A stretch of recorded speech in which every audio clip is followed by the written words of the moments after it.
another case for that most famous of all manhunters, the detective whose ability at solving crime is unequaled in the history of detective fiction. Nick Carter, Master Detective. Tonight's curious adventure, Records of Death. For Nick Carter and the mystery of the unclaimed box.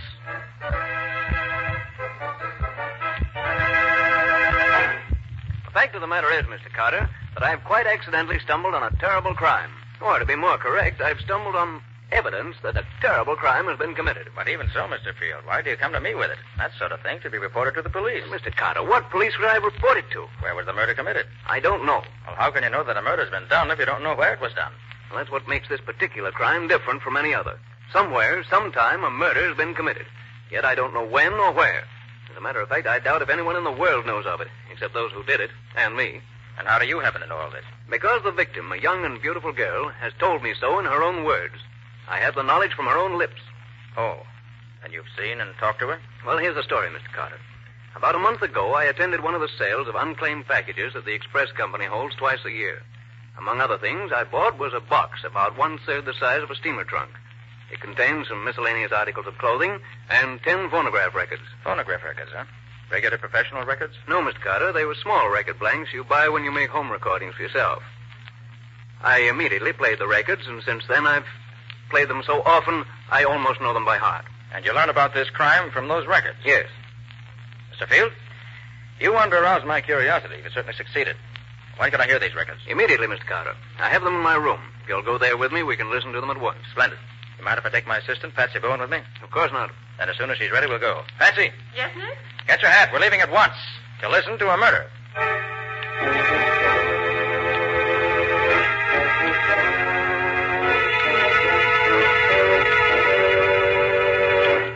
This is the box, Mr. Carter. Beautiful, isn't it?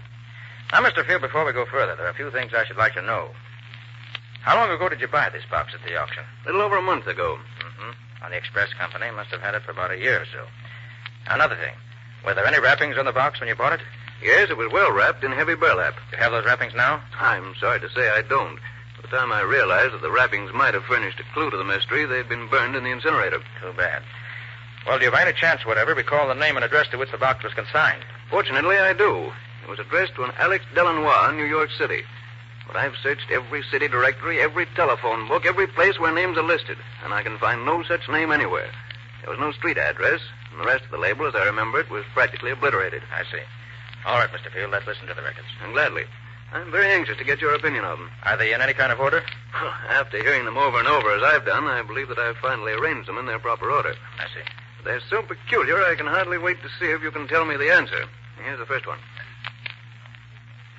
I have a terrible story to tell. But even while I try to tell it, I'm afraid that you who may listen to this will not believe me. But I beg you, if justice means anything to you, believe me and avenge me. I shall rest easier in my grave if I know that those who hope to profit by my death have been deprived of the fortune they plan to get by killing me. I am very rich, but I am not rich enough to avoid the fate that is in store for me. She sounds as if she meant it, doesn't she? I thought he was coming in, but he went away. I've tried several times to escape, but I've failed each time. I wish I could tell you where I am, but I can't, because I was drugged when they brought me here. Oh, I forgot to say, my name is Nancy Deering, and I'm 22 years old. You who listen to this will recognize the name at once, of course. I only hope they don't murder me until I can... Is that the end of it? Not quite.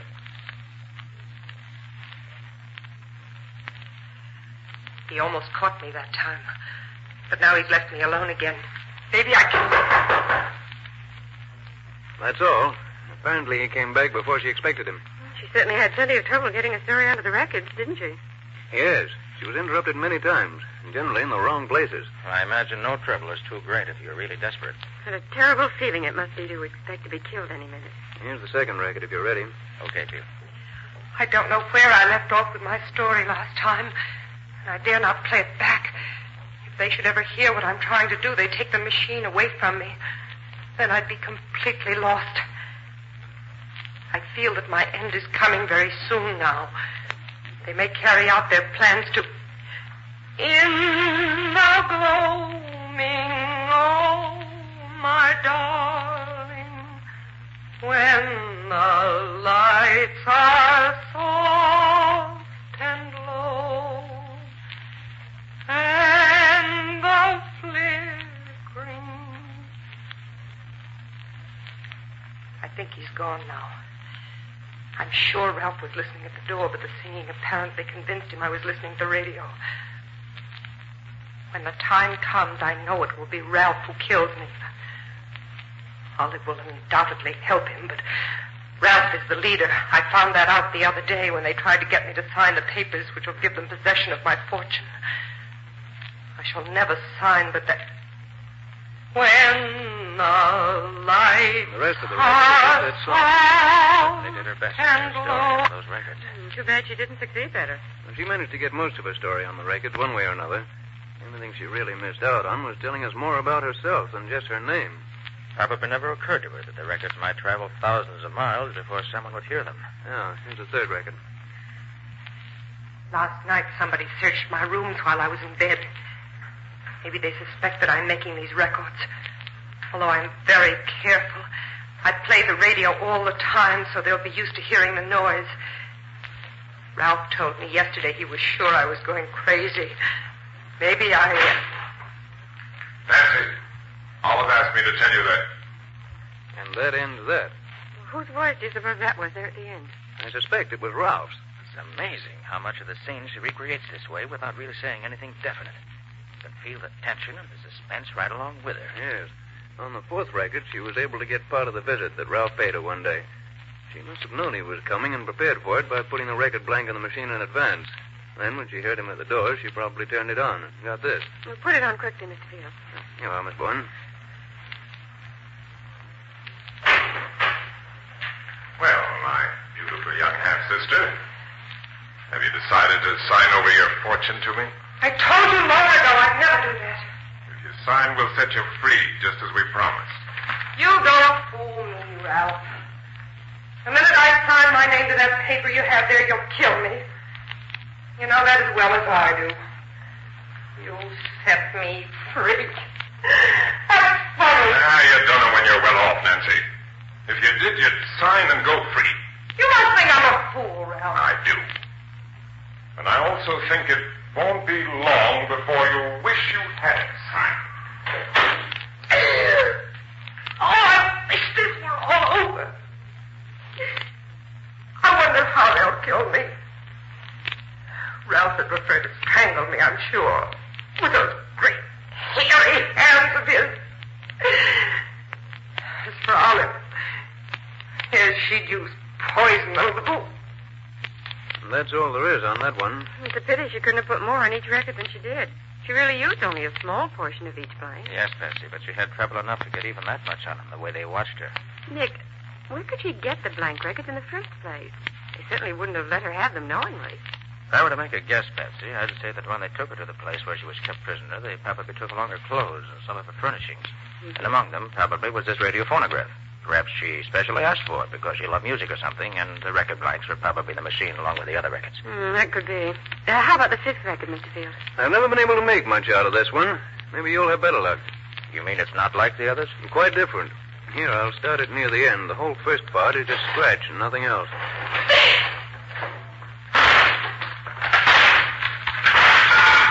What's the idea of locking herself? Nancy. Where is she? Nancy, come on out here. She's hiding. Drag her out. I'll find her. Trying to get her. No, bring her off. Here, look.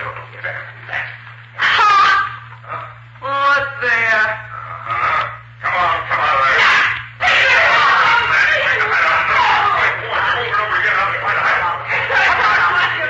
Come on, get her. Now, the sooner you get her, the better. No. Give me that. Nearly got me that time, didn't you? Too bad for you. You didn't succeed. You little devil, I'll fix you, but good. Not very clear, is it? Perfectly clear to me. Nan locked her door and started the record. For some reason, she waited before saying anything. Then Ralph and Olive came, found the door locked, and, being suspicious, broke it down. Nancy hid, and they dragged her out. There was an argument about something that I didn't get. Nancy grabbed Ralph's pistol and took a quick shot at him, but she missed. Before she could pull the trigger again, he took the gun away from her. Good grief, Mr. Carter. It's clear enough when you tell it. Well, here's the sixth one. I must hurry. The time is very short.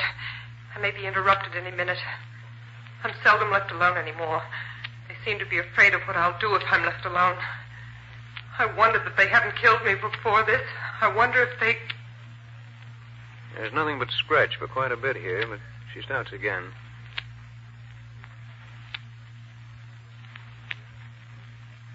Olive came in. I had to stop. Now she's gone for a few minutes at least. Yesterday I wrote a letter to my father, and I threw it out the window, hoping someone would find it and mail it.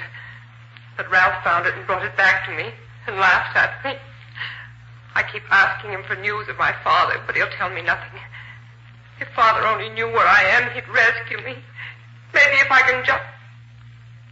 And that's the end of that. Well, we didn't get much out of it. I wonder where Father comes into this. You'll see before we're through. And this seventh racket is more interesting, because it records a complete conversation between Nancy and Ralph. Good. Let's hear it.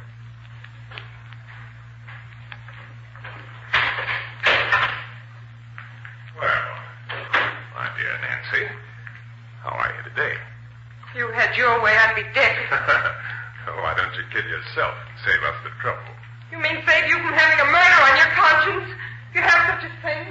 Murder is a very ugly word, Nancy. You're murdering me inch by inch every day that I stay here. Well, I don't object to doing it that way if I can. If you ever throw anything at me like that again, I'll tie you up so you won't be able to move out of your chair. Ralph, if you really want me to sign those papers for you, just let me go to my father. If you do, I'll sign anything you ask. That's out of the question, Anne. But if you sign, we'll see that your father finds you soon enough. And it's only because I'm your half-brother that I offer you this. You sneaking liar! I'll show you No, please! Next time I'll kill you. If you weren't my half-sister, I'd do it right now. And I'd enjoy doing it. So don't tempt me too far. I might forget that your mother and mine were the same. Please. Ralph. Will you get me a glass of water? Oh. Please, Aunt. Please. Well, all right. But no tricks or I'll lose... Oh, gosh, I wish we could have had more of that. Yes. We might have learned something really important. You will. Nancy knew the record was near the end, and that glass of water was merely an excuse to get Ralph out of the room while she put on a new one. Good for her. She's a clever girl. Oh, what a terrible ordeal she went through. Never knowing from one day to the next whether it was her last. Quiet, Betsy, please. Thank you. You were gone quite a long time. I met Olive in the hall. She reminded me to tell you we've decided that unless you do as we want you to, you have just one more day to live. Just one. Do you think that frightens me? I'll almost welcome death, because I know it's the only way I'll ever get away from you two. And I'm firmly convinced you'll never succeed in getting possession of my fortune. Of course we'll get it. No doubt about that. I don't think you will. No? No. That is, you won't get it unless you're planning on murdering my father, too. After you forged a new will for him to leave behind him. Smart, aren't you? Guessed it the first time. No. No, you wouldn't. You couldn't. No, why not? He's not my father, and we want his fortune for ourselves. I can't believe such inhuman creatures as you two really exist. Our mother bore a strange lot of children, didn't she? On one hand, we have you, my saintly Nancy. And on the other hand, we have the twins, Olivette and me, who are anything but saintly. Yes, life is very strange sometimes. Get out!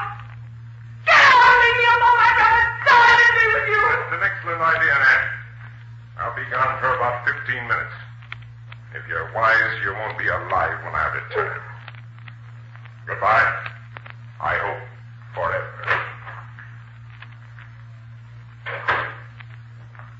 You heard what he said.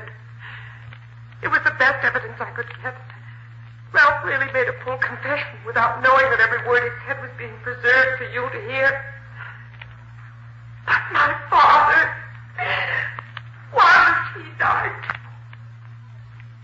Oh, I beg you, whoever you are, hear these words. If you can do anything to avenge our death, in heaven's name, do it. I go to my death believing that through you I shall have my revenge at last. Oh, please don't fail me. I see the record's coming to an end. Good night. Pray for me. Good night. If you didn't know she was in deadly earnest, you'd almost think she was putting on an act. I still feel terribly moved when I hear that record. She never had a chance, really. Well, let's hear the next one. That's the 9th, isn't it? Yeah, number 9 is almost a blank. Here it is. They almost caught me that time. They mustn't do that because they might find the records I've already made and destroy them. They're both coming back in a few minutes, but maybe I can... Is that all there is on that one? That's all. That's the end of the record. There's one more, isn't there? Yes, number 10. The first 2/3 of it's blank. It starts here. Stand back, both of you. No, what? You see I'm armed. You know I can shoot straight. I'll kill the first one of you to move. Confound your ass, that's my gun. Where did you get it? Olive gave it to me so I could defend myself. That's a lie, you know it. What is it?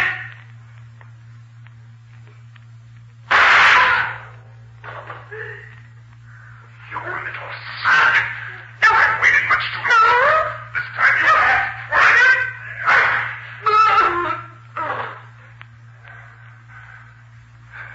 Well, that takes care of you. Olive. Yes. Yeah. What happened? The bullet just grazed your temple. Must have stunned you momentarily. Oh. Is Nancy dead? Yes. She's dead. What'll we do with the body? The old man will be here in a couple of hours. We don't want to be caught. And that's the end of the last record.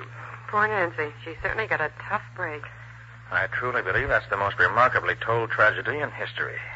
Oh, Mr. Carter, have you got any ideas? I have, but I'm not ready to talk about them yet. Well, what's the next step now, Nick? Well, first of all, Patsy, I want to examine the other contents of the box thoroughly.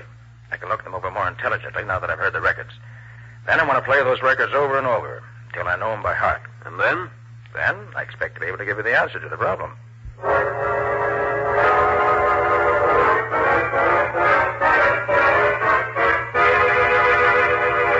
Got a sandwich in your pocket, Patsy? Oh, Nick, I thought you'd never finish listening to those records. Well, I wanted to be sure I didn't miss anything anyway. And I believe I've learned everything those records could tell me. You mean you really found some clues, Nick? Yes, indeed, Patsy. There are several clues marked out for us very plainly. Oh, that's wonderful. But first, I want to go over that list we made of the other things that were in that box addressed to Alex, Dell, and what? Of course, Nick. Let me see now. Yes, here it is. Opera cloak with label Felix and Company, Toronto. And a beautiful and expensive thing it was, too. Silk slip with the name Olivette Dupre pinned on it. Wish I could wear silk like that. Patsy. A silk slip with the name Nancy Deering pinned to it. A New Testament with the name Evangeline Dupre on the flyleaf. Several rings, all very valuable. A real pearl necklace. And some beautiful and very expensive lace. Also, of course, the blood-stained nightdress, which must have been the one that Nancy was murdered in. And the 3 snapshots, of course. Oh, yes. One with the name Olivette on the back, one with the name Ralph, and one with the name Evangeline Dupre Deering. Whoever packed that box knew exactly what he was doing, Patsy. All ties together beautifully. He or she has given us all the clues he could to the people concerned in the affair. Evangeline Dupre Deering must have been the mother. Yes. She had 2 children, twins, Ralph and Olivette by her first marriage. Then she married Nancy's father, a man named Deering. But that doesn't get us much nearer a solution, Nick. Oh, but it does, Patsy. Did you notice that all the voices we heard on the records were American? Well, yes, I guess they were. And yet the names are mostly French, aren't they? Mm-hmm. Now, where do we find a combination like that around here? Why, in Canada, I suppose. Exactly. And the label on the opera cloak says Toronto, which confirms the Canada idea perfectly. You mean that the Deerings lived in Toronto? It's certainly quite logical to assume that the scene of the murder is Canada, and very possibly in the vicinity of Toronto. Well, we start there anyway. Maybe the Toronto police can help us. But, Nick, even if you're right, it doesn't mean that the police would know anything about the murder. It was all done so secretly. You're overlooking one thing, Patsy. I am? Well, what is it? The family from which these people came was a rich family, very rich indeed, if we may guess from the beautiful laces and from the jewelry and other things packed in the box. Mm-hmm. And remember also that Nancy's father was probably killed, too. Now, I can't believe that the head of a rich and probably well-known family could disappear without anyone knowing it. You mean you think the police will know that something happened to him about a year ago, even if they don't think that there's anything wrong about it? Exactly. So pack your bag, Patsy, and order a taxi to take us to the airport. We're flying to Toronto immediately.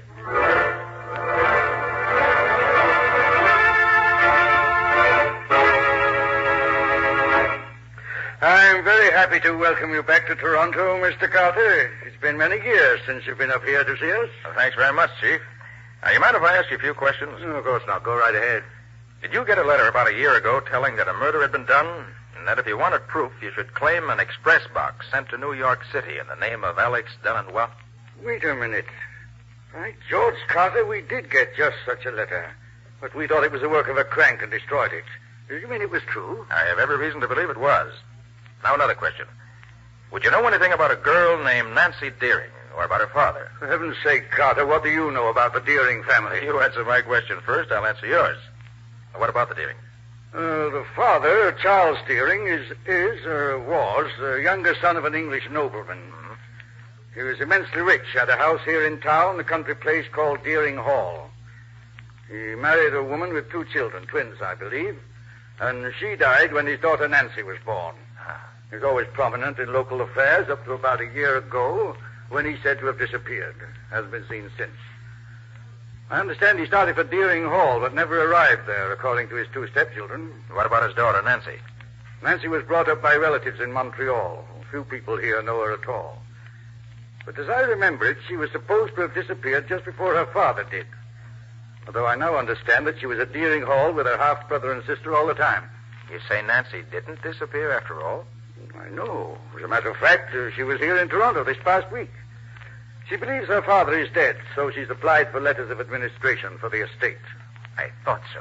You did? What do you know about it? Enough to know that this girl who calls herself Nancy Deering isn't Nancy Deering at all. She's an imposter whom the stepchildren have brought in to impersonate her. Chief, we got to get out to Deering Hall at once.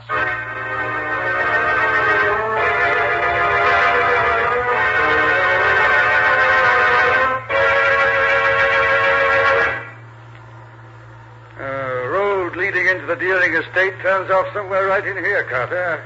I'm not quite sure. Well, look, Chief. There's a man standing in the road up ahead. Oh, so there is. And he's motioning to us to stop. He looks almost like a dwarf, doesn't he? He's certainly a queer-looking individual. Perhaps you are going to the hall. Yes, we are. Why? Could you take me back there? I have walked so far, I am tired out. Oh, of course. Climb in. What? You are a policeman, no? Yes, I am. Oh, then you can help me. And I need help so very much. What seems to be the trouble? My name is Alex Delanois. I am the... Alex Delanois? But yes, you know me. You once had a box packed with records and other things to New York City addressed to yourself? Oh, but yes, you have seen it. Yes, that's why we're here. Tell me, how did you ever happen to... Yes, I will tell you everything. I was the caretaker at the hall. Miss Deering let me stay in one of the old tower rooms because I am, as you see, a cripple. Sometimes I do not get out of bed for days at a time. About a year ago, the 2 stepchildren of those so very wicked devils came to the hall. They brought a girl who was kept a prisoner in one of the bedrooms. Alex, isn't that the hall road to the hall just ahead there? No, but yes, the hall is about a half a mile in off this road. Go on with your story, Alex. Yeah, the girl was so carefully guarded by those 2, I could not get to her room. I could not help her. I am a cripple. No, you did what you could, Alex. You being there helped her, I know. How did you manage to get the things packed in the box? After they killed Nancy, Poor enfants. They did not guard their rooms so carefully. I got in, I took the records and the other things and packed them in the box. A fisherman I know up by the lake sent the box by express for me. I wrote to the police in Toronto and in New York and told them what had happened and asked them to claim this box. But I am afraid they did not do it. No, we didn't. We thought the letter was just a hoax. What about Nancy's father? The day after Nancy was killed, he came here and they tried to kill him too. Tried to? You mean they didn't succeed? No, not quite.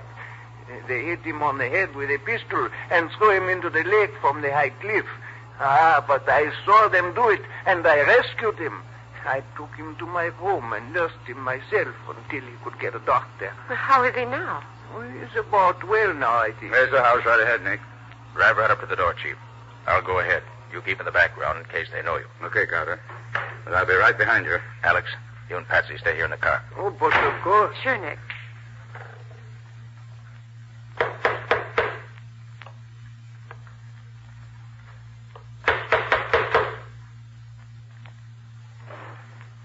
Yes?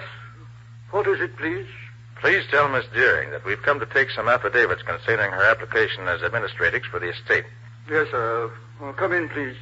I'll announce you. It's your turn now, Chief.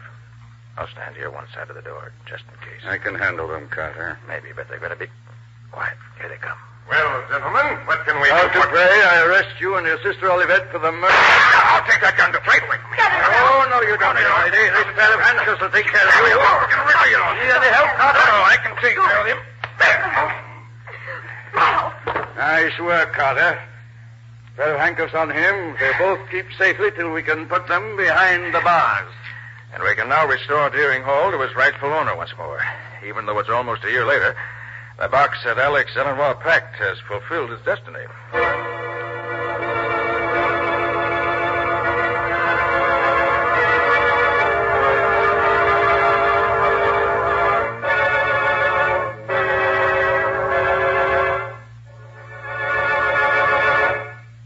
This has been another of the strange adventures of Nick Carter, Master Detective, which are brought to you regularly at the same time by WOR Mutual. What's your story going to be about next week, Nick? Well, next week I'm going to tell you the tale of the thief and murderer who had to be caught twice before he was really caught at all. And when Nick caught him the second time, it was because he was able to guess in advance exactly what the criminal was going to do, as well as exactly what he was going to think. And what did you say the crime was? Merely a matter of murder and robbery. There was nothing unusual in the crime itself. The excitement came in the way Nick chased him, outsmarted him, and finally caught him. It's a very special example of the criminal who was just a little too clever for his own good. He overrated himself and underrated Nick. That's always dangerous where Nick Carter is concerned. Thanks for the compliment. And so long till next week. So long, everybody. And so long to you both. In the strange adventure you've just heard, Nick Carter was impersonated by Lon Clark, Patsy by Helen Choate.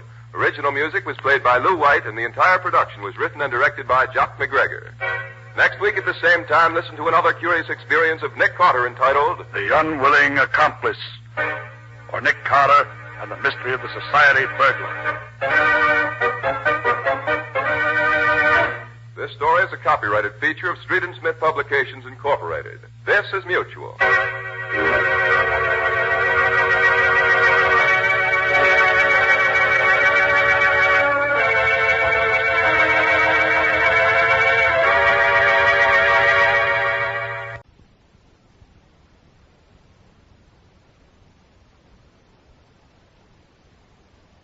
The Linux Show, starring Nick Carter, Master Detective. Presented by Acme, America's great producer of fine quality paints.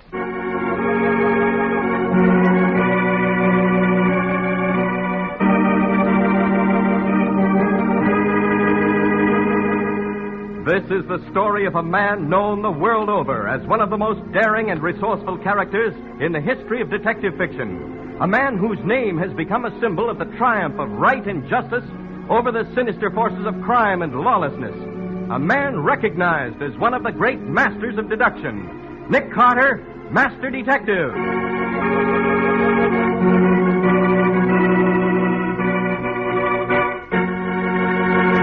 Today's exciting case, The Vanishing Postman. Another exciting chapter dramatized from the life story of Nick Carter.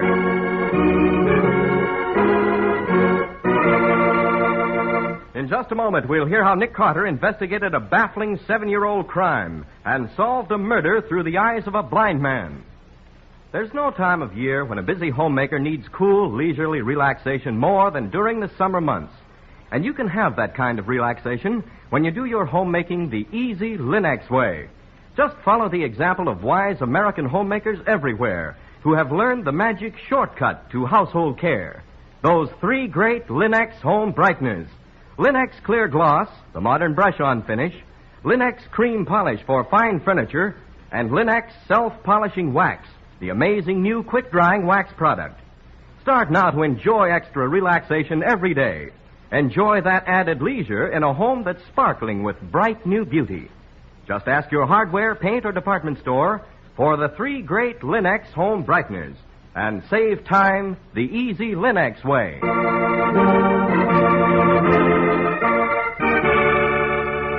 And now for today's exciting case from the life of Nick Carter.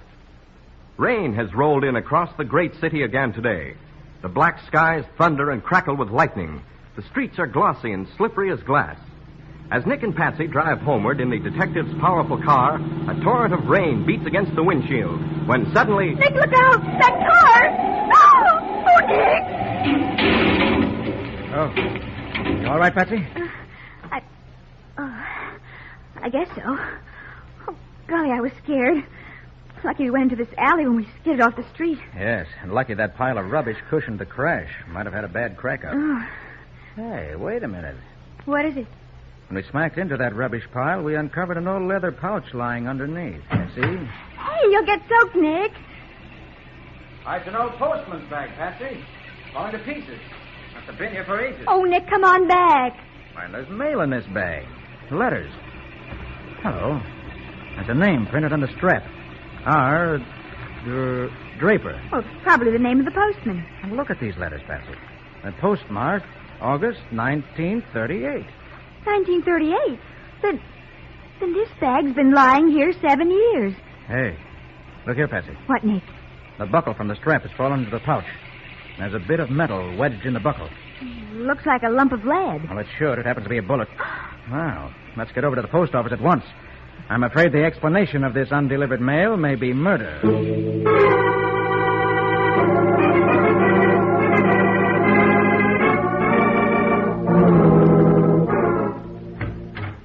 Patsy, mystery. I found that postman Robert Draper vanished 7 years ago, and that the police and postal authorities believe him to be guilty of theft because a registered parcel containing $10,000 in securities also vanished at the same time. Oh, Nick, he stole them? Theft can't account for that bullet we found wedged in the buckle in the pouch, Patsy. Oh, no, I suppose not. For 7 years, Robert Draper stood convicted of theft.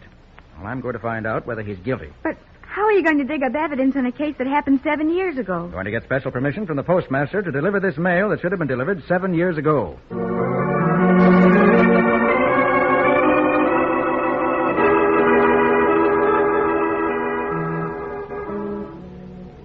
Well, we've learned nothing so far in the first 47 letters we've delivered. Perhaps we'll have better luck here with the 48th. Yes? Are you Betty Barnes? Yes. I'm Nick Carter. This is my secretary, Patsy Bowen. Nick Carter? Oh, please come in, Mr. Carter. Thank you. I have a letter here for you, Miss Barnes. Mrs. Barnes. Oh, sorry. I have a letter that should have been delivered 7 years ago. 7 years ago? I'd better explain. You see, 7 years ago, the postman who served this district disappeared. His name was Robert Draper. What's going on here, Betty? Dan, it's about Pop. What? Well, Great Scott. Don't tell me that Draper was your father. Now, look here. We fought that case 7 years ago. There's no sense raking it up again and making out Betty's dad was a crook. Pop never stole. Why should he? He'd saved $12,000. He had plenty of insurance, $20,000 worth. Mrs. Barnes, please. Well, I'm not trying to convict your father all over again. I'm trying to find out what really happened. But you'll have to help me.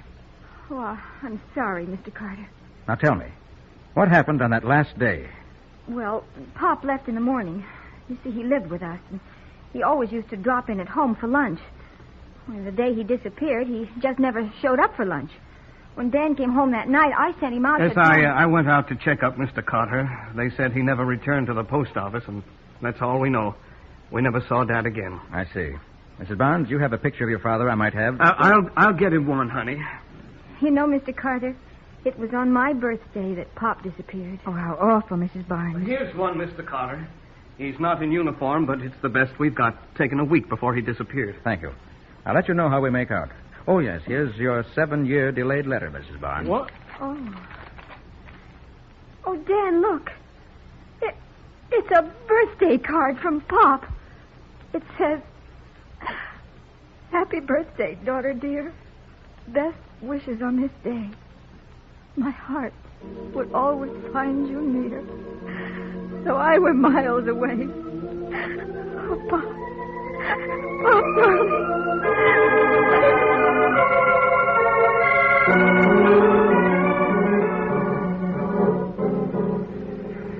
But, Nick, we've delivered 17 letters since we left Mrs. Barnes, and not one of them knew a thing. It's all right, Patsy. We're not doing badly at all. We've got a picture of Draper, and we know we had no motive for stealing those securities. Somebody else in this trail of letters will help us along further. Well, this one's for Ben Kramer, care of Kramer's Garage, 118 Land Street. Well, this is it. Let's go in. Mm-hmm. Mr. Kramer doesn't seem to be around. Now, wait a minute. I hear voices back there. Come on. You already got back double what you owe me. What are you talking now, about? just give me a break, Shelley, please. That's all I ask. Begging, Kramer, will you? I collect what's coming to me. But I can't keep on paying. It's breaking my back. I'll break your back if you try to welch, Kramer. I give you the price before you took my dough. 1 for 10 a week. I can't do it, Shelley. I don't like to intrude, gentlemen, but I'd like some information. Who are you, wise guy? Nick Carter's the name. Nick Carter. Hey, Kramer, did No, you... honest, Shelley. Nick, what's going on? Nothing, lady, nothing. I'll be going, Kramer. I'll see you later. Nick, what's going on here? It's obvious Mr. Kramer's been caught in a loan shark racket. Something pretty well known to the police, but something that can't be stopped until the victims are willing to give evidence. What was that 1 for 10 they were talking about? Mr. Kramer pays $1 a week for every 10 he borrowed. Right, Mr. Kramer? I don't want to talk about it, Mr. Carter. It ain't safe. If I could only just lay my hands on $1,500 and get out from under. Mr. Kramer, we've got a letter for you. Huh? It's 7 years old. 7 years? That don't make no sense. Well, this letter was mailed to you, but never delivered because something happened to the postman, Robert Draper. Remember him? Draper? Oh, yes, of course. A friendly little fella. Blue eyes he had, bald. Wore a handlebar mustache. A handlebar mustache? Yeah. I even remember the day he scrammed. Hackey, who used to keep his cab in my garage, he saw Draper. He drove him and another guy someplace. Yes, go on. Where was he driven? Who was the man? Now, leave me think, Mr. Carter. It was such a long time ago, I can't even... Kramer, I want the name and address of that cab driver. Well, let me... I remember now. It was... Someone fired from the garage Yes, door. Kramer's been hit. Oh, but Nick, the killer. You've got to get Kramer's evidence. The killer can wait. Patsy, get to a phone. Call an ambulance, quick. Right. Got me bad. Kramer, listen. Can you hear me? Who drove with Draper in the cab?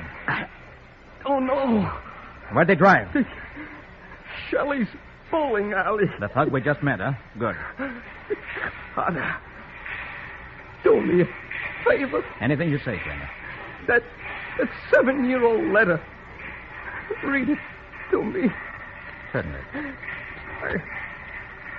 Mr. Ben Kramer, dear sir, we are happy to inform you that your contribution has won second prize in our slogan contest.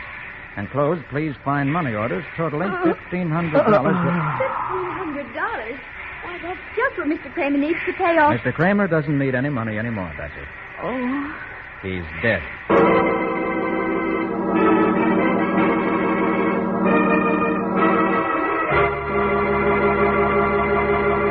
Birthday greetings, 7 years old, and now murder from a delayed mail delivery.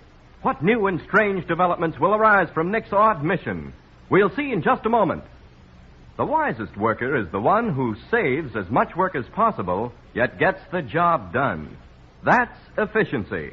And the efficient way to take perfect care of your floors and linoleum is to depend upon Linex self-polishing wax. Try it just once and prove to your complete satisfaction that here is the ideal way to new beauty for your floors. It takes only a jiffy to wipe Linex self-polishing wax on any hardwood, linoleum, or rubber tile floor, and it dries without tiresome rubbing to a handsome luster. You'll notice that Linex self-polishing wax gives that satiny beauty only real wax can give. You'll find, when you step on that floor, that Linex self-polishing wax is the anti-skid finish, for your floor will be less slippery than it was to start with. This fact has been proved by the underwriters' laboratories. And you'll be delighted with the way the finish lasts. For Linex self-polishing wax has the highest possible content of genuine Carnauba wax. Yes, this new formula, developed by leading research chemists to give you the finest, is well worth trying. And once you've tried it, you'll follow the example of all those wise American women who use it regularly. So ask your dealer now for Linex self-polishing wax. For all three great Linex home brighteners, the modern shortcuts to household beauty.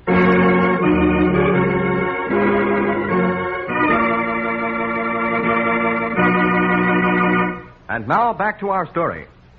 Investigating the strange disappearance of Robert Draper, postman, accused of absconding with registered securities he was carrying, Nick and Patsy pick up the trail of the old mystery by delivering mail found in the postman's abandoned pouch.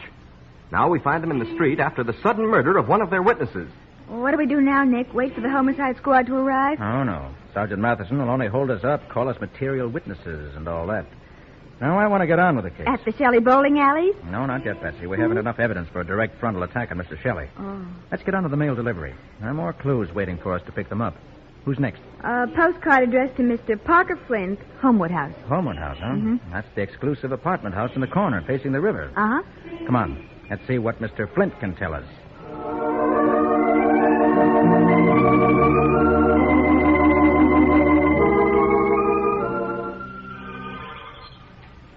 Good afternoon, Mr. Flint. Your butler said we'd find you here in your aviary. Oh, good afternoon. You've got a charming place here, Mr. Flint. Yes, I'd like it. I suppose I look silly pottering around a glass house filled with a lot of birds, but, well, I like it. Let's step into my living room. We can talk better there. Eh? We won't keep you from your hobby long, Mr. Flint. Let me introduce myself. I'm Nick Carter. This is my secretary, Patsy Bone. Get out of here. Beg your pardon? Get out of my house. Mr. Flint, now, let's get this straight. I hate police. I'll have nothing to do with police anywhere, anytime. Now, get out. Nick, what on earth is... Wait, Patsy. Parker Flint. Thought that name sounded familiar. Yes, I remember. Parker Flint, third. Tried and convicted of second-degree murder 7 years ago. Oh, you remember, eh? You also happen to remember that Parker Flint III, my grandson, is serving a life sentence in state prison right now? I do. And will your capable memory recollect that he was innocent?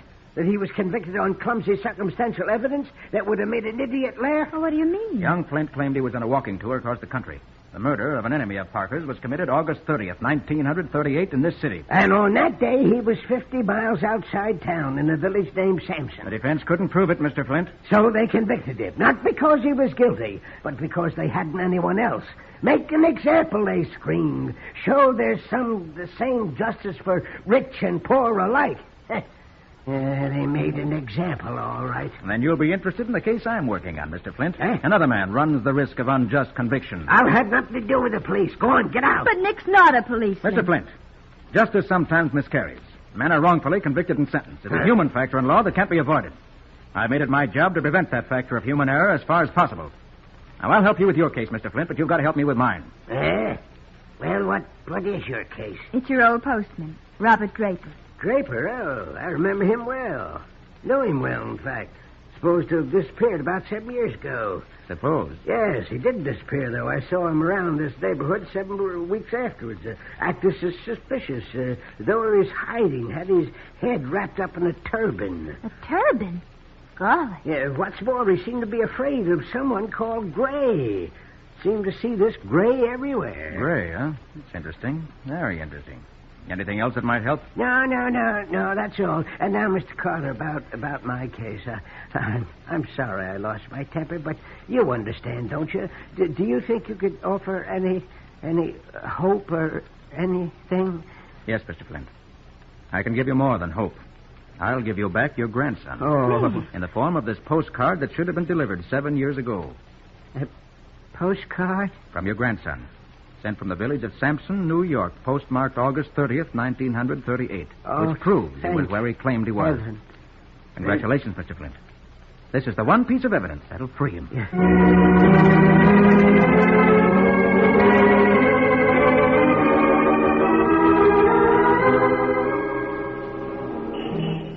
Well, Nick, how do we stand? Any closer to the vanishing postman? Yes, indeed, Patsy. Mr. Flint brought us a good deal closer. How so? That turban, for one thing, is very significant. And Draper's fear of someone called Gray, even more so. But we haven't come across anyone named Gray so far. Now, hold everything, Patsy. Here's our next stop. Residence of Miss Jennifer West. Miss West's got a 7-year-old package coming to her. Well, let's hope we can trade it for information.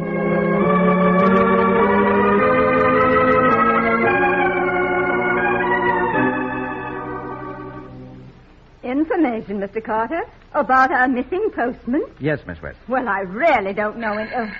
Excuse me. Hello? Oh, hello, darling. No, you're wrong. It's the orphan's benefit. No, the 18th. I put you down for a box. No, certainly you can't get out of it, dear. It's a worthy cause. Yes. All right, bye. Now, let's see, where were we? You were going to tell us what you remember about Mr. Draper's disappearance. Oh, but I don't know anything. I don't even remember him. Well, here's a photograph of him. No, I'm sorry. It isn't a bit familiar. But I have such a miserable memory for faces. And in my work these days, I see so many. Day in and day out. Child Welfare Association, the canteen, the city hospital. City hospital. Oh, I met the most interesting man there yesterday. He was in the psychiatric wing, room 325. But, Miss West, with this strangest disease. Monochromatism, they call it. And he's so cheerful about it. Monochromatism? Oh, it's a technical name for blindness of some kind. Such a nice man. His name was Gray. Gray? Mm. Oh, Nick. I heard, Patsy. Thanks a million for your help, Miss West. And here's your reward. This long overdue package. 7 years overdue. Why, that's Gary Horton's handwriting.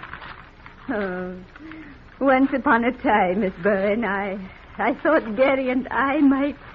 Oh, well, you understand. Yes, Miss West. But he's so very shy, and I... Oh, look, my dear. It's flowers. Artificial flowers. No, they're not artificial. That's a bouquet of Live Forever flowers, and they're from Gary. Oh, here's a card. Dearest Jen, I've been wanting to ask you this for a long time. Never had the courage. Now I have. Will you... Oh, Miss West, it's a proposal. 7 years ago. And he never knew I hadn't received. He thought my silence meant... Oh, excuse me, please. Let's get out of here, Betsy. I've an idea that for the first time today, Miss West's phone is going to hear her say yes.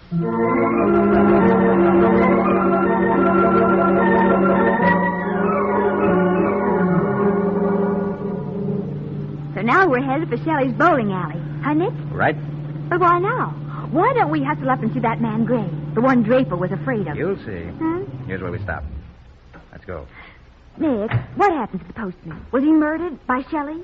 Did Shelley murder Kramer, too? Come on. Oh, golly, what a busy place. And there's our old friend, Mr. Shelley. Mm-hmm. Hello, Shelley.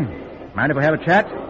Now, look, don't come pussyfooting around my place. You got nothing on me, Carter. Oh, that's what you think. Bluffing ain't gonna do no good. Don't try and tell me Kramer talked.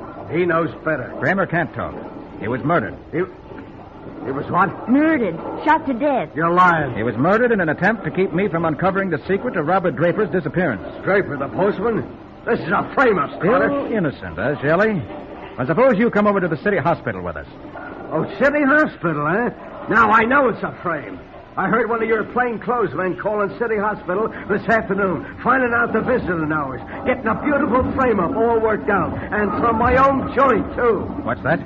I ain't taking cards on this deal, Carter. I'm getting out of here. Nick, he's running out. Aren't you going to go after him? Patsy, what time is it? 5 of 8. And we've got 5 minutes. Visiting hours starts at 8 at the hospital. Nick, what are you talking about? I never thought he'd go that far, Patsy. Come on. We've got to stop a visitor at the hospital tonight. Who? His name is Death.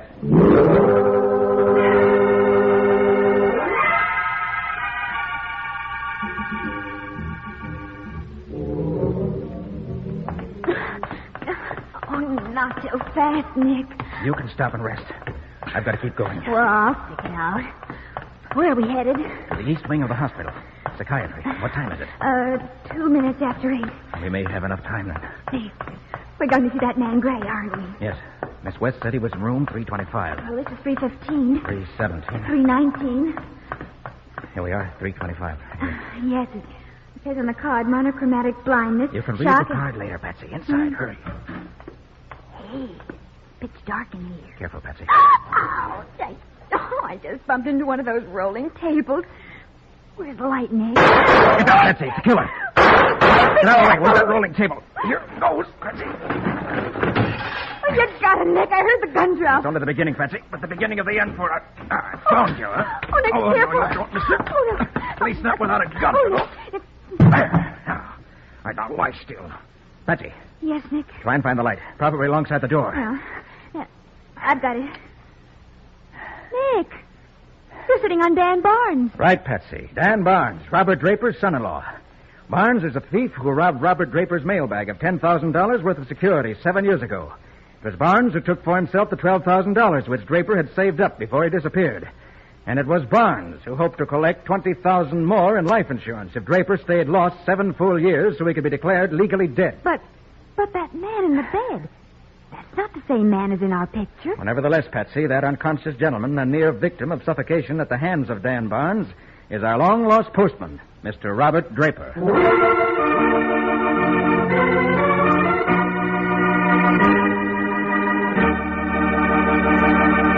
In just a moment, Nick will be back to give you the final details of today's story and tell you how he was able to locate the vanishing postman. You know, fine furniture doesn't keep its good looks without help. Not when dust and finger marks and polish accumulation combine to lessen its beauty. But Linex Cream Polish disposes of all those bugbears in short order. For Linex Cream Polish actually cleans as it polishes, renewing your furniture's original handsome appearance in one quick process. Yes, Linex Cream Polish cuts your job in two, saves one whole step in your cleaning day routine. It even acts as insurance against future work, for Linex Cream Polish dries hard, leaving no oily film to attract more dust. So begin now. Get Linex Cream Polish and learn for yourself the modern way to caring for fine furniture. You'll find all 3 great Linex home brighteners, Linex Cream Polish, Linex Self-Polishing Wax, and Linex Clear Gloss, the longer-lasting brush-on finish, at hardware, paint, and department stores everywhere. And remember that your dealer is headquarters also for Chemtone, the miracle wall finish that lightens and brightens your home at an average cost of just $2.98 a room. Chemtone covers in 1 coat, dries in 1 hour.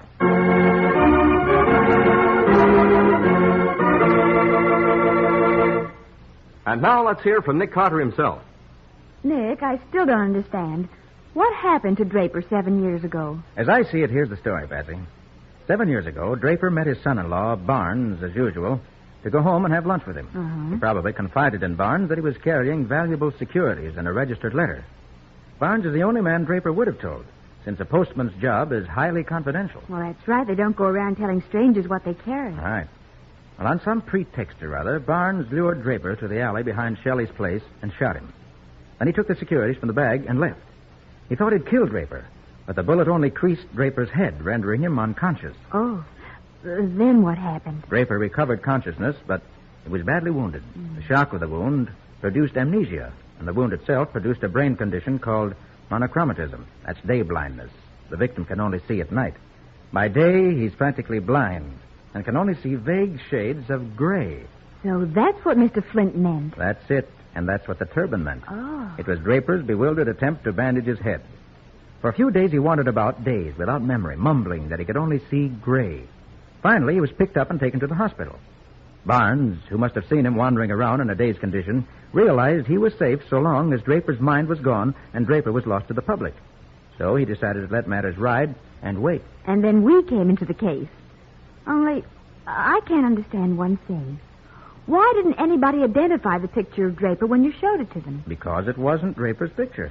What? I realized that when Kramer told me Draper had a mustache, remember? Mm-hmm. Barnes was alarmed when he learned we were on the trail and cleverly handed us a photo of another person, hoping it would throw us off the scent. Oh. Then he followed us as we delivered the mail, waiting to see what would happen. And it was he who shot Kramer just as Kramer was about to give us the information we wanted. And when it became evident we were tracking Draper down, His hand was forced. And then he went to the hospital to try to murder him a second time. Right, Patsy. Unfortunately, Barnes didn't realize that murder is bad medicine. It never cures anything. Not when you're around, Nick.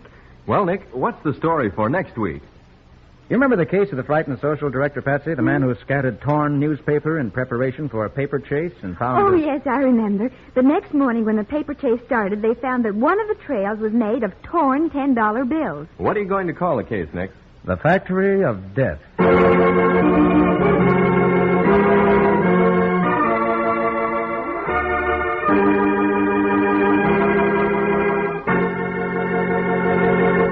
And now a final word from Nick Carter. And a very important word, too, Ken. Friends, right now there is no better thing you can do for the protection of America's future and your own than to buy United States victory bonds. And by all means, hold your United States war bonds. Help to keep America secure. Help to prevent inflation.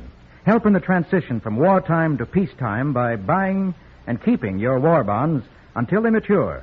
And by buying those all-important victory bonds now. Nick Carter, Master Detective, which is produced and directed by Jock McGregor, is copyrighted by Street and Smith Publications, Incorporated. Lon Clark is starred as Nick. Charlotte Manson plays Patsy. Original music is played by George Wright. Script is by Alfred Bester, and any resemblance in these programs to actual persons, living or dead, is purely coincidental.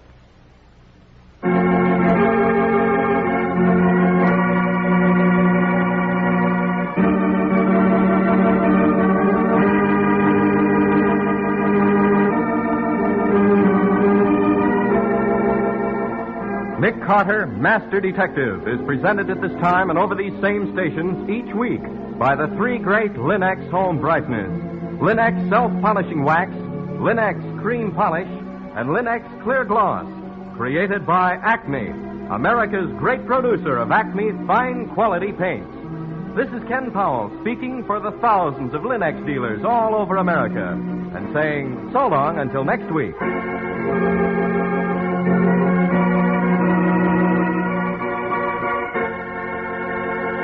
This is the Mutual Broadcasting System.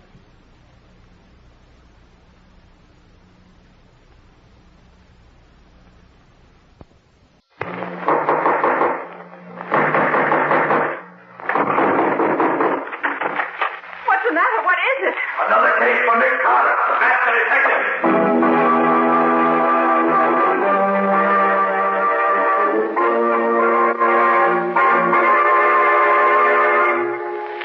Yes, it's another case for that most famous of all manhunters, the detective whose ability at solving crime is unequaled in the history of detective fiction, Nick Carter, Master Detective. Tonight's curious adventure, The Flying Duck Murders, or Nick Carter and the Gold Thieves.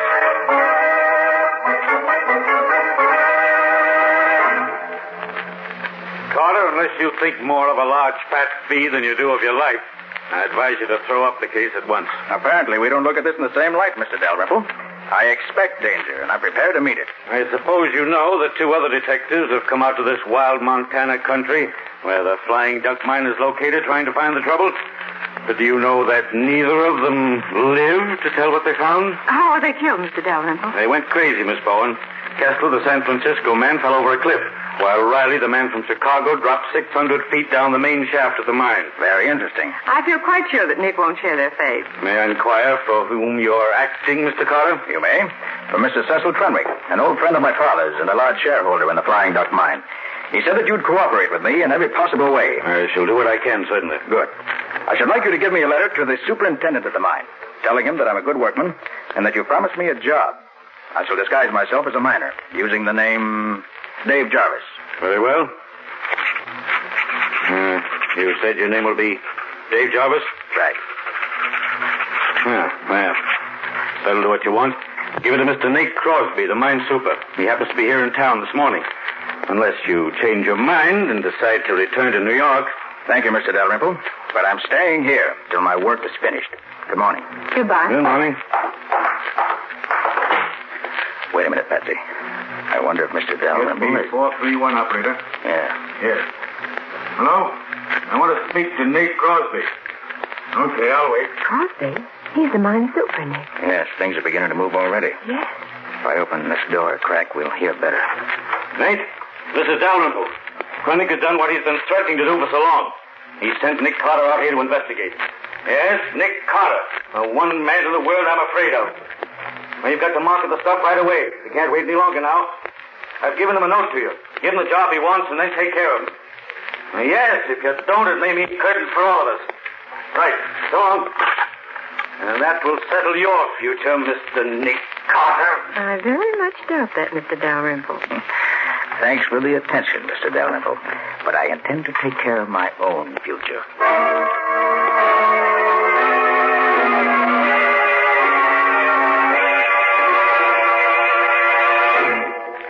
So, Mr. Dalrymple is in on the deal. He certainly is, Gubby, up to his neck. Well, at least we start off with one good hot prospect. What do we do now? Get into your miner's outfit. Then take this note down to this address and give it to Nate Crosby, the mine super. Now remember, your name's Dave Jarvis, and Crosby's to give you a job in the mill. Okay, Nick. Then what? Well, first and foremost, keep your eyes open. Crosby will believe you're Nick Carter, so watch out for him.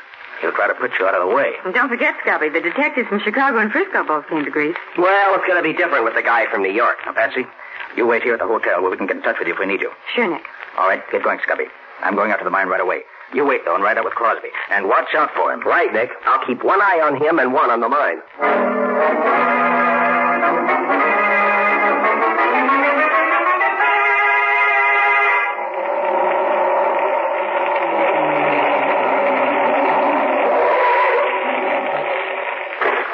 Thanks for the lift, Bud. That's okay, pal. That's the super's office right there. Thanks. I'll be seeing you. You looking for someone? You the super of the Flying Duck Mine? No, I'm the assistant super. Clem Hendricks is the name. Well, my name's King. I'm writing up an article about the mines of Montana for the Miners' Times of Kansas City. Any objection to me sticking around a while, looking things over? None at all, Mr. King. Just so long as you say something good about us in your article. You want me to show you around? No, thanks. I'll just drift around and see what I can pick up. If anyone stops here, tell them I said it was okay. Thanks, I will. Be seeing you. Now, to find the boss of the day shift and get some information on how this place operates.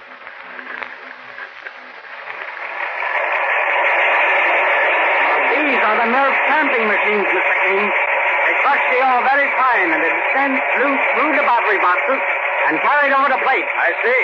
The plates are coated with quicksilver or mercury, and the quicksilver picks up most of the gold and from the crushed ore. And this combination of quicksilver and gold we call amalgam. And you scrape this amalgam off the plates and take it to the refinery? Yes, Mr. King. The refinery separates the gold from the quicksilver and casts it into bars. Very interesting. Well, thanks very much. I'll roam along and look the rest of the place over. See you later. That's where you belong, you hag. Down there where you flat your face in the dirt. You try killing the Bag it, you old Indian witch, and I'm going to finish the job right down that knife. I'll drop it between your ribs. Never mind, drop that knife, I said. You're the fool. Knock me down, will you? I'll show you. Ledyard, put up that gun. But Nate, this bullet. Put up the gun, I said. What are you trying to do? Well, I was trying to make Zolander behave. This fellow interfered. It made me mad. Zolander, where is she? Is she right? Well, I'll be darned. She must have run away while me and him was arguing. So you interfered, did you, mister? Certainly I did. You're King, the newspaper man, aren't you? That's right. I'm here to... I've been looking for you. I'm Crosby, mine superintendent. I'll give you just 15 minutes to get out of this camp. So you're Nate Crosby. I am, and I'm the boss here. And I say get out. All right, Crosby. I'll get out. But I'll be back. I never leave a job unfinished.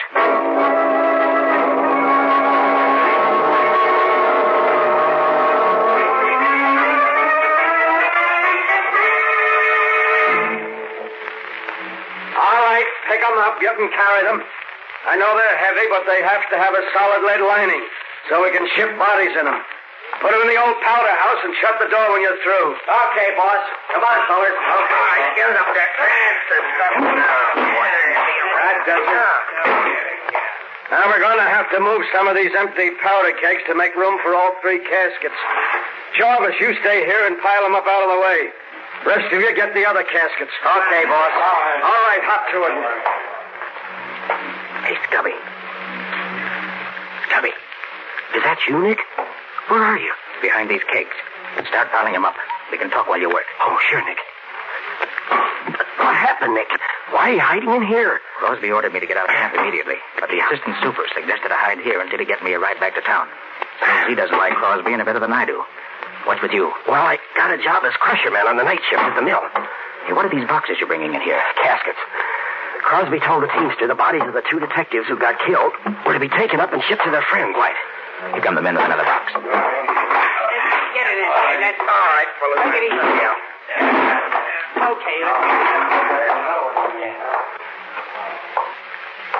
Nick, there were only 2 detectives who were killed.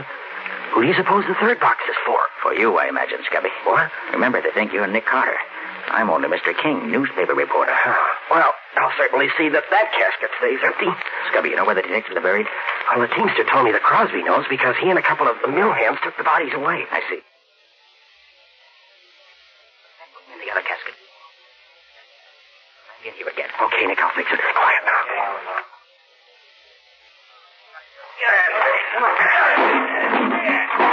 All right, that'll do it, I think. Okay. Oh, hey, boss. I must have dropped my knife inside the powerhouse. Do you mind if I get it? Do what you want, so long as you're not late for your shift at the mill. Okay, boss, I'll be there.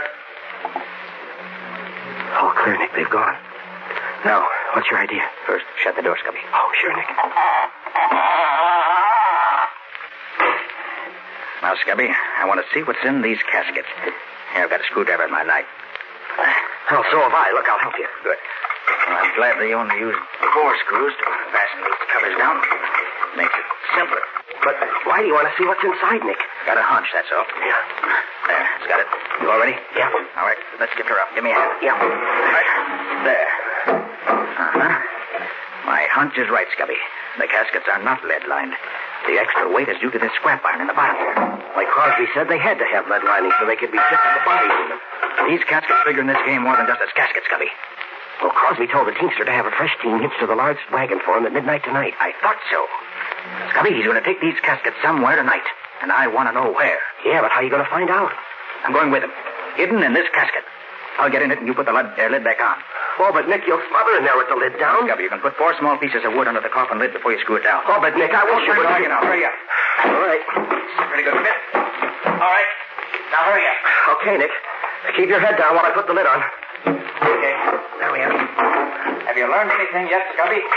Well, the only place in the mill where the gold could be stolen is the room where the battery boxes and the plates are. Hey, well, have you found out how they did it? No, not yet. I hope to learn tonight when I'm on duty in the mill. Good, Scubby. You take care of that end. Now, what's this end? Yeah.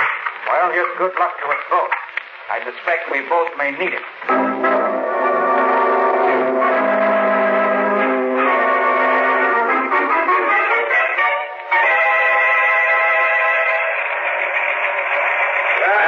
How's the great Nick Carter doing tonight, Ledyard?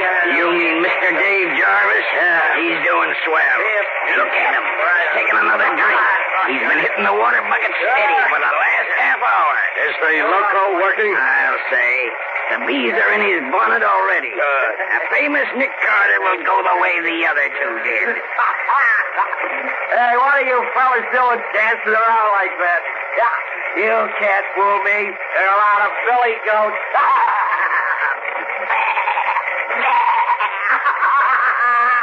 Oh, I'm thirsty. You gotta get me a drink. Keep your eye on him. If he starts fighting, lay him out with a crowbar. Don't take any chances. Okay. Say what right into my shot.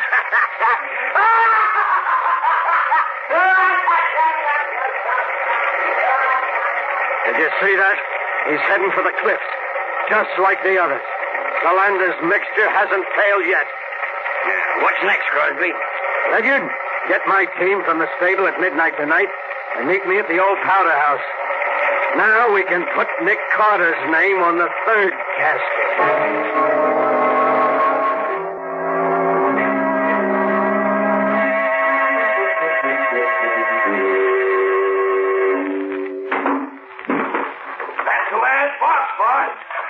Ledyard, you sit on the top box. I know that voice. That's Crosby. I'd like to see his face if he knew I was in this casket. What did you take such wild broncos for, Super? They're the only fresh team in the stable. We We got a hard run tonight over rough country, where no truck could possibly go. All right, Sam. Let him go and then climb up here with me. Here they go. Watch them. Okay.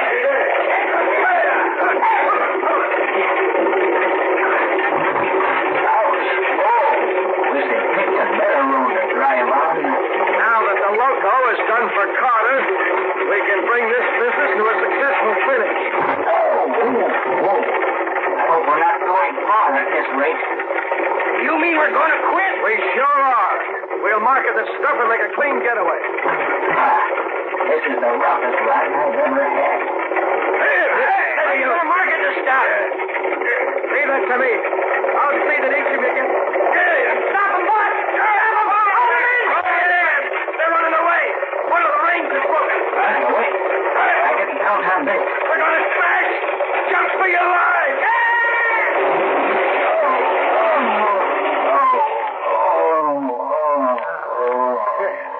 We got off just in time, boss. Yeah. Hey, look at that casket, Crosby. The one with the lid torn off. Huh? Oh, that's the infernal reporter I ordered to get out of camp this afternoon. What was he doing in that casket? Never mind that now. Get him while he's only half conscious. Come on, Sam. Now you... Good work, boys. That fixes Mr. Reporter. Tie his hands and feet with that rope. Okay, boss. He won't fight no more for a while now. Hey, look, Super. Here's a pair of handcuffs in his pocket and a couple of guns. Hey, what kind of reporter are you? Going around with handcuffs and guns in your pocket. You have to draw your own conclusions, Crosby. I've drawn them already. You're here to help Nick Carter. But by this time, Carter's where neither you nor anyone else is going to help him. He's loco. Plumb loco. Well, you never can be sure about Carter, Crosby. I can this time, and I can be sure of you, too. All right, put him back in the casket, boys. Put the cover on. Nail it down if you can't find the screws. Here's some nails. Come on, you. In you go. I got out the last time I was in here, Crosby. But you won't get out this time. Get the lid on, boys. That does it.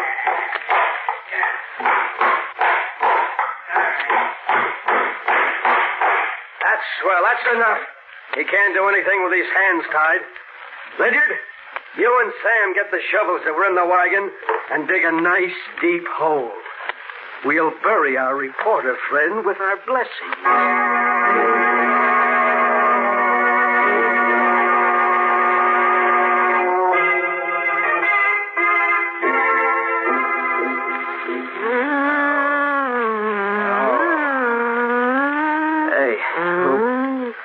Who are you?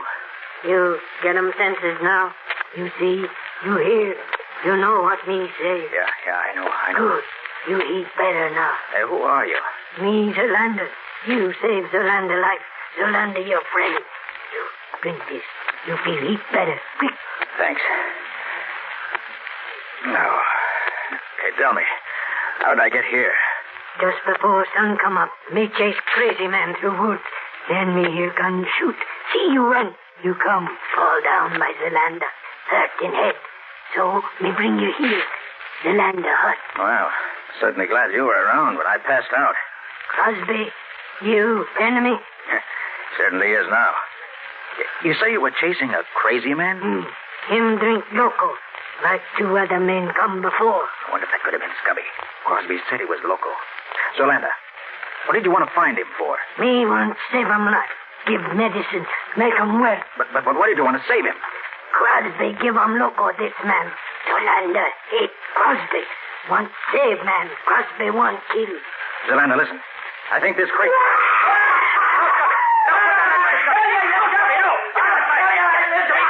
No, I hate to do this to you, but it's coming your way, so... No. Oh, there. Quick, Zolander. Get me some rope. I'll tie his hands and feet while he's unconscious. Poor Scubby. Looks as if he'd been through the war. You rope, you tie. Thanks. Now. Me get medicine. Make them all better from loco. That's Scubby. That should hold you now. Here, medicine. Make them well. Give them drink. Thanks. All right, Scubby, old boy. Come on, drink this. Come on, drink it. No, Come on. Devils and blood. Come on now. Come on. There you are. There. Come on. That's there now. Now, scoot it off. Now, him sleep little while. Be all right when him wake up. That poor guy. Well, I'll untie your arms anyway. Take this coat off you, and you'll be more comfortable. Hey, what's this? A long coil of wire with a lot of metal discs attached to it. That's the answer. Of course. The mystery of the Flying Duck Mine is a mystery no longer.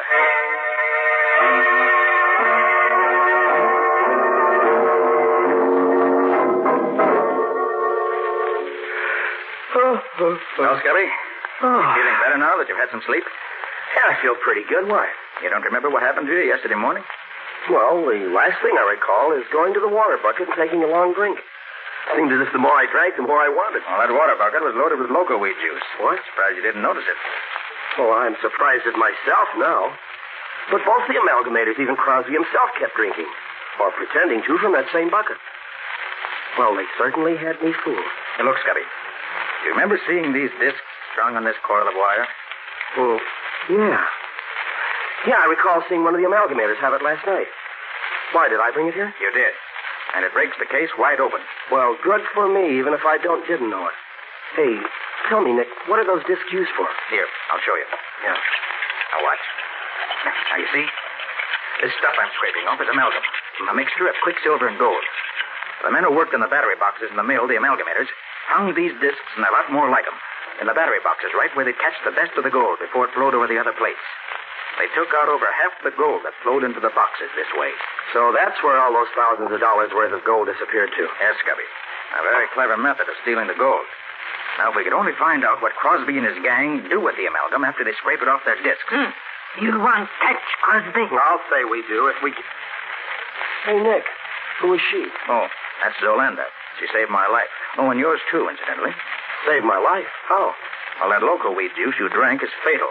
Well, Zolanda gave you an antidote for it. Oh, gosh, thanks, Zolanda. Gee, I'm sure much obliged. Crosby try kill me. Me fix him. Zolanda know all about Crosby. You come with me. Well, where are you taking us? Crosby got cave inside mountain where he hide stuff. Come, me show you.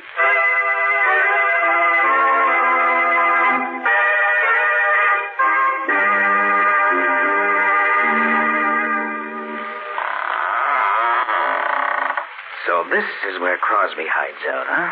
Yeah. Too bad there's no one here now. But they've been here today. Look there, Scubby. Well, that looks like the scrap iron we took out of the casket in the old powder house before you hid in it. Right, Scubby. And this scrap iron was in the other two caskets. So they brought them up here. I wonder why. There's the answer. Over there in that corner. And the stairs furnished. And it's still warm, Scubby. Then we must have scared them off when we came up. Wait. Let me take the cover off this retort.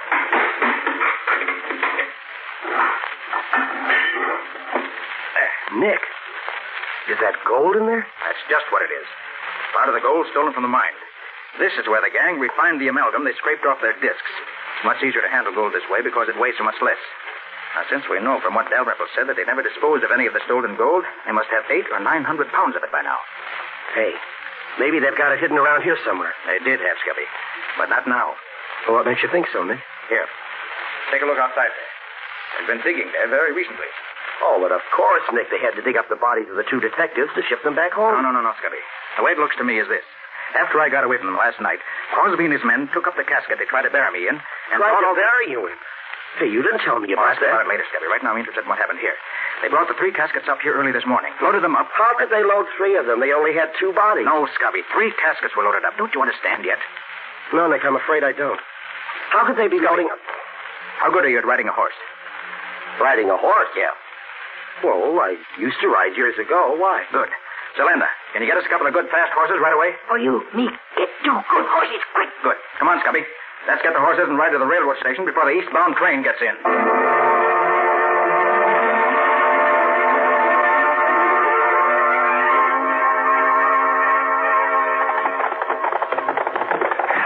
But, Nick, what's all the hurry? Well, unless I'm wrong, Scubby, these 3 caskets are going east in the next train.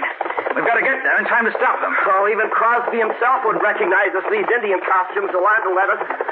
Well, we may need to be disguised before we get through. Hey, you didn't finish telling me how you got away from Crosby and his gang when they started to bury you alive. What did happen, Nick? Well, they dug the hole, and they put the casket down in it. I tried to pry the lid loose, but my hands were tied behind me. I worked on them, and just as they started throwing the dirt back on top of the casket, I finally got my hands free and untied my feet. Just then I heard shooting and some female screaming. A female? Out there in the wild? Yeah, it was Yolanda, I found out later. Well, I managed to loosen the cover and push it up enough to see that Crosby and the men were watching something across the clearing. So I seized my chance and climbed carefully out of the hole on the opposite side. I started to run, but they saw me and started shooting. Fortunately, though, they were bad shots, and I was almost free when a bullet grazed my head. Must have stunned me, because I remember nothing more till I woke up in Zolanda's hut this morning. Well, do you know what it was that distracted the men's attention? Well, Zolanda told me that you were chasing her, trying to shoot her. She was screaming. You chased her around the other side of the clearing, and then went off after something else. It was just about then that she saw me running toward her. When Crosby saw me drop, he gave up the chase. Zolanda waited until they went back and then dragged me to her hut. Gosh, Nick, we owe a lot to Zolanda. Right, Scubby. And the best way we can pay that debt is to see that Crosby and his murdering pals end up where they belong, behind bars or in the electric chair.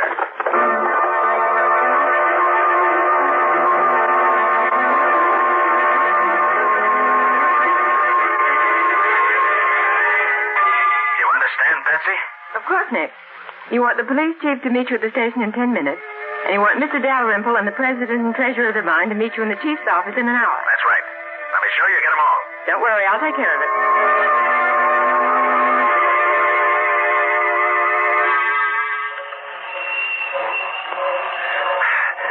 These are the ones, Nick. These three here on the baggage truck. Did you notice the names on them, Scubby? Yeah. Joe Briley, Phil Kessler. Oh, and look, Nick Carter. I'd rather be out here dressed as an Indian than in there dressed as a corpse. One side now, rain in the face. We got to get these caskets into the baggage car. Just a minute. You see this badge? Special agent. So what? What do you want me to do? Just leave these caskets in the baggage truck for now. But they're supposed to go on this... Staying here, quiet. Hey, look here, baggage master. Get these boxes on the train and be quick about it. No be in hurry, mister. Why, you Indian meddler, what the deuce do you... You look behind you. What do you mean? Take your hat off, Scubby. Sure, Nick. There you are, Mr. Crosby. Dave Jarvis. Why, you... Don't try to start anything, Crosby. I've got my gun on you. Hey, where are you getting these boxes off? There you men, officer. These three right here. Get your hands up, all of you, fast. Hey, what are you going to do? What is it? Quiet, all of you. You three men are under arrest. Charged with robbing the Flying Duck mine and with the murder of Detectives Riley and Kessler.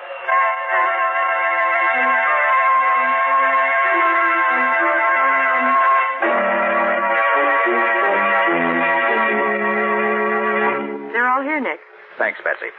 Now, Mr. Dalrymple, I asked you and the officials of the Flying Duck mine to meet me here in the office of the chief of police because I want to show you what's in the casket that Crosby was taking back east with him. Oh, Now, the first casket is supposed to contain the body of Phil Kessler. All right, Scubby, open it. Sure, Nick. Gold. Gold bullion. Yes, Chief.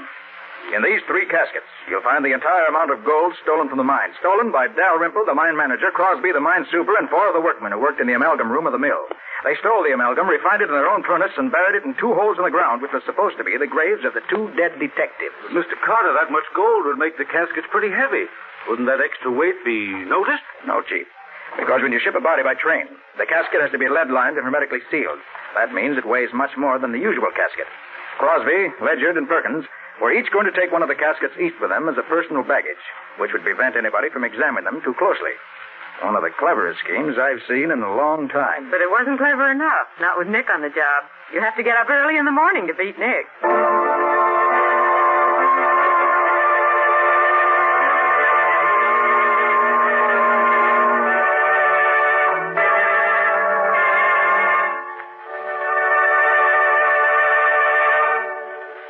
This was another strange experience of Nick Carter, master detective, called The Flying Duck Murders or Nick Carter and the Gold Thief. Another of the curious adventures of Nick Carter, which are brought to you regularly at the same time by W.O. Calling Nick Carter. Another case for Nick Carter, master detective. Yes, it's another case for that most famous of all manhunters, the detective whose ability at solving crime is unequaled in the history of detective fiction. Nick Carter, Master Detective. This week's curious adventure is Murder in the Crypt. Or Nick Carter and the Jackal God.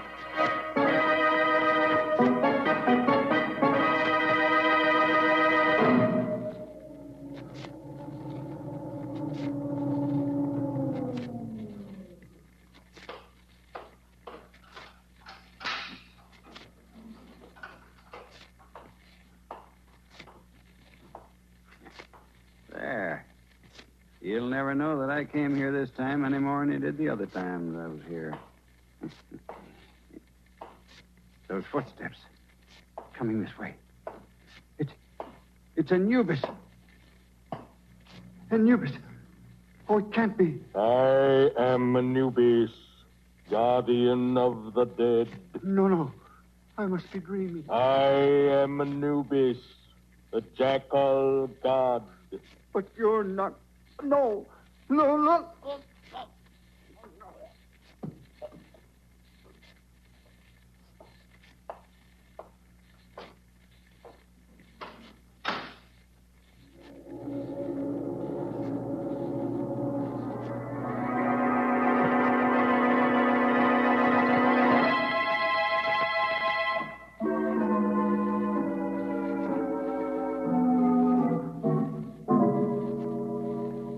Three scarabs from Abydos, condition good.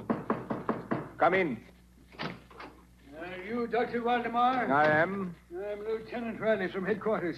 You called me about a museum guard who disappeared? Of course. It's about Shelby, the chief attendant here at the Egyptian Museum. Where and when did this Shelby disappear, Doctor? He failed to report to me as usual before leaving last night. And the guards on the door say he did not leave the building. We've hunted everywhere for him, but we haven't found him. Oh, you've hunted everywhere, have you? Yes, Lieutenant. Everywhere except in the crypt of Snefru. The what of who? The crypt of Snefru, an Egyptian king of the 4th dynasty. And where is this crypt? In the basement? No, it's on the 2nd floor, directly above this office. It was installed especially for Professor Glidden, the archaeologist. He alone has access to the crypt. It has a special lock on the door. Oh, you mean he has the only key, huh? Precisely. I called Professor Glidden's apartment a while ago, but he did not answer. I presume he is on his way down here now. I hope he can shed some light on this mystery.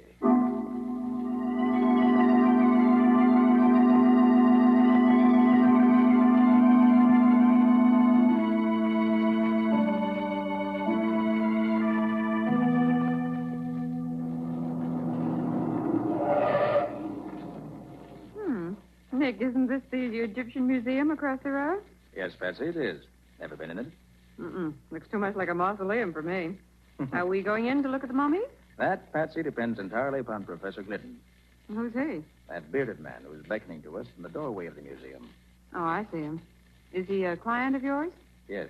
He phoned just before you arrived at the office this morning. What does he want? That I don't know, Patsy. Suppose we join him and find out.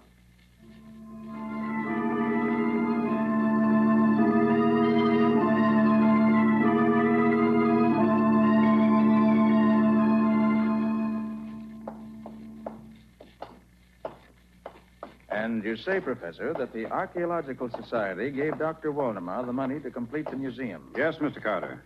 Provided that he would install a special crypt where I could place the relics from the tomb of King Snefru for examination and classification. So the crypt is officially your property.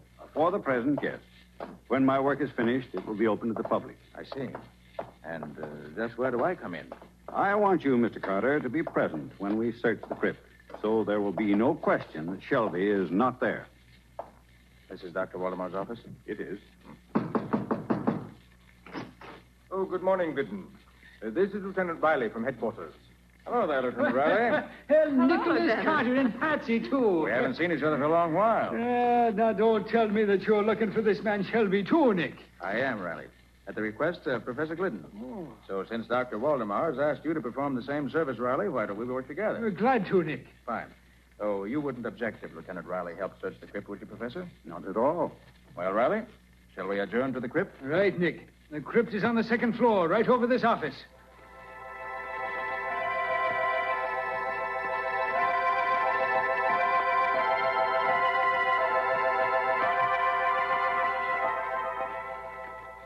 Come, Glidden. Unlock the door. This is an intricate lock, Waldemar. It takes careful handling of the key. There. Where's the light switch, Professor Glidden? Just inside the door to the right. Very well, I'll... There. Well, would you look at that now? I never saw a statue to resemble that beast. The body of a man and the head of a dog it has. I'd call it the head of a jackal, Riley. Huh? Am I right, Professor Glidden? You are, Mr. Carter. That bronze statue is a life-size figure of Anubis, the jackal god. Anubis was the guardian of the dead, and his statue was set at the entrance of ancient tombs to keep out thieves. A jackal face is enough to scare anyone away. Come along, Riley. Let's look around inside the crypt. Okay.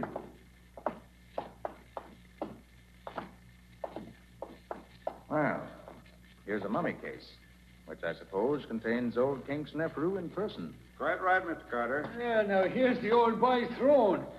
It looks like the original Morris chair. Let's see. There's nobody hiding under it, Riley. Okay, Nick. Here, now look over there. In the alcove over behind the statue. What is it? An ancient Egyptian bathtub? That, Riley, is a sarcophagus. A stone coffin. The one that once contained the mummy case we just saw. Gosh, now, it's a big thing now, ain't it? What's all this crazy writing on the front of it? Those are hieroglyphics, Riley. Inscriptions about old King Snefru. Oh. What's inside this thing, Nick? Oh, probably nothing now, Riley. Just the big open. What is it, Nick?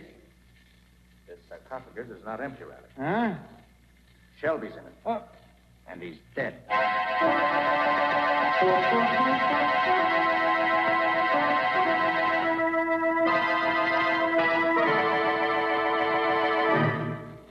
Once again, Lieutenant Riley, I must reply that I know nothing of this matter. As I've told you, I scarcely knew Shelby. Now, look here, Riley. Your evidence against my client is purely circumstantial. Nick, it's a disgrace to the memory of old Sim Carter, the way his one and only son tries to misinterpret the bald facts. The bald facts in this case is this, Riley. You have no proof that Professor Glidden even came to this museum last night. Look, all I want is one more bit of circumstance, Nick. Dr. Waldemar, can you think of anything else that might be, well, interesting in this case? Now, let me see. Look, Nick. A strange woman coming down the corridor toward us. She looks like something revived from ancient Egypt. She walks like a cat. You can't hear the slightest footsteps. Quiet, Patsy. She's stopping close enough to overhear us. Lieutenant Riley, I have it. Ask the professor just how he knew that Shelby was missing when he telephoned Carter this morning. I shall answer that question, Dr. Waldemar. Say, where did you come from? Who is this lady, Dr. Waldemar? Allow me to introduce Madame Dackler, our librarian. Oh, you have a library in this museum? Oh, yes. The library is in the other wing near the elevator. I was the person who informed Professor Glidden that Shelby was missing. I telephoned him this morning, after the search began. And Professor Glidden telephoned me, Riley, asking me to come here to protect his interests, which I have so far tried to do. Madame Dackler comes from Cairo. She's an Egyptian, well-versed in ancient lore and legend. Madame Dackler, do you really believe those old Egyptian legends? I must believe them. With my own eyes, I have seen the living Anubis walk through the corridors of this museum. But that statue couldn't possibly get out of a locked crypt. To Anubis, anything is possible. It is his duty to guard the treasure in the crypt. What treasure, Madame Dackler? Treasure that is found in the tomb of every Egyptian king. Anubis, the avenging jackal god, knew that the museum god Shelby sought the treasure. So Anubis sought Shelby and killed him and put his body in the crypt as a warning. Anubis is all-powerful. You mean you've actually seen this jackal god walking around this museum recently?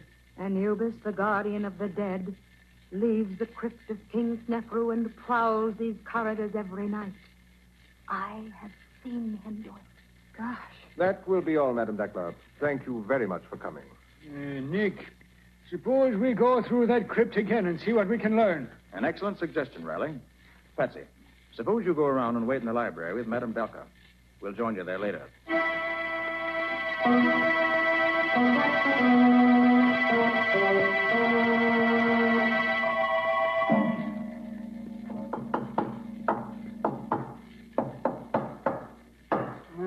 Nick, this crypt is as solid as a rock. We've tested every inch of floor and walls and ceiling here. Yes, Riley, every spot we've tapped seems to be solid stone or concrete. Nick, suppose we check those measurements again, eh? Oh, no use in that, Riley. The room's 30 by 30, with 4 feet out for the door on one side and 8 feet out for the alcove on the other. How big did you say that sarcophagus was, Nick? It's 8 feet long and 6 feet wide. Practically the same size as the alcove it's standing in. And it's 4 feet 6 inches high. Why? Well, I was just thinking, Nick. That's an awful big chunk of rock there. Well, Professor Glidden says this one weighs over 1,100 pounds. It's over half a ton. Just goes to show that the floor in this crypt must be solid to support such a weight day in and day out. There's an answer to this case somewhere, Riley. Even if I don't know yet where it is. Come on. Let's get back to the office. If I'd followed my better judgment, I'd have locked Professor Glidden in a jail cell first. It wouldn't be wise just yet, Riley. You're wrong there, Nick. And I'll tell you why. This door here is the only way in and out of that crypt. And this key, the only key there is now, belonged to Professor Glidden. Riley, I want to learn the motive behind Shelby's murder. There were some strange things going on around this museum.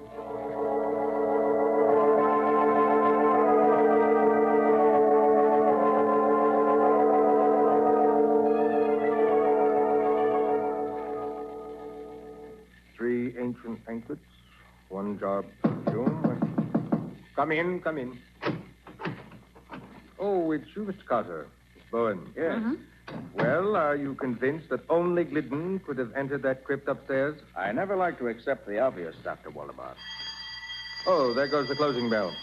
I must put these Egyptian relics back in the vault. Oh, we're out of here.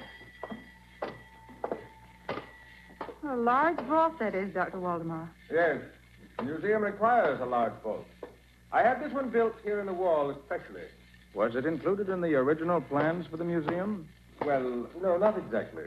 This wing of the building was still unfinished when the architect died. In completing it, we made some minor changes. I see. Doctor, do you think Madame Dakla... You must excuse me for a few minutes, Carter. I must speak to the attendants before they leave. It was one of poor Shelby's duties. It will only take a few minutes.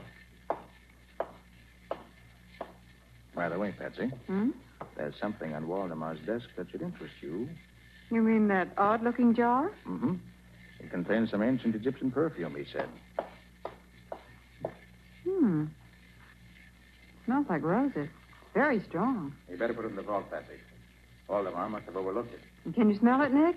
Powerful stuff. Yes, I can smell it all right. Put it in one of the shelves in the vault. Oh. What's the matter, Patsy? I just tripped on a small step at the front of the vault. You didn't spill any of that priceless perfume, did you? Oh, I'm afraid... Yes, I did spill a few drops of it, Nick. Well, don't tell Waldemar. Oh, I hear him coming. Come out of the vault and look innocent.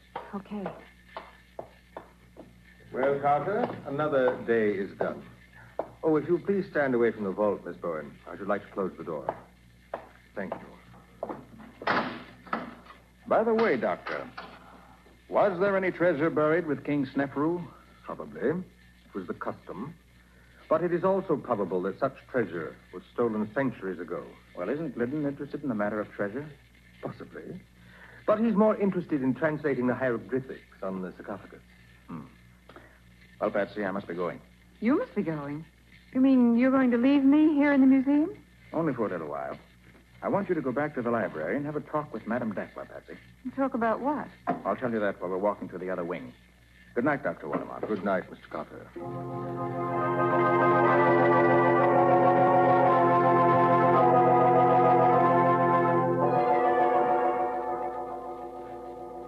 Mr. Carter isn't interested in ancient manuscripts, Madame Dakla. He wants to see the architect's plans for this museum. Oh, but he should ask Dr. Waldemar for those. I don't think Dr. Waldemar has them. Mr. Carter wants the original plan. I shall be glad to see if I can find them for you. I shall try the file cabinet by the door.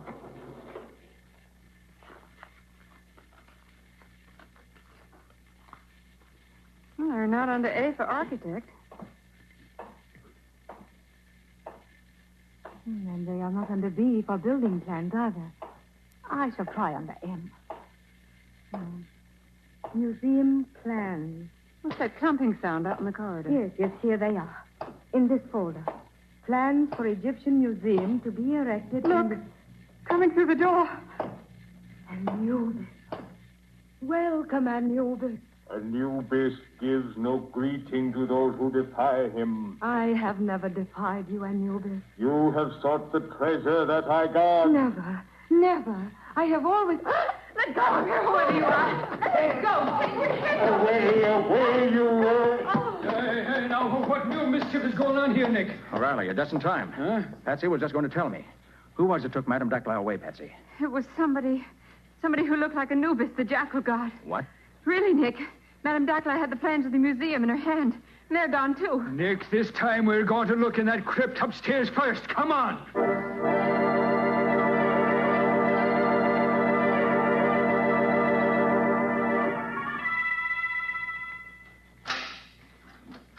All right, find that light switch now, Nick. Right, Riley. Yeah, there she is, laying right at the feet of that creature Anubis there. You mean the statue of Anubis, Riley? It may be a statue now, Nick, but I am near to believing that the thing comes alive when it chooses. Madame Dacla alive? She's still breathing, Patsy. What do you make of it, Nick? She's been drugged, Riley. Quick, get her over to the door where the air is fresher. Yeah. That's right. She's coming around now. Where am I? You're all right, Madame Dacla. Oh, but I am in the crypt now. And the last I knew, I was in the library. I knew it. I knew steel doors are no barrier to Anubis. Help her outside, Patsy, so I can lock the door here. You lean on me, Madame Dacla. But I tell you, it is useless to lock that door. Anubis can pass through all barriers. Maybe so, but Professor Glidden can't. Come on, Madame Dacla. I'll take you back to the library. Then I'm going to put the professor in jail where I can keep my eye on him. From now on, there'll be no foreign on this. Patsy. When Riley opened the crypt just now and found Madame Dacla, did you notice the peculiar fragrance in the place? I must have been too excited to notice it, Nick. What was it like? It was the perfume of roses, Patsy. Musty, ancient roses. You should have recognized it. You mean it was like the perfume from the bottle I spilled in Waldemar's office? Yes, Patsy. It smelled exactly the same.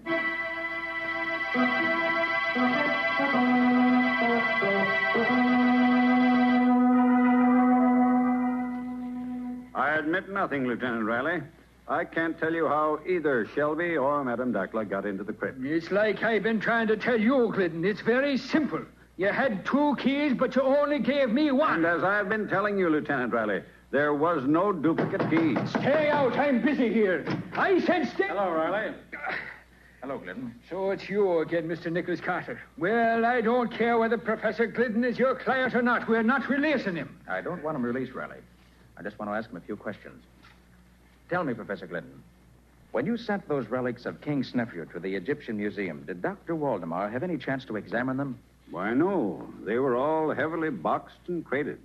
That is, everything except the sarcophagus. That was handled separately.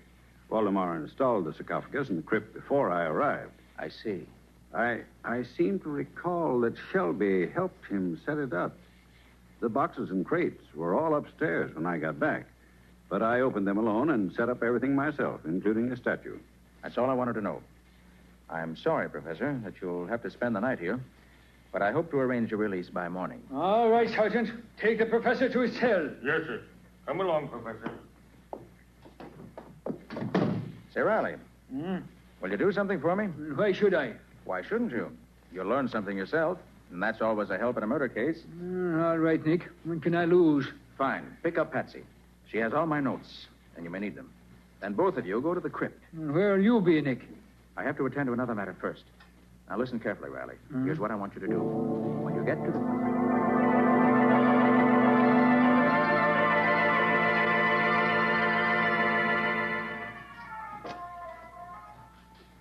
How long have we been in this crypt, Lieutenant Riley? Oh, it's about 15 minutes, Patsy. If you didn't have a luminous dial on your watch, I'd say it was hours. Why did Nick say that we should stay here in the dark? You'll have to ask Nick that when he gets here, Patsy. Where did Nick say he was going? Well, no, it might be that he's calling on Madame Dackler. What? Oh, it's just a questioner, you understand. Oh, Riley, of all the ridiculous notions. Well, Dackler's boyfriend Anubis is right here beside us, Patsy. Do you see it?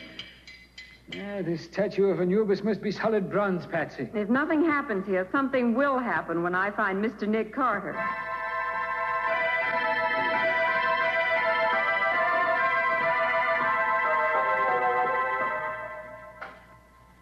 Only 10 minutes more, Patsy. I'm getting so used to this darkness, I can see the sarcophagus plainly. Looks so big. It is big. It's almost... What's that? I don't know. Sounds as if something was happening at last. Riley! Hey, what is it, Patsy? Now, you're not getting hysterical now, are you? Riley, I smell something. The perfume of roses. And it's getting stronger. Now, what has the perfume of roses to do with all this here? Riley, look. Look at that sarcophagus. Patsy, what we're looking at can't be happening here. Oh, but it is. That sarcophagus is rising straight up in the air. I've always said that seeing was believing. Look. I see what's doing it, Riley. You can't tell me that anything that will make a stone coffin weighing half a ton go floating up in the air 5 feet off the floor, Patsy. It's on top of an elevator, Riley. An elevator? Sure, that's what's lifting it. Well, glory be. You're right, Patsy. That's what that rumbling sound was. Riley. Yeah? There's a man coming out of the elevator with a flashlight. Wait till I draw my gun, Patsy. I'll fix it. You're too late, Riley. I have you covered. It's Dr. Waldemar. Why... Riley, that elevator is the vault from Waldemar's office. Quite right, Miss Bowen. I have you both covered. Don't try anything, either of you. Well, what would you be trying, Waldemar? There will be 2 new victims in this vault, Lieutenant Riley. 2 fools who, like Shelby, found out too much. But I'm sorry it isn't 3. Nick Carter would be a welcome addition. You really mean that, Waldemar? Nick, where are you? Carter, how did you get here? I've been waiting for you in King Snefru's sarcophagus. And now if you... I'll kill you first, Carter. I doubt that. Okay, Patsy. Look out, Patsy! He's knocking over that statue! It's falling over!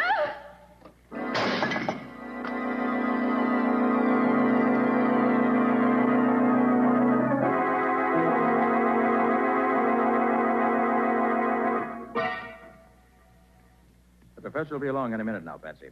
He called me at the hospital and asked me to meet him here outside the crypt in 15 minutes. Said he wanted to examine the elevator in the crypt. Was Waldemar dead, Nick? No, Patsy. I only wounded him. He knocked himself out when he staggered against the statue of Anubis.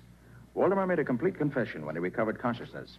He's admitted that he was hunting for the king's treasure and wanted to find it before Professor Glidden finished translating the hieroglyphics. And he was using the elevator to make secret trips between his office and this crypt. Exactly, Patsy. When Waldemar completed the new wing of the museum, he modified the original plans and put his office at the end of the first-floor corridor. Then he built this crypt on the second floor, right over his office. Evidently, the elevator was already installed, and Waldemar brought the sarcophagus up on top of it. And there was a sarcophagus standing in an alcove that was really the elevator shaft. Mm-hmm. The elevator itself became the vault in Waldemar's office. He disguised it with shelves and loaded them with curios. But it was still an elevator. And you think Shelby found out about it? Shelby must have helped Waldemar arrange things, since it was more than a one-man job. Then later, Shelby decided to look for the treasure on his own. Apparently. Waldemar confessed that he murdered Shelby for those very reasons and left the body in the crypt to blame the crime on Professor Glidden. And Waldemar put Madame Dackler in the crypt so Glidden would be blamed again. Exactly. But he didn't have to kill Dackler. She knew nothing, you see. He merely grabbed Dackler in order to get the original plans of the museum. And here comes the professor now, Nick. Oh, hello, Professor. Right on time, I see. Oh, so glad to find you here, Carter. I wanted you to be here when I examined the crypt in the elevator. I want no more surprises. Well, I don't think anything else is going to happen up here, Professor, but I'll be glad of the chance to do a little extra looking around myself. Oh, there's that Anubis again. He's on his face this time. It was quite clever of Waldemar to disguise himself as Anubis. He really did resemble the statue. Well, look, Nick. Where, Patsy? There at the statue lying on the floor. Why, the head is completely turned around. Yes, the fall must have knocked it loose. Oh, give me a hand with it, Professor. We'll set it up again. Oh, certainly, Carter. It's pretty heavy, but... Yes, it is. What? Gold. Oh, Nick, is it real? I imagine it is, Miss Bowen. Why, this must be the treasure of old King Snefru's. So that's where the royal treasure was hidden. Waldemar must have looked everywhere except in the head of this statue. So Anubis was really the keeper of the treasure. Well, congratulations, Professor. And I hope this discovery makes up for all your troubles. It does indeed, Mr. Carter. I shall now be able to visit Egypt again.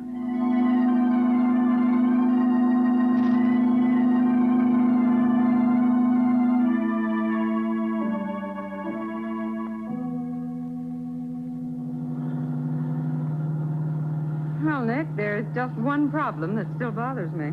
And I suppose, as usual, that the problem represents the crux of the whole case. It does. When I put that jar of perfume on the shelf, did you already know that the vault was an elevator? I did, Patsy. The elevator floor wasn't quite level. That's why you tripped as you went into the vault. But of course. But, Nick, what made you think it was an elevator in the first place? Quite simple, Patsy. There had to be an elevator to take the sarcophagus up to the crypt on the second floor. But, Nick, there's an elevator in the other wing of the museum. They could have taken the sarcophagus up that way and wheeled it across to the crypt. Patsy, how large is the sarcophagus? Why, it's 8 feet long and 6 feet wide and 4.5 feet high, didn't you say? Mm-hmm. And how wide is the door to the crypt? 4 feet, according to your measurements. Exactly. Now, Patsy, do you think you could put a sarcophagus 4 feet 6 inches high through a door only 4 feet wide? Of course not, Nick. Of course not, Patsy. Not even Dr. Waldemar could do it. Up through the alcove was the only way. Waldemar probably hoped that no one would think to compare the size of the door to the size of the sarcophagus. And nobody did, except Nick Carter.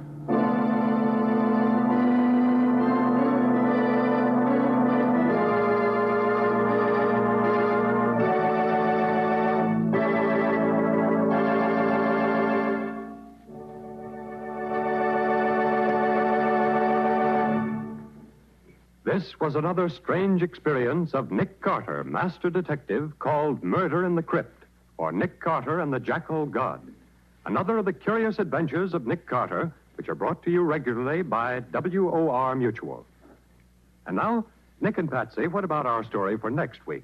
Well, next week's story is full of action, isn't it, Patsy? Action is right. You see, Nick investigated a murder on a lonely place called Skull Island. Yes, and there were only 4 people on the island who could have committed the crime.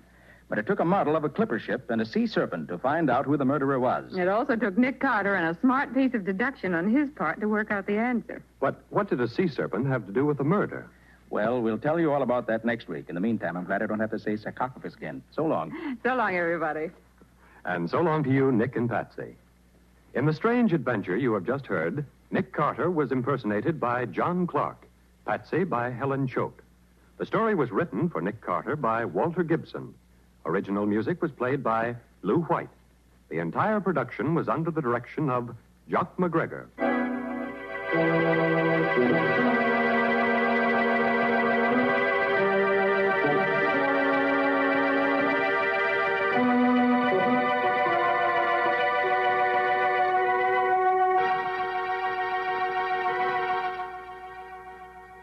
Next week at the same time, listen to another curious experience of Nick Carter entitled Murder on Skull Island.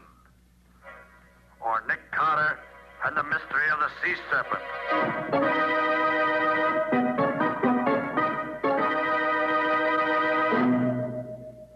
This story is a copyrighted feature of Street and Smith Publications, Incorporated. The Return of Nick Carter is produced in the studios of WOR and is broadcast over most of these stations every Monday evening at 9:30 Eastern Wartime. This is Mutual.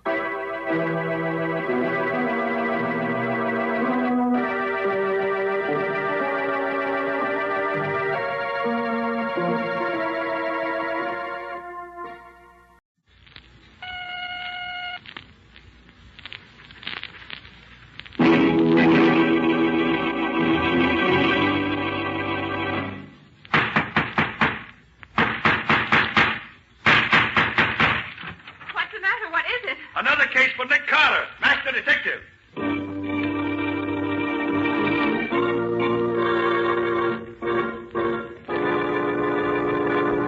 Yes, it's another case for that most famous of all manhunters, the detective whose ability at solving crime is unequaled in the history of detective fiction. Nick Carter, master detective. Tonight's curious adventure, The Drums of Death.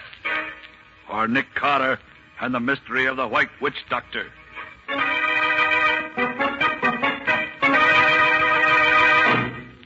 And so, gentlemen, you will find enclosed a complete dossier on the criminal in question, plus all the evidence needed for a conviction. Yours very truly, et cetera, et cetera. Wait a minute, Nick. Not so fast. Yours very truly. Okay, what now? Well, what else do we have to take care of, Patsy?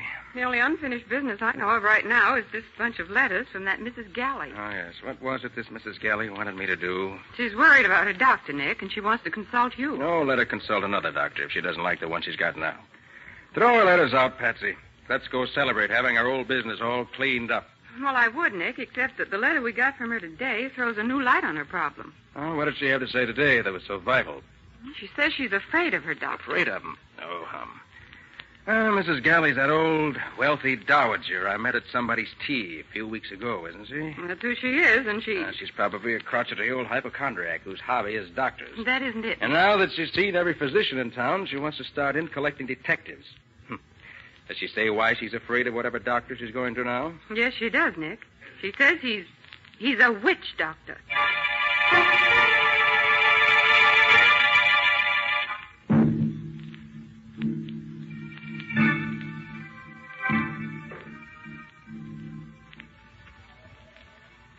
It was very kind of you to come, Mr. Carter.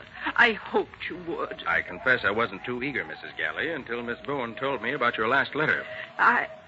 Well, perhaps it's silly to believe in such things as voodoo and black magic nowadays, but I don't know what to say. Suppose you tell your story and let me be the judge.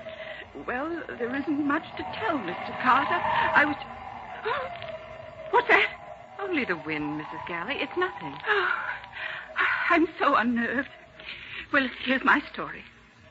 Last week, my nephew, Walter Galley, told me about a wonderful new doctor he discovered, a Dr. Congo. I wasn't feeling well, and the name interested me, so I went to see him. Good morning. Is Dr. Congo in? Good morning, madam. Yes, the doctor is in. Can't say I remember a doctor's office in Vanderbilt Square before. You're new here, aren't you? Have you come to see Dr. Congo, madam? Naturally. Do I look like an insurance salesman? Have you an appointment, Mrs. Galley is the name. Mrs. Galley. My nephew made an appointment for me. Oh, yes, Mrs. Galley. Will you step this way, please? Dr. Congo's expecting you. Thank you. Wait a moment. What's that noise? Drums, madam. Drums? What drums? If you'll step inside, Mrs. Galley, you'll find out for yourself. Very well. Drums, indeed. What nonsense is this? Good morning. Mrs. Galley, I presume. I'm Dr. Congo. Good morning, Dr. Congo. I want... Golly, what a story. Go on, Mrs. Galley. Why did you scream? Because I saw... Yes, what did you see? A white savage. What? From his neck to his toes, Dr. Congo was an ordinary man. He was wearing striped trousers, formal cutaway jacket, wing collar ascot tie. He was beautifully dressed. But his face... Yes? His face was hideous. Shaven skull, a horrid, grinning mouth, showing his teeth, which had all been filed to a point. And he had a bone through his nose. Like a cannibal. Yes. At first I was stunned. And then I thought it might be a joke my nephew Walter was playing on me. I sat down while the drums throbbed. I'm sorry I screamed, Dr. Congo, but you gave me quite a start. I usually do that to my clients, Mrs. Galley. What kind of a doctor are you? A witch doctor. You're fooling, aren't you? On the contrary. But it's unbelievable. We only joke about things like witchcraft nowadays. I am not joking, Mrs. Galley. I've spent 15 years in the heart of Africa studying voodoo. My face, the drums, the African witchcraft apparatus in this room, all are a necessary part of my profession. Profession? Yes. I am a professional witch doctor, and as such can guarantee miracles that modern medicine would never dream of. Ridiculous. I don't believe you. Really? Oye, Kahada. Oye, Kahada, home. Pardon me, Mrs. Galley. I was just ordering my men to begin the voodoo drum incantation. None of my clients believed me at first, Mrs. Galley, but I convinced them. Now, if you'll allow me... What are you doing with those scissors? I have merely removed a lock of your hair. Now, in spite of yourself, you are officially one of my patients. And I warn you, my fee is high. Well, you're wasting your time, sir. I don't want to be a patient of yours, and I won't pay any fee. I'm leaving. Good day, sir. One moment, Mrs. Galley. Dr. Congo, let go of my arm. You don't understand me, Mrs. Galley, and I'm afraid you don't understand voodoo. This lock of your hair places your health in my hands. Your life or death are mine to do with as I desire. And my fee for this visit is $10,000. Phosphorus, get out of my way. $10,000, Mrs. Galley. Now listen closely. 3 times you will hear my Congo drums roll, no matter where you are. If you have not paid when you hear them for the 3rd time, you will die. Good morning, Mrs. Galley. Then, Mr. Carter, I ran out of that office. I'm 65 and not as strong as I was, but I was frightened. I realized he was threatening to kill me with voodoo. And we don't believe in that nowadays, do we? Not as a rule. 3 drum rolls, he told me. And if I don't pay by the 3rd one, I die. Stuff and nonsense, I said.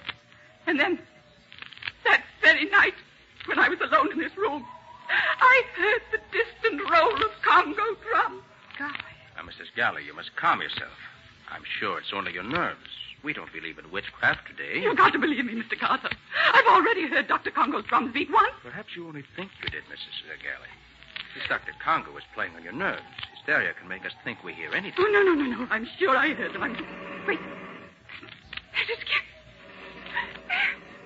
You heard? Nick, that wasn't Mrs. Galley's imagination. I heard it, too. And so did I, Patsy. That's the 2nd time. It is not just my nerves. You must save me from Dr. Congo, Mr. Carter. If you can't, I'm lost. His voodoo will kill me. Help me. Help me. Mrs. Galley, you mustn't let this get you. I never believed in witchcraft before, but I do now. What a joke on me. Mrs. Galley, please. Please, I beg you. Mrs. Galley. What a joke on me, voodoo. Witchcraft. Slap her face, Patsy. What? Quick. Snap her out of this. Okay, you say so. Mrs. Galley, listen to me. I'll take over this case, so don't worry. Now, where can I find your nephew? Walter. He's usually in the Bubble Bar Cafe at this hour. Oh, Mr. Carter, if that Dr. Congo gets me, Nick,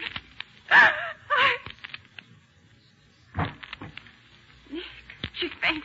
Call her maid and tell her to put her to bed. We've got to get out of here. You go back to the office. I'm going to look for Mrs. Galley's nephew. But, Nick, what about Dr. Congo? Isn't he the one you want to see? No. I have a hunch this case hinges on Walter Galley.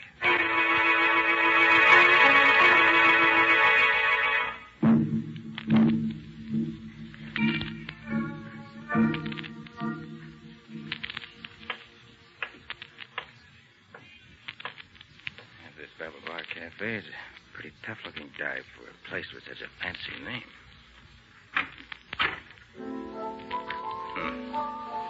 Nobody here but the bartender and that piano player.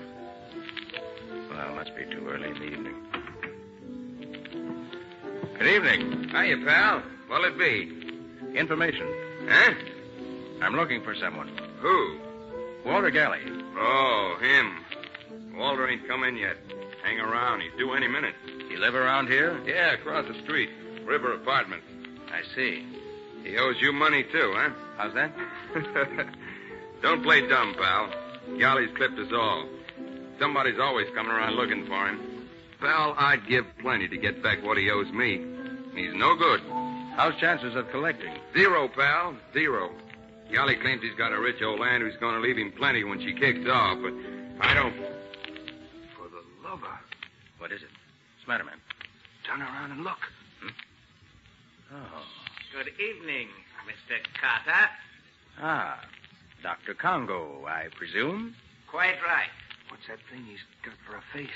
Don't you find it inconvenient walking around wearing a bone through your nose, Dr. Congo? No, Mr. Carter, I don't. It's my business. And what's your business with me? You see this African spear I'm carrying? Yes? I'm going to present it to you. And why? Merely as a warning, my impulsive friend. A warning? Yes, a warning. Keep away from Walter Galley and his aunt, or the next time my drums roll, they'll beat for your death. My dear witch doctor. And just to punctuate my warning, here's the present I promised you. Take it! Look out! He just missed you with that spear, mister. Keep it for a souvenir, bartender. I'm going after that man. Hey, Dr. Congo. Dr. Congo. Look down that side street. If Congo thinks he can scare me off with that voodoo nonsense. Congo! Congo! He's cutting across the street. Well, let's see if he can outrun me. Hey, look out! Watch where you're running! Look out!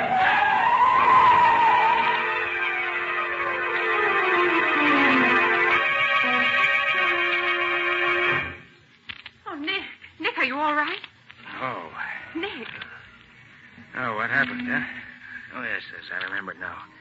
Oh, is that you, Patsy? It's me, all right. Oh, that was close. What happened? I got here just as that car almost ran you down. Well, whoever it was, he tried his best to get rid of me. But why? Probably because I was chasing Dr. Congo. Dr. Congo? Yes. He paid me a visit when I was looking for Walter Galley. At the Bubble Bar Cafe? Yes. Congo threw an African spear at me. I chased him out into the street. Good heavens. Probably had an accomplice waiting with a car for just such an emergency. Oh, Nick, they might have killed you. Well, they certainly tried hard enough. Must have jumped a mile trying to dodge that car. Nick, listen. I came down here looking for you. What's happened? Mrs. Galley's maid phoned the office just as I got there. She was hysterical. She could hardly talk. What happened, Patsy? Mrs. Galley has vanished.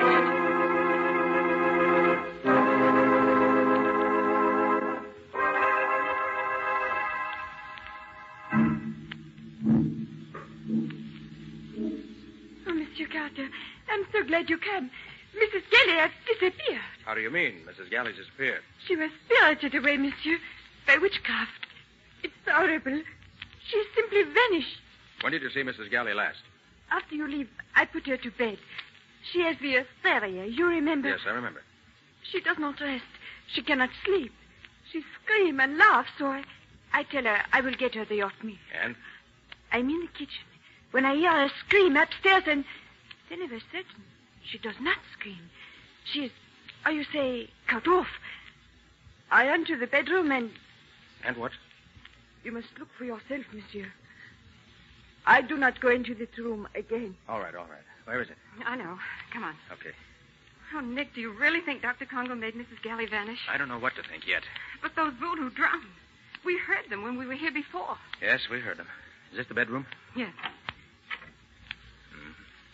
Room looks all right. Nothing upset. No sign of a struggle. Nick. What? Look, on the bed. The bed? Oh. What is it, Nick? Looks like dust. Dust forming the outline of a human figure. Oh. If there's any truth in voodoo, Patsy, that's what's left of Mrs. Galley. Oh, Nick, this is awful. Now, steady, Patsy, steady. But this must be real witchcraft, Nick. No human agency could do this to Mrs. Galley. The drum. The Congo drum. Oh, let's get out of here. If I hear those drums again, I'll scream. They're horrible. You better get ready to hear plenty more, Patsy. Right now, we're going to pay a visit to Dr. Congo.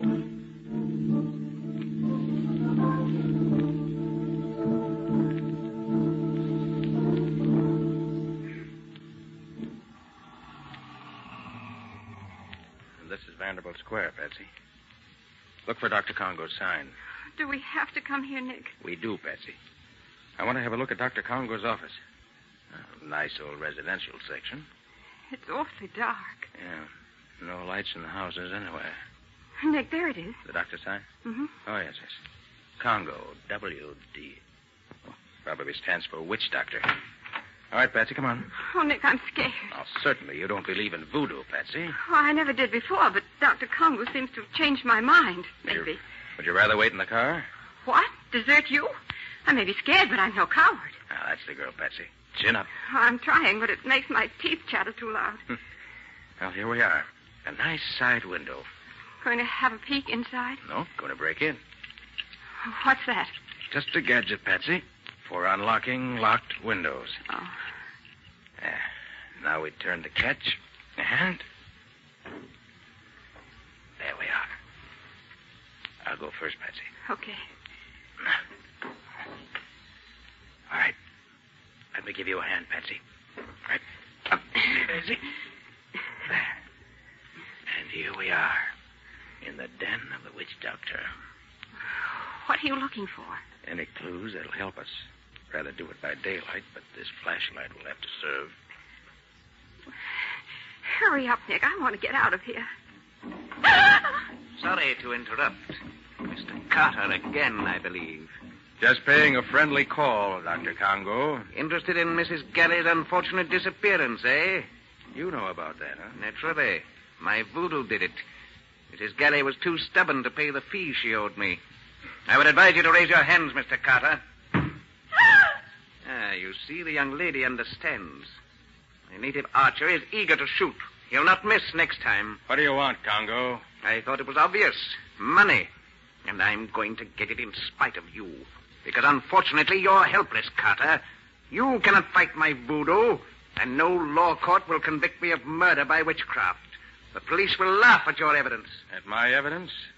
I wonder. You can wonder on your way home, Mr. Carter. This way out. And let me warn you never to return, or you'll not go out alive. Come on, Nick. One last word. I've already spoken to Walter Galley on the phone. He refuses to pay the money his aunt owed me. Walter has no money. Ah, but he can raise plenty at a moment's notice on the inheritance he'll receive, now that his aunt is dead. That's true, if his aunt is dead. You had better use your influence on him, if you have any, and persuade him to pay before it's too late. Another threat, Dr. Congo? Listen, Mr. Carter. I do not make empty threats. You've already seen the power of my voodoo in the case of Mrs. Galley. And I'm not joking now. My black magic is already cutting away Walter Galley's life. Unless he agrees to pay what I ask, in a very short time, he too will rot to dust. Good night, Mr. Carter. Nick, I can't believe it. He let us go alive. Yes, Patsy. This time, Congo overplayed his hand, and I believe a visit to Walter Galley's apartment will prove it.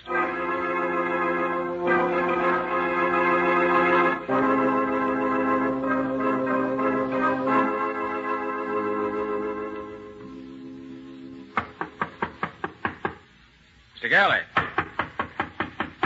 Mr. Galley. Mr. Galley. No one home. Then we'll just go in and wait.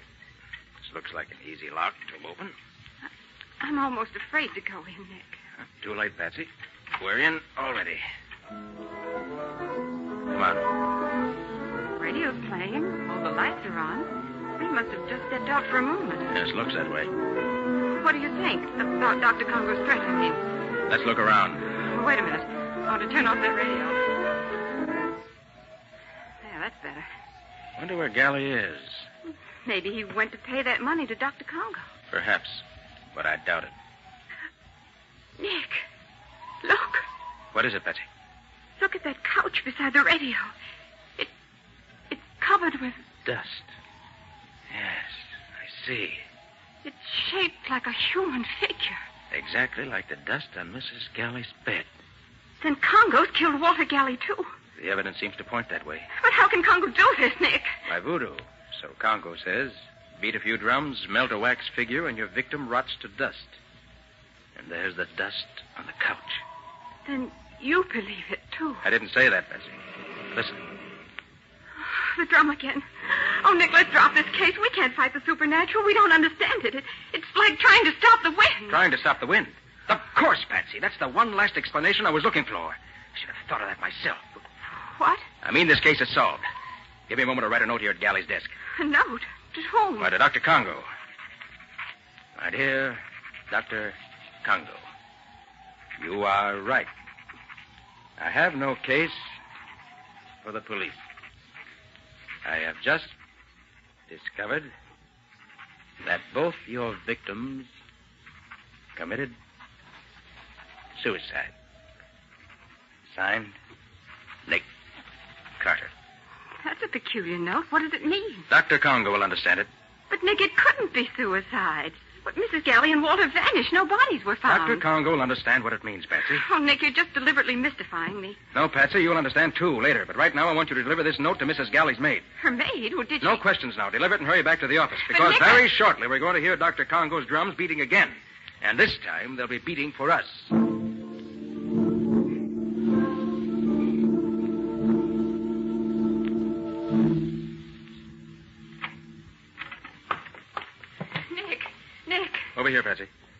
You deliver the note? Yes. What in the world are you doing? Just setting up my motion picture projector. Oh, Nick, this is no time for movies. The police were at Mrs. Galley's.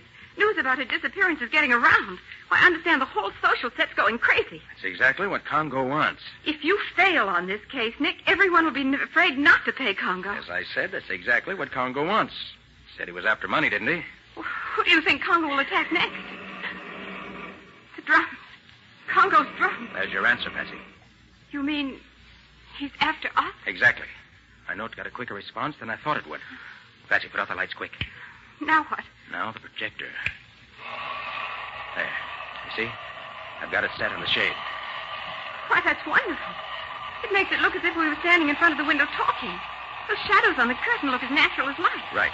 Now, get over to the side of the room, away from in front of the window. But... No buts. Follow instructions. We're playing against the killer, Patsy. You mean Congo? Get down on the floor. Lay flat. I wish you... Quiet. What am I supposed to do here? Wait. And when you hear shots, scream. Scream? You heard me. But who's going to do the shooting? Our old friend. Nick, are you all right? Quiet. Everything's all right. All they shot was the movie projector. In about 10 seconds now, they'll be coming in here to check up on the results. Nick, did you say they? Now listen. Just as soon as you hear the door slam, turn on the lights. But Nick... Don't argue, Patsy. Okay. Now, quiet. That apparently took care of them. Yes, I think that we've got to... Don't move, neither of you. Light, Patsy. Okay. Now, as you see, you're covered with this gun I hold in my hand. Nick Carter, I told you, Walter, he was... Shut up. Put up that Tommy gun you have there laid on the table, Dr. Congo. But, Nick, that's Mrs. Galley. I thought she was dead. That's what you were supposed to think, Patsy. And the chap with her is her nephew, Walter. But I don't understand, Nick. Very simple, Patsy. This clever pair created Dr. Congo, a phony witch doctor played by Walter Galley. Their motive? Blackmail. And they pretended to be their own first two victims. I see. So they could disappear and then spend their entire time playing Dr. Congo. And also so that their fates would terrify future victims into paying Dr. Congo's exorbitant fees without any protest. You are indeed clever, Mr. Carter. Very clever. Then all that voodoo was make-believe. Phony. Yes, Patsy. As phony as the shadows on our window shade, which this precious pair attacked. And as phony as the makeup that turned Walter into a witch doctor. That's why I wrote that note, Patsy, about having learned that both disappearances were really suicides. They knew then that I'd seen through their whole scheme. But those mysterious drum beats we heard, even outside our own window. Let me show you how that was done. Let's see. Oh, yes, here it is. You see, Patsy? A simple gadget attached to the outer frame. A windmill connected to a small drum. Mm-hmm. When the wind blows hard enough, the drum beats. Watch, I'll spin it. Oh, so that's what scared me. That plus your imagination. It was imagination you two counted on most, wasn't it, Dr. Congo? You concocted the voodoo tale, planted your own clues, and then vanished. The rest you left to human nature, right? So why did they call you in, Nick? Why didn't they let well enough alone? They were playing for high stakes, Patsy. They thought they had a perfect racket, and if I failed to break it, their victims wouldn't fight back. But the phony Dr. Congo was far too eager to let us escape. That was the second important clue. The second? What was the first? Mrs. Galley claimed she was in Congo's power because he'd cut off a lock of her hair, remember? Yes, but isn't that according to voodoo tradition? Certainly. But it couldn't work with Mrs. Galley. Well, why not? No, Patsy, you disappoint me. Look at Mrs. Galley now. You're close enough. I see. Mrs. Galley wears a wig. Of course, Patsy. And a lock of hair cut from a wig would hardly put the wearer of the wig under the spell of even the best witch doctor in the world. Well, for the love of... Look here, Carter. We can't stand here all night with our hands in the air like this. No. What are you going to do with us? Sorry to treat you two this way. But I don't like visitors who bring Tommy guns to my office. I was a fool to let you go when I had you in my office, Carter. You were all kinds of a fool, Galley. Or do you prefer to be called Dr. Congo? If you hadn't been in such a hurry, your plans might not have been quite so apparent.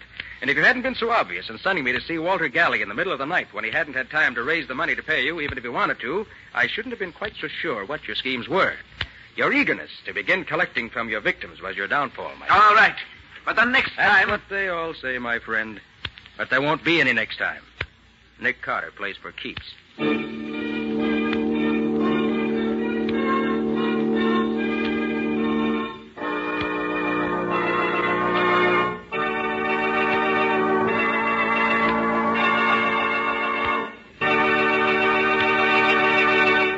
This this has been another of the strange adventures of Nick Carter, Master Detective, which are brought to you regularly at the same time by WOR Mutual. And now Philip Clark, who played Dr. Congo in our story tonight, has a message from our government that I want you all to hear. Go ahead, Phil. A friend of mine asked me the other day, why do we need to save waste paper? And how come the supply of paper is limited? Well, the answer to that is obvious. An army needs men, and lumberjacks, among others, join the army. Fewer trees are cut down. Consequently, there's less paper made, because there's less wood pulp available for making it. But that same war that cuts down the available supply of paper demands an ever-increasing quantity of paper for many vital war needs. Paper goes into cartons and containers for food, weapons and equipment needed by the armed forces. Paper is necessary for many of the actual weapons of war, such as incendiary bombs, bomb fins, wingtips, airplane signals, parachute flares, ration containers, and ammunition containers. And the American home is the greatest potential source of waste paper. Every kind is needed. Bags, wrapping paper, newspaper, magazines, old containers, and so on. So if you're not already doing so, start today salvaging all the waste paper you possibly can. Then sell it to your junk dealer, or donate it to some charitable organization.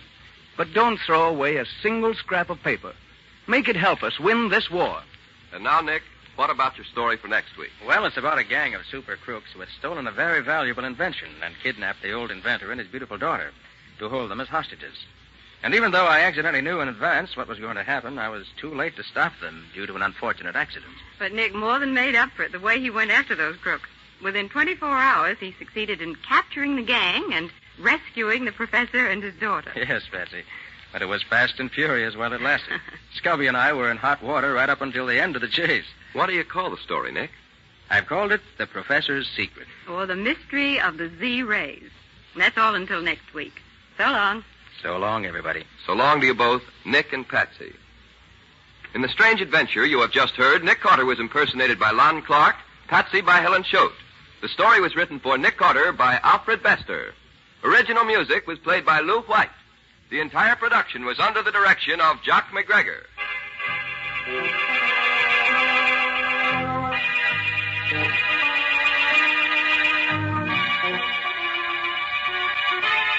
Next week at the same time, listen to another curious experience of Nick Carter entitled The Professor's Secret, or Nick Carter and the Mystery of the Z-Rays.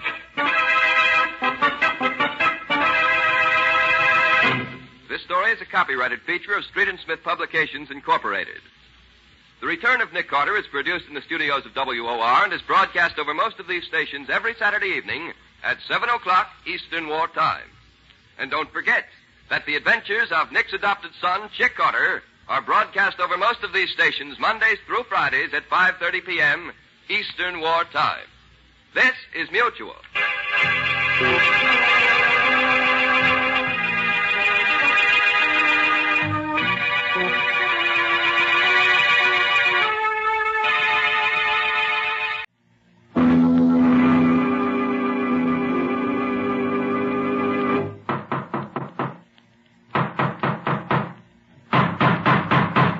What's the matter? What is it? It's another case for Nick Carter, Master Detective.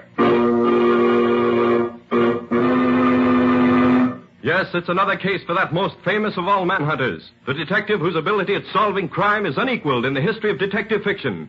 Nick Carter, Master Detective, presented by the three great Linex home brighteners, Linex Clear Gloss, Linex Cream Polish, and Linex Self-Polishing Wax, created by Acme, America's great producer of Acme quality paints.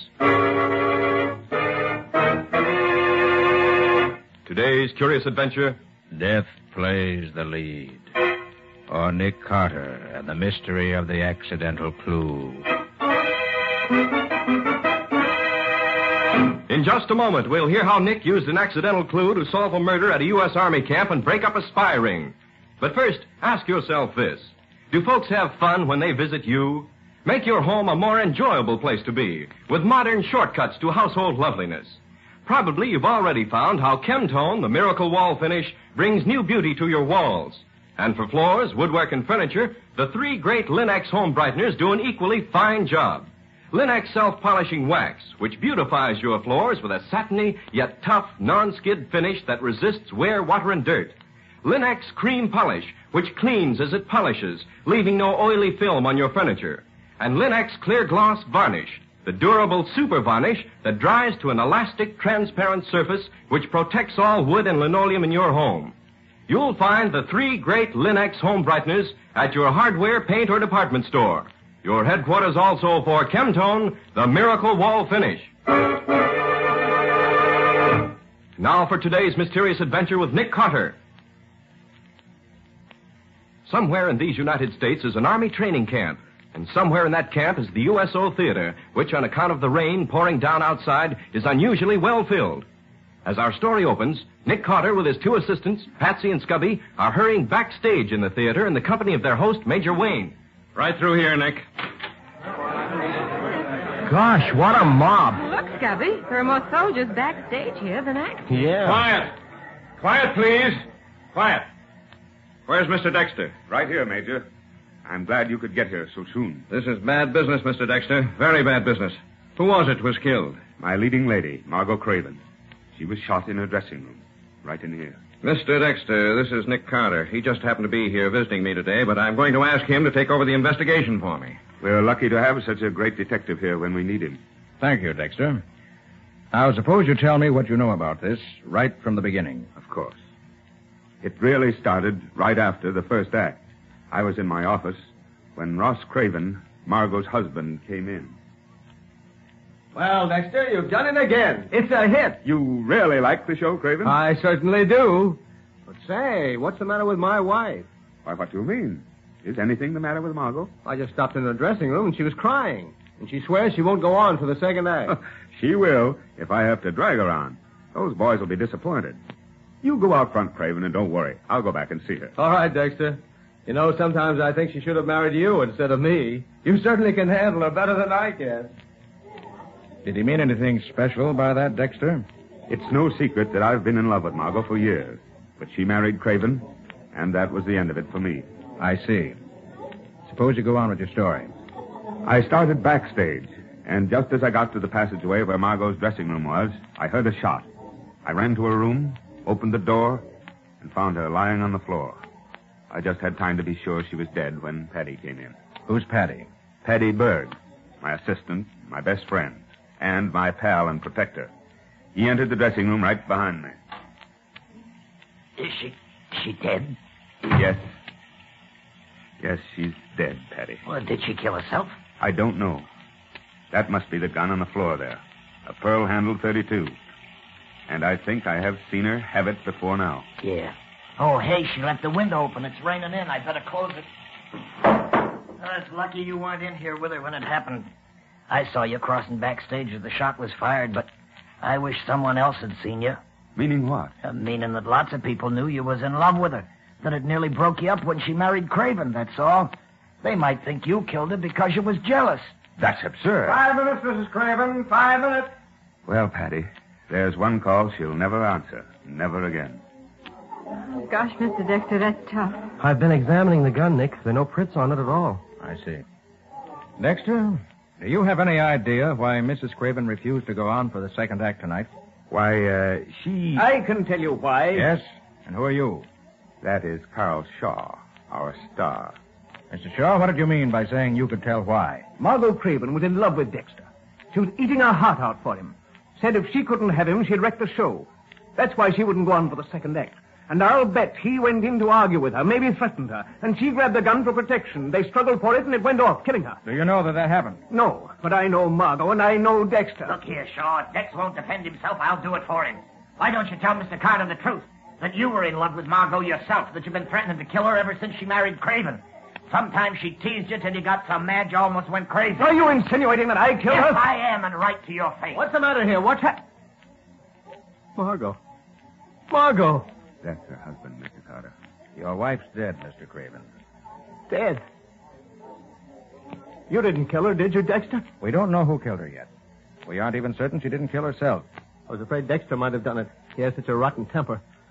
And it would have been my fault because I asked him to come back here and argue with her. Mr. Craven, do you know anyone who might have had reason to kill her? Yes. Carl Shaw. What? He had a filthy temper, and Margot was always teasing him. You lie. Maybe you killed Margot yourself. Why do you say that, Mr. Shaw? Craven didn't love his wife. He wanted to be rid of her. You told me that's a lie, and you know it. Mr. Craven, where have you been since you talked to Dexter before? You certainly didn't get as soaked as you are now, sitting in a theater. Well, no, I went out and walked around to cool off. Then I saw the soldiers leaving the theater, so I came back to find out what happened. Nick, don't move too suddenly. But as soon as you can, look at the window. The window, what do you... Oh, a face. What was that, Nick? No, it's gone now. There was a face at the window, staring in at us, Major. There's nothing but rain there now. Scubby. Yeah, Nick? Take a look outside. See if you can find any footprints. The mud's so thick out there, you want to be able to find some good ones. Sure thing, Nick. I'll be right back. Well, Major, I'm afraid we'll have to ask the whole company to stay here in town tonight. Accommodations may not be too good, but they'll have to do until the case is cleared up. Looks to me as if any one of several people might all equally well be guilty. We'll see that they're all taken care of, Nick. There are tracks, all right, Nick, but there's nobody there now. I'll put a guard out there for tonight, Nick. We can take a better look at the prints in the morning. That's all, folks, but don't go anywhere until I say so.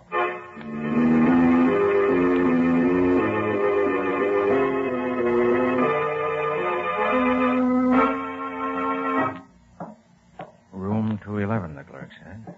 It should be right about... Ah, here. Come in.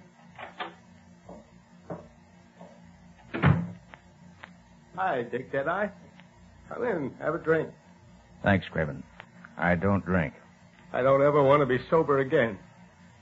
When I'm sober, I remember all the rotten little things I did to Margot. She should have married Dexter.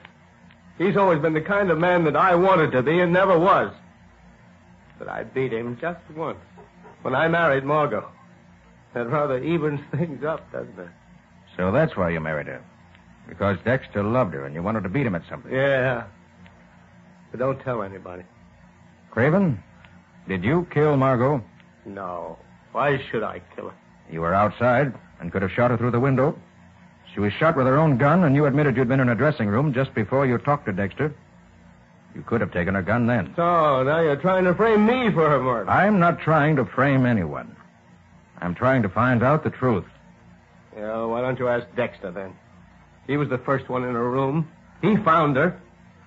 Or ask Carl Shaw. He hated her. And loved her. I guess they're the same thing sometimes. Sorry to see you in this condition, Craven. I'll talk to you again when you're more yourself than you are now. Good night, Craven. Oh, there you are, Nick. Scubby and I have been waiting here in the lobby for you. Yeah. Did you get any more dope, Nicodemus? No, Scubby. Too many suspects and too few clues. Can we do anything for you, Nick? No, not just now, Patsy. It's getting late. Think I'll turn in. Well, I'll toddle off to my room then if nobody minds. Okay, Patsy. See you bright and early in the morning. Good night, Patsy, old kid. Get lots of nice, pretty beauty sleep. Wouldn't do you any harm to get some of that beauty sleep you're talking about. You need it more than I do. Oh, that's what you think. I got eyes. Oh, well, I guess I'll put my car in the garage. I left it standing outside when I drove down from the theater. Hey, Nick, I've got something important to tell you. How about going to your room where we can talk? Why, sure thing, Scubby. Just as soon as I get the car put away for the night. I'll be right with you then. It won't take me but a couple of minutes. Right, Nick. I'll wait for you here in the lobby.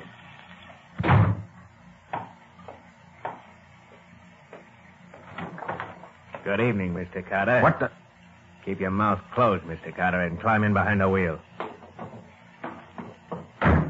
Just a moment.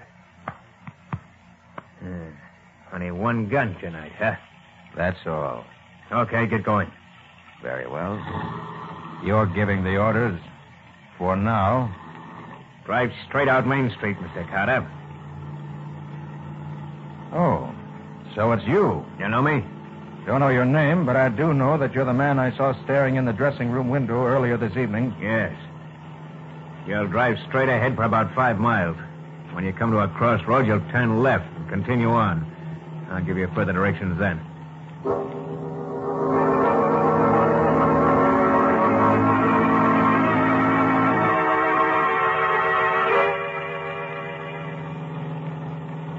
Pull up behind that car just ahead on the left.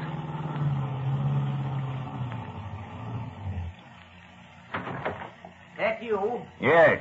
I haven't had time to search him yet, but he must have them. The MP didn't get them. We know that. If you'd only tell me what this is all about, maybe I could help you. Step out of your car, please. It's very simple. Margot Craven got some papers which didn't belong to her. Got them by accident. They belong to us, and we want them. Papers? What papers? Oh, nothing that concerns you. We're sorry we have to drag you into this. I admire your work greatly, but we think you may have those documents, and we must have them. Hey, wait a minute.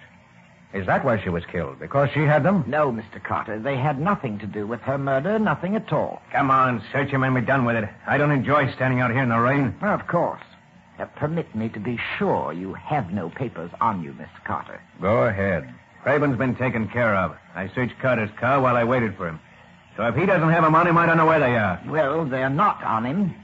Mr. Carter, on your word of honor, you know nothing about our papers? I do not. How much does that mean? Oh, with Mr. Carter, it means a great deal. Well, thank you. That's a bit unexpected, but very welcome. If we find later that you've lied, we shall, of course, kill you. Now, you may get back in your car. Watch out. We're still covering you with our guns. That's better. Now what? Now I take over. We're going to drive away and leave you here. I'm sure you won't try to follow us. And why not? Because you're going to sleep right now.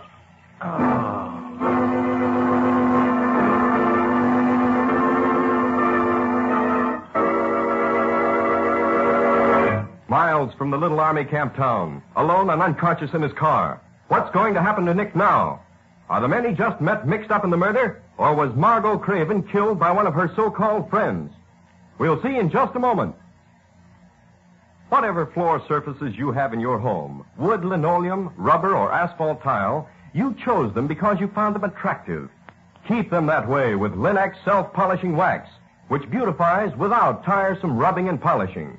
Simply wipe Linex self-polishing wax on any floor surface, and it dries to a satiny yet tough finish which wears amazingly. That's because Linex self-polishing wax contains the greatest possible amount of genuine carnauba wax.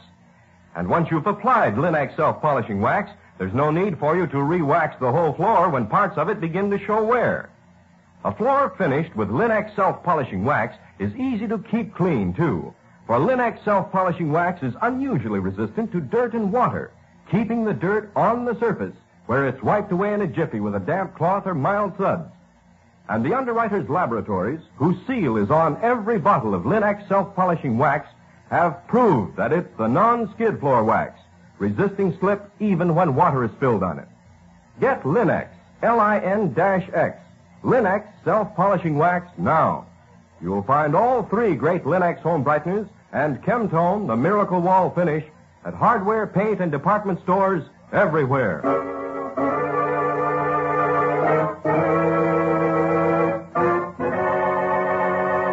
And now back to our story. Slugged unconscious by a pair of desperate men, Nick lay slumped over the wheel of his car for several long minutes. Then, when the sharp stabs of pain which accompanied his return to consciousness had died down slightly, he slowly drove back to the hotel, where Scubby was waiting for him. Taking Scubby to his room, he told him what had happened. Well, I'll be doggone, Nick. You're the luckiest guy in the world. What's lucky about getting your head split open? I mean, you're lucky that you didn't stop and talk with me before you went and put your car away. Here. Oh, what's this? If I'm not mistaken, those are the papers your friends wanted. Where'd you get them, Scubby? I found them behind the dressing table in Margot's room. You did?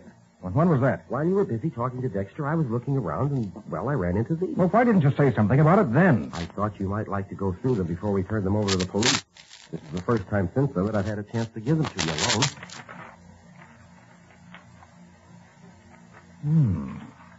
Yeah. What are they, Nick? Scubby, these are in code. I rather think they should be turned over to Major Wayne at the camp. Well, why give them to him? Use your head, Scubby. They're in code, I said, and Margot got them at an army camp. These were given to her by mistake. And that can mean only one thing as I see it. Spies. Gosh, Nick. Do you really think so? I do. Come on. I'll get my car out of the garage and take them out to camp right now and turn them over to Major Wayne. Maybe these papers will help us catch the killer of Margot Craven.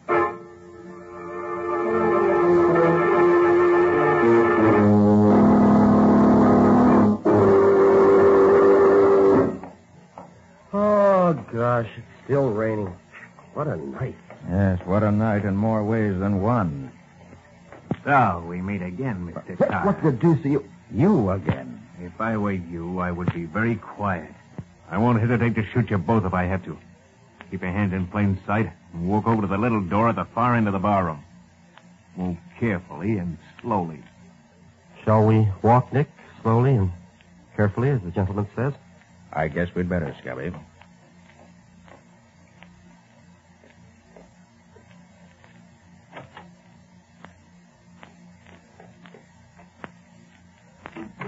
Well, Mr. Carter, I told you I was not a man who could safely be lied to. I didn't lie to you. Mr. Carter, those papers we are looking for are in your overcoat pocket right now.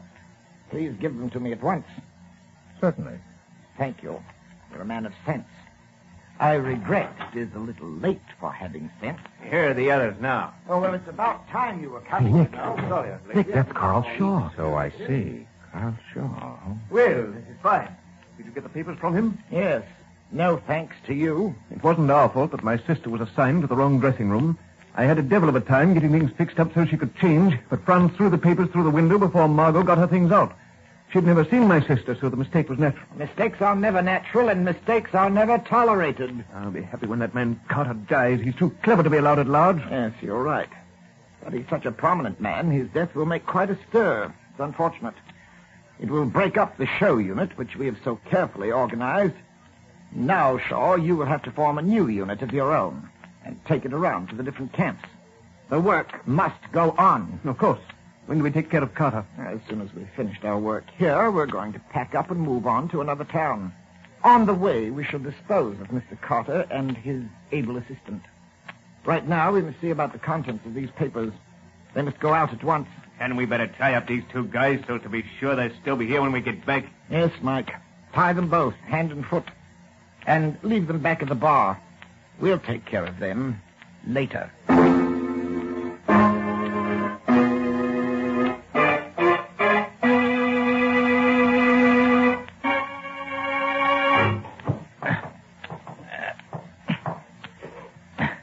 Hey, what are you doing, Nick?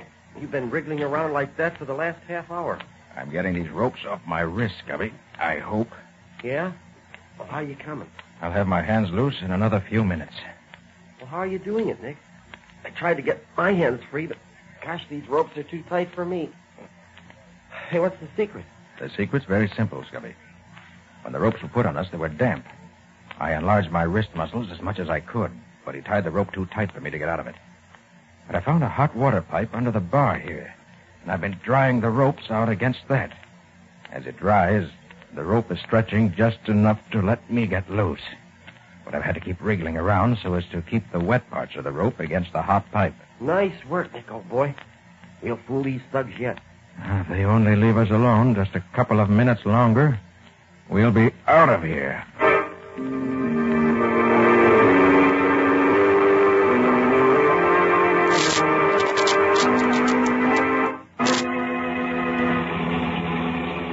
You'd better not drive too close to their hangout, Major Wayne. No, I won't, Nick. I'll stop a couple of blocks away, and we'll sneak up on them from there. Sorry, I couldn't arrest them myself and save you the trouble. But I have no official standing in cases of espionage, naturally. Quite so, Nick. But I'm glad you're going to give me a hand to capture them. Don't forget, Paddy and I are here, too, Major. Of course, Dexter. I'm only too glad that you and Paddy happened to be with me when Nick brought me the news. Now, we'd better work out a plan of action before we get there. You know the layout, Nick. What do you suggest? I think it'd be a good idea for one of us to knock on the door of the place. Then when it opened, the rest of us, who will be in hiding just out of sight of the door, will rush in and take over. If we try to rush them from outside, someone may get killed before we can get inside. Good. I'll go ahead and knock at the door. No, Major, let me do that. I'd like that job. Paddy, I can't let you risk yourself like that. That's my job. Please, Major, I want to do it. I got a special reason. But I think it's too dangerous. I can't let... I think it's a good idea, Major. Paddy would be just the man for the job. Well, of course, Nick, if you say so, but I don't No, like... thanks, Mr. Carter. You're a good egg. Well, you better stop somewhere in here, Major. This is close enough. Right. Now, give me your attention, please. We'll hide near the front door of the building, except Paddy. You'll go to the door and knock on it. And someone answers the door, we'll run here.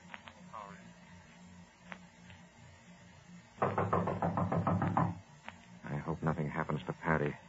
I can't understand your wanting him to do that job. I'll explain later, Major. Oh, there. The door's opening. Well, what do you want? Get your hands up. Come on, Nick. Keep your mouth shut. So, that's it, huh? Well, Drop that gun before I... You, I hear. The rest of you come out with your hands up. The building is surrounded. No, we're coming. Don't shoot. We get out. Stop shooting. We're coming out. Nick! Patty's badly hurt. See what you can do for Patty, Nick. I'll take care of these enemy spies. All right, Major. How bad is it, Patty? Curtains, Nick. Last curtain for me. We shouldn't have let you do this, Patty. But I wanted to, Dex. I wanted to. But why, Patty? Why? I think I can answer that, Dexter. Yeah. Nick can tell you. He knows. What's he talking about, Nick? What do you know? Patty, you killed Margot Craven, didn't you? Yeah. I killed her. And now I'm dying just like I hoped I could. You killed Margot? But why, Patty? Why? Because Patty was afraid that she'd wreck your business and your life, Dexter. She was the kind of a woman who had to rule everybody with whom she came in contact. And she could have ruled you in the end because you loved her. Unless I'm mistaken, Patty tried to argue her out of a sit-down strike. There was a fight, and she was killed. Accidentally, perhaps. And then Patty jumped out the window, ran outside, and came back in just as you went into the dressing room from backstage. Right, Patty? Yeah. I don't know how you knew it, but I felt you did. Thanks for letting me go first. This way. Oh. Patty. You've put me in your debt forever. But, Nick, how did you know that he killed the Craven woman? I thought it would have been Shaw or her husband or, well, maybe even Dexter. Well, Scubby, for one thing, there were those footprints in the garden outside her window. You found where a man had stood on tiptoes to look in. Yeah? But you didn't notice that there were also definite marks of where someone had jumped out the window. And Patty was the only one in the dressing room when we got there who had on his shoes the black dirt that was used in making those flower gardens. Oh, I see. Also, I could see he'd just come in out of the rain. And then, too, Scubby, you remember that Dexter said that the first thing Patty did when he followed Dexter into the dressing room was to rush over and close the window? Yeah?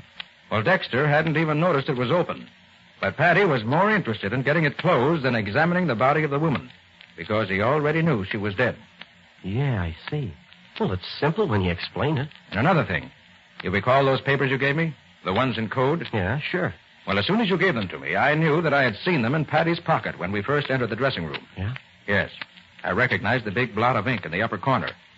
But it didn't mean much to me until I heard Shaw say that the papers had been delivered to Margot by mistake. That they should have gone to his sister, who was one of the spy ring operating through the camp show.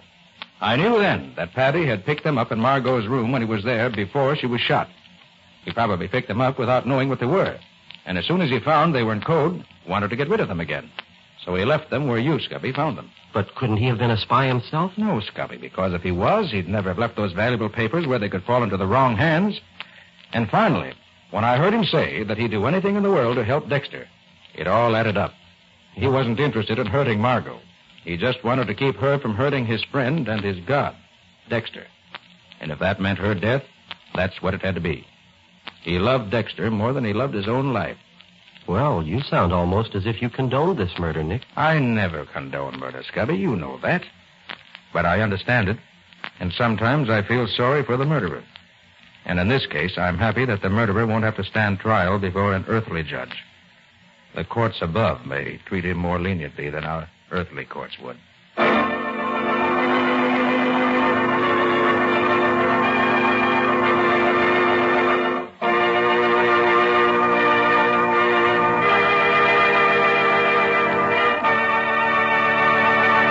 In just a moment, Nick and Patsy will bring you a preview of next week's exciting case. But before they do, consider this. When it comes to keeping up your furniture's appearance, fingerprints and scratches are two of your greatest problems. But Linex Cream Polish, the quick, easy way to furniture beauty, banishes fingerprints, helps hide ugly scratches in one application. Linex Cream Polish actually cleans as it polishes, too, saving one whole step in your cleaning routine and removing cloudy dust and polish accumulation immediately. And, best of all, Linex Cream Polish dries to a hard surface that leaves no oily film to attract additional dust, make additional work for you. Save hours of extra work each week for the added leisure time you need to do the things you like to do. Ask for Linex Cream Polish at your dealers now. Get all 3 great Linex home brighteners, Linex Self-Polishing Wax, Linex Cream Polish, and Linex Clear Gloss Varnish. The 3 great Linex home brighteners will keep your floors, your woodwork, your furniture looking the way you want them to look. So ask for these products at your hardware, paint, or department store by name. The 3 great Linex, L-I-N-X, Linex home brighteners. Another outstanding investment, the world's safest investment, in fact, is United States war bonds. And every bond you buy brings victory nearer, makes America safer. Let's go for the knockout blow. Now let's hear from Nick Carter himself. Well, Nick, would you care to give us a hint as to your next week's story? Yes, Ken. I'll give you just a hint or two, and that's all. A gangster dead on the beach of an exclusive Long Island estate. A dope peddler shot to keep him from talking. Hindu servant who knew too much and not enough. A movie star in the making. And plenty of trouble for Nick on the way. On the way where? To the solution, naturally. Nick never goes anywhere else once he gets started on a case. Okay, I'll be waiting for that solution he digs up in this one. What do you call it, Nick? Murder by suicide. Or the mystery of the death on the beach. And no more until next... So long, everybody. And so long to both of you. We'll be looking forward to seeing you again next week.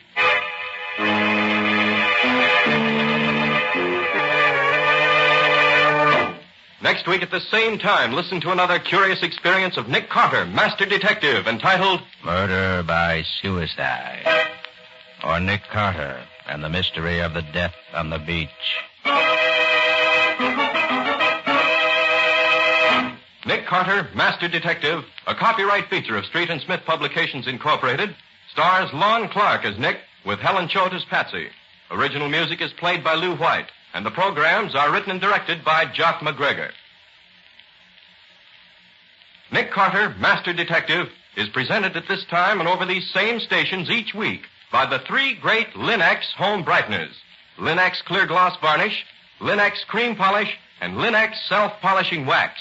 Created by Acme, America's great producer of Acme fine quality paints. This is Ken Powell speaking for the thousands of Linex dealers all over America and saying so long until next week. This is Mutual.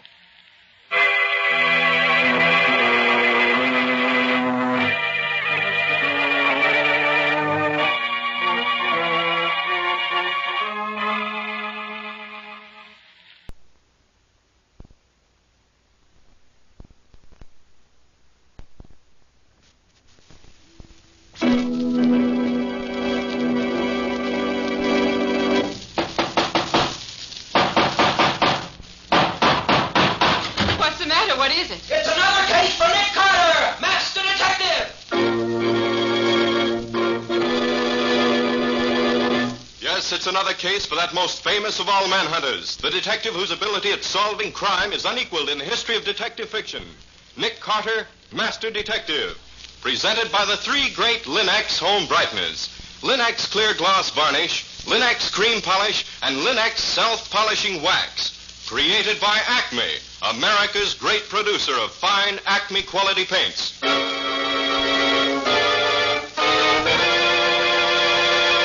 Today's curious adventure, Murder by Fire, or Nick Carter and the Mystery of the Midnight Alarm.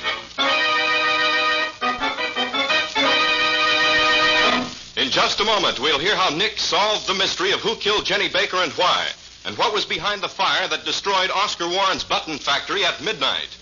But first, let me tell you something. Millions have learned from experience that Chemtone, the miracle wall finish, brings amazing new beauty to walls. Now, millions more are finding that the 3 great Linex home brighteners brings amazing new beauty to floors, woodwork, and furniture. Linex Self-Polishing Wax, which beautifies your floors with a satiny yet tough non-skid finish that resists wear, water, and dirt. Linex Cream Polish, which cleans as it polishes, leaving no oily film on your furniture. And Linex Clear Gloss Varnish, the durable super varnish that dries to an elastic, transparent surface which protects all wood and linoleum in your home. you'll find the 3 great Linex home brighteners at your hardware, paint, or department store. Your headquarters also for Chemtone, the miracle wall finish. And now for today's mysterious adventure with Nick Carter. As we start today's story, Nick and Patsy are watching a big factory fire in the downtown district. Suddenly, Nick calls to the battalion chief. Chief, there's a woman trapped up there on the top floor. You're crazy, Carter. The boys reported all clear several minutes ago. I don't care what they reported. There's a girl up there. I just heard her scream. I'm going up and get her. You're a fool to go in there. But if you do, be sure to get that gas mask of yours on tight, or you won't come out again. These button factory fires are full of poison gas from the celluloid and peroxide. Makes no difference. I've got to find out about that girl, Chief. So long. Hey, Bill. Yeah. Get one of those 2-inch nozzles over here. Rush it up the big ladder, up to the top floor. Cover Carter while he's inside there. He's a fool, but he's a brave man.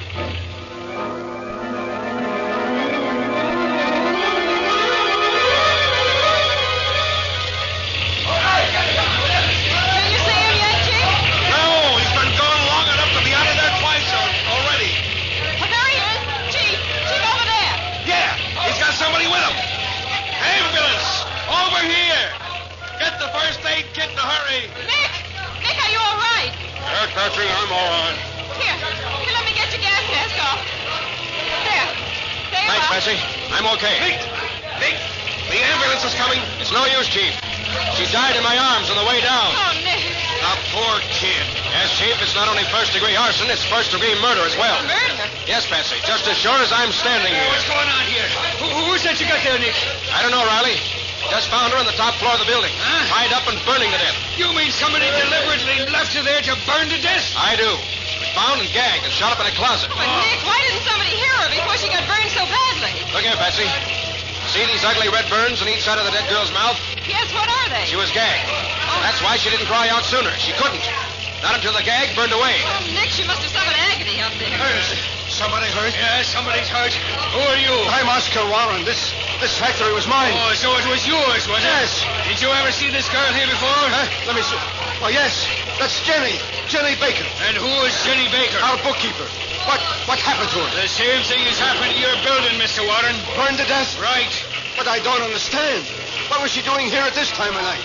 We weren't working overtime or taking inventory or anything. Why was she here? That's only one of the things we don't know, Mr. Warren. Mr. Warren, how did you happen to know there was a fire here? I didn't know. Then what are you doing here? I've been to the movies. On my way home, I stopped to pick up a bundle I left at my office this afternoon. And where's your home? Up in Washington Heights. And where did you go to the movies tonight? In Union Square. So you come all the way from your home in Washington Heights to go to see a movie in Union Square? Yes, but I... And on the way home, you stop at your office, which is a couple of miles out of your way, to pick up a bundle. It's a fine story. Look, if I left the bundle in my office, where else could I go to pick it up? Did you start this fire here tonight? Why should I start a fire in my own factory? Answer yes or no. Did you start this fire, and why? No, I didn't. Why should I? Same reason any other firebug has. To make money out of the insurance company. But I Your tell you... firm been making money this year? No. Business isn't so good this year. Yeah, but now that you can get your insurance money, everything's okay, I suppose. Look, why should you accuse me of things like that? Listen, Warren. The factory has been burned down, and a girl has been killed, and someone is responsible, and we're going to find out who.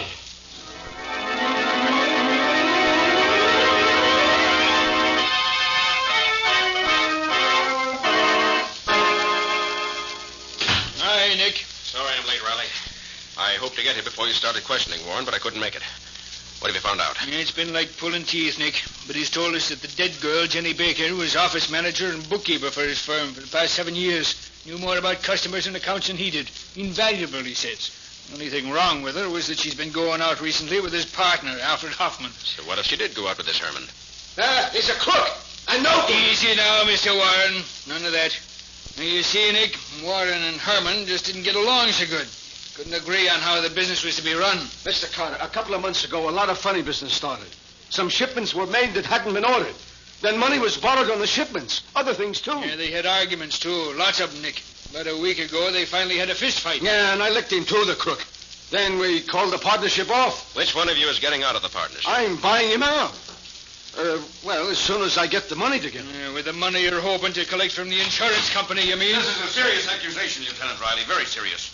Why, my client's reputation would be ruined if these charges of yours were made public. Stop sounding off that way, Hamilton. You're not in court and your client's not in jail yet. Strikes me, Hamilton, that if you were to tell your client what a jam he's in and advise him to tell us what we want to know, he'd be a lot better off. That fire was incendiary. No mistake about that.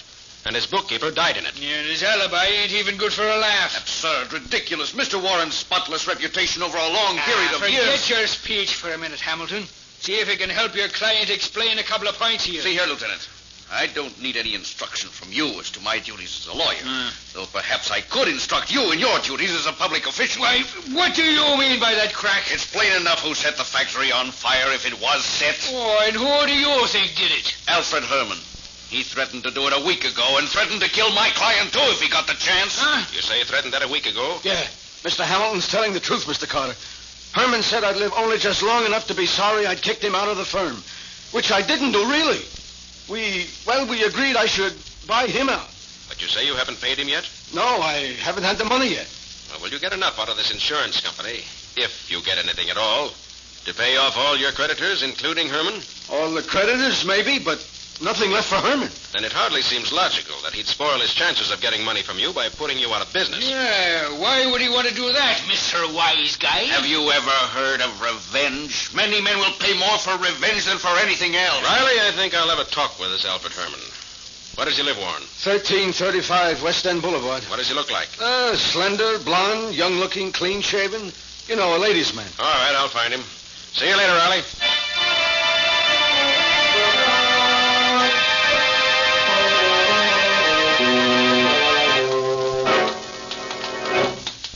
Apartment 3D, you said, didn't you, Nick? Yes, this is it. What do you want to get out of Herman, Nick? First, I want to see if he has an alibi. Ring again, Betsy. Okay. Well, guess he's not in. No, I'm afraid you're... Well, what is it? I smell gas. Gas? And it's leaking around the door to Herman's apartment. You think there's something wrong? I'm going to find out. Where's my pick lock? Oh, here it is. This is easy. Oh, good. There. Yes, there is gas in here. Stay outside, Patsy, while I take a look in the kitchen. All right, Nick, but be careful. I'll be all right. Yes, it's coming out of the kitchen here, all right. Phew. Have to get the window open first. That'll let some fresh air in here. Well, trying to kill yourself, are you? Well, not this time, my friend. Come on over to the window. There. I got you just in time, didn't I?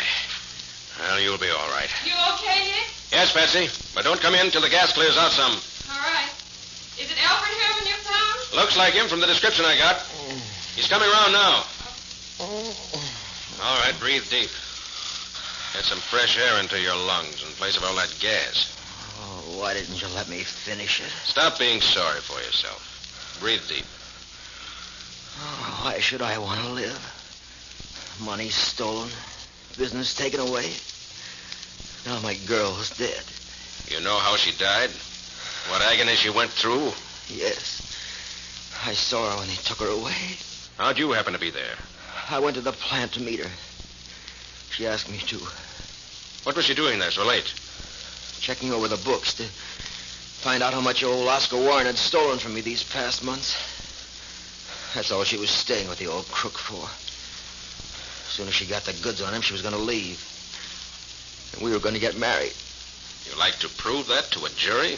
I don't care what happens now. Jenny's dead. True. But would you like to be convicted of her murder? Murder? You mean the fire was set? It was. Here, let me help you up. Yes, it was set by someone who knew enough about the button business to gather up all the shavings of celluloid and put them where they'd start burning the best. When was it set? Around 9:30 to 10 o'clock, as near as we can figure. You have an alibi for that time? Well, yes, I spent the whole evening with Dottie Baker, Jenny's sister. Where? At their apartment on Royal Avenue. You fond of Dottie? Well, yes, I am. Maybe you'd rather marry Dottie than her sister. Why, if you weren't a cop, I'd kill you for saying I'm not that. a cop. I'm a private detective. And if this You've killing... got no right to say that. Jenny's the only girl in the world for me. You sure? Am I sure? Here, look at this. What is it? Here in my hand. Why, Up to the eyes! Here's something else for you. Nick, what are you doing? one for you.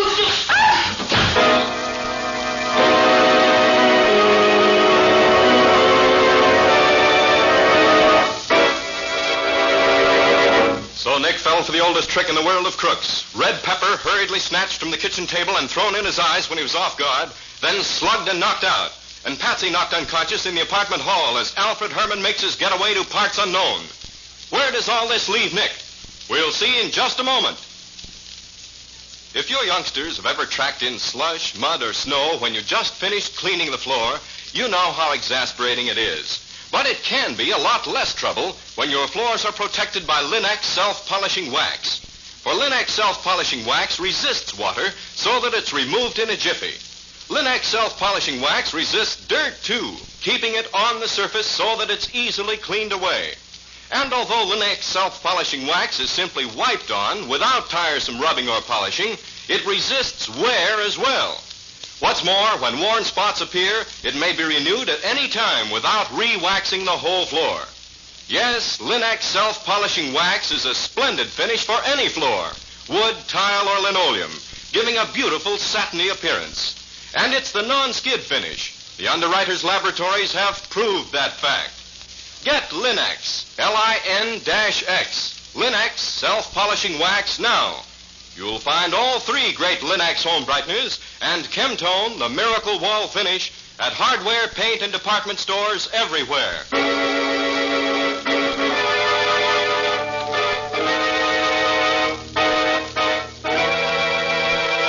And now, back to our story.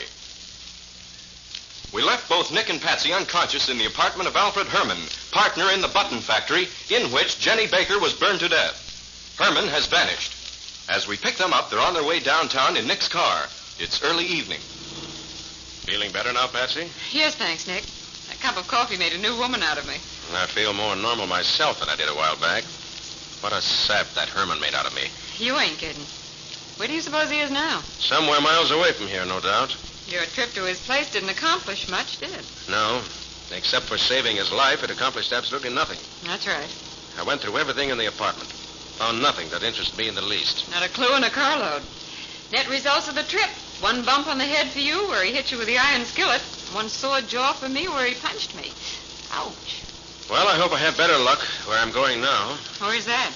I want to have another look at the burned factory now that the fire's died down enough so I can get in the place. Oh, is it safe? Framework of the building is still standing. Only the contents were burned. Not all of them. Well, there's a hot fire and a short one. That's it, just ahead there, isn't it? Yes. Now, Patsy, I'm going in.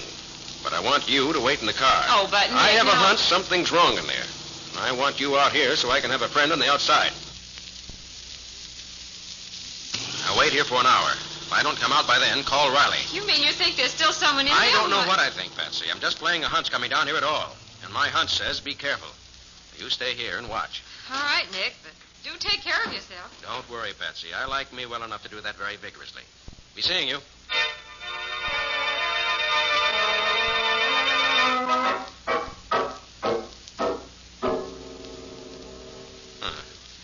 Floor's up here, still warm.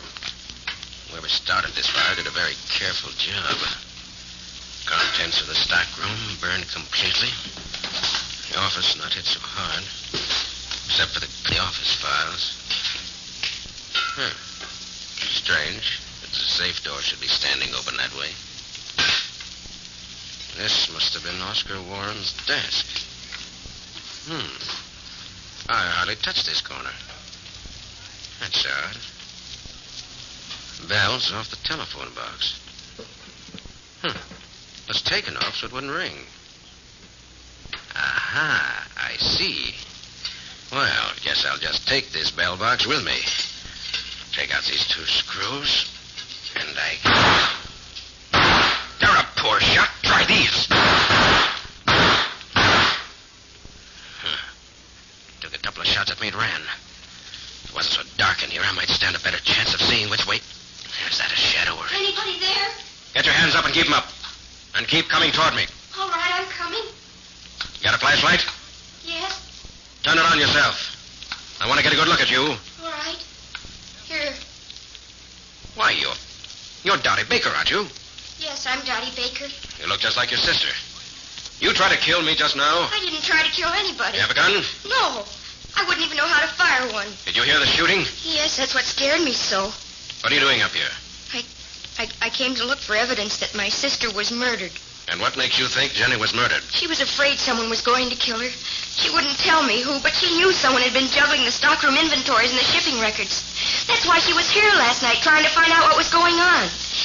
But she was afraid something would happen to her before she got the proof. And it did. But I've got the proof. What? Look here. See these metal bands? Yes. They were on the cartons of merchandise that were burned. And they proved that there were only a few of them in the stockroom when the fire started. It's the oldest trick in the business. Remove most of your stock, then have a fire, and claim it burned up all your stock. But where are the cartons of stuff that they took out of here? If you could only find them, they'd prove who did it, wouldn't they? They certainly would, Daddy. And I think I know where to find them. But how could you know that? The bell box where the telephone on Mr. Warren's desk told me. Come on. Where? I'm going to take you home first.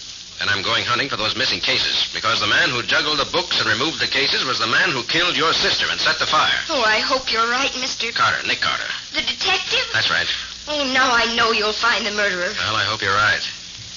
Oh, by the way, you seen Alfred Herman lately? Oh, yes, he spent last evening at our apartment, waiting for Jenny to get through at the factory. Why? Oh, curiosity, Daddy. Just curiosity. One of a detective's most important weapons. All right, come on. Let's get you home.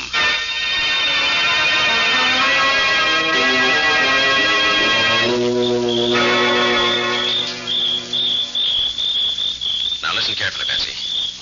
Judging from the light on the second floor there, although Mr. Oscar Warren should be in bed, he's still up. Which makes it more dangerous for you. Yes, but I'm going to have a look in his basement just the same. I'm sure I'll find the missing cartons there. And if I do, the case is over. So I'm going to let myself in while you keep a lookout here. I can't tell you what to look for, so just keep your eyes open. Okay. Now, listen, Patsy, we're up against something very dangerous in this case. So take care of yourself while I'm gone.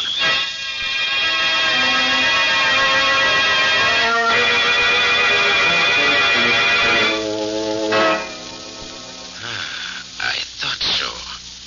Must be nearly 100 cases piled up against the back wall of this basement, which will send Mr. Oscar Warren... Stop that gun!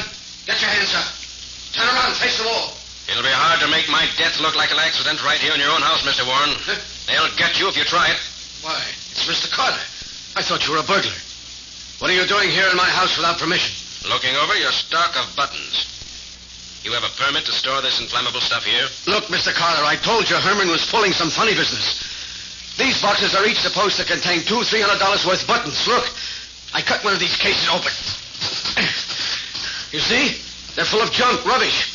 Herman steals the buttons, fills the boxes with this stuff. Then he ships them, and we got to make good. $25,000 we lost already. Why didn't you have him arrested? I couldn't catch him doing it. It's no go, Mr. Warren. Alfred Herman has an airtight alibi. Have you? I was at the movies. All right, Mr. Warren, you and I... Fire! There's fire all over the place. Yes, that must have been a firebomb. Out this way. The outside door is unlocked where I came in. This way. I can't see. The smoke. Here, I'll get you out. Come on.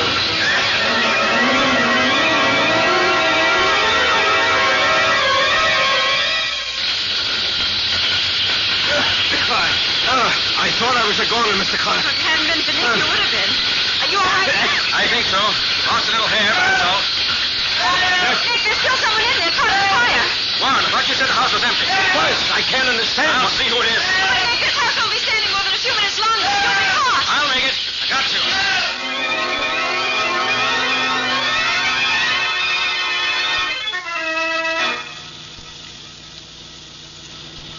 I admit you saved my life, Mr. Carter. I'm very grateful. What's the idea of insisting that I go down to police headquarters with you? Because that's where you belong, Hamilton. I know now that you're the one who bound and gagged Jenny Baker and then set fire to the factory. What? You're crazy. That's absurd. You! It could be. Of course. Yes, it was you, not Herman. You had a key. You could get at the stock in the books. And I owe you money, too. So it was you, my lawyer. He's no lawyer, Mr. Warren. I looked him up. He was disbarred some years ago. It was you, Dan Hamilton, who got me to bring these cases of scrap celluloid to my house. You said it would be evidence against Herman. This is ridiculous. Why, at the time the police say the fire started, I was at headquarters reporting Herman's threats against Mr. Warren. I'll bet you set off that firebomb in my basement to kill Mr. Carter and me. I'm quite sure he did. But he didn't realize how fast the fire would spread, and he almost got caught in it himself. Going through Mr. Warren's papers, weren't you, Hamilton? This is all too fantastic, Carter, but if you insist on my going along with you, you won't mind if I call my office first, will you? Who'd be at your office at 3:30 in the morning? Or the cleaning woman. I could ask her to tell my secretary where you're taking me. So you want to call your office, do you? Well, I'll tell you what. Let's go to your office instead. Oh, no, that won't be necessary. I'll call later. No, I think we'll go there now. Patsy, drive to Mr. Hamilton's office on Broad Avenue. And hurry.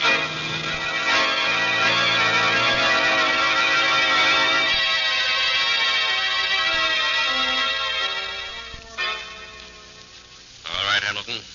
Open the door. And no tricks. Very well. Nick, look. Alfred Herman. Yes, Herman. And very dead. Bullet hole right through the heart. And a gun in his hand. Suicide. But why in my office? No, Hamilton. Not suicide, but murder. Murder number 2 for you. But you can see that No right-handed man could shoot himself so straight in the heart. And there were no marks of powder in his hand, as there would be if he'd fired the gun. He must have known more about you than I thought he did for you to kill him. All right, Carter, let's go down to headquarters. We're wasting time here. Now, not so fast, Hamilton. You're too anxious. I want to look at your telephone bell box. Don't move, Hamilton. I'll shoot if I do. What about the bell box, Nick? Look here, Betsy. And you too, Warren. Hey, what's that arrangement, Carter? He takes the bell off, sticks a piece of emery paper on the clapper of the bell. Then he fastens a blue-tip match where it'll be lighted by the emery paper on the clapper as it vibrates against the tip of the match when the bell rings. The match sets fire to this oil-soaked rag, which leads to this wastebasket full of paper and excelsior. So when he phones his office, he sets fire to it. The body is burned up, together with all the papers and files that might incriminate him. Is that how he set fire to the factory? It is, Patsy. I have in my car the bell box from Warren's desk at the factory for proof. Hamilton probably called the factory from the police station, which would give him an ironclad alibi. Mr. Carter, so far you haven't found one bit of proof to connect me with this thing in any way. Now, come on, let's get out of here. Why the rush, Hamilton? Have I missed something? Well, then, let's take a good look around. Behind the desk. Under... so that's it. Dottie Baker, under that big desk. Gagged and tied up so she can't move. Just the way he left Jenny in the factory. All right, Dottie, just a minute. He did it. That Hamilton, I saw him kill Alfred. She's lying. I saw him do it. I came in just as he shot him. So he tied me up and left me here. He was going to burn the whole building up when he could get where he'd have an alibi. He said so. I guess that does it, Hamilton. I should have killed you outright instead of waiting. You and your sister. Both of you got in my way. Hamilton, it won't take you as long to die in the electric chair as it took Jenny Baker to die in that flaming factory you left her in. But you'll be just as dead in the end, which is as it should be. All right, come on. Let's get down and turn you over to Riley. I've had all I can stand of a skunk like you.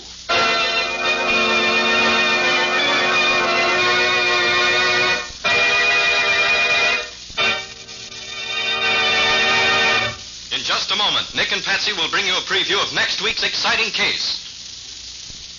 But now, a tip on relaxing. Everybody enjoys relaxation. And you know yourself how much easier it is to relax in surroundings that are pleasant. Your home can be more pleasant every day in the year when you rely on the 3 great Linux home brighteners to keep it inviting.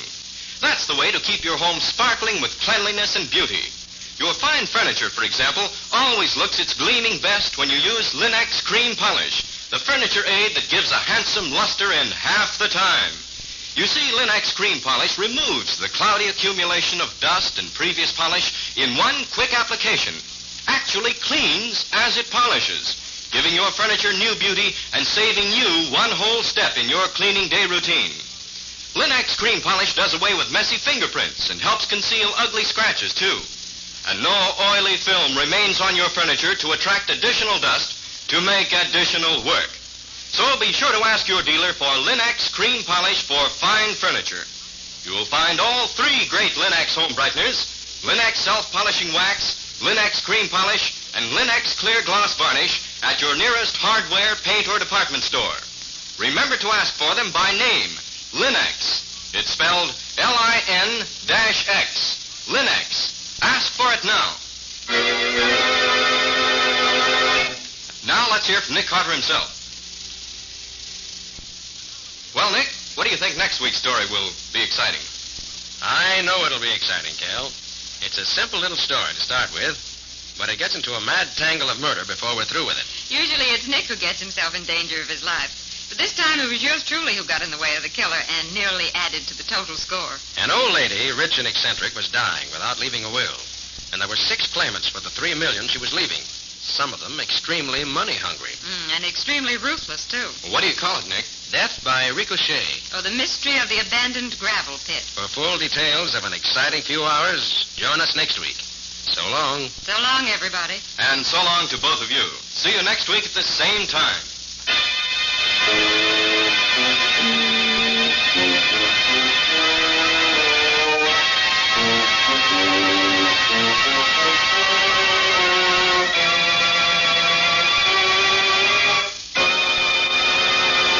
Next week at this same time, listen to another curious experience of Nick Carter, Master Detective, entitled Death by Ricochet. Or Nick Carter and the mystery of the abandoned gravel pit.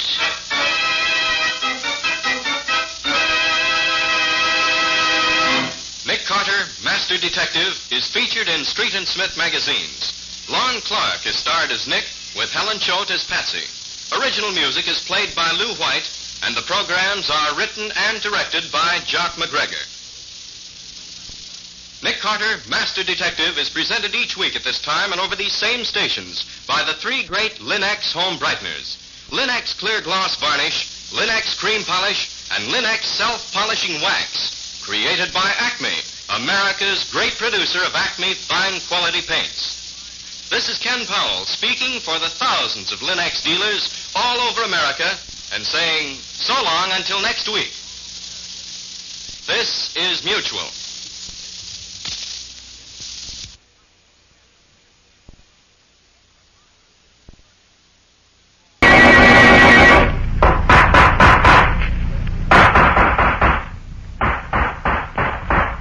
What's the matter? What is it? It's another case for Nick Carter, Master Detective.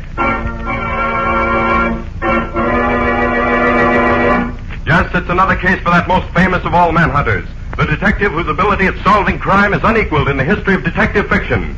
Nick Carter, Master Detective. Presented by the 3 great Linex home brighteners. Linex clear gloss, Linex cream polish, and Linex self-polishing wax. Created by Acme, America's great producer of Acme quality paints. Today's curious adventure, Murder in the Night. Or Nick Carter and the mystery of the milkman's discovery. In just a moment, we'll hear how Nick Carter solved the mystery of the murder in the night. But before we do, listen to this. Homemaking is an art. And as a successful homemaker, you know that the real achievement is keeping your home attractive. That's why you use Chemtone, the miracle wall finish, to give your walls renewed loveliness. Now, to keep floors, woodwork, and furniture at their shining best, it's the 3 great Linex home brighteners. Linex clear gloss, the durable super varnish that dries to an elastic, transparent surface which protects all wood and linoleum in your home. Linex cream polish, which cleans as it polishes, leaving no oily film on your furniture. And Linex self-polishing wax, which beautifies your floors with a satiny yet tough, non-skid finish that resists wear, water, and dirt. Get the 3 great Linex home brighteners at your hardware, paint, or department store. Your headquarters also for Chemtone, the miracle wall finish. And now for today's mysterious adventure with Nick Carter. Nick and Patsy are spending a short vacation at the home of Walter Summers, sheriff of a small county in upper New York State. Peace reigns supreme over the Summers household as our story opens. A peace which unfortunately is rudely shattered by...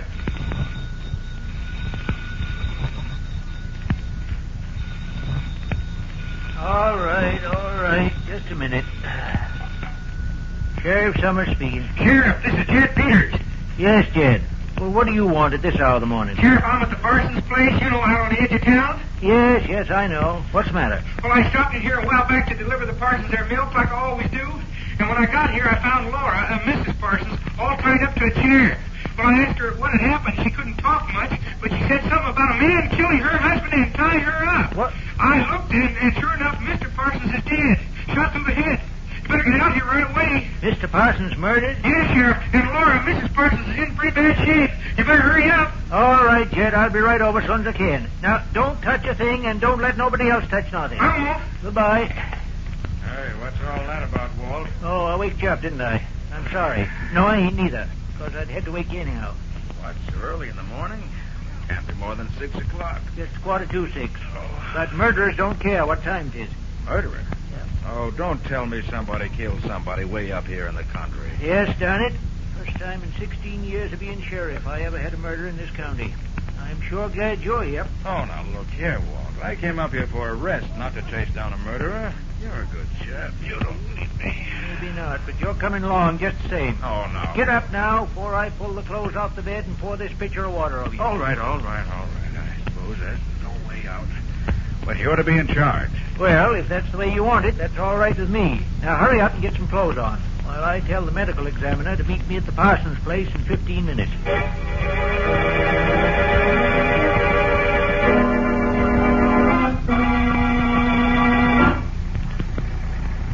I'm surprised Patsy didn't want to get up and come along. Well, when I asked her, she just said she'd see us later. Said she wanted to get all the beauty sleep she could first. Looks as if she was going to get the vacation, not you. Don't fool yourself. I'm going to see that this killing is solved in record time. If I have to prove I did it myself. Anything for peace and quiet. You know, it's funny about the Parsenses. Young Henry Parsons and his wife, a right pretty little girl she is, too. They come to town about 2 years ago. Stayed at the hotel till they found a house that they liked. It's a little bungalow, built right smack on the edge of the cliff overlooking the river. The fellow that owns the bungalow, he sort of took a liking to Henry and got him a job in the lumber mill. He's been there ever since. Good steady worker, they tell me. Did they have any enemies? Oh, not so far as I know. They never went out much, but everybody liked him. He was a real nice fellow. And if ever I saw two people in love with each other, it was them two. Yeah, they was more lovers than married folks. Leastways, more than most married folks that I've seen. This is going to be pretty bad for her, then. Losing the man she loved. Yes, you're right. There, that's the house. The gray one with the smoke coming out the chimney. Oh, I tell you, it's going to be terrible, Nick. I'm dreading having to ask her any questions about it. You wouldn't want to... Oh, no, not much I wouldn't. I'm just a private in the rear rank today. I thought you wouldn't. Well, this is it. Might as well get it over with as soon as I can. Come on, let's go in.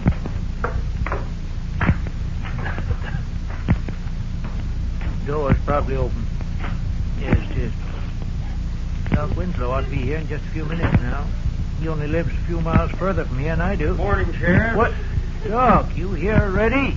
You must have flew over. Well, I left as soon as I got your message. Oh, good for you.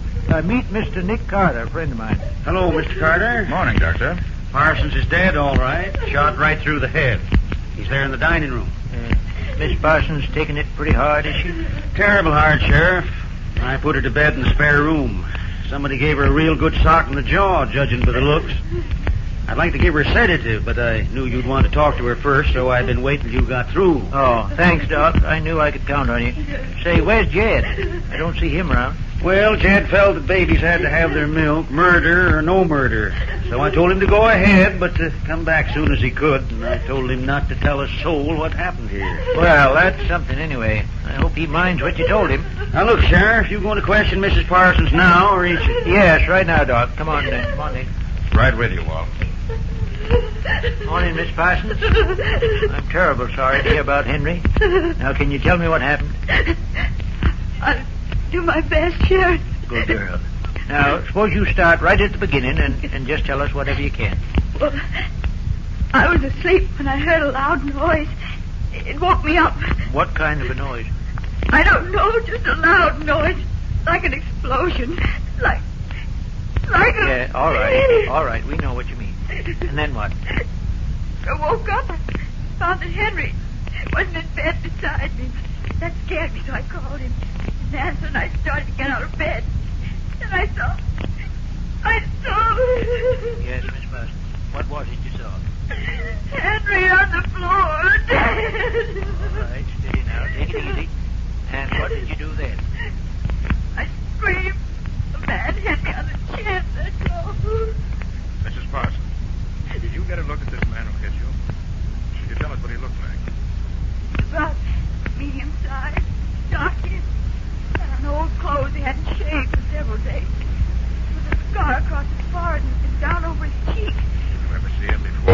No, never. Well, now, suppose you go on with your story. When I became conscious again, I was gagged and tied up in one of the kitchen chairs. The man said he was sorry he had to kill me, but he couldn't take any chances on my telling the cops about it. Did he have a gun, Mrs. Parsons? Yes, I could see it in his pocket. He said he couldn't shoot a woman. He knew a better way to do it. And what did he do? He turned on the gas. He said that was an easy way to die. And he left me. Where'd he go then? I heard him moving around in the dining room. And I heard him climb out the window and shut it. And he left the gas turned on. Yes, I almost died before Jed got in and turned it off. And then Jed cut you loose. Yes, it seemed hours later. Well, that's about all she can tell us, folks. You better let it. Yeah. Well, thanks, Miss Parsons. That'll be all for now. We'll let you know if we want to know anything else. I'll send the doc in. Thank you. Doc, you can put her to sleep now. Wait till then. About time, too. Poor kid, she's pretty near all in. Nick, you heard her describe that man that done it. Why, yes. Why? I know him. You know him? Not personally, I don't mean, but I know who he is. Been hanging around town for over a week now. There's been 2 burglaries while he's been here, too. I've been going to arrest him on suspicion, but now, by gosh, I got a real reason to arrest him. Yes. Looks that way. Well, let's take a look at the body. Yeah, Doc said it was here in the dining room. Oh, yes, there it is. Must have just been coming out of the bedroom when he was shot. Yeah, never knew what hit him, seems like. Now, look there, Walt. The center window. What? Oh, the catch is smashed. So that's how he got in. Yes. Henry must have heard him in here, got up to see what was going on, and the burglar shot him. Footprints here on the windowsill, too. And I can see some prints down in the garden under the window. Well, sir, that settles it. I'm going to find that tramp, and I'm going to get a confession out Now, of wait, him. Walt, wait. You have to have more evidence than a footprint to convict a man of murder. But Mrs. Parsons can identify him easy, because she saw him. Well, suppose you go after him. I'll stay here and see what else I can dig up in the way of evidence. You don't want to go with me? No, it's better if we each work on a separate angle. Get results quicker that way. Okay, Nick. I'll get hold of my deputy, and we'll find that murdering tramp in short order. Just a minute, Walt, just a minute. Thought I heard someone just outside this door. You mean somebody's listening? I think so. Let me open the door. Well, Jed, what are you doing here? Nothing. Well, Jed, you hear anything worth listening to? I wasn't listening. I just happened to be standing here. Well, if you wasn't listening, I don't know All what right, you... Walt, let me handle it. Well, How does it happen you're back so soon, Jed? Got your milk all delivered? Well, just took the milk to houses where they got babies. Then I came back just like Doc told me to. Of course. You tell anybody about the murder? No, Doc said not to. Jed, what time was it when you first heard Mrs. Parsons moaning? When I set her milk on the back porch, about 5 o'clock. 5 o'clock? Yeah. But you didn't phone the sheriff until after 5:30. What delayed you? Why, I was untying Laura, Mrs. Parsons, and trying to get her to tell me what had happened. I see. Did you break in the front door or the back when you came in? Neither one. The back door was unlocked. Oh, the back door was unlocked. So you just came in that way. Why, sure I did. So what are you trying to do, get me balled up? I'm not trying to do anything to you, Jed. I just want to get all the facts straight. Okay, what else you want to know? Suppose you tell us just what happened when you came in the back door.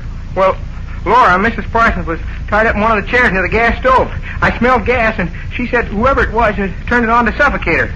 So I turned it off. Gosh, she was almost out. Then I cut the ropes that were holding her, and I let her loose. What else did she say? She didn't say nothing much. She was just about unconscious when I found her. She talked about a man coming in and killing her husband and some other stuff I didn't get. I see. And what did you do then? Why, I took her into the spare room, and I put her on the bed. Then I called the sheriff. That's all. Jed, I notice you're pretty friendly with Mrs. Parsons. What do you mean by that? Why, the way you call her Laura, that's all. Oh. Well, you see, she's been giving me grammar lessons for about an hour every day after my milk's delivered, so I got to know her kind of well. Mrs. Parsons is very pretty, isn't she? You're darn right she is. Swell to look around the whole route. You like her very much, don't you? Sure I do. She's been awful good to me, and I just like her. You in love with her, Jed? In love with her? Of course not. She's married. You weren't so much in love with her that you'd be jealous of her husband, want him out of the way, perhaps? Hey, look here, you. If you're trying to say I killed Mr. Parsons, you can turn... Shut up, Jed. Nick's doing the talking here. You're just answering questions. Well, he didn't think he can come around here making cracks like that. I don't know if I'd call that a crack. There's been considerable talk around town about how much time you've been spending with Miss Parsons. I never took no stock in it before, but now... I tell you, there's nothing to it, Sheriff. We was just good friends, that's all. All right, Jed. That's all for now. But don't go anywhere. But I ain't finished delivering my milk yet. Listen, if Nick says wait, you wait. I'll tell you when you can go. Murder's a serious thing. Of all the thick-headed dumb clucks I ever... Jed really had anything to do with it, Nick? We certainly had the motive and the opportunity. Can't afford to overlook any angle until we're sure. For the present, I suspect everyone. What in heaven's name is that? That's Mrs. Barnum. There may be more trouble. Come on, come on.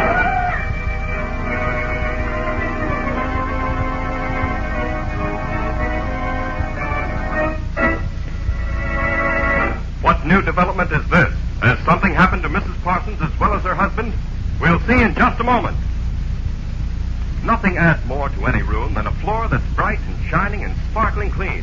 And that's just the way all your floors look when you protect them with Linex Clear Gloss Varnish. For Linex Clear Gloss, the durable super varnish gives a beautiful transparent gloss that keeps its beauty a long, long time because it wears and wears. Linex Clear Gloss is easy to apply, drying without brush marks. And it protects your floors, protects every wood and linoleum surface in your home against damage by hot grease, boiling water, perfume, fruit acid, even alcohol. What's more, Linex Clear Gloss is easy to keep clean, for it keeps dirt on the surface where you can wipe it away in a jiffy. Yes, Linex Clear Gloss is the finest protective finish you can use to keep your home looking lovely. That's why thousands of American homemakers depend on it. Ask for it by name. Linex, Lin-X, Linex Clear Gloss Varnish. You'll find all three great Linex home brighteners and Chemtone, the Miracle Wall Finish, at paint, hardware, and department stores everywhere. We left Nick and the sheriff racing down the hall toward the room where Mrs. Parsons had been sleeping in the effort to find out why she was screaming. Bad, Nick. Please, Mrs. Parsons, take this. You must. What's the trouble, Doc? She's having hysterics. I didn't give her a big enough dose before, I guess. Now she won't take nothing. Here, let me hold her. All right, now put the glass to her lips. Maybe she'll take it.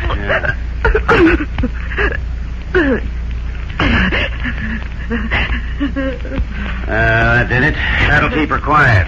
Gosh, I thought she was being killed from the noise she was making. You fellas find anything? Yes, sir. We found the marks where the killer, that is, the fellow we think must have killed him, broke in through the window in the dining room. I'm going out after him now. Where you be, Nick? If I'm not here, I'll be at your place. I'm going back and get Patsy as soon as I'm through here. We came up here for a vacation, you know. All right, Nick. I'll be seeing you. Good luck with your hunting.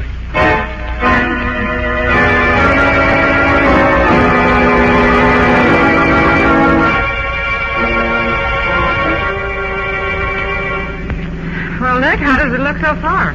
Well, we know that a burglar entered the Parsons house last night and stole some silverware. Uh-huh. When I went back to look after Walt left, I found the sideboard in the dining room was cleaned out. He may have shot Parsons when Parsons surprised him taking the stuff. What about Jed? Well, he certainly had the motive.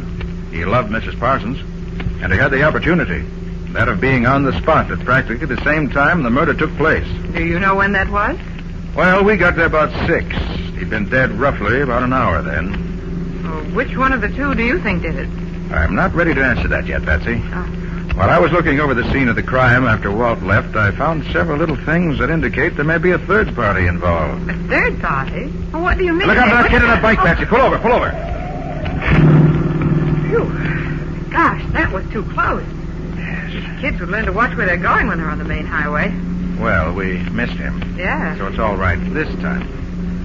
Can you see the Parsons house from this road, Nick? No, the cliff's too steep. How are you going to know where to look, then? Before I left the house, I hung one of my handkerchiefs on the clothesline right at the edge of the cliff. Oh, that's good. I think we can see it from here. Should be just ahead. I'll watch for it. Ah, yes, there it is. Slow down a little. Okay. Now stop. Right here.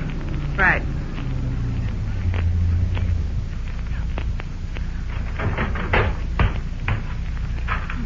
Good thing you hung that handkerchief up there. You'd never know there was a house there. Now you know what you're looking for, don't you? Yes. You don't think it could have gone across the road, do you? I doubt it, Patsy. Take a trained baseball player to throw it that far. No, it's somewhere between the road and the bottom of the cliff. Now you look from here up that way, and I'll look from here down. We've got to find it if it's here. We can't give up until we do.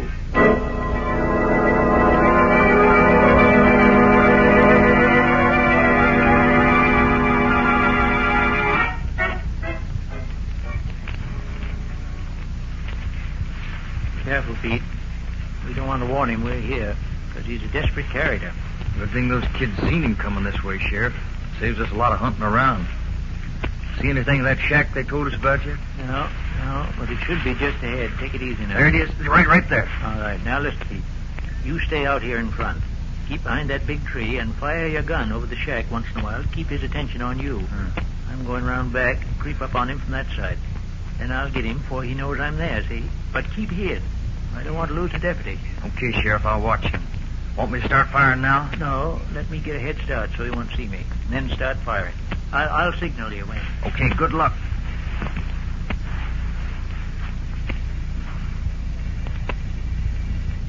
There's the signal.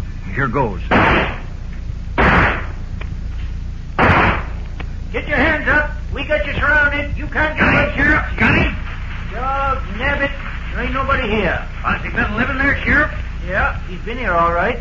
But he must have cleared out right after the murder. Must have got scared and run for it. Well, look, Sheriff.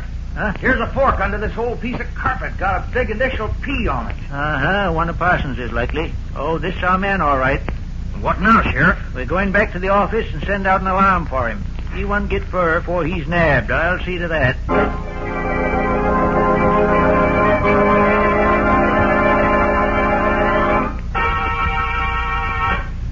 But where are you now, Nick? At your house, Walt. We found the gun. You got the man you went after? We sure did. Good. Got him and the stuff he stole, too. He was caught in the next town trying to pawn some of that silver. My deputy just brought him in. What does he have to say? Oh, he says he found the silver in the woods near his shack. Says he never was near the Parsons' house. Well, we'll change his mind for him when we show him what we know. Mm-hmm. Well, Walt, after I started thinking things over, I went back to Parsons' place. Found a couple of very interesting bits of evidence that I'd overlooked before. Suppose you take the burglar out there. I want Mrs. Parsons to identify him. I'll meet you there in 15 minutes. Okay, Nick. We'll be there. Good. I want to get back to my vacation.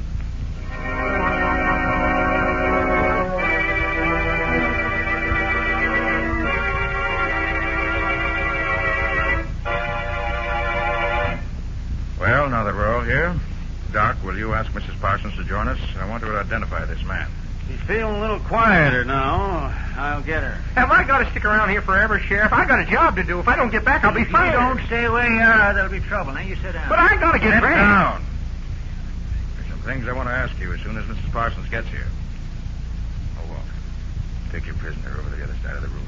She won't see him when she first comes in. All right, Nick. Come on. All right, quit shoving. I'm coming. Mr. Carter, won't you make this as quick as you can? I don't feel I can stand much of this question. We'll spare you all we can, Mrs. Parsons. But there are certain things we have to know. Won't you sit down here next to Patsy? Yes, here, Mrs. Parsons. Let me help you. All right, but I... Ah! There! That's the man! He did it! He hit me and tied me up! Ah, you're nuts. I may have touched you, but I never touched your old man. Well, looks as if that settled it. If you're the one that hit her, you're the one that killed Henry. We found you with the silverware on you, and Miss Parsons here identifies you. Now, you're going to admit that you did it? No, because I didn't. I swiped the stuff maybe, but I didn't croak nobody. I just gave her a clout on the jaw to keep her quiet. Well, Nick, what you got to say now? You satisfied? No, Walt, I'm not. There's several things that don't match up here. No, I don't know what's the matter with you, Nick. But I know you'll do it the way you want to anyway, so go ahead. Now, you. What time did you break into this house? About 2 o'clock. Did you see either Mr. or Mrs. Parsons? I looked in, they were both asleep. I didn't wake them up. You did? You woke Henry and... Please, Mrs. Parsons, please be quiet. Nick knows what he's doing. You just took what silver you could find and went out again, huh? Yeah. The woman woke up and was going to stop me, so I had to sock her one to keep her quiet. Then I ducked out. And that's all. He's a lying, thieving, murdering... I don't think so, Walt. But, Nick, listen... Now, let me finish, please. Jed, what was Mrs. Parsons wearing when you found her this morning? Why, she had a pink sweater house coat, lots of lace on it. Yes. Did she look pretty in it? She sure did. But that don't mean I had... Just answer my questions, please. Mrs. Parsons, did you ever see this gun before? But... No, I never saw it before. You sleep on 2 pillows, don't you? Yes. And you never saw this gun before? No. No, I didn't. That's peculiar. When I lifted the top pillow off your bed this morning, I found a little hollow on the top of the bottom one, and this gun just fits it. That's a lie. I Mrs. have... Parsons, you like Jed? He's a nice boy, but You liked your husband better. Of course. I loved Henry. Yes. You loved him so much you couldn't bear to have him leave you. Isn't that true? I don't... What are you getting at, Nick? I don't get this. Walt, Mrs. Parsons killed her husband. I didn't. It was that man. Are you crazy, Nick? What makes you think she did it? I know she did it. As I see it, she woke up and heard the burglar in the dining room. She'd already decided to kill Henry, but hadn't decided how to do it. And now the thought came to her that she could kill Henry and blame it on the burglar. She'd undoubtedly seen the man around town and knew exactly what he looked like. Remember that very excellent description she gave us, Walt? Well, sure, but Well, she never saw him that clearly by flashlight. You're lying. You can't prove any of About this. 5 o'clock, she got up, took a gun from under her pillow, went into the dining room, and called Henry very excitedly. When he rushed out of bed to see what was the matter, she waited for him at the dining room door and shot him as he came through. Then she took off her nightdress and put on the pink housecoat. I found the nightdress with some spots of blood on it under the mattress on her bed. You're lying. I wore that housecoat to bed last night. I was cold. Jet. Was that housecoat rumpled up when you saw it this morning? Why... Well, gosh, it looked like new to me. I thought so. Mrs. Parsons, you went to the kitchen.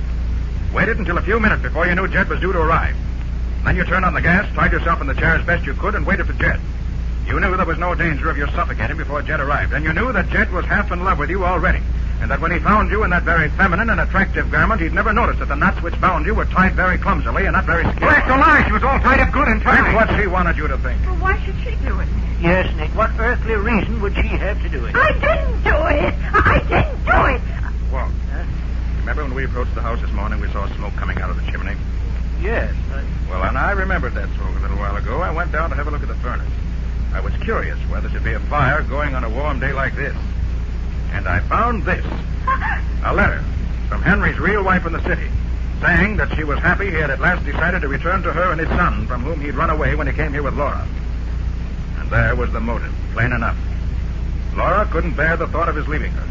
It was a blow to her pride that he was tired of her. So she killed him. Her fingerprints are on this gun we found, if you want definite proof. All right, I killed him. And I'm glad. He couldn't treat me that way. But I never go to the chair. I'll kill myself first. Better take her away, Walter. And keep your eye on her. Murder demands that the murderer pay the penalty for his crime. Gosh, Nick, I still can't believe it. She was such a darn nice little girl. Well, Nick, if she hadn't tried to burn that letter, she might have gotten away with it. Yes, Patsy. That was what first led me to think she did it. Until I found that letter, I could find no motive for her killing him. And without the motive, nothing made sense. But the furnace was so choked with the ashes that the papers she tried to burn just smoldered. And where there's smoke, you know. Yes, I know. Where there's smoke, Nick Carter solves the case with it.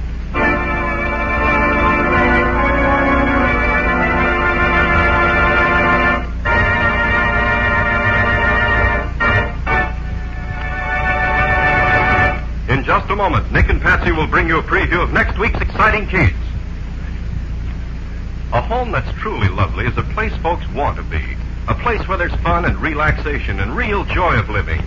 Your whole family takes pride in your home when you keep it looking attractive with the 3 great Linex home brighteners. Linex Cream Polish, for instance, which cleans as it polishes, gives your fine furniture a handsome luster, drying to a hard surface that leaves no oily film to attract more dust, to make more work. Yes, in one quick, easy application, Linex Cream Polish actually removes the cloudy accumulation of previous polish and dust, banishes messy fingerprints, and helps conceal ugly scratches. For Linex Cream Polish cleans as it polishes, without tiresome rubbing, saving one whole step in your cleaning day routine. So depend on this modern, easy shortcut to furniture beauty. Get all 3 great Linex home brighteners at your dealers now. Linex Clear Gloss Varnish, Linex Cream Polish, and Linex Self-Polishing Wax. In case your dealer hasn't received his supply of the 3 great Linex home brighteners, he'll have them soon. Ask him to save one or all of them for you. Acme will see that he gets them and you get them as quickly as possible. And now let's hear from Nick Carter himself. How about next week's story, Nick? Can you give us a hint? In spite of the fact that the doctor said it was heart failure, a young man felt so sure that his uncle had been murdered that he arranged a midnight seance with a famous medium. And had everyone who could have committed the murder there to see what went on. And did the medium succeed in contacting the dead uncle? Well, she claims she did. Everyone there thought they recognized his voice. And did he accuse anyone of murdering him? That's where the story starts, kid. And that's where it's going to end for now. Yes, no more until next week. So long. So long, everybody. And so long to you, Nick and Patsy. We'll be looking forward to seeing you again next week.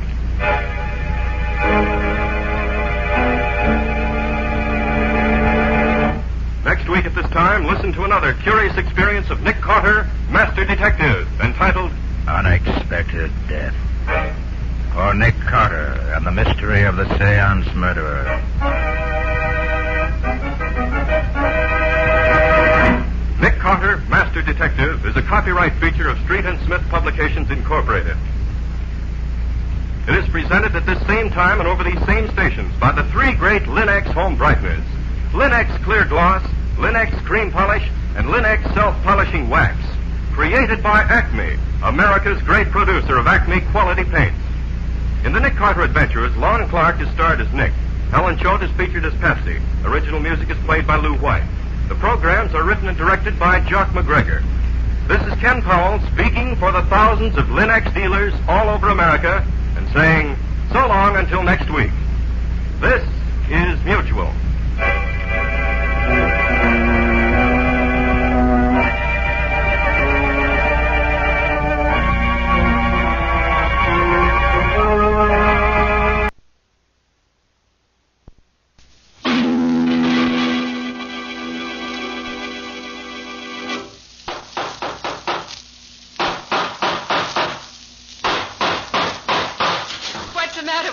It's another case for Nick Carter, Master Detective.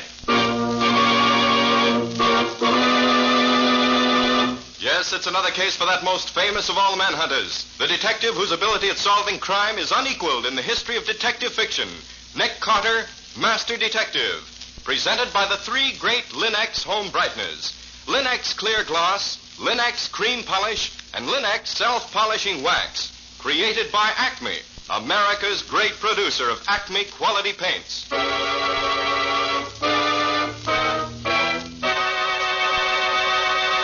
Today's curious adventure, Monkey Sees Murder. Or Nick Carter and the mystery of the Peruvian red mark. In just a moment, we'll hear how Nick Carter solved the mystery of the Peruvian red mark with the aid of Professor Ben Toole's stuffed monkey.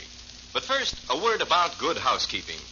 Millions of women have wisely come to depend upon Chemtone, the miracle wall finish.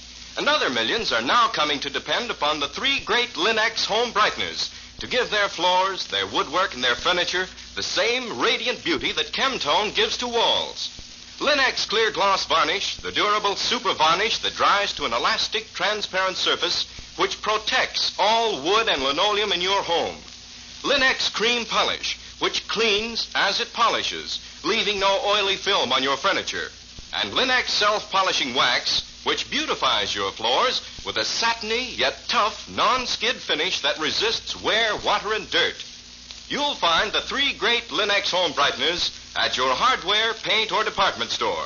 Your headquarters also for Chemtone, the miracle wall finish. And now for today's mysterious adventure with Nick Carter. As we pick up our story for today, we find Nick packing his bag in preparation for a trip to Boston. Patsy is supervising the job. But do you think you ought to go to Boston with that cold, Nick? Well, I'd much rather stay home, Patsy, but I feel that Professor Coleman really needs my help. How do you happen to know this Professor Coleman? Well, some years ago, before you came to work with me, a friend of my father's took me on an expedition into the wilds of Peru. Hmm? Professor Coleman was one of the men in charge. We've been close friends ever since. Where's that letter you got from him? Right here. Thanks. Dear Carter, is there a chance of your getting up this way? I should like to discuss with you a most delicate problem which has suddenly come up, one which is driving me out of my mind. I've tried to write it, but without success. With exams coming up, I can't get away. Please come. I need you desperately. Charlie Coleman. Well, it certainly sounds pretty serious. Yes. Can't imagine what he's talking about, but I think enough of him to want to help him if I possibly can. So I'm going to Boston, cold or no cold. Wonder if old John is still with the professor. Who's old John? Oh, he was sort of a handyman around the university for a long time. Then his memory began to fail him, and after a rather serious accident that cost the chemical lab quite a bit of money, they had let him go. Professor Coleman took pity on him and gave him a job as his housekeeper. Old John idolizes the professor. When do you get there, Nick? So I should be there about dinner time this afternoon, I expect. Certainly be glad to see the old boy again.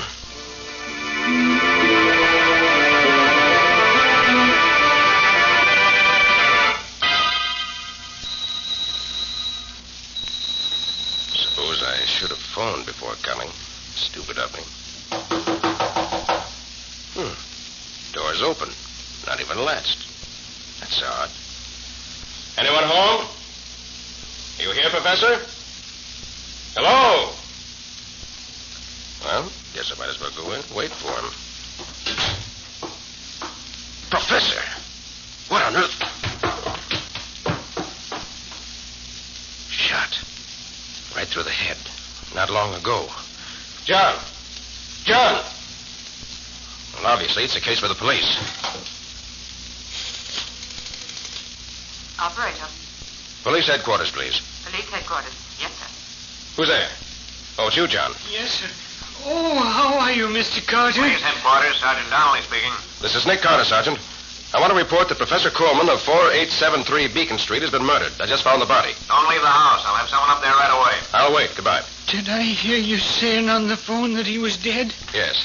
Where have you been, John? Well, I've been out. Yes, I know, but where? Well, he said for me to go over to Logness Hall to a lecture. He ain't really dead, is he? You're just saying that, ain't you? He told you to go out. Why? Well, I don't know. Maybe he was expecting company. He told me to go. Whom was he expecting, John? Well, I don't know. Maybe the man who was here twice already asking for him. The man who looks kind of like the professor himself. I see. John, tell me, do you know anyone who would want to kill the professor? Oh, no, sir. No, indeed. Well, what about this man who looks like him, who came here twice, you say? Oh, he just came. The professor was out each time, so he went away. Did he leave his name? No, sir, he didn't. Just looked sad and went away. You told Professor Coleman about this man, didn't you? Oh, yes, sir. Yes. And what did he say when you told him? Well, he seemed sort of troubled, sir. He kept asking me what the man looked like and what he said and what he did and all like that. You think the professor was afraid? Well, I don't know. Maybe a little. Oh, I'll go let him in, Mr. Carter. All right, men, wait here. I'm Captain Jeffrey, Police Department. You the man who phoned us? Yes, I'm Nick Carter, an old friend of the professor's. His body's in the living room there. Okay, thanks. We'll look the place over. Then I'd like you to tell us what you can about it. Wait here, will you?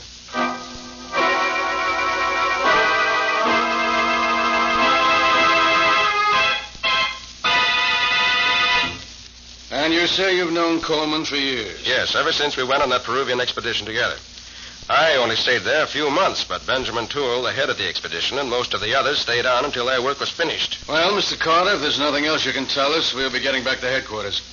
You're going to be in the city for a while? Yes, at least until this is cleared up. Where'll you be?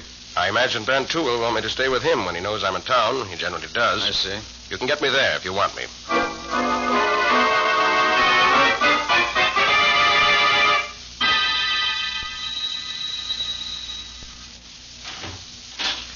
Hello, Ben. Carter. Nick Carter. Well, this is a surprise. When did you get into town? This afternoon. Well. I'll call Peterson and Charlie Coleman right away. We must have a real old-time reunion. I've just come from Professor Coleman's, Ben. He's dead. Huh? Dead? Charlie dead? Oh, surely you're not serious. I'm afraid I am, Ben. He was murdered late this afternoon. Murdered? It doesn't seem possible. Didn't to me either. You see, here, we better call Peterson and tell him. He should know at once. Suppose I ask him to come over right away. But you don't realize, Nick, how he and Coleman have drifted apart in the last couple of years. He's still hot-headed as ever, I'm afraid. Oh? Why, what was the trouble between him and Coleman? Coleman thought Peterson drank too much. Peterson was in his department, you know. And Peterson thought it was none of Coleman's business what he did outside of ours. Once they actually came to blows, very briefly. I see. I suppose Pete will take over Professor Coleman's job now. He was in line for it, wasn't he? Yes, with a nice salary increase, too. Well, I'll give him a ring when he gets here. You can tell us both all the details.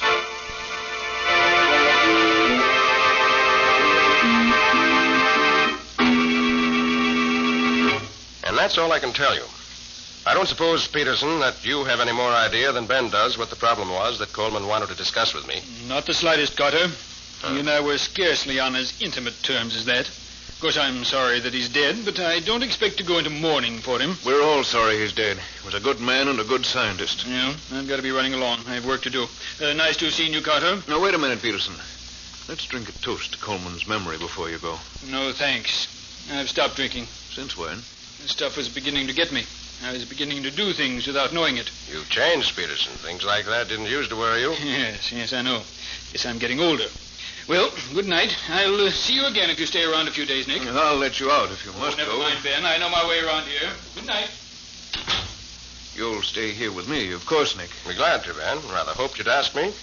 Before we turn in, I'd like to show you the work I've been doing. My book on the expedition, you know. Oh, yes. How's it coming along? Nearly finished at last. It's been a terrific job to correlate all that material that we gathered in that year in Peru. It's not the money I'm after, you know. It's recognition. Recognition for all those months and years of hard work and perseverance. I'm getting old, you know, and I may not have... What is it, Ben? Look here. All over my manuscript. These red marks. Oh, what do they mean? You know what this is, don't you? The mark that's scrolled all over these papers? Why, it looks like a big red letter F. Is it? After you left the expedition and went back to New York, we found one of our head guides murdered in his tent one morning. And on his face and all over the walls of the tent, written in his blood, was the same symbol. The natives told us it was a message, a warning, a promise of death. But who in the world could have... I don't know. I don't understand it at all. First Charlie Coleman murdered, and now this. Oh, what can it mean? I don't know, Ben. But the best thing to do right now is call the police. It's undoubtedly linked to Charlie Coleman's death some way.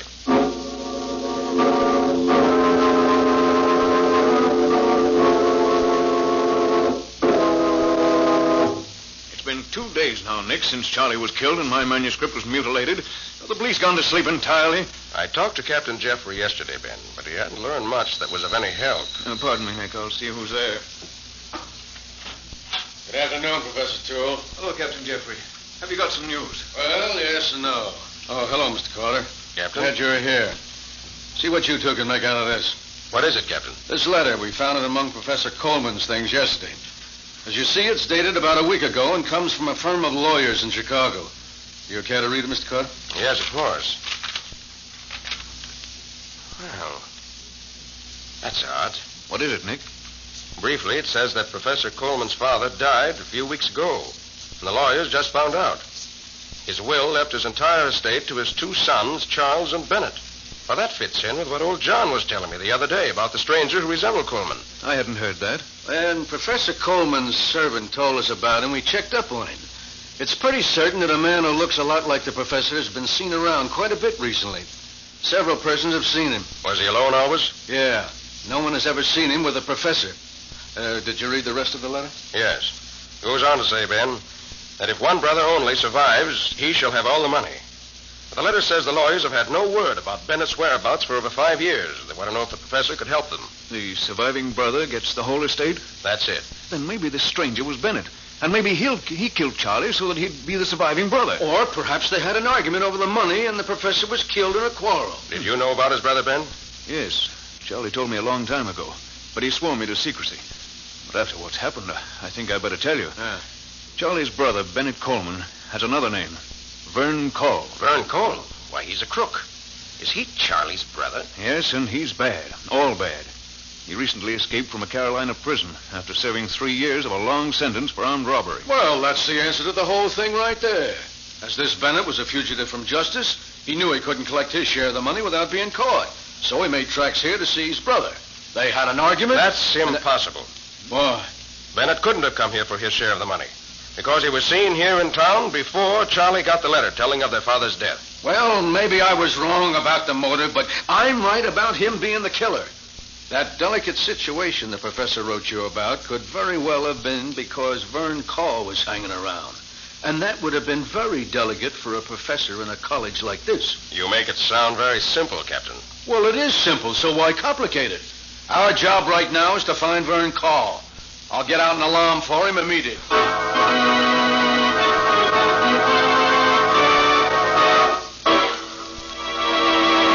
So Professor Coleman has a brother who's an escaped convict. He's been seen near the scene of the crime. That seems to be the obvious answer. But is Nick himself satisfied with the solution, or do his suspicions point in another direction? We'll see in just a moment. These are days when your folks are likely to come tracking into the house with wet boots and galoshes. And those tracks can mean a great deal of work for you homemakers. Not only do you have to wipe up the floors, but it's quite likely that moisture may impair the floor finish. So here's the wise thing to do. Protect the floor surfaces in your home with Linex Clear Gloss Varnish.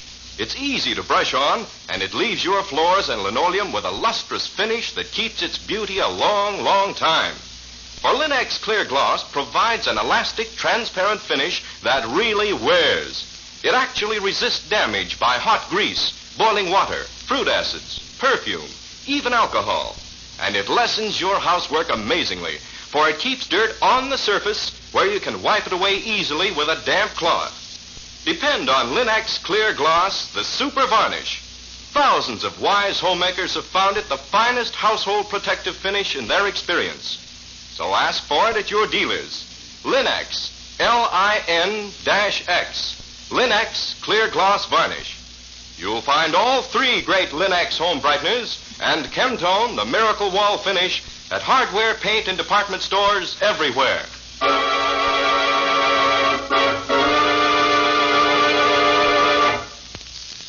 Now back to our story. As we pick up our story, it's about 10 o'clock in the evening. Nick and Professor Ben Toole are sitting in the professor's study. I think I'll turn in, Ben, if you don't mind. Nick, do you think Captain Jeffrey was right this afternoon? No, I doubt it. Vern Cole doesn't explain the marks on your manuscript. It sounded like the window in your study being... What I thought. The stuffed monkey on my desk. What the deuce? Somebody moved the monkey from the top of the bookcase down onto my desk. They put the dunce cap on him and put that card in his hand. That red ink sign on the card. It's the same as the one that was on your manuscript, isn't it? Yes, Nick. Same sign. It's come again. Is your window locked? No, it isn't. That's how he got in. But who, Nick, and why? Ben, this card is fastened to the monkey's paw by a hunk of chewing gum. Chewing gum? Yes. Ben, I'm going out. I don't yet know why this stuffed monkey was placed on your desk, but I think I know who did it.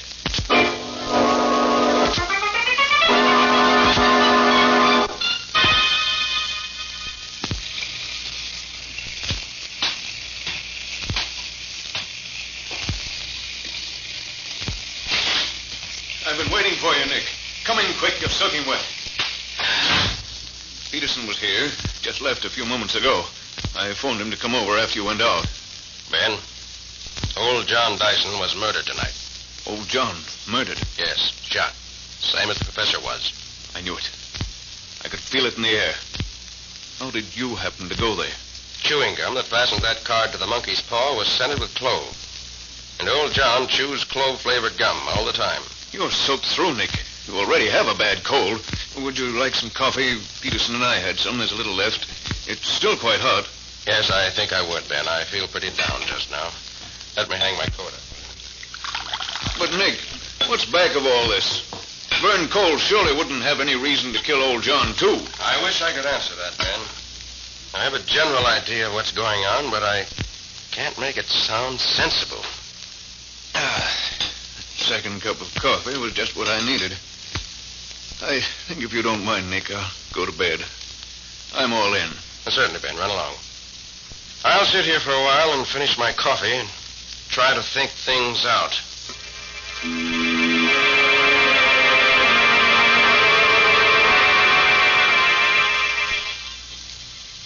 Oh, my stomach. Something I ate. Or drank. Coffee. That poisoned coffee. I gotta find something and get rid of it. Get my stomach emptied out. I've got to get rid of it.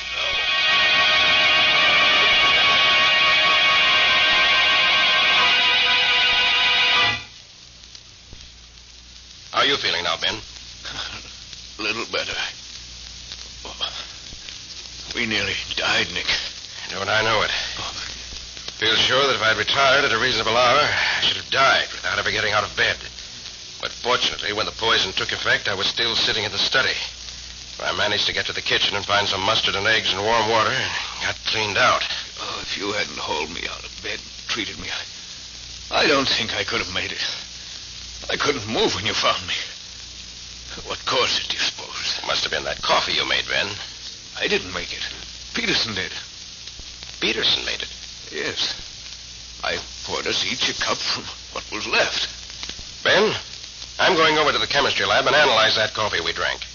See if there's anything in it except coffee.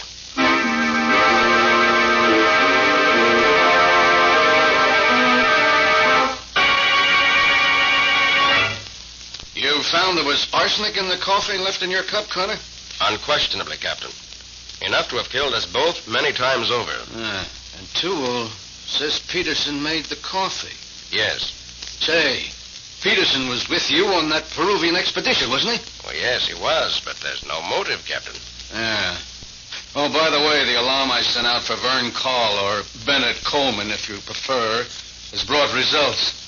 He's been in a hospital in Alabama for the past month with a broken back. Victim of a hit-and-run driver. I was right then. I thought it was funny he and Charlie were never seen together. Huh? Then who was the stranger who looked so much like Professor Coleman? Hey, maybe Peterson tell us something about that. He's got a lot to explain before he's in the clear.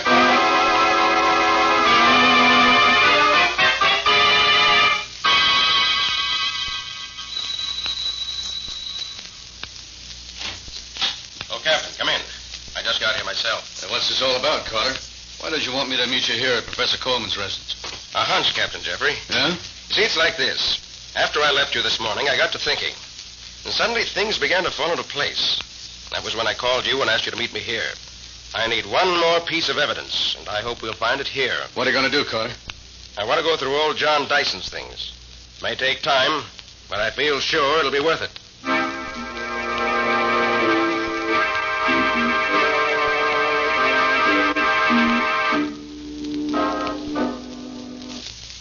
Well, if you can find any place in this room that you haven't gone over with a fine-tooth comb, I'll eat it.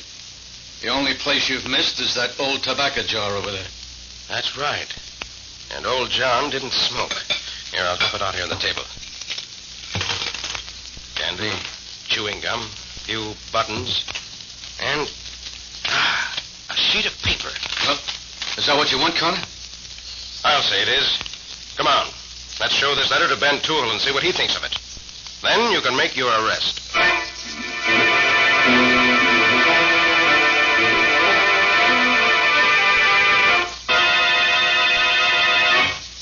This is Ben's room.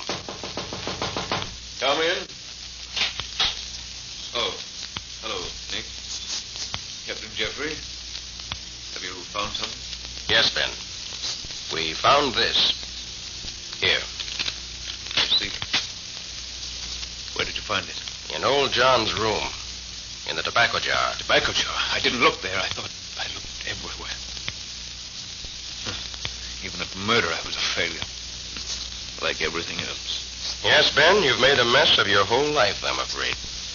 You know what I did? Yes, I know everything.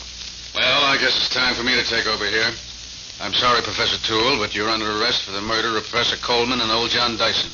The attempted murder of Nick Carter. I'm sorry, Nick. I've always liked you. But I couldn't stand the thought of being known as a failure in my chosen profession. I hope you understand. Yes, Ben, I do. And I'm sorry for you. But murder is never the answer. It can't be. Although most murderers find it out too late.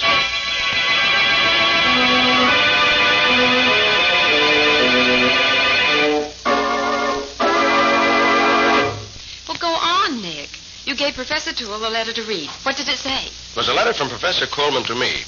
One he wrote to me, but never sent. But what did it say? It was that he, Professor Coleman, had suddenly learned that the whole affair of the expedition to Peru was a colossal fake. What? Engineered by men who made a small fortune by selling us supplies and renting us the Indians we used as guides and porters. It was a gigantic frame-up, with fossils and other relics planted for us to find. Gee. It was done by men who knew the subject well enough to fool everyone at the time. And Coleman says it was only very recently that he accidentally discovered it. He investigated further and found that it was true. Ben Toole was writing his life's work on the basis of a fake lot of evidence.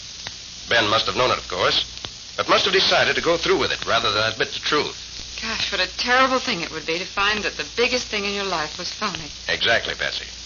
So terrible that when Ben found Coleman knew, he resolved to kill him before he could tell anyone.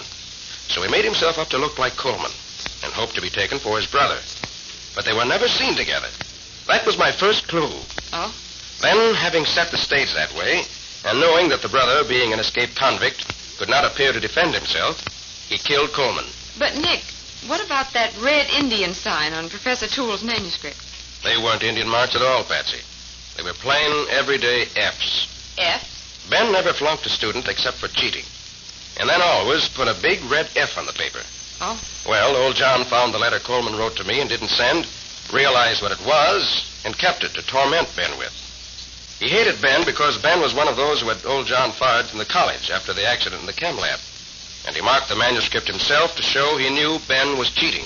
Oh, he must have hated him to do a thing like that. He did. And putting the dunce cap on the stuffed monkey and putting the card in his paw with the big red F on it was his way of rubbing it in. But he gave himself away with the clove-scented gum he used. And when I left Ben's house to go see old John, Ben knew where I was going and beat me to it. And, of course, poisoning the coffee was the really fatal mistake. You mean because you didn't die? No. Because he put a lot of poison in my cup, and only enough in his own to make him slightly ill. He drank a whole cup and was only barely sick, while I drank only a little of mine and nearly died. Oh, I see. So the poison couldn't have been in the coffee. It was put in the cups themselves while I went to put my coat away. And what was that delicate problem that Professor Coleman wanted to put up to you? Oh, Patsy, don't you see that yet? Well, I'm afraid not. Should I know? Well, I think so. Coleman simply wanted to consult with me as to whether he should tell the truth about Ben and his expedition, or let Ben get away with it. If he hadn't learned the truth about the expedition, he'd still be alive, and so would old John. And Professor Toole wouldn't be waiting for his execution. Very true, Patsy. Sometimes the things we learn by accident are the most important things in our lives.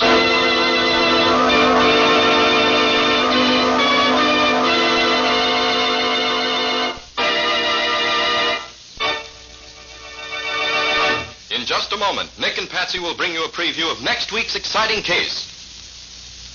But first, note this. Pleasant surroundings make you happier, calmer, more contented, don't they? That's why thoughtful homemakers make a point of keeping their homes pleasant, shining bright, and sparkling clean. Thousands of American women have turned to the 3 great Linex home brighteners to help them with this task. For instance, Linex Cream Polish for fine furniture gives your household things a handsome, lustrous look in half the time. That's because Linex Cream Polish cleans as it polishes, saving one whole step in your cleaning day routine. Only one quick application is needed to remove that cloudy accumulation of dust and previous polish. And at the same time, Linex Cream Polish does away with messy fingerprints and helps conceal ugly scratches. And it leaves no oily film to attract more dust, to make more work. There's no doubt about it. Linex Cream Polish is a really worthwhile shortcut to furniture upkeep. It's the modern way to protect your fine belongings. So make a point of asking your dealer for Linex Cream Polish. Get all 3 great Linex home brighteners. Remember, that's Linex, spelled L-I-N-X. You'll find them all. Linex self-polishing wax, Linex cream polish, and Linex clear gloss varnish at your nearest hardware, paint, or department store.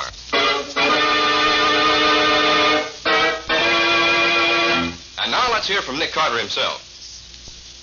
What's the subject of your story for next week, Nick? It's about a fire, Ken. A fire that started mysteriously in a button factory in the dead of night. But what interested Nick was that a girl was found, bound and gagged and burned to death on the top floor of the factory. Yes, Ken, it was not only first-degree arson. It was first-degree murder. Sounds good. What's the title of the story? I call it Murder by Fire. Or the Mystery of the Midnight Alarm. No more for now. Join us again next week for one of the most exciting stories in a long time. So long. So long, everybody. And so long to you both. We'll be looking forward to seeing you again next week.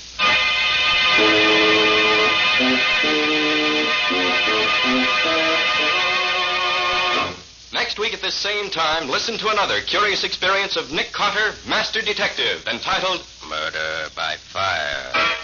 or Nick Carter and the mystery of the midnight alarm? Nick Carter, Master Detective, is featured in Street and Smith magazines. Lon Clark is starred as Nick with Helen Choate as Patsy. Original music is played by Lou White, and the programs are written and directed by Jock McGregor.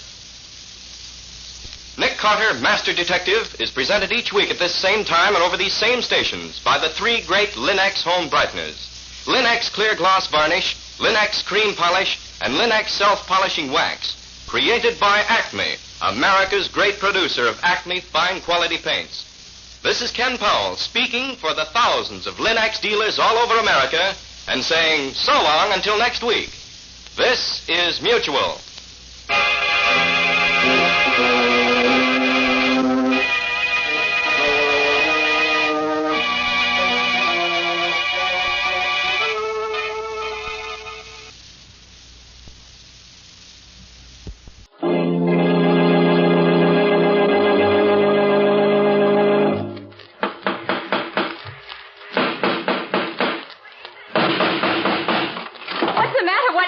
Another case for Nick Carter, Master Detective.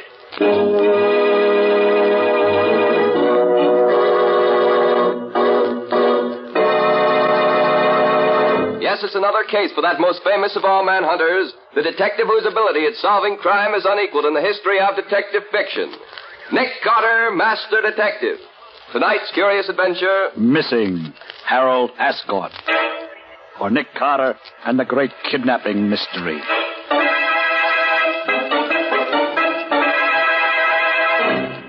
And here's Nick Carter himself to tell you the story. As you've probably already noticed, I'm not going to tell you the story that I announced last week. Instead, I want to tell you a rather different kind of tale. One which started as Patsy and I rang the doorbell at the rather magnificent home of Mrs. Philip Ascot, just off the upper end of the park at about 10:30 one morning. Yes? I'm Nick Carter. Mrs. Ascot's expecting me. Yes, Mr. Carter. Won't you come in, please? Thank you. If you and the young lady will go into the living room, I'll tell Mrs. Ascot you're here. Certainly. Gosh, Nick, the Ascots must have more money than they know what to do with. Just look at this place. Yes, Patsy, the Ascots belong to one of the oldest families in the city. Old and conservative, rich but never ostentatious. So I see. Gee, I wish I could have quiet. I think I hear Mrs. Ascot coming. Oh, Mr. Carter, I want to thank you for coming so very promptly. I know how busy you are, but I really am in trouble, desperate trouble, and I don't know who else to turn to but you. Why, Mrs. Ascot, I'll be very happy to help you if I can. This is my assistant, Patsy Bowen. How do you do? How do you do? Now, what's wrong? It's my son, Harold, Mr. Carter. He's been kidnapped. I found this note inside my newspaper this morning. What does it say, Nick? It says, we've got your son. If you want him back, don't call the cops. We'll tell you what to do later. And there's no signature. Can you tell anything by that letter, Mr. Carter? Of course, the handwriting is obviously disguised. Half printing and half writing. Paper is good bond paper. There's a watermark that looks like a dragon's tail. The top of the sheet of paper has been cut off. A pair of scissors, apparently, as the cut isn't quite even. Why do you suppose they did that? Well, there was probably a letterhead on it, and the writer didn't want the paper traced, of course. But they didn't cut quite all of the printing off. Can't read what's left, but later on it may help to identify it. It looks like hotel stationery, doesn't it, Nick? Yes, Patsy, that's what I was thinking. I'll have Scubby make a round of the hotels and see if he can find the one it came from. Oh, Mr. Carter, do you think you can find my boy? Well, I certainly hope so, Mrs. Ascot. And I'll do my best. But in the meantime, just sit tight and wait until you hear from me again. Or until the kidnapped gang makes its next move.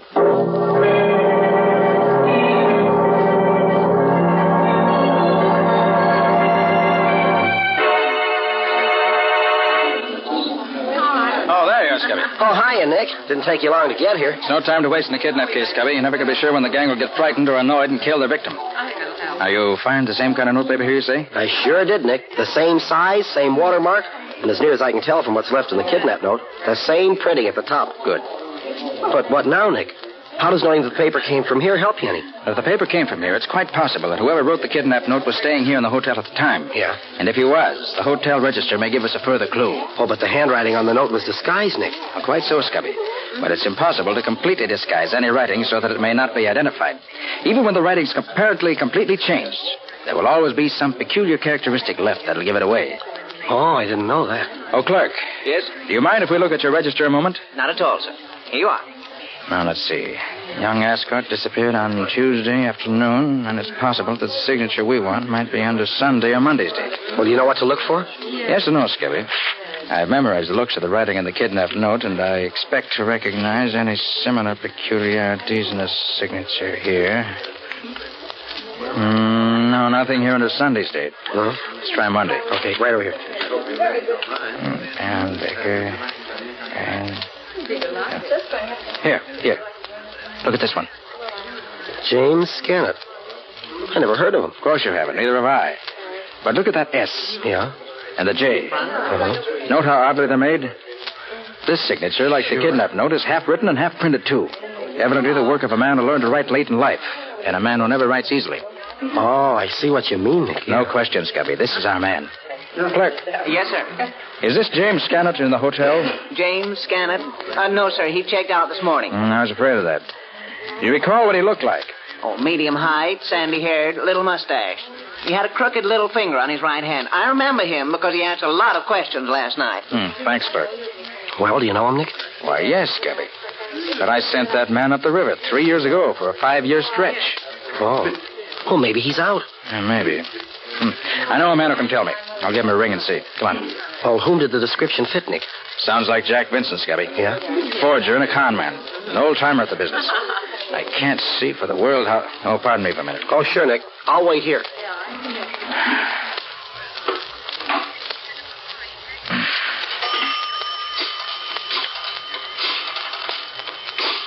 Should turn out to be Jack Vincent. This case may prove to be quite interesting for both. Oh, hello, Bill. How are you? This is Nick Carter. Oh, fine, thanks. Say, Bill, is Jack Vincent still up at state prison? Oh, 2 weeks ago, huh? No, nothing special yet. Oh, thanks, Bill. Good luck. Goodbye. Well, what'd he say, Nick? Vincent was pardoned 2 weeks ago. He's our man, all right.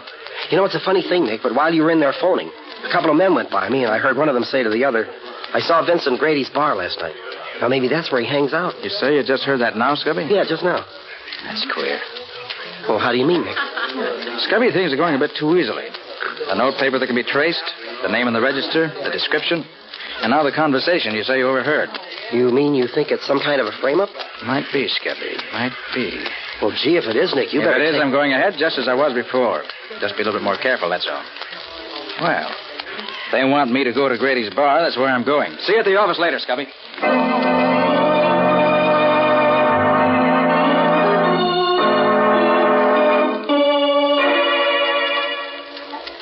And he fell for it, Jack. Hook, line, and sinker, just like you said. I gotta hand it to you. And you told him where he could find me? I said it real loud, right beside that stooge of his. I said I'd seen you in Grady's place here.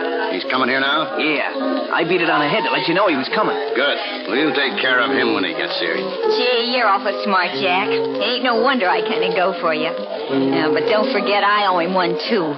He sent my pop to the chair for bumping off that old rat of a watchman last winter. I ain't forgot that, you betcha. Okay, Gertie, cut the gab. Huh? Looks like Carter's coming in now. He can't see us where we're sitting. Yeah, that's him. Hey, do I look okay in this apron I borrowed from Pete? Sure, you look like a regular waiter, Ben. Hey, got a tray? Yeah, right here. You sure he don't know you, Ben? Nah, he broke up my racket last year, but he never seen me. Gee, we all got it in for him, ain't we? You bet we have. And here's where right pays off. Watch me.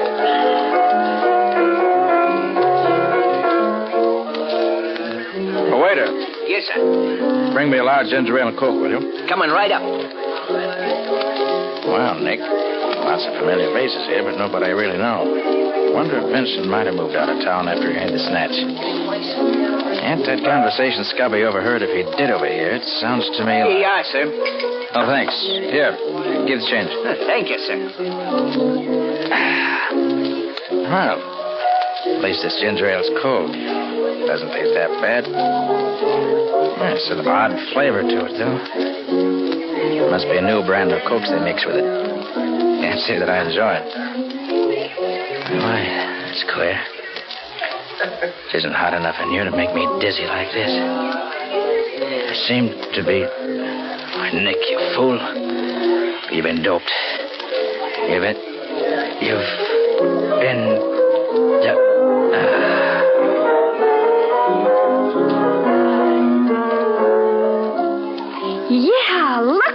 He's out cold. Gee, Ben, you must have made it strong. You bet I did. I ain't taking no chances. I put 3 of them in. Now go on, Gertie, and get the car and make it fast.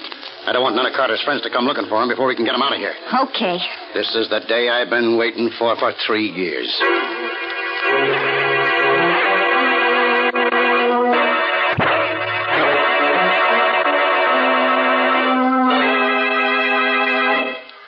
Well, he don't look much like a great detective, does he? All tied up and gagged like that. I'll say he don't.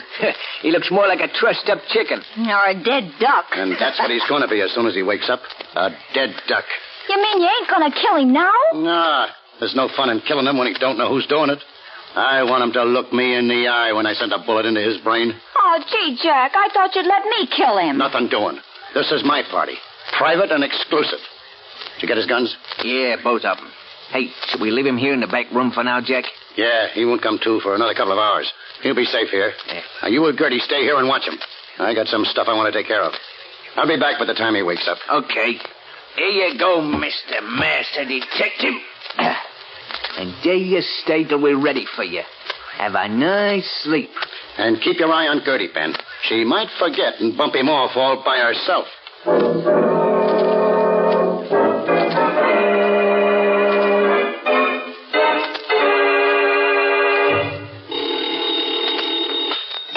Nicholas Carter's office. Well, this is Mrs. Ascot speaking. Is Mr. Carter there? Why, no, he isn't. Has something else come up? Yes. Yes, I've got another note from the kidnappers. They want $100,000 immediately. Good heavens, $100,000. Oh, what shall I do? Mr. Carter said to do nothing until I heard from him. Oh, I've no idea where he is. He should have been back here long ago. You better just do nothing, as he said, until we hear from him. He's bound to call me pretty soon. Unless something's happened to him.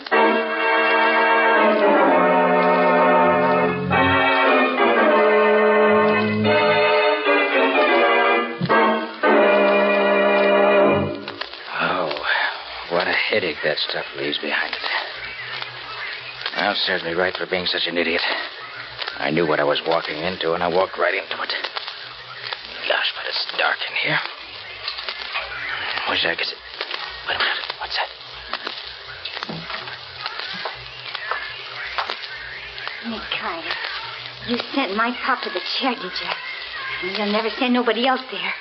Because you ain't gonna live no longer. I'm gonna fix you right now. I'm gonna... What the...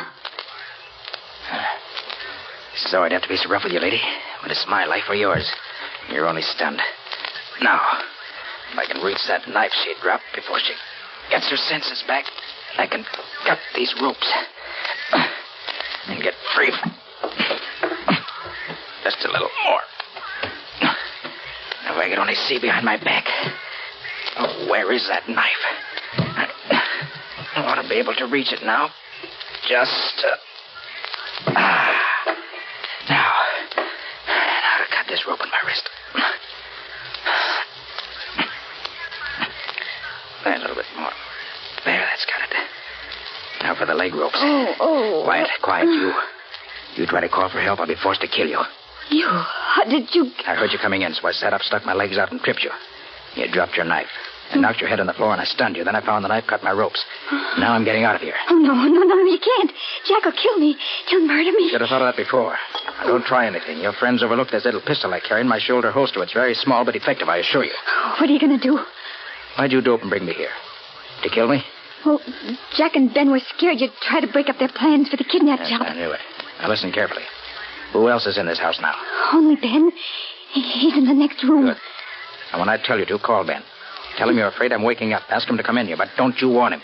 You want me to ask him to come in here? Yes, but no funny business. Now call him. All right. Ben? Ben? What do you want? I think Nick Carter's waking up. You better come have a look at him. That quick? Yeah. Okay, don't touch him. You wait till Jack gets back, and then... Up with your hands! I warned you. Now stand aside. I'm leaving here, and don't try to stop me. I'll be seeing you both later, under different circumstances.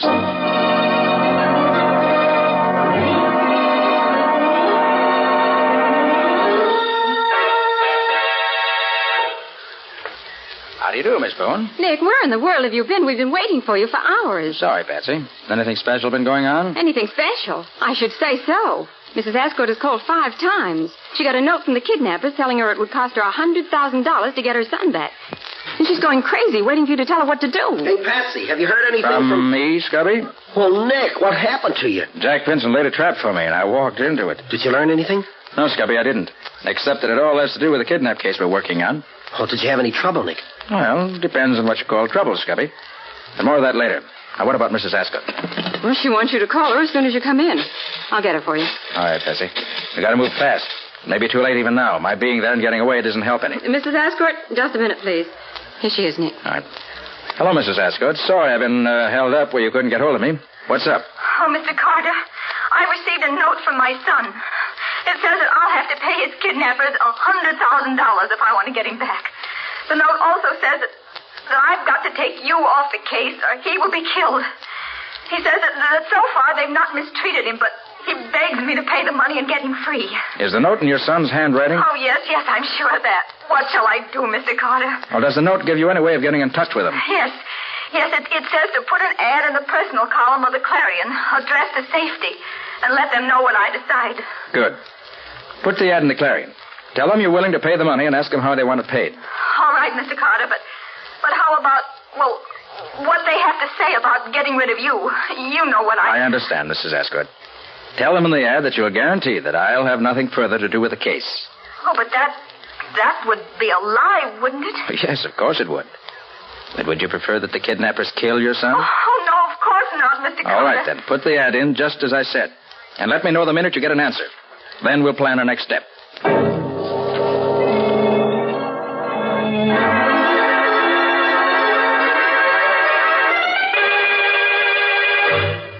Oh, Mr. Carter, I'm so glad you've come. An answer to the ad that I put in the paper just came in the morning mail. Here it is. Thank you. On Route 77B, 5 2/10 miles north of Route 31, is a large single oak tree right beside the road. It's the only tree around. Make up a bundle of $10, $20, and $50 bills, $100,000 in all. Throw the bundle out at the foot of the tree this afternoon at 5 o'clock sharp. Drive by it not less than 25 miles an hour, and do not stop. Your son will be sent back to you tomorrow morning. He'll be alive if you follow directions. He'll be dead if you don't. Gosh. Mm-hmm. Patsy. Where's that map I asked you to bring along? Well, here it is, Nick. Well, I still don't know how you could tell what section of the state we're going to need a map of. Well, Patsy, when I went back to the gang's hideout yesterday afternoon, it was deserted. The only things I could find that interested me were a rough draft of the original kidnap note made in the back of an envelope addressed to Jack Vincent. Mm-hmm. And also a timetable showing trains running to a certain part of the state. And what part was that, Nick? The part I asked you to bring the map of. Very simple. Very simple. To you. Well, where is it? Here. Now, let's see. Route 77B is here. And Route 316 crosses it right here. It's about 45 miles out of the city, in a very thinly settled section. What shall we do about it, Mr. Carter? We'll do just exactly as the note says. Have your bankers make up the bundle of $100,000 in 10s, 20s, and 50s. Yes. Take Patsy with you, and have your chauffeur drive you up to the spot designated in this note. Throw the bundle out, and then leave the rest to me.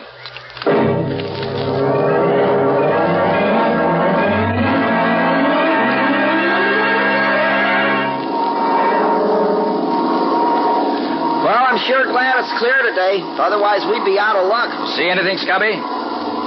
No, not yet. Hey, Nick, do you suppose anything has gone wrong? No, I doubt it. I have entire faith in Patsy's ability to follow instructions. Gee, sure is sort of deserted around here, isn't it? Yes. Only a few scattered houses and very little traffic. Oh, here, Scubby. Suppose you take over the controls of the plane for a while I take the glasses and have a look around. Oh, sure, Nick. Here you are. Thanks. Got the stick? Yeah. All set. These glasses are really high-powered, aren't they? Hey. I think I can... Yes, there they are. And right on time. Are you sure this is the right road, James? Yes, Miss Ascot, this is the right road. Oh, I'd feel so much safer if Mr. Carter were here. Why, if any little thing were to go wrong, it might mean my boy's life. That's why I'm here, Mrs. Ascot. Just to see that nothing does go wrong. The place you want is about a half a mile ahead, Mrs. Ascot. Oh, dear, so soon? Oh, I'm all of a jitter, Miss Bow, and you'll have to throw the package out. I just can't do it. Now, don't you worry, Mrs. Ascort. I'll take care of everything. Slow down just a little, will you please, James? Yes, miss. I wish I knew how Nick is planning to get the money back. The gang could go anywhere from here, and we'd never know where it was. Oh, I hope Mr. Carter won't do anything to interfere with my getting my boy back. He's worth all the money I have. You can trust Nick to do the right thing. There's the tree, just ahead. Oh. Now, help me up with the package. All right. That's it. Careful now. I'm going to let it go out the window. Here it goes. Well, that's that. Oh, you're wonderful, Miss Bowen. Did you see anybody? No, nobody. Not a soul around here anywhere. I still can't see anybody. The bundle is still right by the side of the road where it fell. Oh, heck, this curve cuts off the view entirely. Well, at least we've done our part. Yes, we've done our part. The rest is up to Nick.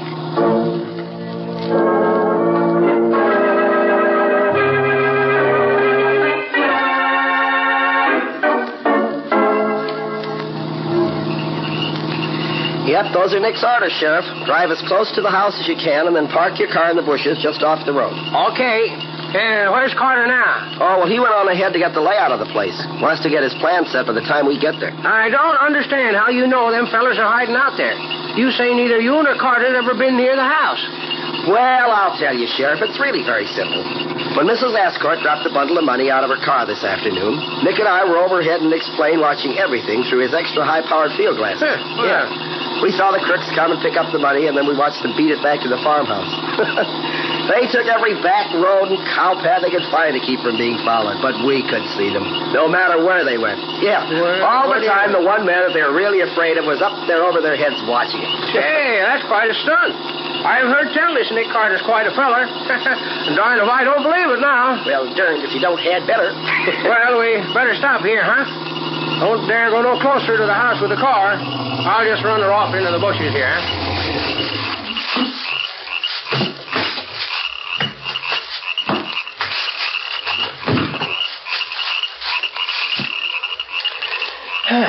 Well, I wonder where Nick is. He ought to be here any minute. Yeah. So far, so good. They haven't seen me yet. Yeah, this is the window where the boy should be, if I'm right. Too dark to see what's inside the room. Well, I'll have to take a chance and climb through the window and see for myself. Locked. Well, I ought to be able to slip the latch on an old window like this. This knife will do it, I think. There. Hope my luck holds a little while longer. I guess it's safe to use my flashlight here. Yeah, there he is. Oh, Harold. Harold. Oh. Quiet. Not a sound. Keep absolutely quiet. You all right? Yeah. Caught a pretty bad cold yesterday, though. But who are you?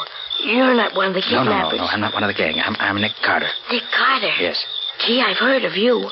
You're going to save me, huh? That's just what I'm going to do. And I'll get these ropes off your arms and legs first. There we are. Feel better? Gosh, yes. Now see if you can stand up. Well, it's not very easy yet, but I'll be all right. Good boy. Now, we got to get you out of here pronto before one of the gang comes up to have a look at you. All right. How do we get out? Out of the window, same as I came in. All right, come on now. Quiet. Okay. Whatever you say, Mr. Carter. Climb out the window onto the roof. Easy now. Easy. That's the boy. Gee, it's dark out here. Can't see anything, hardly. Now, just follow me. There's a post in the corner of the porch we can slide down. I came up it. Careful now. There it is. Here we are. Okay. I'll come right behind you. You go ahead, Mr. Carter. Not Mr. Carter, Harold. Just call me Nick. Gosh, Nick. Am I going to have something to tell the fellas when I get back home? All right. Here we come. There's the boy. Gee, that was easy, wasn't it? All right, son? Sure. Let's get going away from here. All right. My friend Scubby and the sheriff ought to be over there on the edge of the brush. Hey, is that you, Nick? Yes, Scubby. And I have the boy, too. Suffer and catfish, Mr. Carter. How in heaven's name do you get him out of there without getting caught? It was easy. Nick's a good detective. I bet he can do anything. Well, thanks for the plug, Harold. Now, here's my idea. Are the three of them still in the living room where they were a few minutes ago? Yeah, I just took a look and they're still there. What's your idea, Carter? Well, this is it.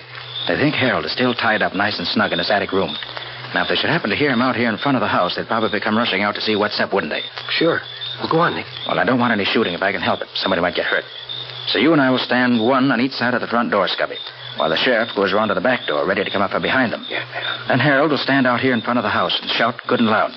They'll come out to see what's what, and we'll poke our guns in their backs. No shooting, no trouble. All nice and simple. Gee, that's swell. What'll I yell, Nick? Oh, whatever comes into your head. Anything at all. Okay, Sheriff? Yep. Sounds nice and simple. If it works, well, here goes the rear guard. Come on, Scubby, and get your guns ready. Okay. And Harold, if anything goes wrong, you run for the woods. They'll never find you out there on a back night like this. Okay, Nick. When do I yell? Count 5 slowly. That'll give Scubby and me time to get into position beside the door. Okay. 1, 2, 3, 4, 5. Renfield is mounted. Yippee! Wahoo!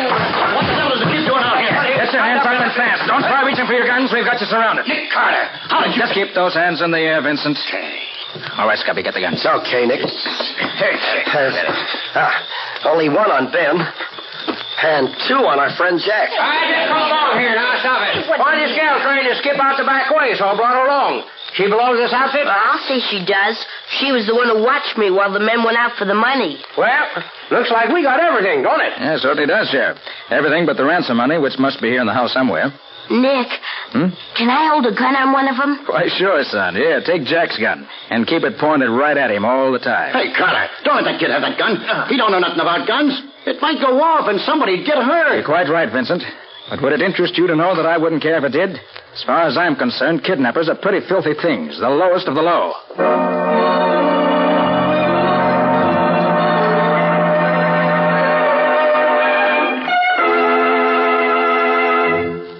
Oh, Mr. Carter, how can I ever repay you for what you've done for me and my boy? Well, I'm very happy that we were able to get the boy back for you, Mrs. Ascot. And the money, too. Oh, please tell me how much I owe you, Mr. Carter.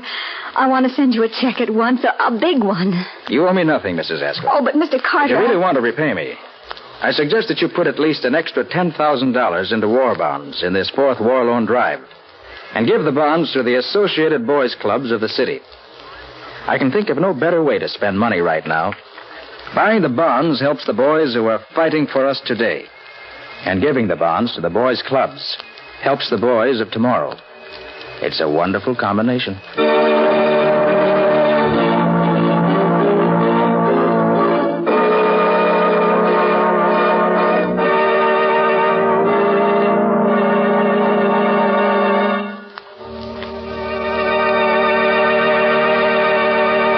This has been another of the strange adventures of Nick Carter, Master Detective, which are brought to you regularly at this same time by WOR Mutual. What can you tell us about next week's story, Nick? Well, all I'm going to tell you about it is this. There's such a weird and unusual case that for the only time in my life I was almost compelled to believe that vampires really do exist. I call it Death After Dark, or the mystery of the vampire killings. So long. So long, Nick. See you next week. In the strange adventure you have just heard, Nick Carter was impersonated by Lon Clark, Patsy by Helen Choate, Scubby by John Kane. Original music was played by Lou White. The entire production was written and directed by Jock McGregor.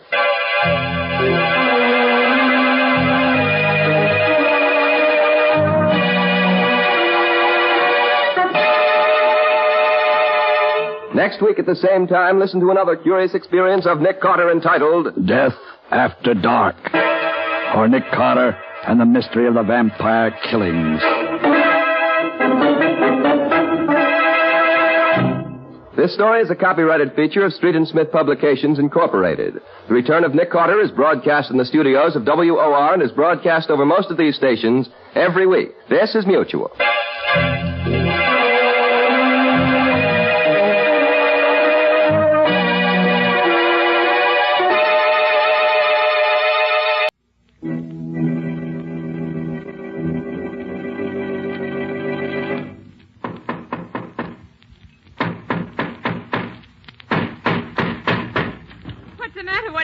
Another case for Nick Carter, Master Detective.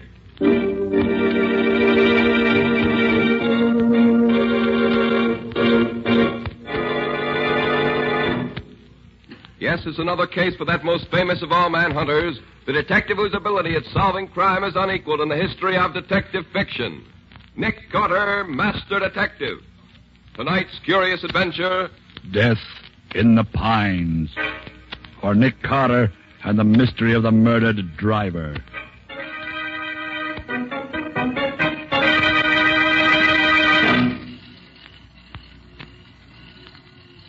Well, let's see. There's a truck coming up the grade now. It ought to be them. Yeah. Just 130. That's a Tate truck, all right. Now, you guys know what to do. We've done it often enough before. Sure. All right. Get going. When the truck gets close enough, I'll put the searchlight in the driver's face like before. He'll stop fast enough. Here goes, guys. Hey! What the blazes goes on here? What's the big idea? Get those hands up, wise guy, and get down out of that cab. You guys can't get away with this.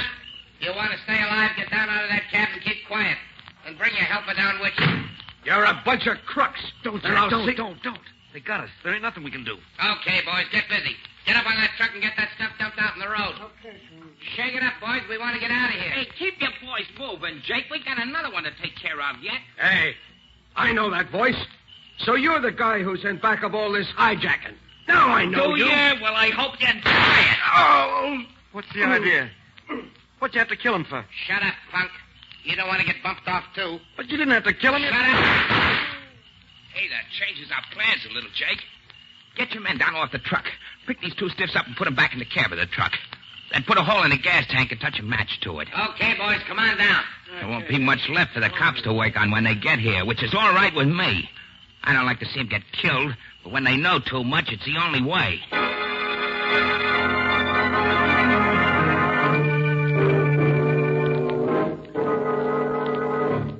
I see, Coroner. Yes, thanks very much. Yes, thanks. So long. Might as well let me know the worst, Mr. Carter. After what I've been through, a little more or less doesn't matter. Mr. Tate, I'm sorry to have to tell you this, but your driver wasn't burned to death. He was shot. Murdered before the truck was set on fire. Yeah, I was afraid of that. Regan was my oldest and best driver. Been with me for 10 years. You're having trouble with racketeers? Yes, have been for the past year. How do they work? Well, I operate about 40 trucks, hauling vegetables and green stuff from South Jersey to the New York markets. It has to be done at night, so we get to the New York market before morning. About a year ago, somebody called me on the phone and said he represented a protective agency. And he'd like to sell me protection at $25 a truck. $25 a truck? Well, that's pretty steep, isn't it? It's exorbitant. I told him I wouldn't pay it. So what happened? 2 days later, one of my trucks was stopped and the drivers were beaten. The produce was dumped and destroyed. The next day, the guy called again. I told him I wouldn't pay. Did you try getting protection from the state troopers? Sure I did. And they did what they could. Whenever a trooper followed one of the trucks, or when one of their men rode on the truck as a helper, these trucks were never bothered. But the other trucks, it was the same old story. I see. Well, how do you account for the fact that the trucks with the troopers on them were never touched? I don't know. Unless the hijackers had spies at the loading points to watch if the trucks had their regular crews. And what was the outcome this time? In the end, I had to agree to pay the $25. And then, for 6 months, there was no more trouble. But a week ago, this same guy called and said the ante had been raised from $25 to $40 a truck. $40? I told him I couldn't pay that because I didn't make that much. And you know what happened last night. Yes, I know. Well, are you going to try to keep writing the stuff through? If you can help me, I will. I'll do it. And to begin with, I'd like to put my assistant, Patsy Bowen, in your office as a typist. Sure. Maybe she can learn something that will start us off in the right direction.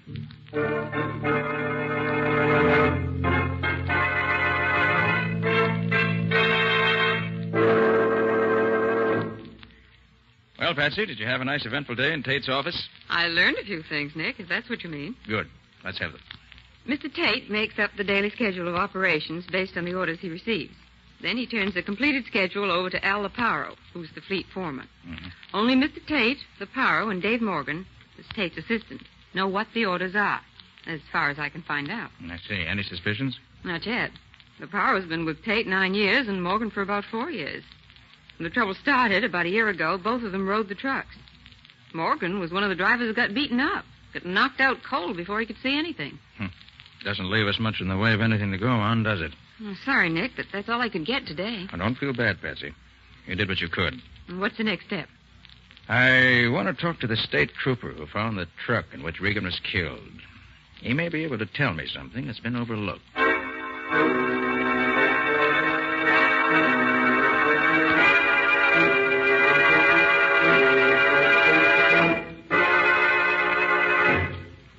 You say you read my report, Mr. Carter.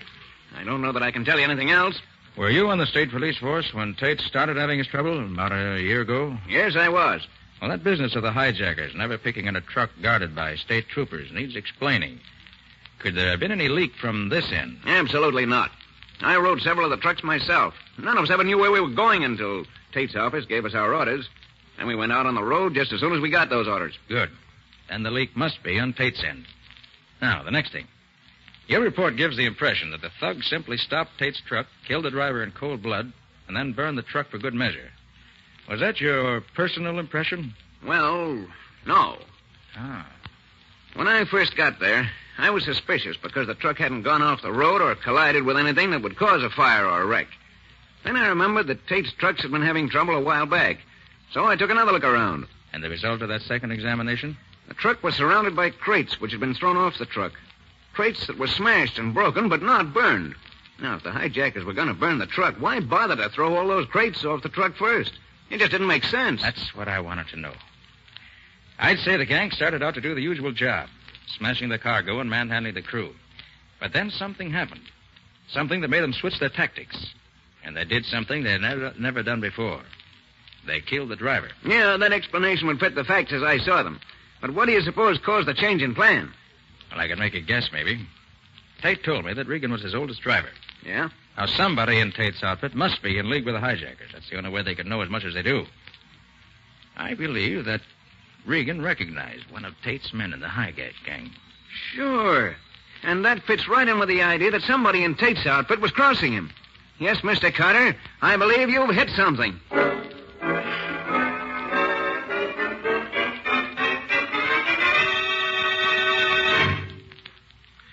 Have you arranged with Mr. Tate for me to go to work for him? Oh, no, Scubby. I haven't said anything to him. I don't want him to know.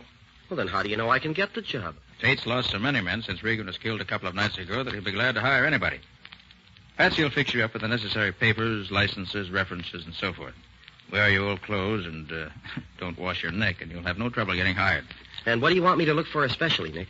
Well, according to what Patsy says, the leak either goes through Tate, which hardly seems likely, through Leparo or Morgan, or through somebody else we haven't found out about yet.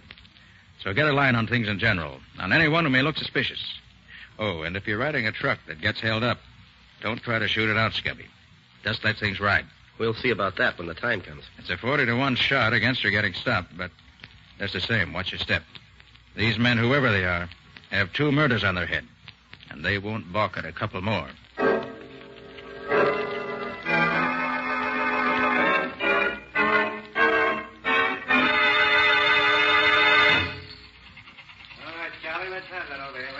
Men looking for jobs, line up over here.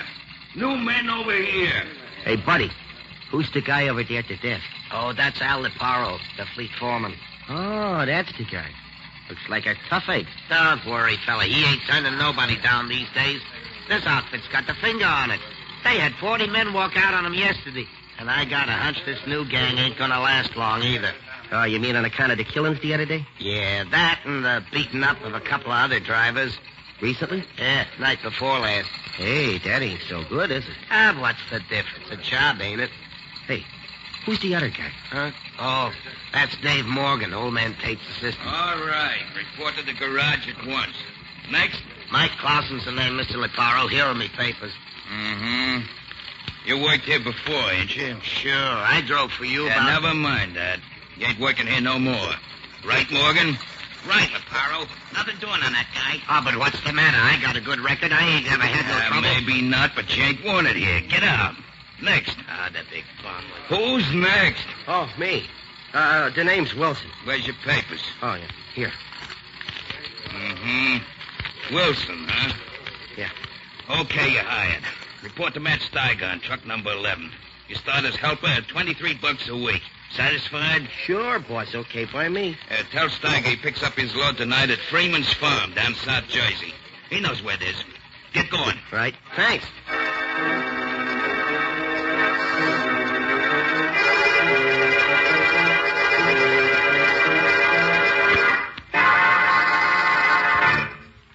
So they took you on, did they, Scubby? I thought they would.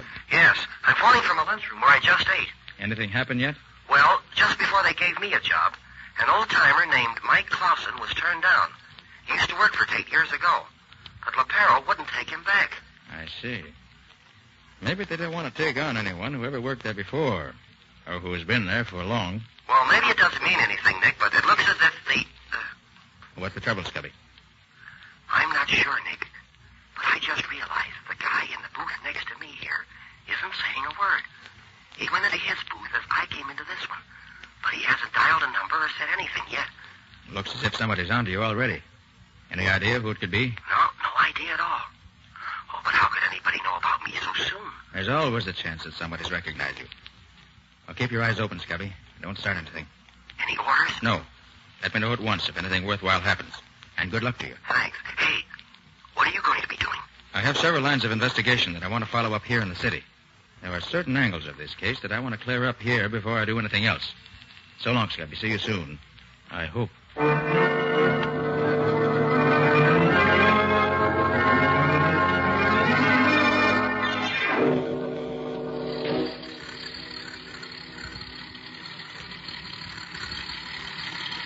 Gosh, Matt, driving one of these trucks is no sense, is it? How do you mean, kid?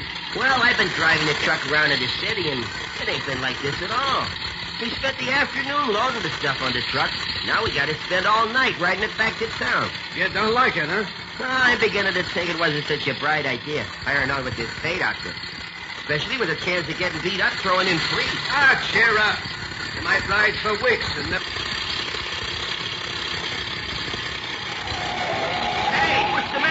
What you stopping for? Somebody is signaling us with a flashlight to stop. I wonder Oh, what... no, don't stop, Matt. It may be a holdup. Remember old man Tate's orders? No truck stop for nothing. Oh, it's the state troopers. Nothing to worry about. Oh, yeah. Yeah, I can see the uniform now. Okay. I'll get out and see what he wants. Hey, what's the matter, officer? What... Hey, that's a phony uniform. You're no regular cop. This is the guy, all right. One of you fellas take care of the driver. Look out, Matt! Come down out of that cab, fella. You know what's good for you. Matt, it's a trap. Shut up, Dick, and don't move. I got you covered. Now, don't try to pull it out. No! Hey, like that. Cut it out. There, that takes care of you, you rat. Now for the other. Here you are, copper. Oh, Matt! Matt! Not yet. Here. Oh. You won't do no more fighting for a while. Okay, boys, come on.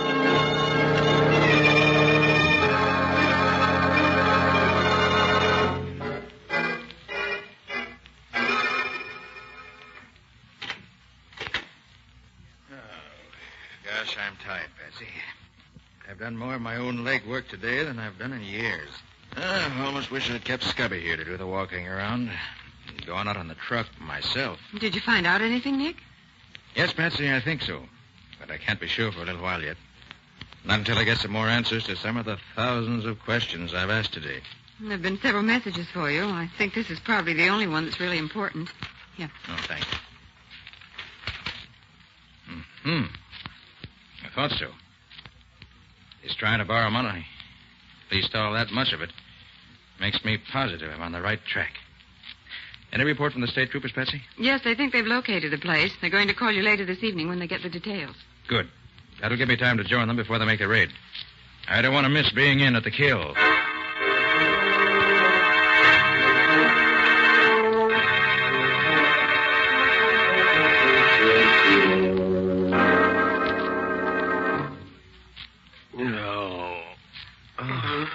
Hey. Oh. You awake, Wilson? Yeah. Oh, who are you? That's Tiger, your driver. Oh, yeah, I remember now. They stopped us. I tried to fight, and they knocked me out. How about you? Yeah, they count me, too. Yeah. I wonder why they didn't shoot us and be done with it. Yeah, I wonder. Hey, where are we now? Any idea? No, but I seem to remember taking a long ride last night after we left the truck. I wonder what time it is. I don't know. It's still dark, though. Yeah. Hey, Wilson, I've been wondering. I heard one of them thugs call you Dick and Copper when they were scrapping with you. Are you a copper? Well, kind of one, yeah.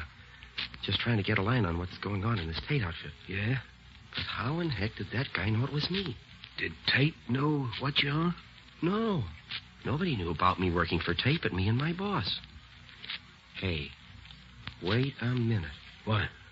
Right after I got the job, I phoned my boss, and somebody in the next phone booth overheard what I told him. Boy, they trapped me neat as you please. They probably was afraid of you. Looks like it. Well, the first thing to do is to get out of here. Well, I've been working at the ropes that they got my hands tied together with, and I can't budge them at all. They're too tight for me. Well, I think maybe I can get mine loose if I have time. I think my boss taught me several tricks to get out of ropes like this. Yeah? Guess she'll have to get us out of this one, then. I can't. Hold it, Matt. Yeah. Somebody's coming. Time we got that red-headed punk waked up. Boss is due any minute now. With pleasure. Come on, you. Leave me assist you to a chair. Sorry you can't walk by yourself tied up like that, but that wouldn't be etiquette. Come on. Cut the comedy. Wake up, you. Come on, copper. Get them eyes open. Oh, hey. Hey, what's the matter? Hey, what you trying to do? There you are, Mike.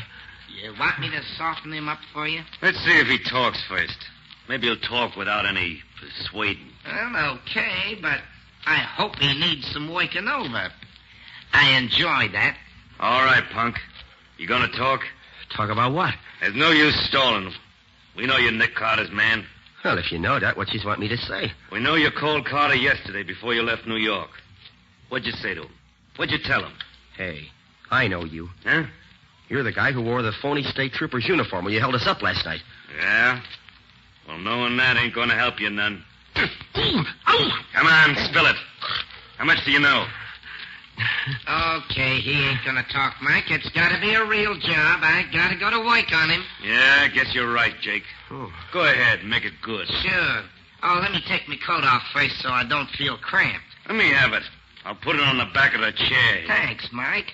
Oh, you better put my gun in the pocket of my coat so it won't get in my way when I really get going. Okay.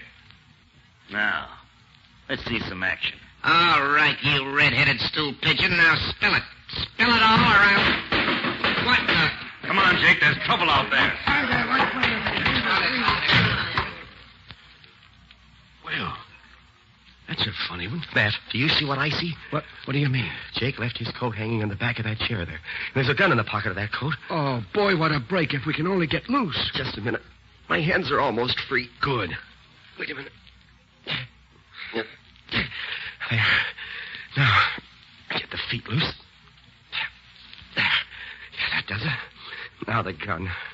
Now let him come back. Hey, what's... Drop that gun. You're covered. Oh, yeah? Well, this'll show. Yeah. Oh, you would you? Here. Oh, you killed me. You killed me. You got him, Wilson. Get me loose and I'll give you a hand. They'll be back in here. Right, but the gun is empty. Gee, we're in a spot. He killed the boss. Come on. Uh-oh. Yeah, the boss is dead. I'm getting out of here. Yeah, let's get going. Listen, Miss Rhodes, listen. They're leaving. Yeah.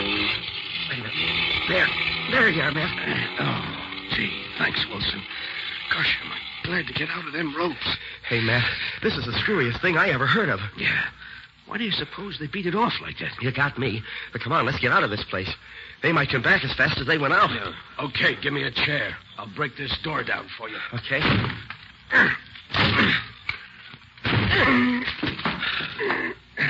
Gosh, Matt. There he is on the floor, the boss. And 2 holes through his forehead. You sure hit him square in the bullseye. Wait till I take off his mask and see if I know... Matt. What? It's Mr. Tate. Who? The owner of the trucking company. Mr. Tate? Yeah. Tate racketeering his own business? Attacking his own trucks? But that doesn't make sense, Matt. Boy, I'll say it doesn't. Why should he want to destroy his own business? And why would he ask Nick to investigate? Hey, we got to get out of here. Or we're going to get out. Maybe some more of them in there. Can you see him? Yeah.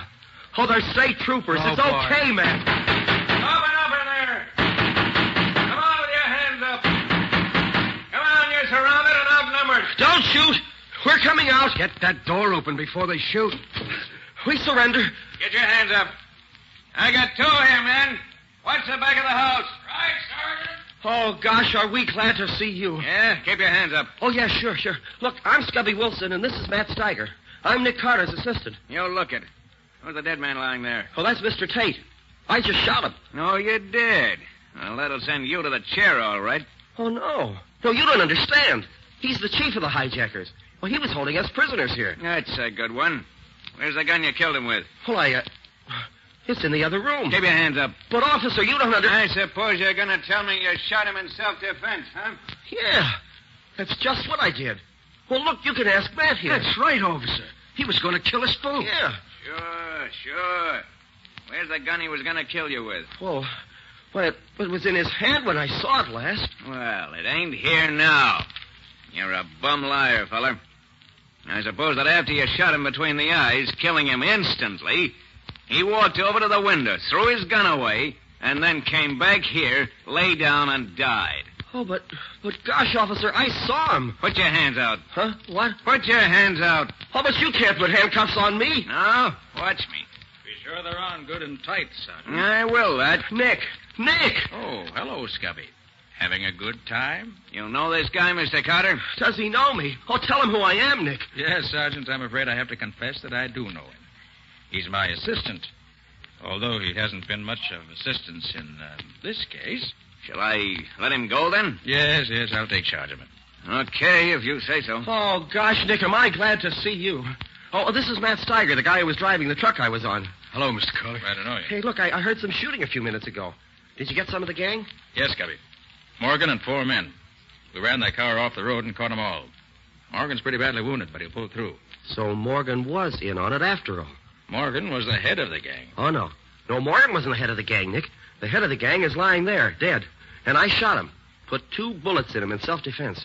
Who is he? You know him? Know him. It's Mr. Tate. Mr. Tate? Why, he had nothing to do with this. He sure did, Nick. Why, he was holding us prisoners here. Sure, Matt can tell you. That's true, Mr. Carter. He tried to kill Wilson, and Wilson shot him. I tell you, Tate had nothing to do with this gang, Scubby. Oh, what makes you so sure, Nick? I did a lot of investigating in town today, and I found that Morgan has been trying to borrow money anywhere and everywhere he could to take advantage of what he called a chance to get going a good business, dirt cheap. Well, that obviously meant Tate's business, especially since the $40 a truck the racketeers asked was unquestionably intended to drive Tate out of business rather than to get the money out of him. But Morgan was one of the drivers who got beaten up, Nick. Who said so? Morgan.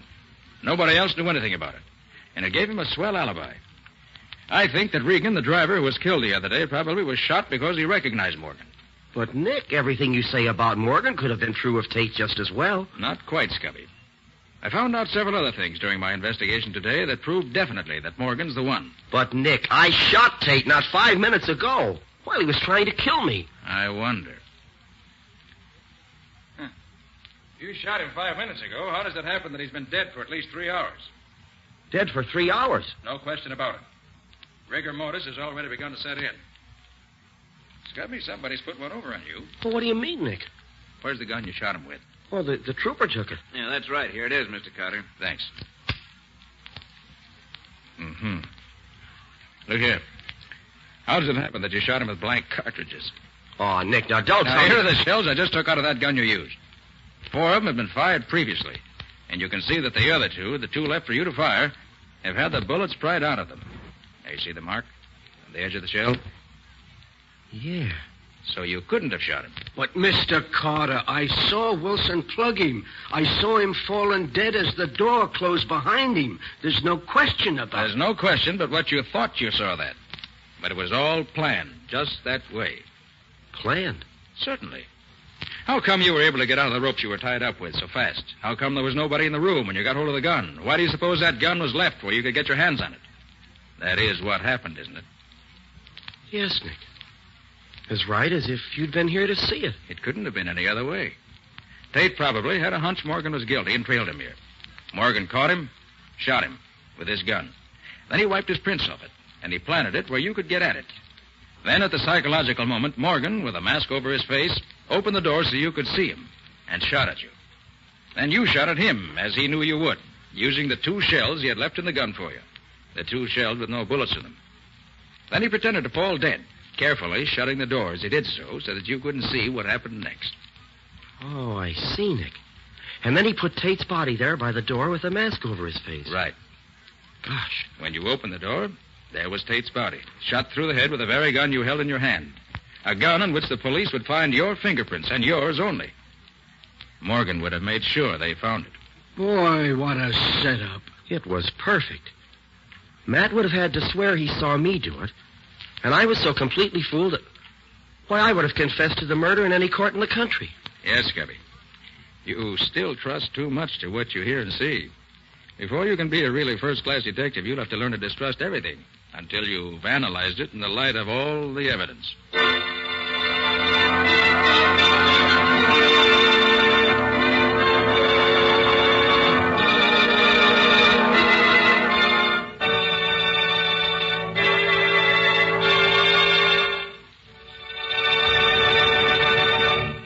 This has been another of the strange adventures of Nick Carter, Master Detective, which are brought to you regularly at this time by WOR Mutual.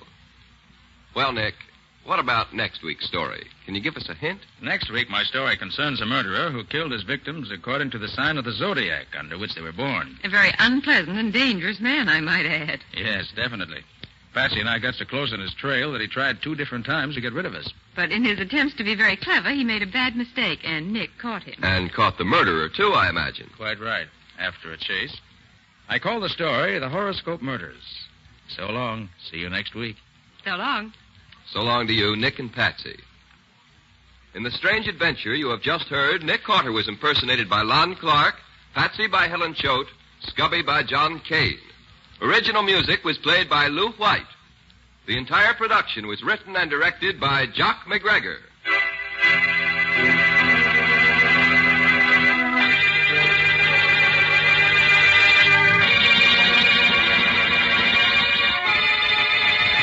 Next week at the same time, listen to another curious experience of Nick Carter entitled The Horoscope Murders.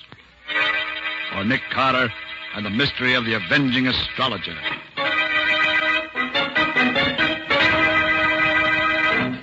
This story is a copyrighted feature of Street & Smith Publications, Incorporated. The Return of Nick Carter is produced in the studios of WOR and is broadcast over most of these stations every Saturday evening at 7 o'clock Eastern War Time. And don't forget that the adventures of Nick Carter's adopted son, Chick Carter, are broadcast over most of these stations Mondays through Fridays at 5:30 p.m. Eastern War Time. This is Mutual.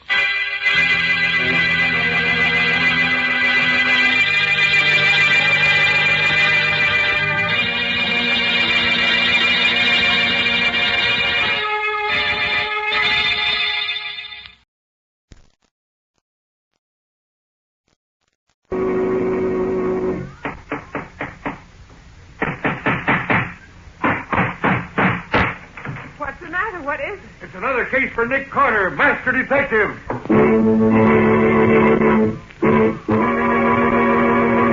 Yes, it's another case for that most famous of all manhunters, the detective whose ability at solving crime is unequaled in the history of detective fiction. Nick Carter, Master Detective.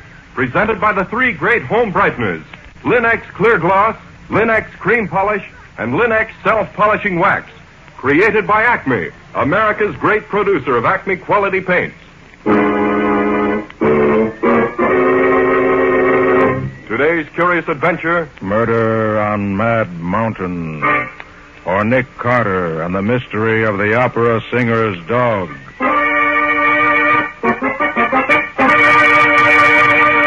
In just a moment, we'll hear how Nick Carter solved the mystery of the murder on Mad Mountain by the aid of a dog lost in the snow. But first, let me tell you something. You and your family take pride in your home, of course. That's why you keep it bright and sparkling with Chemtone, the miracle wall finish that brings new beauty to your walls. With Linex Clear Gloss, the transparent finish that gives lustrous, durable protection to every wood and linoleum surface in your home. Linux Clear Gloss, a favorite in thousands of American homes, flows on easily without brush marks, drying to an attractive gloss that wears and wears and looks beautiful for a long, long time. What's more, it resists damage by hot grease, boiling water, fruit acids, perfume, even alcohol. And Linux Clear Gloss keeps dirt on the surface so that it's easily wiped away. Keep your home looking lovely with Linux Clear Gloss. Available at your paint, hardware, or department store. Headquarters for all three great Linux home brighteners and Chemtone, the miracle wall finish that dries in 1 hour. And now for today's mysterious adventure with Nick Carter. As we open our story today, we find Nick and Patsy in a train which is crossing the hump of Mad Mountain in a raging blizzard. This is a pretty thrilling experience, Nick, riding over the mountain in a blizzard like this. We're just as snug and cozy inside the train here as if we were in our own homes. It may be thrilling, Patsy, but it's pretty dangerous, too.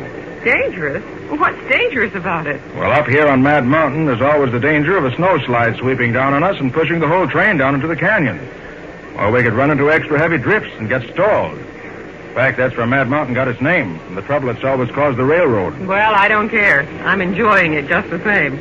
Wonder how much behind schedule we are. Here comes the conductor. I'll ask him. Oh, conductor? How late are we going to be? Well, I can't tell you, miss. Depends on how long this storm keeps up. Say, conductor, didn't you used to be on the New York to Miami run in the Pennsy about 10 years ago? Why, yes, I did. Left there 11 years ago next March. I thought so. Used to ride with you often in those days. Is your name Bonner? Robert Bonner? Gosh, what a memory. Sure, I'm Robert Bonner, but I don't remember you. Takes a detective's trained mind to remember names and faces, Mr. Bonner. Nick's a great one for that. Nick? You don't mean you're Nick Carter? Guilty in the first degree. Well, don't that beat all? After 11 years. I would say, Mr. Carter, I'm sort of glad you're riding with us this trip. You want me to help you find the tracks again if the train runs off them? It ain't the blizzard I was thinking of, bad as it is. That opera star we got hitched on the rear of the train. You mean that private car we saw at the terminal belongs to a real opera star? Who is she? Her name's Pauline Hall, and she's a stuck-up, highfalutin queen of them all. Well, why are you worried about her? Well, after we hitched her car on, I went back to see if everything was okay. Orders, you know. Sure, I know. Well, out she comes, wearing more jewels than the Russian royal family. She waves her hand at me and she says, "Conductor, please see that no one is permitted to enter my car at all. I'm not to be disturbed before we get to Sacramento in the morning." That fuzzy little chow dog of hers stands there blinking at me. Collar around his neck studded with diamonds. Well, a chow is a high-class dog, Mr. Bonner. And then, as if there ain't enough trouble for me trying to keep everything straight around here with a blizzard blowing down my neck, I get this telegram from the chief. Says I gotta take care of the dame and her sparklers as if they were my own. Says the stuff she's carrying is worth about $100,000 cash. That's a lot of jewels to be lying around loose. Yeah, maybe she won't be disturbed in Sacramento in the morning either if that dumb engineer of ours don't use more sand. We was an hour behind crawling up the other side. Now we ain't even crawling. Why, Nick, we've stopped. We aren't moving at all now. Sounds as if we're in trouble. Yes, sir. We are in trouble. Engineer's whistling for a flagman. We've got to get him out fast. Won't he like that on a night like this? What do you need a flagman for up here in the mountains? Well, the second section of this train's right behind us. And this snow, she could plow right into us before she knew we were here. Hey, Kearney, wake up, you. What's the matter now, Bob? Get your flag and get going. We're stuck. Oh, look, on a night like this... There's no time to argue, Kearney. Now, you get ready and start on your way back. And you'll be sure to get back a full half mile, too, before you set up your flares. Be watching, so shake it up. I suppose I gotta climb out and wade around that opera star's car. She won't let me go through. You bet she won't. When you go by her car, don't cuss so loud you wake her up either. I don't want to be hauled on the carpet for disturbing her nibs. Snow must be up to my waist by this time. Yes, and watch out you don't fall over into the canyon. There ain't much room to spare between the track and the edge of that cliff, you know. Of all the doggone dirty jobs on a railroad, this being a flagman. He doesn't look very happy. No, and I ain't very happy either. That doddering old throttle pusher up there in the cab was a real he-man. We wouldn't be stopping for a little snow. Well, ain't nothing to do now but wait. Hope the second section don't jam into us.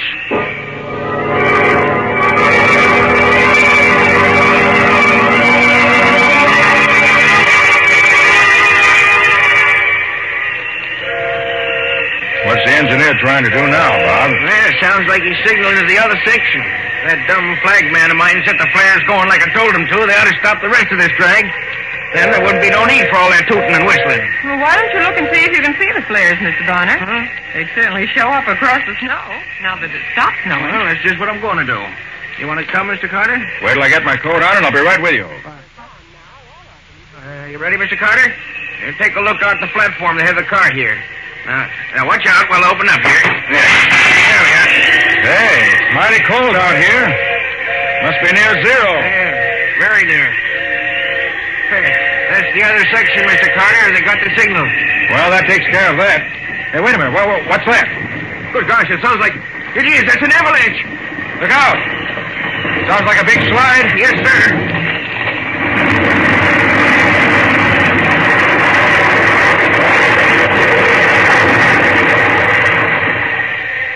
Hey, that was awful close. Too close for comfort. Yes, sir, indeed. Missed us, though. Went right by us. Now, what about the flagman? You suppose that he might have been... Carney. He must have been right in the path. I better see if he's... I'll go with you. Come on.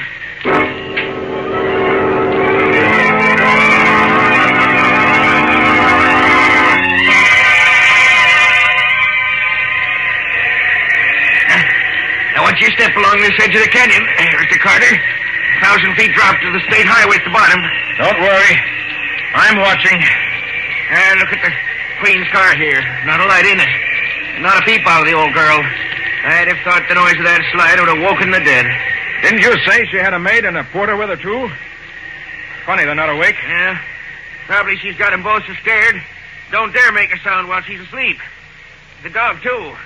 Didn't hear a peep out of him either. Hey, Bob, look ahead there. Yeah? That slide cleared off a place about a quarter-mile wide. Yes, sir. Only missed us by about 100 yards. Wait a minute.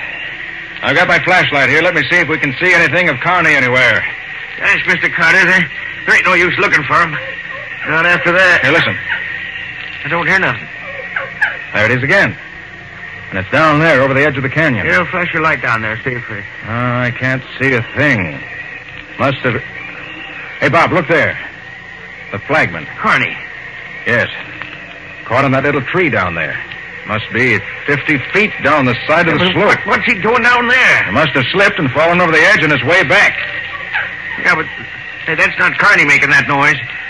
No, it isn't, but I can't see anything else down there that's making it. No wonder they named this Mad Mountain. Well, go get a couple of porters and some rope. All right. We'll have to get Carney out of there quick if he's still alive.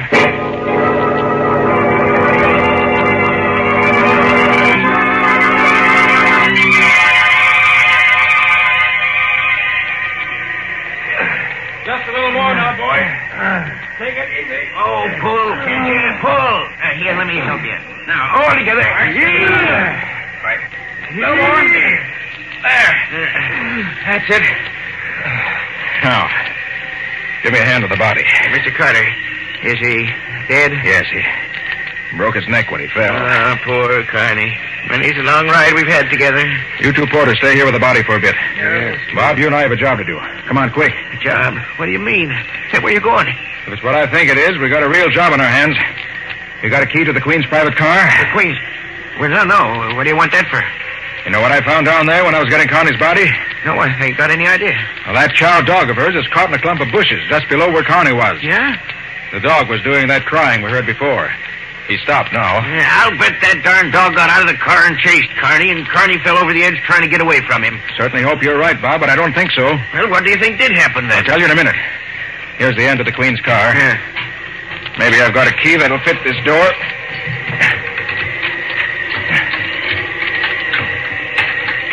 Now, they have a special lock on it. I can't wait to take it now. Watch out. Hey, we can't go busting into private cars like that. We can this time. Now I can unlock it from the inside. Well, what do you think you're going to find in here? Come on in. Shut the door. All right. I don't see... Look here, Bob. Look. Hey, what are those stains on the rug there? That ain't... Hey, what's that? I came from in here.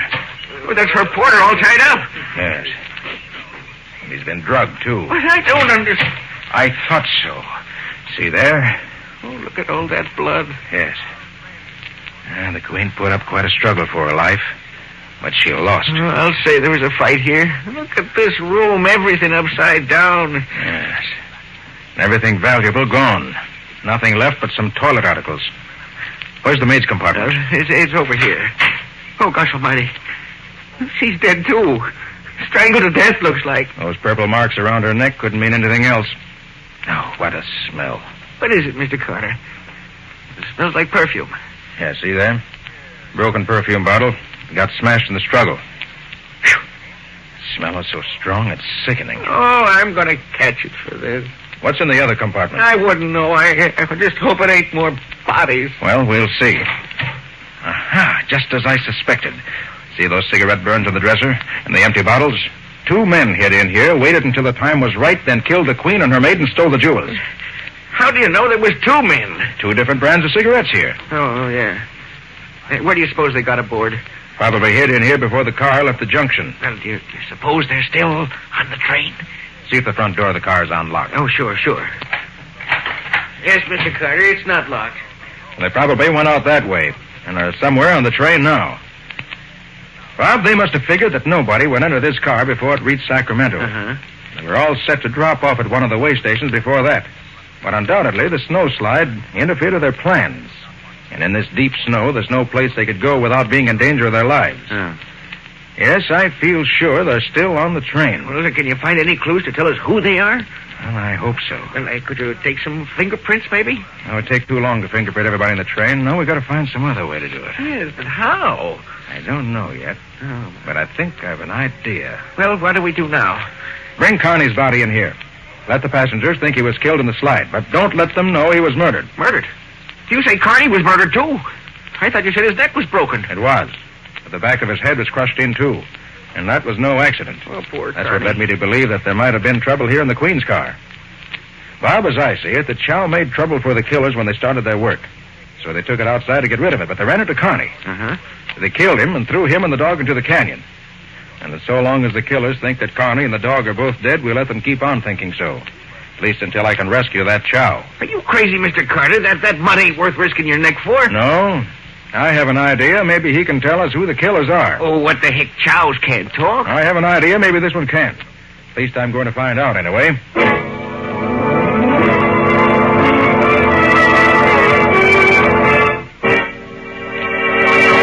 So Nick thinks he can make the Chow talk. At least enough to tell him who killed the opera singer and stole her jewels.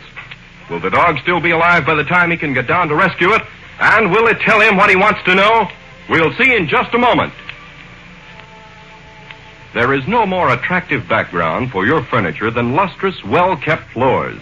And Linex self-polishing wax keeps all your floors looking their best, whether they're wood, tile, or linoleum. Yet it takes only a jiffy to apply and dries without rubbing to an elastic, satiny finish that wears amazingly. Because Linex self-polishing wax contains the highest possible content of genuine Carnauba wax, with no gum, shellac, or resin in it to chip or crumble. When the most used parts of your floor show wear, you needn't re-wax the whole floor either. And Linex self-polishing wax is so resistant to dirt and water that it keeps the soil on the surface, where it's easily wiped away with a damp cloth or mild suds. In addition, Linex self-polishing wax is the non-skid floor finish, resisting slip even when water is spilled on it. The underwriters' laboratories, whose seal is on each bottle, have proved this fact. So get it now. Linex, L-I-N-X. Linex self-polishing wax. You'll find all 3 great Linex home brighteners and Chemtone, the miracle wall finish, at paint, hardware, and department stores everywhere. And now back to our story. We left Nick planning to rescue the dead opera singer's dog, which is caught on a bush on the side of the canyon, in the hopes that it might some way reveal the identity of the murderers of his mistress. But where did Nick go, Mr. Bonner? He wouldn't tell me, Miss Bow, and he just told me to come to the baggage car, get all the extra rope we have, and wait till he got back. Now, I wish you wouldn't try to rescue that dog tonight. It's too dangerous in the dark on a freezing night like this. I tried to tell him that, but he wouldn't listen to me. Just said that the dog was going to help him find the killers. Crazy talk. Well, perhaps it isn't so crazy, Mr. Bonner. Nick has a way of knowing what he's talking about, but I wish You he got would... that rope for me, Bob? Look, Mr. Carter, now why don't you let me take the baggage and mail crews and search the train for these killers? That'll be useless, Bob. Those crooks are only 2 out of several hundred people on this train. How could you tell them from the others? Well, Furthermore, once you let the passengers know there have been 2 murders on this train, you'll see what happens. Oh, gosh, Nick, you're right. We might have a panic on our hands. I guess you're right, but I don't like it just the same, risking your neck for a fool dog. I like dogs, and this one's hurt and probably freezing by now. Nick, what were you doing in the train just now? I thought you said you weren't going to try to spot the killers. I wasn't, Patsy. Not exactly. Well, then what were you doing? Looking for something. Well, did you find it? Maybe. We'll see later. Now, if you'll let me have that rope. Sure you don't want me to come with you? No, you stay here. I don't want any of the train crew or passengers to know what's going on. Well, okay, whatever you say. If Mr. Bonner's not going with you, I am. Well, now that the storm's over, I guess it's safe enough. But you better dress warmly, Patsy. It's mighty cold out. Look, Nick, there's an extra trainman's outfit here. That's heavy enough. Could I use that, Mr. Bonner? Sure, if you can get into it. Oh, I can get into it all right with plenty left over. Patsy, I want to get that dog while he's still alive. Hurry up, will you? Let's get going.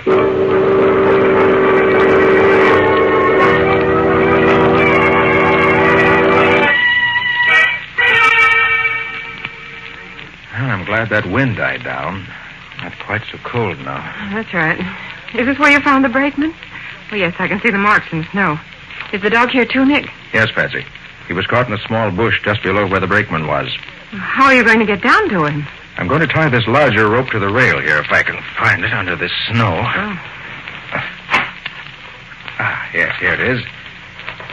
Just a second. This rail is cold. That should be a knot that'll hold. Yeah. Now, I'll let myself down the side of the canyon with it. Mm-hmm. You keep hold of this smaller rope. When I've tied the dog to it, you pull it up. Okay. I can climb back up the other rope myself. It's a good thing we have the headlight from the locomotive on the second section to help us. Gosh, it's bright. Yes, even though it's at least a half mile down the track, it's light enough for us to see by. All right, are you ready?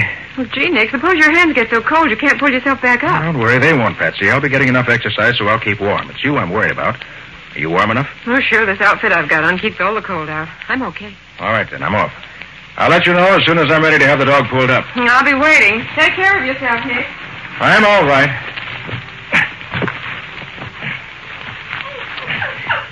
Careful, Nick. Here he is, Patsy, and he's still alive. Oh, good.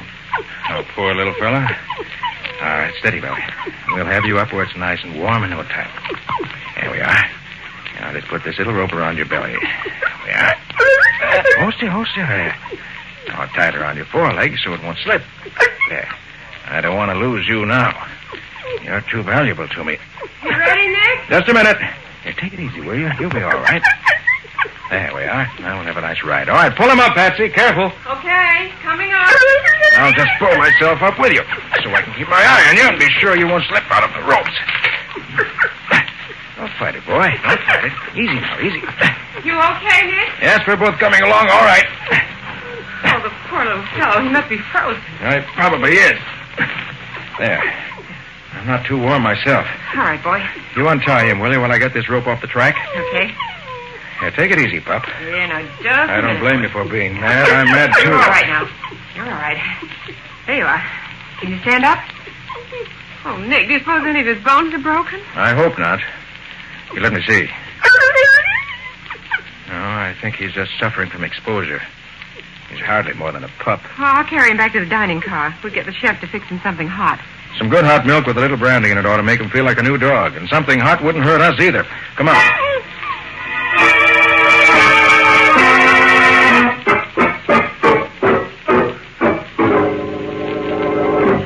Oh, look, Nick. He feels much better than he did. Why, he walks around almost normally now. Yes, a little something warm to eat fixed him. Here, and that rub down you gave him. Oh, what are you planning to do now, Nick? Let me have that small piece of rope, will you? Want to make a leash for him. You're not going to take that poor pup out for a walk, are you? Take him out? No. Take him for a walk? Yes. But why? Patsy, have you forgotten we're on the trail of 2 murderers? Of course not, Nick, but... There. That's not much of a leash, but I think it'll serve the purpose. All right, Bob, you ready? I sure am ready for anything, but... Say, do I smell trouble? You might. We'll know pretty quick now. May I come too, Nick? Not this time, Patsy. Just wait here and cross your fingers for luck. Okay. Where are you going? To the smoking compartment of the first car. I want to show the dog something.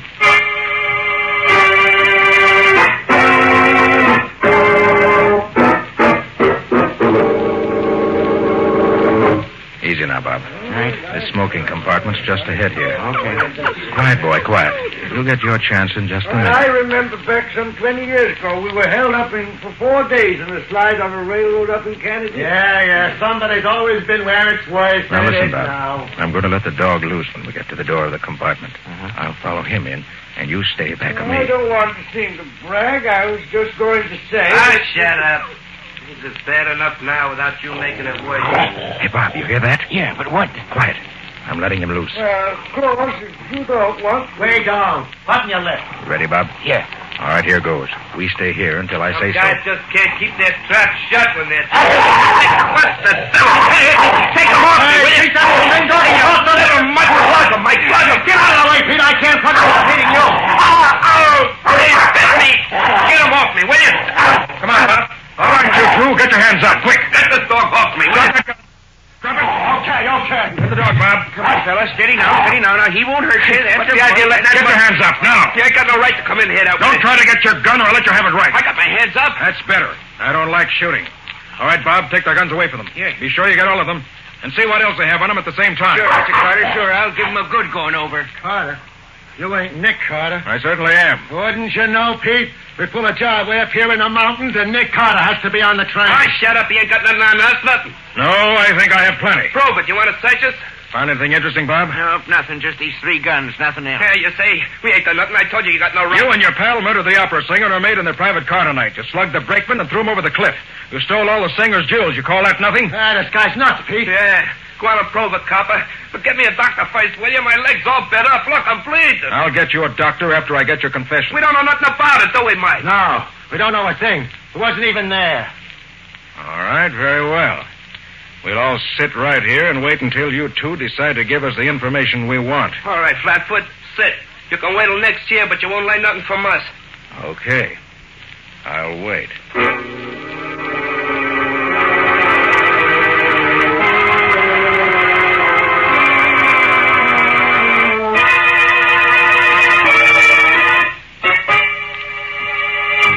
Oh, look, copper, I gotta get a doctor. Hey, Bob. Huh? You know how quick hydrophobia sets in after a dog bites? Why, no, I don't. Pretty quick, I think. Let's see. If I remember correctly, there's no cure for it after it does set in, is there? No, sir. I don't believe there is. No cure. Oh. How long would you say it is since the dog bit Pete here? That must be about 10 minutes now, I'd say. 10 minutes, huh? And it only takes hydrophobia about 5 minutes. Yeah, all right. I'll tell. Only give me a doctor. You'll get a doctor when I get your confession. Okay. We killed him, Mike and me. We hid in the old dame's car before I left the yard. Where are the jewels? We made a bundle out of them and threw them clear off the cliff. They're down near the state road at the bottom. Get me a doctor, will you? I'm dying. You're not dying. Not yet. Yeah, I am. I got hydrophobia, sure. Get a doc, will you? You're a fool. You can't get hydrophobia from a dog bite unless the dog has hydrophobia before he bites you. And this dog is as clean and healthy as a dog could be. You're no more danger from those bites than I am. You mean I ain't gonna get sick from the bites? Not in the slightest. He tricked us. That dirty double-crossing rat out of... You ought to keep quiet. Bob. Yeah. See if you can find a doctor. And take the dog back to Patsy. He's done a good night's work. And bring some rope to tie up these cheap thugs. Sure, Mr. Carter. Come on, Pooch. Come on, fella. Come on. I beg your pardon, Mr. Carter, is it? Why, yes. Hey, where are you? I'm here under this seat. Is it safe to come out now? Yes, indeed. Come on out and join the party. Thank you. It's much more comfortable out here. Yes.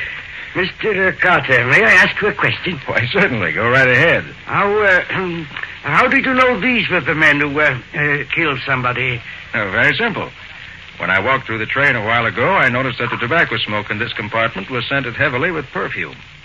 Perfume these thugs got spilled on them when a bottle of perfume broke in the opera singer's car during the fight. Oh, that is wonderful, Mr. Carter. Wonderful. Well, I couldn't be absolutely positive just from the perfume. And I couldn't know which of the 6 men in the compartment were the ones I wanted. And knowing that the men were armed, I had to be sure. Yes, of course. So I brought the dog in here, knowing that a chow would never stop hating the men who killed his mistress. And he supplied me with the additional evidence I needed. Then it was a very simple matter, as you heard, to get their confessions. And the jewels, will you get those, too? I shall notify the state police as soon as I can contact them. The snow slide and the marks I made going down the side of the cliff after the dog will mark the place closely enough. That's wonderful. That dog's a smart dog, isn't he? Well, a lot smarter than these two crooks. He'll never go to the electric chair. That's more than I can say for them.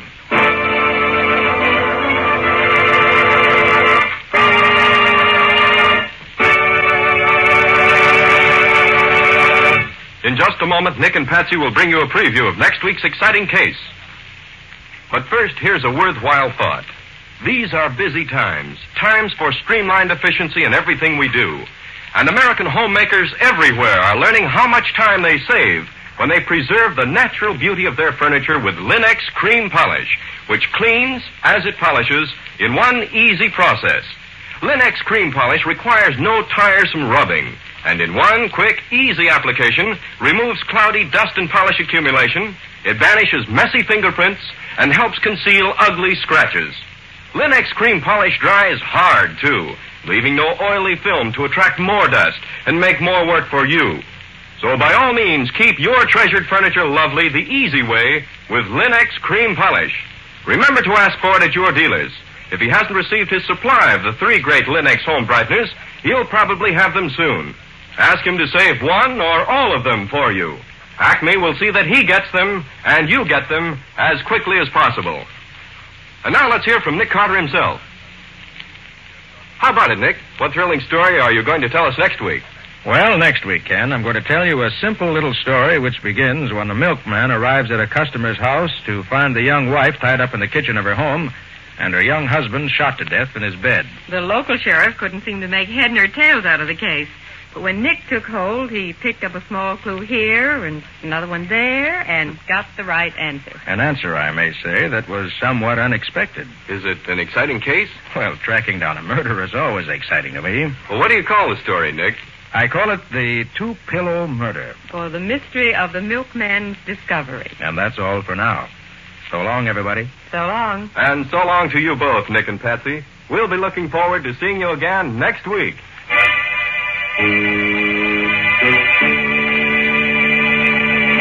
Next week at the same time, listen to another curious experience of Nick Carter, Master Detective, entitled The Two-Pillow Murder, or Nick Carter and the Mystery of the Milkman's Discovery. Nick Carter, Master Detective, is a copyright feature of Street and Smith Publications, Incorporated. It is presented at this same time and over these same stations by the 3 great Linex home brighteners. Linex Clear Gloss, Linex Cream Polish, and Linex Self-Polishing Wax. Created by Acme, America's great producer of Acme quality paints. In the Nick Carter Adventures, Lon Clark is starred as Nick.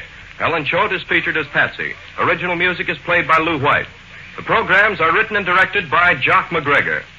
This is Ken Powell speaking for the thousands of Linex dealers all over America and saying so long until next week. This is Mutual.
Yes, it's another case for that most famous of all manhunters, the detective whose ability at solving crime is unequaled in the history of detective fiction.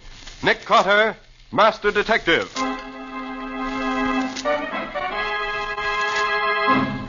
Tonight's curious adventure is The Echo of Death, or Nick Carter and the Phantom Clue.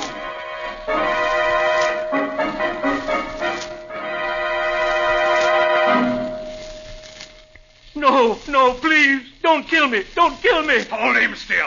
They're just like that. This has got to look right. No, I'll do anything you say. I'll forget everything I know. Only don't kill. All right. He's dead. Now, come on.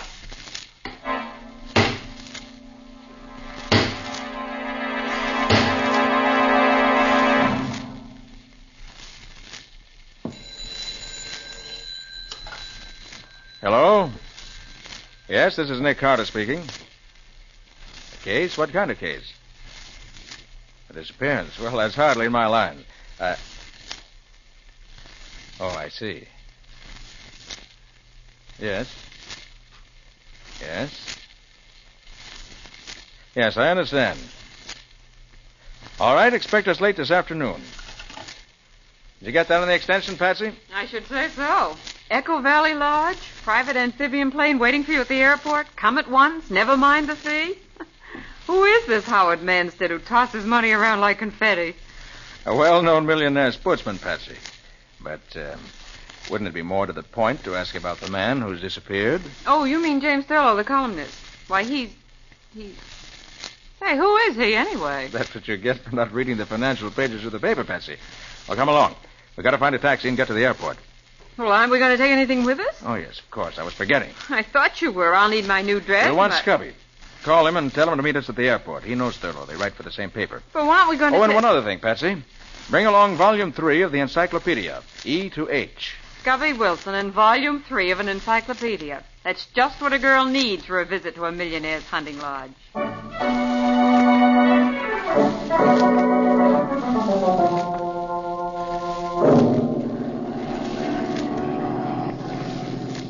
Though seldom visited because of its somewhat inaccessible location, Echo Valley is a natural freak of singular interest. I have friends you could say the same thing about, but the encyclopedia doesn't mention them. Quiet, Scubby. Let Patsy finish reading. Echo Valley is of great interest to scientists.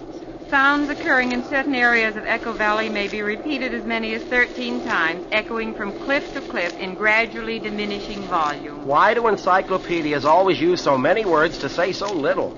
That's what I wonder about newspaper reporters sometimes, too. So we'll change the subject? What else does it say? That's all. Well, that's no help. Thurlow certainly wasn't carried off by an echo.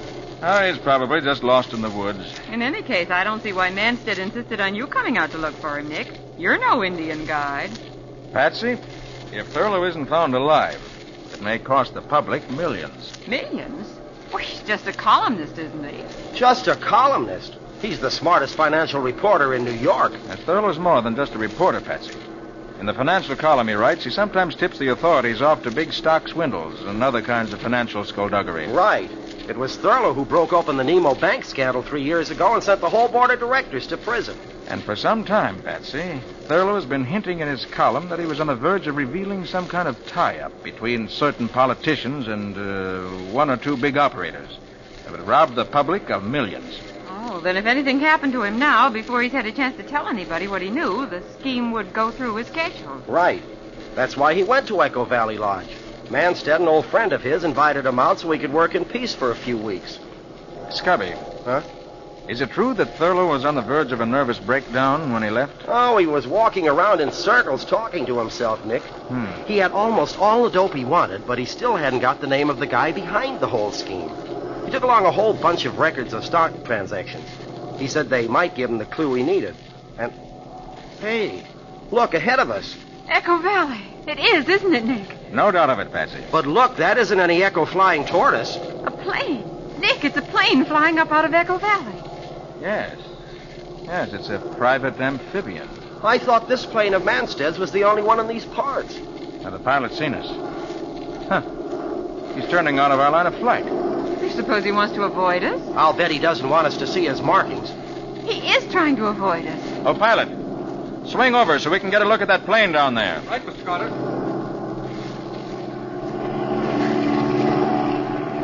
He knows we're trying to get closer to him. Look at him bank to avoid us. turned back. He's heading away from us now. A pilot, overtake that plane if you can. Yes, Mr. Carter. Say, isn't that the Manstead hunting lodge down there, right on the edge of the lake? Yes, Cubby, it is. But we're not going to land until we get some idea what that plane's up to. Look, he's diving straight down now. He's going to try to get away underneath us. Oh, he'll never make it. Those private planes aren't built. His wing, it's breaking off. Couldn't take the strain. He's heading straight for the ground if he hasn't got a parachute. Oh, but he has. Look, he's jumping. There, the chute's opening. And there goes his plane into the trees. Well, that was a narrow escape. He didn't have more than 500 feet of altitude. Oh, he's come down on the top of that tall pine. He's caught there. See, his parachute won't come loose. Yes. Well, we'll have to land and rescue him. Besides, I want to know why he was so anxious to avoid having his plane identified. Oh, pilot. Yes, Mr. Carter? Land in the lake and taxi up as close as possible to the place that fellow came down. Yes.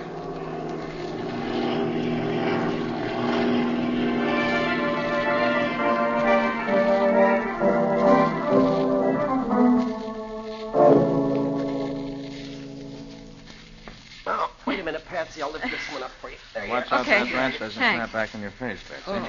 Well, aren't we almost there? Yes, there's the clearing. Just ahead. Only a few more steps. Oh, and they say exercise is good for you. Oh, there. There's his parachute. I think I can see him hanging among the branches. He's hurt, or he'd call to us. Come on. His shroud lines are caught among the branches. I can see that much. Well, he's just dangling there. Yeah. Hey, you up there. Can you hear us? You all right? He doesn't answer. Look, I'll climb up and see if I can... No. Wait. What is it, Nick? Look at those shroud lines. They're wrapped around his neck. Yeah. Look at the way his head is twisted to one side. Yes. His neck's broken. He's dead. What? Oh. When he landed in the tree, he got tangled in the lines and... I wonder. Nick, what do you mean? Look down at your feet, Scubby. Huh? Cigarette butt. What? Somebody must have been here before us. Maybe. But its position makes me think the cigarette was smoked by him up there. Oh, but that's impossible, Nick. It's been just about an hour, Scubby, since he crashed. He knew we'd come after him. So if he was hurt and couldn't get out of his chute harness, what would be more natural than for him to smoke a cigarette and wait to be rescued? But he's dead. Because somebody reached him before we did. And murdered him.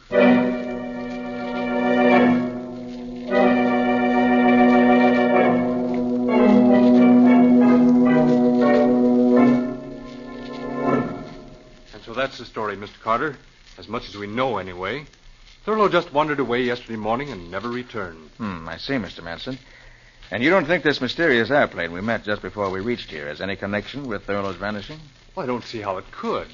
But then, as I said, I haven't the slightest idea where the plane could have come from or who was flying it. Yeah. Now, let's go over the facts again, if you don't mind. Oh, of course not.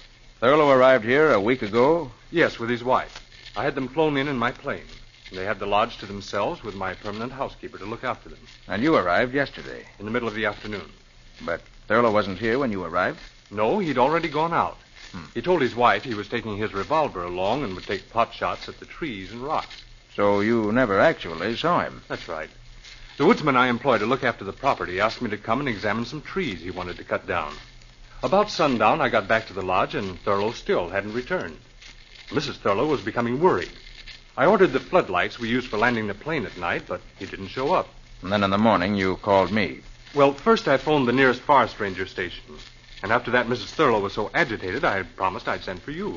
Where is Mrs. Thurlow? I'd like to ask her a few questions. Well, she's sleeping now. She was up all night, and this morning the housekeeper gave her a sleeping tablet. Shall we wake her? No, not just now. There's still an hour of daylight left. I'd like to take a look around outside. Perhaps I'll open it. Mr. Manstead. Johnny, what is it? His hat. We found it. Thurlow's hat? Where? Near the waterfall. Why, that's not far. It's only a mile from here. There's still light. Do you want to come with us and look for him, Mr. Carter? Yes, I think I do.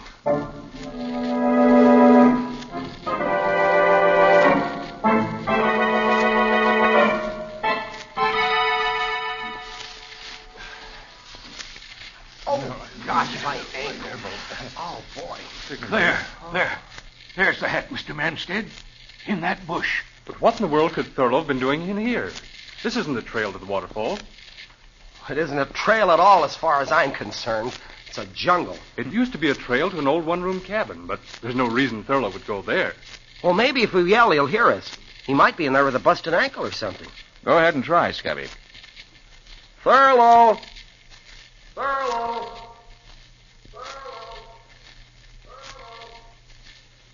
Good gosh, will you listen to that? Well, that's one reason this is called Echo Valley.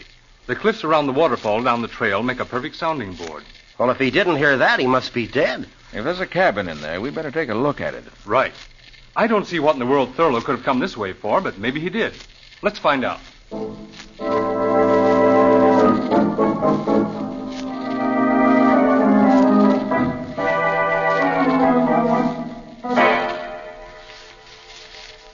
There it is. Where, Manstead? Oh, there, between those two trees. See it? Oh, yes. It's only another 40 yards. Well, come on, then. Oh, Scubby. Wait. Well, sure, Nick. What is it? That bare patch of ground there. Those footprints. Thurlow's footprints. You sure, Scubby? Sure. I've seen those pointed shoes of his too often not to recognize the footprints anyplace. Come on, Nick. Yes. I'm coming. Thurlow's a tall man, isn't he, Scubby? He's a tall man like I'm Henry Ford. He's about 5'5". Why? I thought that... Well, never mind. There's the cabin. Gosh, it doesn't look as if it had been opened in years. Well, it hasn't that I know of. But there are Thurlow's footprints going right up to the door. And somebody's opened the door recently. Look at these broken spider webs around the door jamb. But it won't open now. Here, let me try. It ought to open without any trouble. Yeah, but it doesn't budge. That's strange. Let's take a look through the window. The window's boarded over. The boards haven't been touched. I nailed the window up myself 3 years ago. Nobody came here since. And someone has come here. Thurlow. And he must be inside now. But the window hasn't been touched, and the door is barred on the inside. Looks bad. We'd better break the door down. Suppose we have old Johnny use his axe on it. That'll be quicker. Of course. Johnny, smash the door open for us. Stand back, please.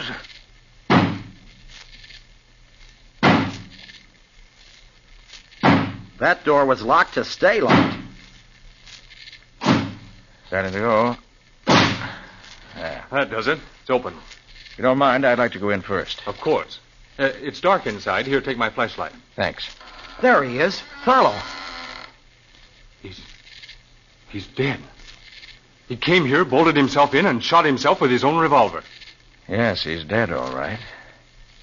And it does look like suicide, doesn't it?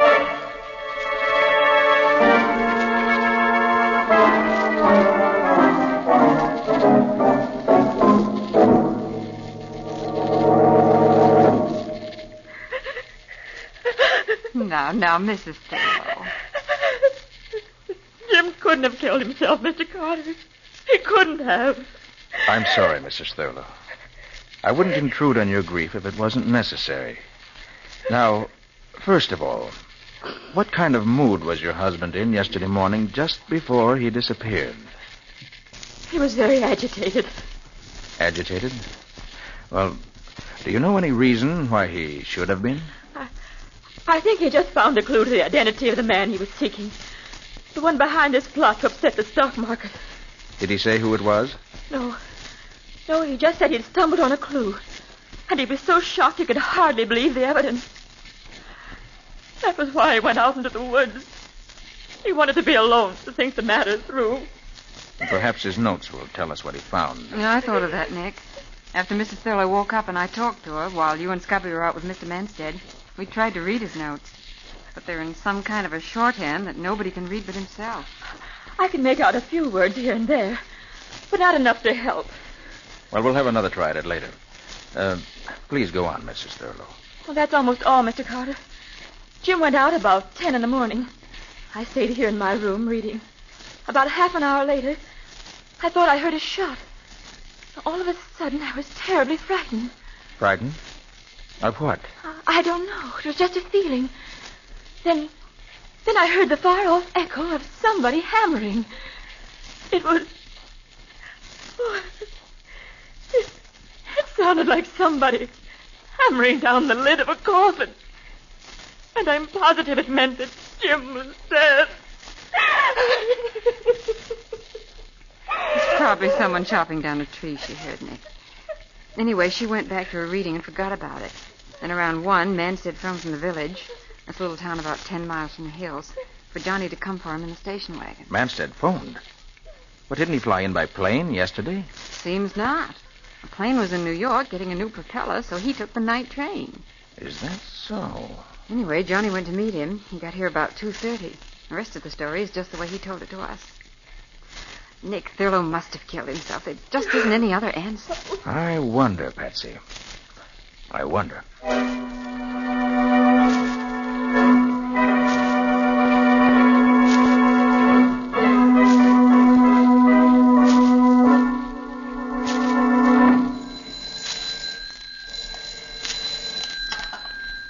Hello? Yes, speaking. Did you get the dope I wanted? He was? And the plane? Then check every airfield within 50 miles of the city. Yes, I know it's a big order, but somebody's playing this game for big stakes. No, that's all. Call me back when you've learned something. Hello, Carter. I didn't know anybody was here in the library. I took the liberty of phoning New York. I was trying to check on that mysterious plane that we saw crash yesterday afternoon. I see. Did you learn anything? Nothing yet. You know, I have a theory about that plane, Carter. I'd be interested to hear it, Mr. Manstead. Well, we're only 100 miles from the border, and in the past, planes engaged in smuggling aliens into this country have landed in this region. Now, I'm willing to wager this chap, who was so anxious to avoid being seen, was engaged in doing something like that. Certainly sounds plausible. Nick! Oh, Nick! Oh, yes, Cubby. Oh, there you are.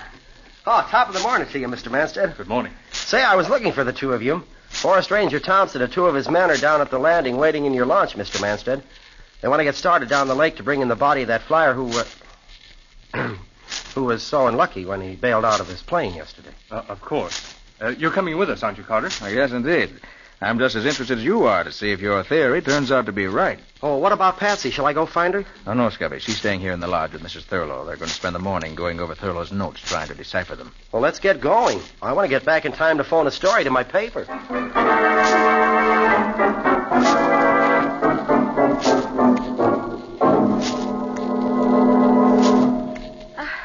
I was afraid it's no use, Miss. Please, just call me Patsy. It's just impossible to read these notes of Jim's, Patsy. They're not only in his own shorthand, but most of them are in code, too. Here's something that seems as if it might mean something. See, it says, I can HB it. HB. Hardly believe. I can hardly believe it. Yes. Of course, that's what it means. And here's some more. It's clearer. Shall I tell Manstead what I know? The next line. Better not. Instead, must get back to New York. Well, that's clear enough. But the next line. My life, M.B. N.D. That doesn't mean anything to me. My life, M.B. N.D.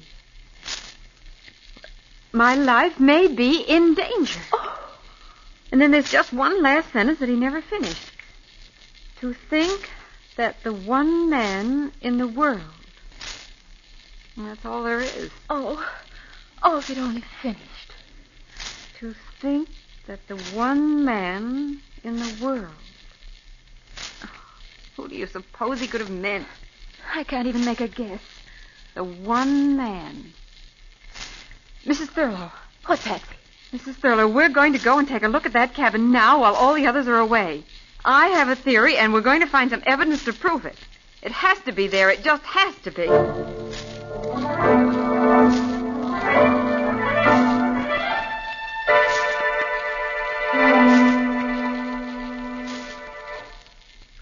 Hello, Nick, my friend. Hey, what's troubling you? You've been sitting out here on this rock for an hour ever since we got back, looking mean enough to bite your grandmother. Scubby, that poor devil of an aviator whose body we brought in was murdered. And Thurlow was murdered. And I can't prove it. But, Nick, couldn't you be wrong? The aviator certainly looked like a natural accident. And Thurlow, if I ever saw a case that looked more like suicide, well, I don't know where it was. Well, that's just it. The aviator I can explain. Someone slipped through the woods, reached him before we did, climbed the tree he was caught in, and strangled him with the shroud lines in his parachute while pretending to help free him. But Thurlow, his own footprints leading into the cabin. The window boarded over and the door bolted on the inside. If somebody killed him, well, how did they get out? I don't know, Scubby. It isn't possible. Yet it was done. I'm going to break the... Hey, Scubby, what's that in your hand? Oh, just a shiny new nail I picked up somewhere. Somebody must have been fixing something. A nail. And Mrs. Thurlow said she heard the echo of hammer blows the morning her husband died. Yeah, said they sounded like somebody hammering down the lid of a coffin. Dames sure have imaginations. But that's just what she did hear. Huh? She heard the echoes of somebody nailing down the lid of a coffin.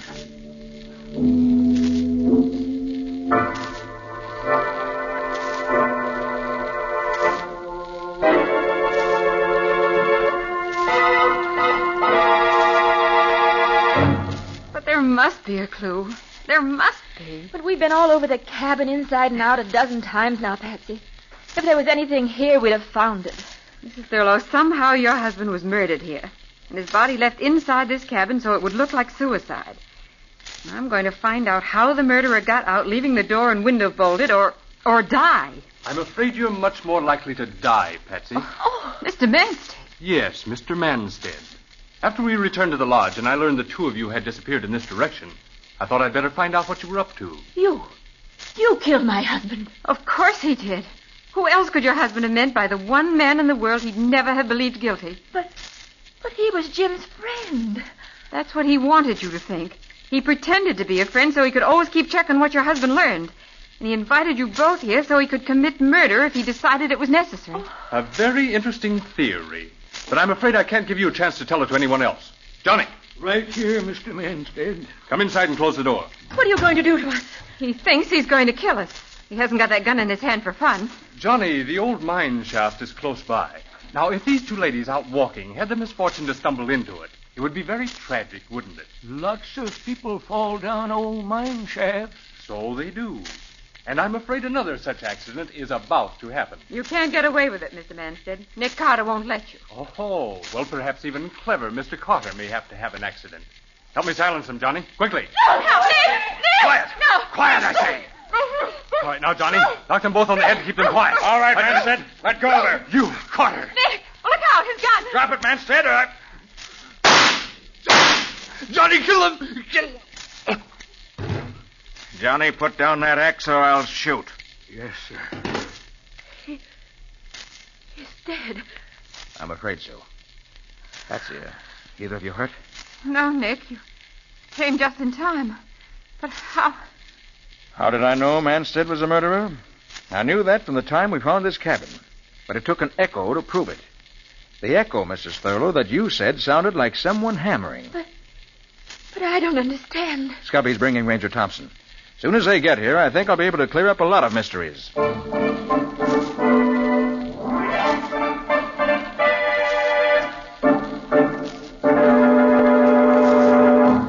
Manstead was behind the plot that Thurlow uncovered. He invited Thurlow here in order to find out what he knew. He discovered Thurlow had evidence which would tell him the truth, and therefore decided to eliminate Thurlow. But, Mr. Carter, Manstead didn't get here until after Thurlow was dead. He came by train. Oh, Ranger Thompson's right, Nick. He appeared to come by train. Actually, he flew in the night before, in a plane whose pilot was used to taking big fees for keeping his mouth shut. That was the plane that we saw crash. Something delayed it from leaving in time to avoid us, and in the pilot's effort to keep away from us, well, we all know what happened. But, Nick, why was the pilot murdered? That was Johnny's work. As soon as Thurlow saw the crash, he sent Johnny by a secret trail through the woods to make sure the pilot didn't live to talk. Otherwise, his murder scheme would have collapsed. Isn't that right, Johnny? Yes, sir. So Manstead flew here the night before he murdered Thurlow.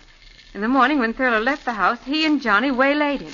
Is that it, Nick? That's it, Patsy. They brought him to the cabin here. Manstead put on his victim's shoes and made a trail of footprints. I see. Then they killed Thurlow, put his shoes back on him, and left him in the locked cabin. A clear case of suicide. But Manstead made a mistake there. His footprints were too far apart. They were the steps of a tall man. When Scubby said Thurlow was a short man, I began to suspect. Well, it certainly does sound plausible, Mr. Carter. But you've still got to convince me Manstead could get out of that cabin and leave the door barred from the inside. Make it good, Nick. Johnny knows the answer. You all remember that Mrs. Thurlow said she heard the echo of hammer blows. You mean she really did hear someone hammering? Exactly. This is a small cabin with a roof lightly nailed in place. Now look up there. What's that flashing in the sun? Looks like nail heads. Somebody's hammered new nails into that roof all along this side. Nick, is that the clue I was looking for? That's the clue you were looking for. Scubby and I saw it yesterday, but we weren't smart enough to know what it meant. Here, I'll take Johnny's axe and push the blade in under the eaves and pry upward like that. The whole roof's lifting up. Well, blow me down. Manstead and Johnny pried up the flimsy roof before they killed Thurlow. Then, leaving the door barred, they climbed out. And Johnny nailed the roof back into place. Right. So they were hammering the lid on the coffin, so to speak. Thurlow's coffin. And due to the curious echoing qualities of the rocks, the sound carried to the lodge, and Mrs. Thurlow heard it. I didn't think it meant anything until I noticed the nail Scubby picked up someplace. The nail Johnny must have dropped. And then I remembered the hammering sound Mr. Thurlow spoke of. And suddenly the whole thing was clear. Well, it sure wouldn't have been clear to me if you hadn't explained it, Mr. Carter. I certainly wouldn't ever have worked it out with just an echo for a clue. Oh, but that was an unusual echo. Remember how cleverly it answered? And when it comes to answers, Scubby, Nick Carter is the man who gets them.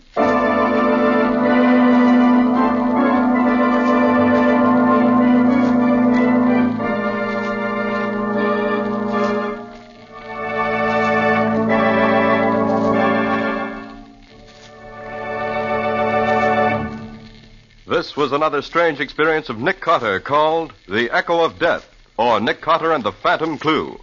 The curious adventures of Nick Carter, Master Detective, are brought to you every Monday night at 9:30 Eastern Wartime.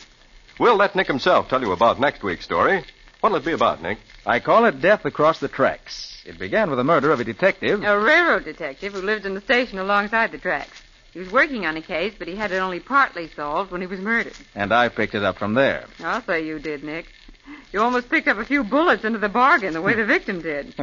When you called it Death Across the Tracks, you were right in more ways than one. This sounds more and more intriguing. And how did it wind up, Nick? Well, we'll tell you that next week.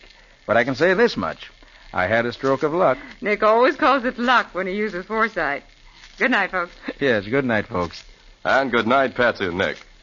In tonight's strange adventure, Nick Carter was impersonated by Lon Clark. Patsy was impersonated by Helen Choate. Original music was played by Lou White.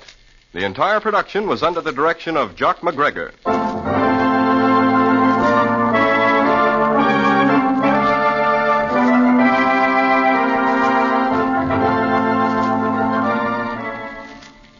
Next week at 9:30 Eastern Wartime, listen to another curious adventure of Nick Carter entitled Death Across the Tracks, or Nick Carter and the Mystery of the Midnight Train.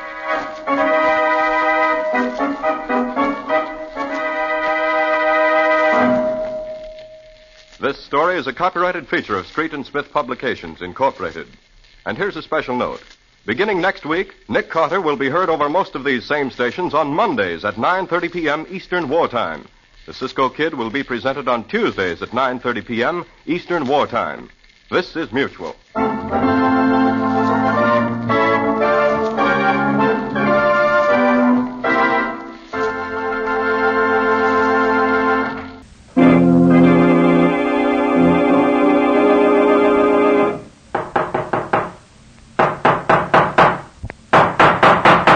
What's the matter? What is it? It's another case for Nick Carter, Master Detective.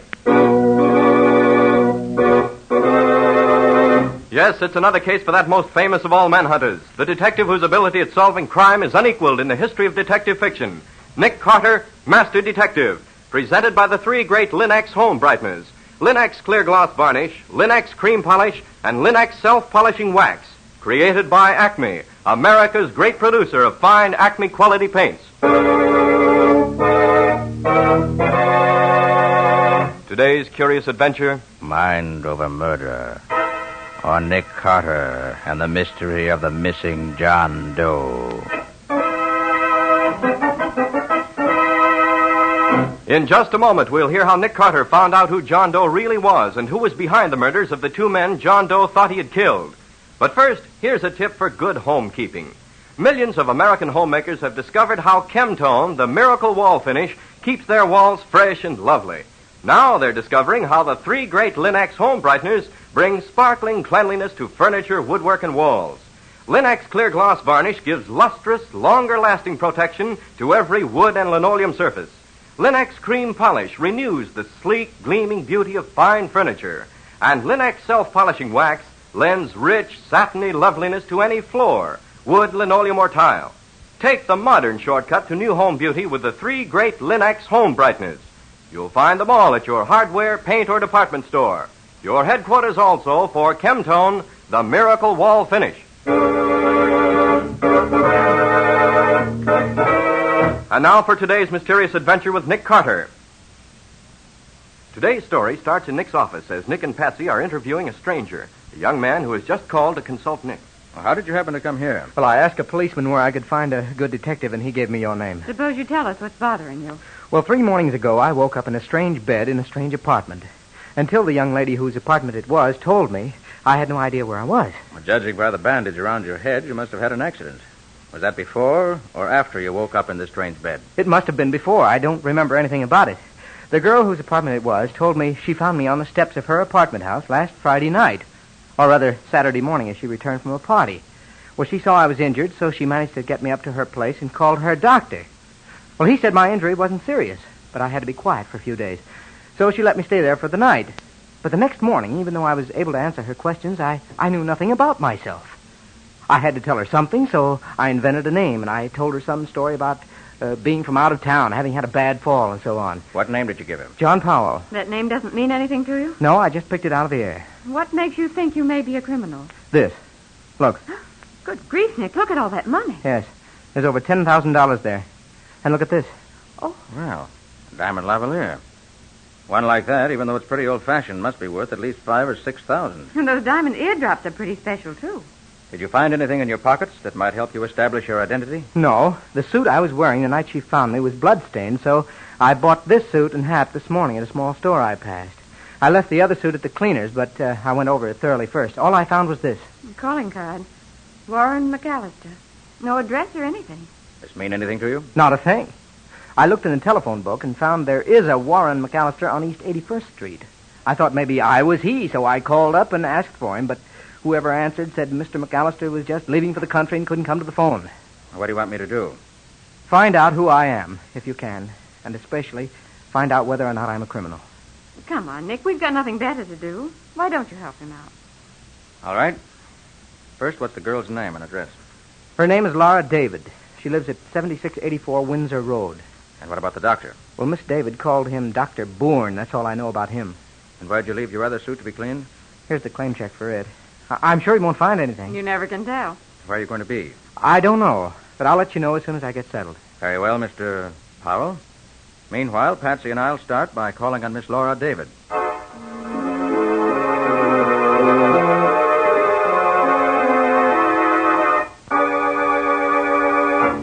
Apartment 3D, David. Well, he told us the truth about this, anyway. Go in. Riley, what are you doing here? I was just going to ask you that. What do you know about her? About who? The dame who rents this apartment, wise guy. We never even heard of her until half an hour ago, Lieutenant. Oh, you don't say. You just dropped in to pass the time of day, I suppose. We came to see her about a client of ours. Hey, look here, Riley. What's this all about? And why are you here? Right now I'm asking the questions. What's the name of this client of yours? He told us his name was John Powell. And what did he want you to do for him? He wanted us to find out who he is. He has amnesia from a sock on the head. Oh, so that's what that note meant. Well, what note's that, Riley? We found it on the table here with a $100 bill pinned to it. Yeah, here it is. Dear Miss David, thanks for all you've done. I can impose on your hospitality no longer. Please reimburse both the doctor and yourself for any expense you've been put to on my account. Gratefully yours, John Powell. Well, doesn't say much. The David girl will tell us what it means once we start working on her. Why, where is she? In the jug. Oh. A cop on the beat found her trying to hide a gun in an ash can on her way to work this morning. He brought her and the gun down to headquarters. She claims she found it on her steps last Friday night and was trying to get rid of it. Well, maybe she's telling the truth, Riley. People do that, you know. Anything wrong with the gun? Plenty. In the first place, it was a Swedish gun, a Bofors .32 caliber. Now, you just don't find them on your doorstep. In the second place, we checked it and found it was the gun used to knock off a stiff who was killed near the waterfront last Friday night. Oh, is that so? So you better kick in with what you know about this so-called client of yours. Well, I'd be glad to let you talk with him, Riley, but I don't know where to find him. For the love of... You got a client and you don't know where to find him? Just as soon as he gets in touch with us, we'll let you know. In the meantime, how about letting us talk to the David girl? Sure. Anything I can do for you, Mr. Carter, will be a pleasure, even though you won't do nothing for me. Come on.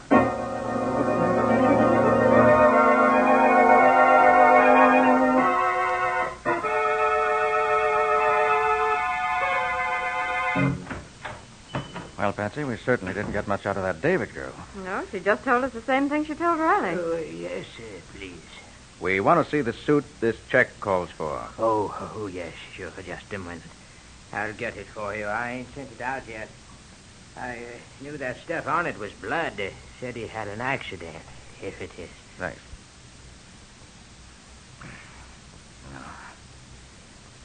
No. Pockets all empty. Hmm. Just as he said they were. No labels. Uh-oh. Look here, Patsy. A hole right through pocket, lining cloth and everything. Smells of powder, too, Nick. Yes. He fired the gun right through the pocket. Didn't have time to draw it. Nick, is this part of the lining of the jacket, or is it something in the lining? Let me see. Here. Feels like something in the lining, I should say. Yes. There's a hole in the pocket here. Just a second. Here it is. But what is it, Nick? It's one of these small labels you paste on your baggage showing the ship you sailed on. Oh. This one came from the Abercrombie. Well, does that help? It may. We'll find out later. Well, that's all we can do here. Now let's call on Mr. McAllister.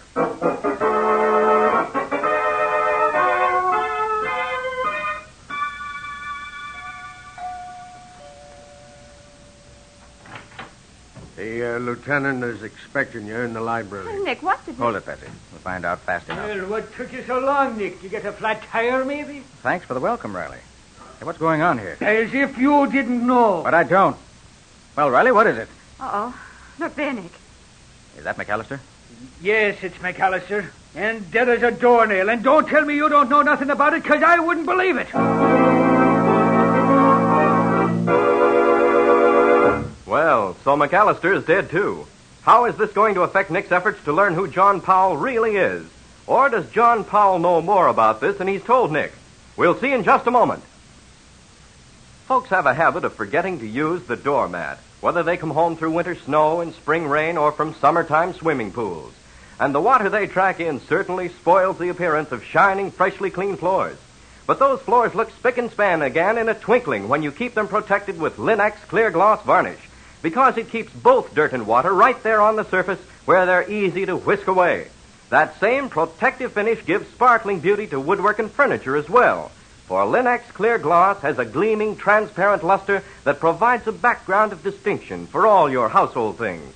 And how Linex clear gloss wears.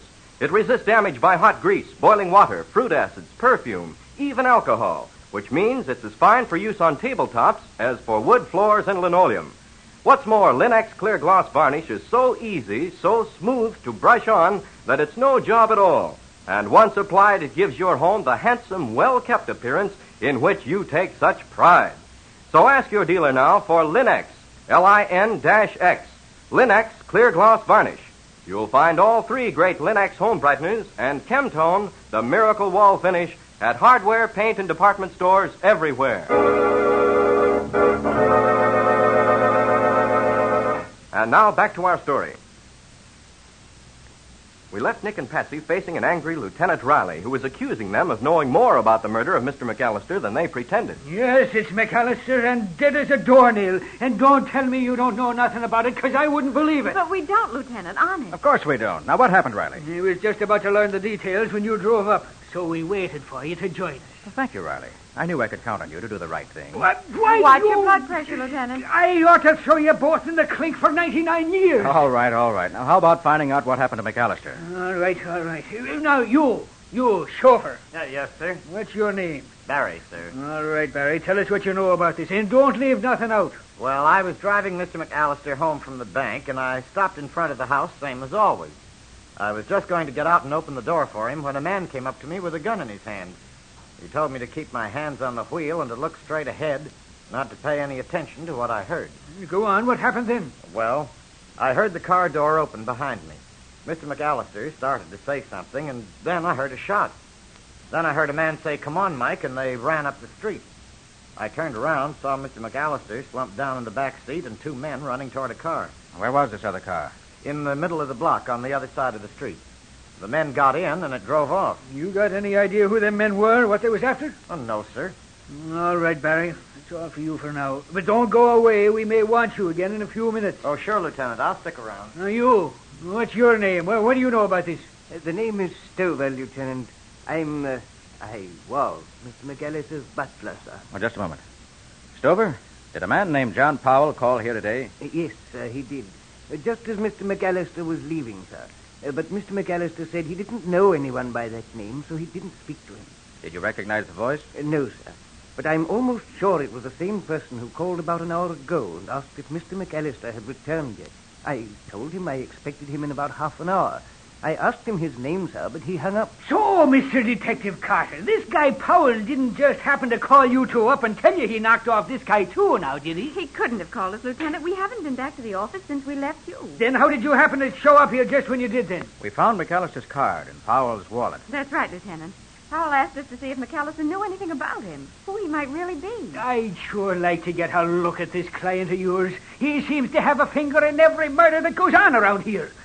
You wouldn't let me just take a little peek at him, would you, Nicky? Just for the sake of our long and lovely friendship? Riley, I mean it. I haven't the... Hey, what's going on? Nick, there goes McAllister's chauffeur. I told that guy to stick around here. He'll be right back, sir. He's just taking the car round to the garage on the next avenue, the same as he always does when it's not being used. But we got to go over that car for fingerprints as soon as my men get here. I'll go get him. I'll have him back here before you can say John Joseph Michael Riley. Stover, what do you know about that chauffeur, Barry? Why, not much, sir. He came to work here about 3 months ago. Mr. McAllister hired him himself. Did you see any part of what happened when Mr. McAllister was shot? Just the end, sir. I heard the car drive up, and I went to open the door. Just as I did, I heard a shot and saw the two men start toward the other car. And Barry was sitting in the front seat, the way he said? Yes, sir. He was sitting there with his hands on the wheel. As soon as the men started running, he called me, and I went to see how badly Mr. McAllister was hurt. I see. Oh, by the way, Stover, do you happen to know where the chauffeur Barry lives? I think he has a room over in the next avenue, sir. Number 7612, I believe it is. It's over a bakery. Thank you. Well, Patsy, I think that's all for us here. Where to now, Nick? I think we'll take a trip down to the waterfront. I want to call on the purser of the Abercrombie. Did you say the Abercrombie, sir? Why, yes. Why? It's probably only a coincidence, sir. But Mr. McAllister was very much worried last Friday night because a man he was expecting on the Abercrombie failed to show up. Is that so? Who was this chap who didn't show up? I don't know, sir. Mr. McAllister was looking forward to seeing him. He was bringing him something important, I believe. He sent his car down to the pier to meet him, but Barry reported that he wasn't on the boat. Was Mr. McAllister interested in anything besides his bank? Oh, yes, sir. He was the head of several committees which were acting against enemy propaganda in this country. Combating enemy propaganda, huh? Oh, this thing is beginning to make sense, Patsy. Now I'm more anxious than ever to talk to the purser of the Abercrombie.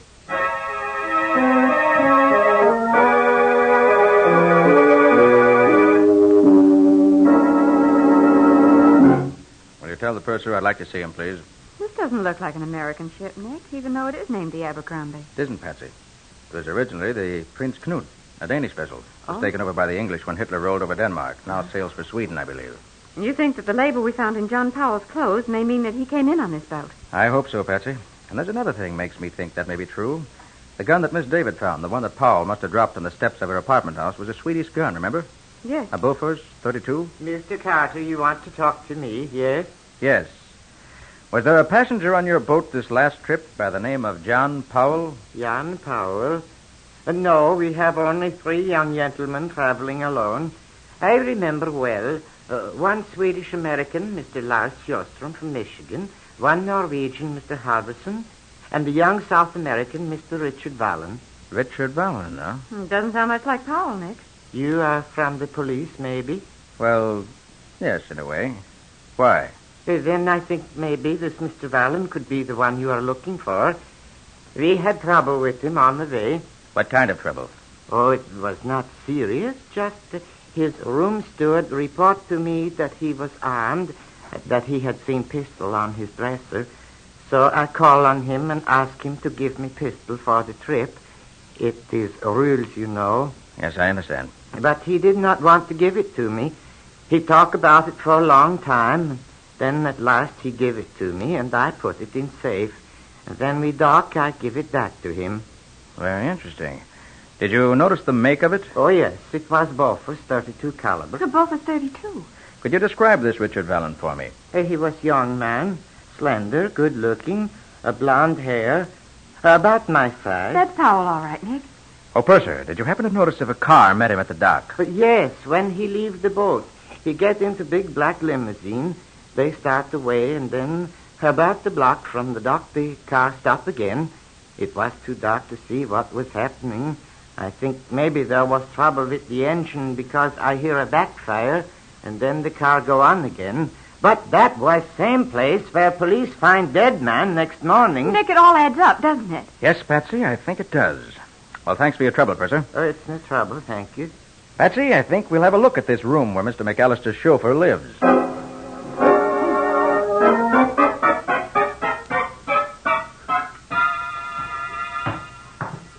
Do you expect to find Barry here, Nick?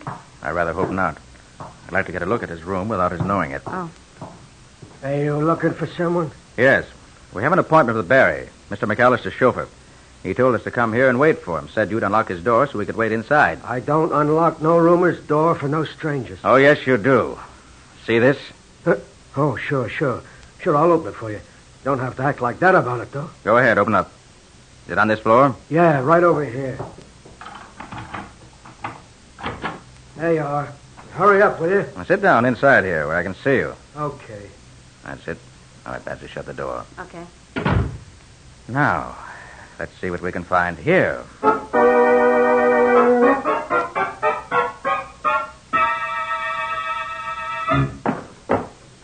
Hey, look. Hurry up, will you? I got work to do. I can't sit here forever. You'll sit there till we finish this search. Nick, what do you suppose is in this little can? I can't open it. Huh? Hey, Patsy, let me have that. Yes. Mm-hmm. Yes, the cover is on pretty tight. Well, that's movie film, isn't it? Certainly is. Well, let's see. Oh, boy, look at that. Well, what is it, Nick? Looks like pictures of German atrocities and destruction in some of the conquered countries. Oh. Oh, these are brutal. Where did you find this, Patsy? In the bottom drawer, wrapped up in some long underwear. There's a briefcase there, too. Briefcase. Let me see it. Here it is. Yes, that's it, all right. Come on, Patsy. No, but Nick... No time to lose. We're going to take this stuff down to Riley to be turned over to the FBI. They'll be very happy to get it. Maybe they would, but they ain't gonna. Barry. Now, Carter, take a look at this gun of mine and then hand over the film and the briefcase. I'll take care of them myself. Barry, I'd like to make a deal with you. Yeah? What kind of a deal? I want... Excuse me, do you mind if I get my handkerchief? Never mind the funny business. Give me the stuff you found here. Very well. Here. May I get my handkerchief? All right, but I'm watching you, so don't try anything. I don't carry any guns in my breast pocket. I just want my handkerchief. There. Hey, what was that? Why, you... Oh.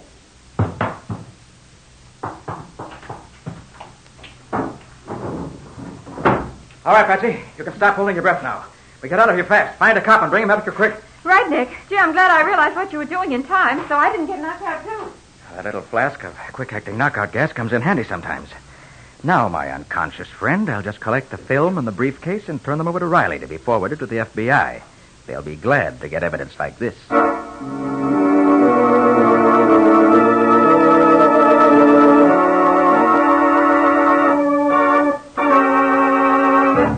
So Barry was only working for McAllister so he could keep an eye on him, huh? Yes, Riley. McAllister was very active in combating enemy propaganda, and Barry was on the other side. Mm-hmm. I believe that as soon as he, Barry, found out the names of the men McAllister was working with, he had him killed. Well, with the pictures and other data in that briefcase, the FBI should be able to make short work of the whole crew. Yeah. Oh. Lieutenant Riley, homicide speaking. Oh, sure, send him right in.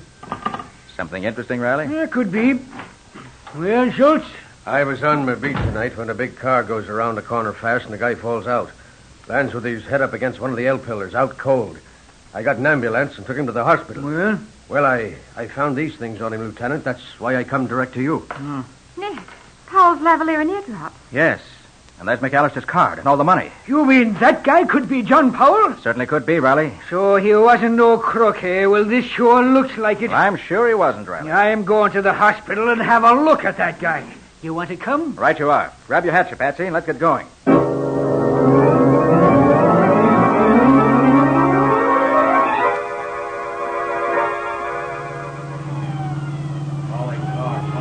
Oh, it's wonderful, Nick. When you ride with the police department, you don't have to watch out for traffic or red lights or anything. That's more, you save gas when you don't use your own car. That's mighty Calling important. Lieutenant Riley. Headquarters Yeah. calling Lieutenant That Riley. calls for me. Hold everything. Schultz, this is Lieutenant Riley. Go ahead. We just got a call from the guy we took to the hospital last night, Lieutenant. He says he saw a car used by McAllister's killers. Says car license is KX56-7D. I checked that number and it belongs to Gussie Lang. Gussie Lang? Schultz, send out some men at once and pick up Gussie and his gang and bring him in and hold him for questioning. Get going fast. That's all. Right, Lieutenant. We'll take care of him fast enough. Well, step on it, Rice. What's holding you back?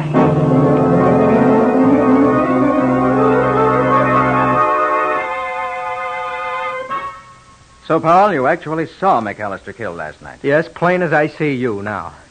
I was waiting for him to come home in the hopes that he could identify me. When the killers started off, I jumped on the rear bumper of their car, but when they went around a corner, I got thrown off. Hit something, I guess. You hit your head on an L pillar. Best cure in the world for amnesia. Practically never fails, Mr. Vallon. Vallon? How'd you know my name? I only knew it myself a few minutes ago. We find out things. Now, suppose you tell us what happened when you landed off the Abercrombie last Friday night. That is, if you can remember now. I remember, all right. I got off the boat, and McAllister's chauffeur met me.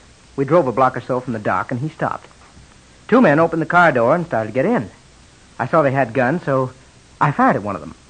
Then something hit me on the head, and that's the last I knew. Now, look here, Powell or Vallon or whatever your name is. Where'd you get all that money we found on you? Them sparklers. They don't look honest to me. The jewels belonged to my great-aunt Miriam. I took them across to have them recut in Amsterdam.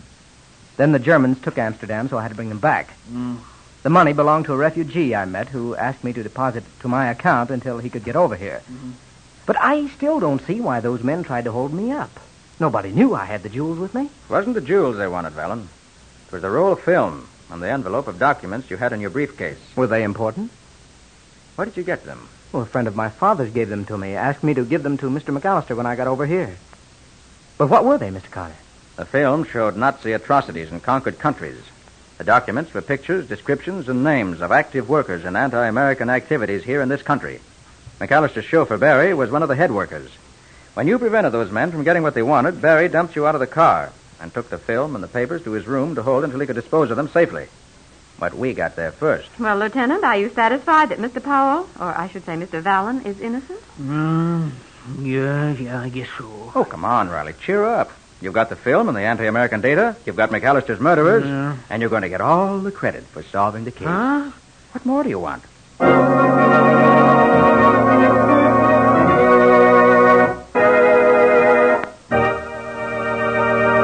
In just a moment, Nick and Patsy will bring you a preview of next week's exciting case. But before they do, think this over. The more home-like the place you live in, the more fun you have inviting folks to share your hospitality. And these days, every home can look its shining best with very little effort when you depend on the three great Linex home brighteners. Take Linex cream polish, for instance. In one quick, easy application, it reveals your fine furniture in all its original gleaming beauty, renews the appearance of the wood, frees it from the dull cloudiness of dust, old polish, and finger marks. You see, Linex cream polish actually cleans as it polishes, cutting your job in half, saving one whole step. And when you're through, you'll find that Linex cream polish has left no oiliness on the surface of your furniture. It dries hard, bright, and dustless. Yes, in every way, Linux cream polish for fine furniture is the modern shortcut to furniture loveliness. Be sure to ask your dealer for it by name. Linux cream polish for fine furniture, which cleans as it polishes. You'll find all three great Linux home brighteners, Linux self-polishing wax, Linux clear gloss varnish, and Linux cream polish at your nearest hardware, paint, or department store.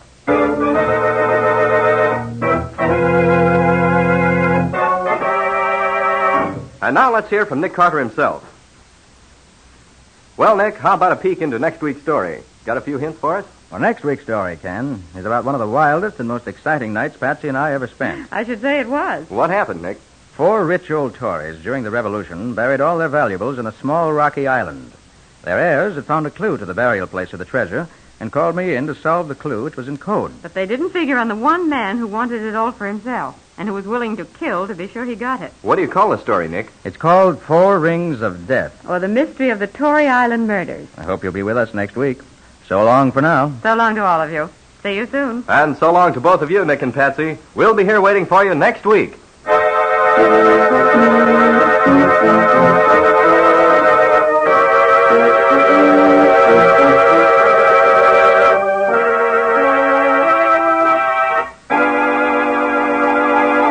Next week at this same time, listen to another curious experience of Nick Carter, Master Detective, entitled 4 Rings of Death. Or Nick Carter and the Mystery of the Tory Island Murders. Nick Carter, Master Detective, is featured in Street and Smith magazines. Lon Clark is starred as Nick with Helen Choate as Patsy. Original music is played by Lou White, and the programs are written and directed by Jock McGregor. Nick Carter, Master Detective, is presented at this time and over these same stations each week by the 3 great Linux home brighteners, Linux Clear Gloss Varnish, Linux Cream Polish, and Linux Self-Polishing Wax, created by Acme, America's great producer of Acme fine quality paints. This is Ken Powell speaking for the thousands of Linux dealers all over America and saying so long until next week. This is Mutual.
for chasing dirt presents Nick Carter, famous for chasing crime.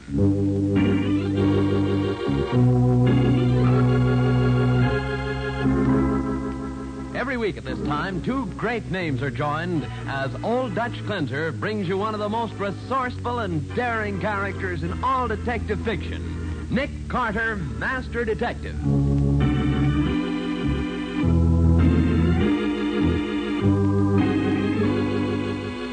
But, Nick, with the man you're chasing murdered and the stolen diamonds gone from their hiding place, how can you possibly hope to carry on? That's simple, Patsy. We just follow the clues. Clues? What clues do we have? The gold-headed cane, the angle from which the knife was thrown. And the ink spots on the bill.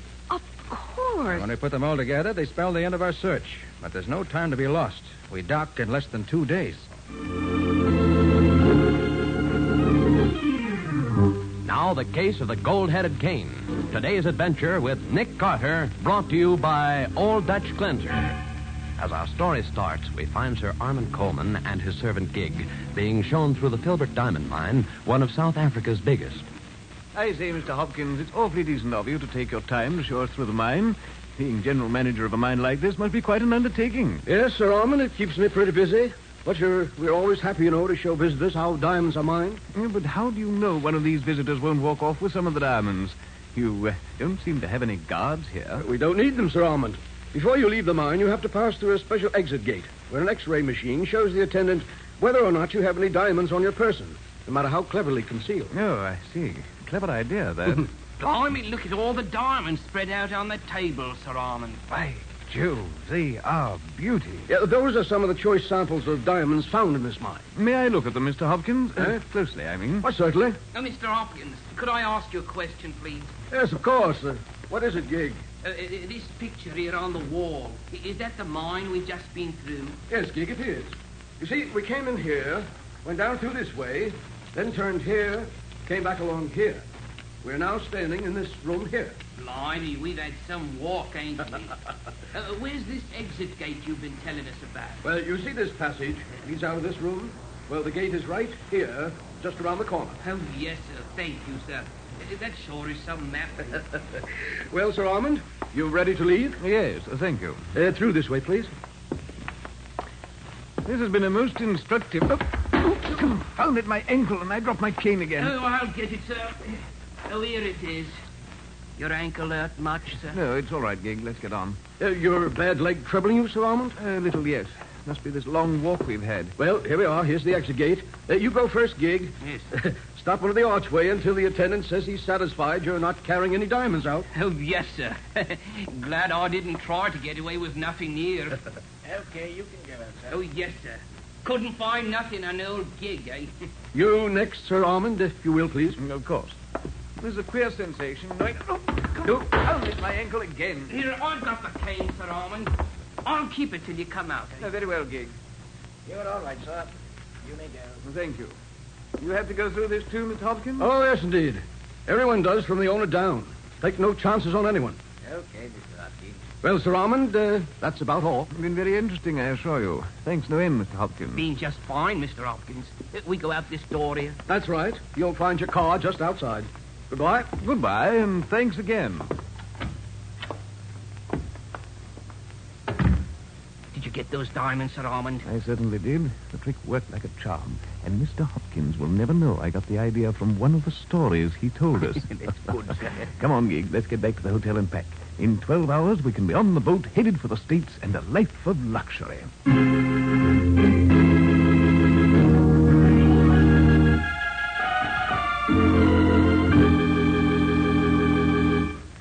Take this message, Miss Gerald. Yes, sir. 50 carats of first-quality diamonds stolen from Filbert Mine in daring robbery. Suspect believed to be on boat bound for United States. Lost discovered in checkup late this afternoon. Famous American detective Nick Carter called in on case. Have you got that, Miss Gerald? Yes, sir. See that it gets out at once. All news service.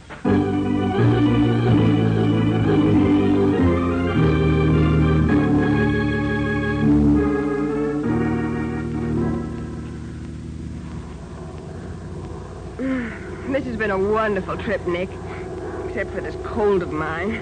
Oh, poor girl. You know, it's the first time I made a transatlantic crossing by plane. Yeah, I don't mind taking time for a trip like this, particularly when it's at someone else's expense. You know, from what John Filbert said... Filbert is the owner of the diamond mine, Nick? Yes, I met him at a convention some years ago. Uh-huh. From what he said, he's more worried about how the diamonds got out than he is about the loss of these particular stones. You'll find out, Nick. I'll bet on that. Huh? Hope you're right.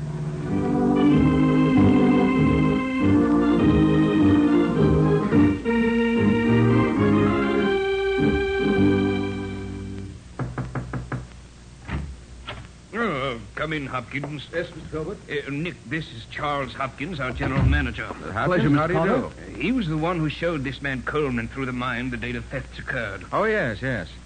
Mr. Hopkins, Mr. Filbert here tells me you're sure Coleman is the man who got away with the gems. He must be, Mr. Carter. Our display table is checked every night, you see. So when we missed the stones, we went back over every visitor for that day. Mm-hmm. The only one that presented anything out of the ordinary was Coleman, who dropped his cane as he went through the exit gate. So we figured the cane must have something to do with it. Very probably. Well, if Coleman secreted the stones in his cane, he must still have them with him.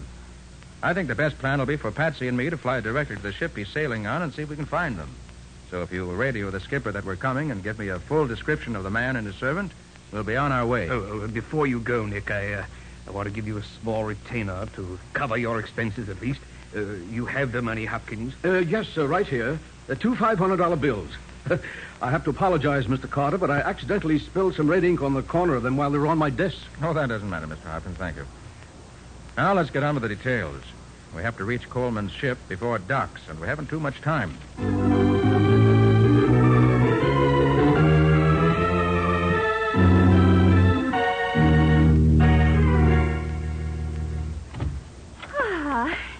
Been such a beautiful stroll around the deck, Monsieur Coleman. I say, Madame Duquesne, I think a cocktail won't go badly before we go down to dinner. Huh? That is such an excellent idea, Monsieur. Shall I mix the cocktail, sir? No, Gig, you may go. We won't need you until after dinner. Oh, yes, sir. You'll find everything you need right there. Madame Duquesne, we've gotten to know each other quite well these last few days. Yes. Why don't we stop being so formal? You call me Armand, and I'll call you Sarita. That is another of your lovely ideas, Monsieur. Armand? Shall I mix the cocktail?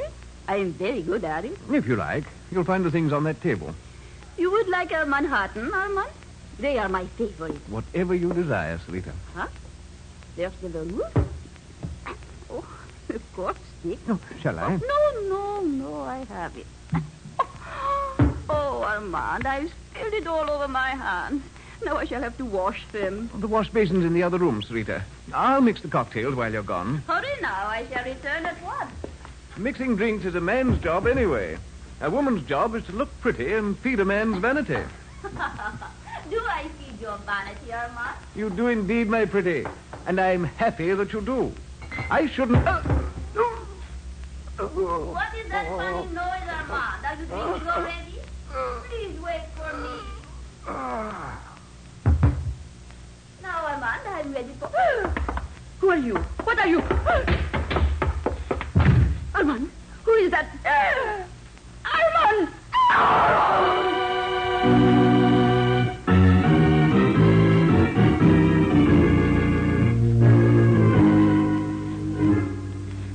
You made good time, Mr. Carter, but even so, you're too late. Too late? For what? To talk to Coleman. He was killed a half hour ago. Killed? How? A knife in his throat. The woman who was with him when it happened reported it to me. She said she was washing her hands in the dressing room when she heard a funny noise. When she came out, Coleman was lying dead on the floor. Did you see anyone else? Yeah, there was a man in the room. But he dashed out when he saw her. She said she wouldn't know him again. She was so scared. This is something I hadn't counted on. Look here, Captain. I want something done about this man Redding. I'm busy just now. Drop in later, won't you? I want action now. 2 days ago, this Redding moved my deck chair to one side and put his own chair where mine should be. He insults me. I'm too busy to do anything about that now, sir. Now come back this evening, will you? Yeah, all right. But I'll poke this guy Redding right in the snoot if he doesn't. Sorry, Mr. Carter. Just one of the things in the captain's life. Yes. Well, shall we take a look at Coleman's cabin? I'd like to get started on my investigation. Perhaps what I'm looking for is still here.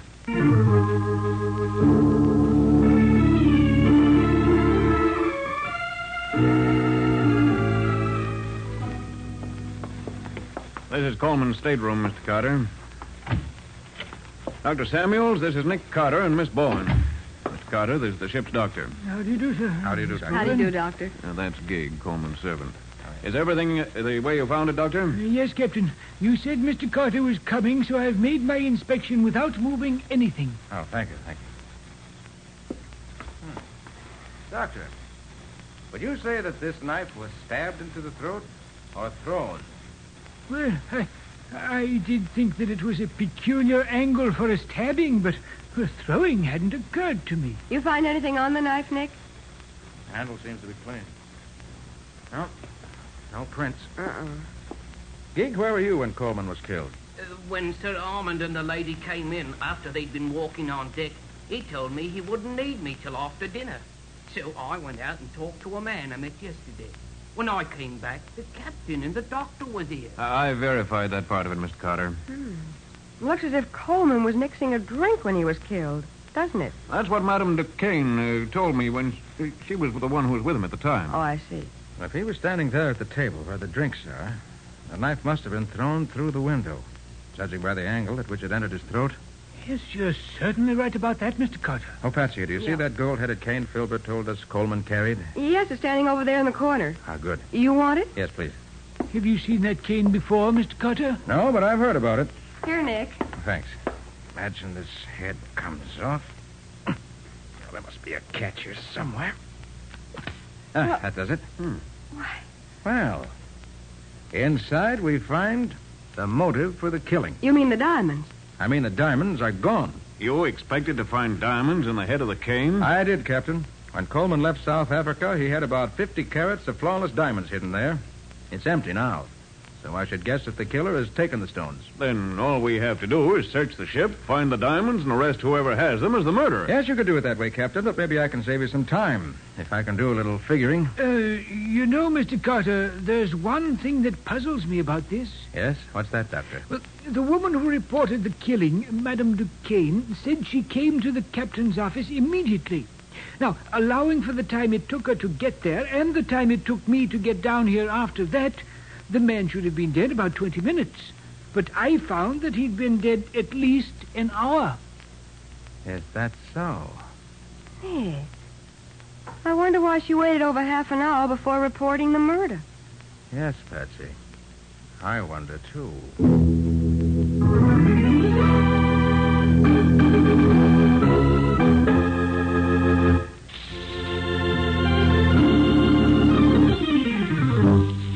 Back to the case of the gold-headed cane. Today's adventure with Nick Carter, brought to you by Old Dutch Cleanser. As we pick up our story, we find Nick, Patsy, and the captain standing on deck outside the window of Coleman's stateroom. You see, Captain, it's just as I said. A knife thrown through this window at anyone standing at that table would enter the throat at the exact angle the knife entered Coleman's throat. Nick, this is a curious coincidence. Oh, what's that, Patsy? The name on this deck chair right under Coleman's window is Redding. Yes? You remember that the passenger who busted into the captain's office was complaining about his chair having been replaced by one belonging to a man named Redding? Yes. Well, here it is. So Redding wanted to be in this particular spot no matter whom he annoyed, huh? Mm-hmm. Patsy, take down the names of the passengers in the adjacent chairs and see if any of them saw anything of this. Surest thing you know, Nick. What are you going to do? Going to see what Mr. Redding has to say about this.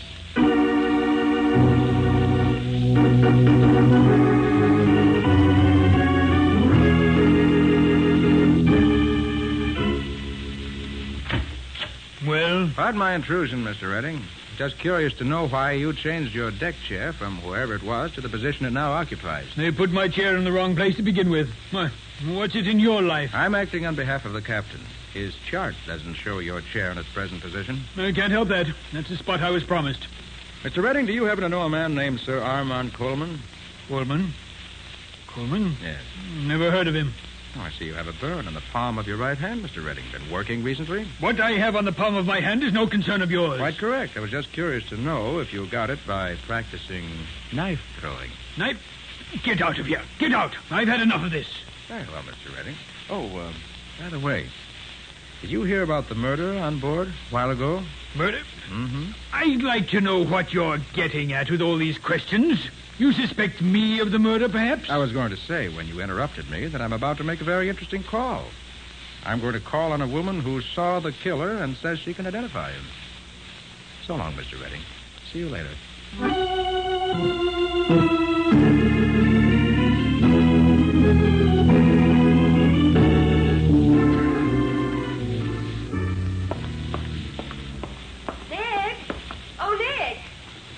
Wait a minute. Oh, Patsy, you had time to find out about those other passengers? Nobody saw anything, Nick. They were all downstairs. Below decks, I guess I should say. Yes, I guess you should. That you, Mr. Carter? Oh, yes, Captain. Anything new? Maybe, and maybe not. I'll leave you to judge. Okay, what is it? Well, as soon as Madame Duquesne, the murder witness, got back to her cabin, she called for a plumber. Said the drain in her wash basin was stopped up. As it happened, the plumber was free, so he went there at once. He cleaned out the drain and left. But when he got back to his quarters, he discovered one of his wrenches were missing. He asked Madame Duquesne about it, but she said she hadn't seen it, and he's sure he left it there. Well, very interesting indeed. I'm on my way to her stateroom now, Captain. You want to come along? Maybe we can find the answer.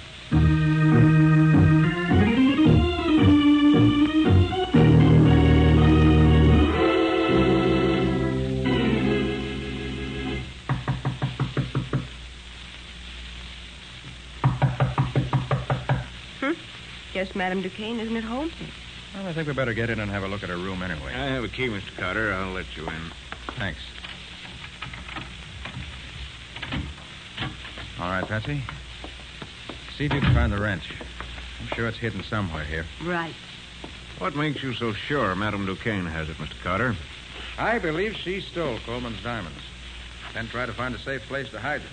She got the idea of putting him in the wash basin drain, so she sent for the plumber.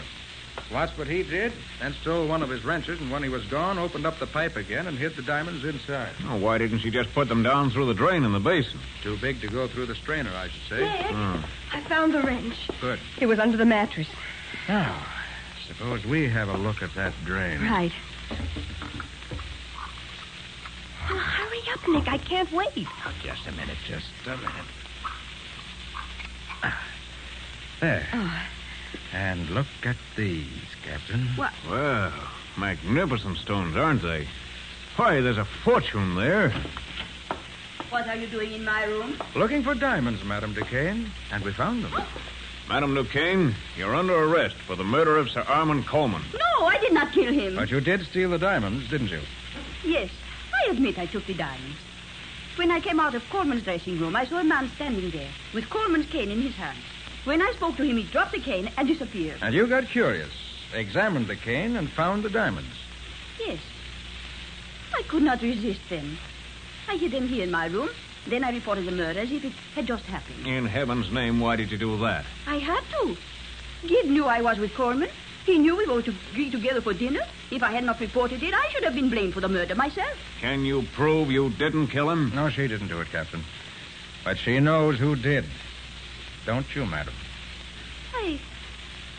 I believe I would recognize him if I saw him. Good. And I think I know who it is. Will you come with me and identify him? I will be glad to do that. If you let me get my... Madame Duquesne. Oh. That just came through the window. She's dead, Nick. Come on, Captain, after it. There he goes, up forward. Stop! Stop or I'll shoot! If you want me, come and get me! He's going over the rail. Don't jump, man! There he goes! You two can play at that game, Captain. Stand by to pick us up. Don't, Carter, you'll kill yourself. You fool. Man overboard! Man overboard! Man overboard!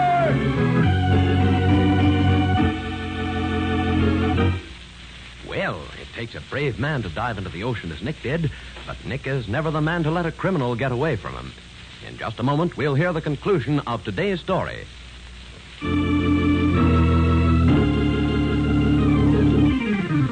And now for the conclusion of the case of the gold-headed cane. Today's adventure with Nick Carter, brought to you by Old Dutch Cleanser. Stopping his liner in mid-ocean, the captain rescues Nick from the icy waters together with his unconscious captive, Redding. The latter is put to bed in his cabin under the doctor's care while Nick thaws out in the captain's quarters. An hour later, Nick drops into Redding's cabin. You think he'll pull through, Doctor? Yes, I think so. He lost some blood from the wound in his leg where you shot him, but it's nothing serious. Can I talk to him? Oh, no, not just now. He's sleeping. I just gave him a sedative to quiet him. He's very restless. He's sort of wandering in his mind. He kept calling for someone to get him out of this. I didn't get the name he said, but it sounded as if he was being paid by someone to do what he did. Well, that's a new angle. Think I'll have a look through his things. If there's anyone else mixed up in this, I'd like to know who it is.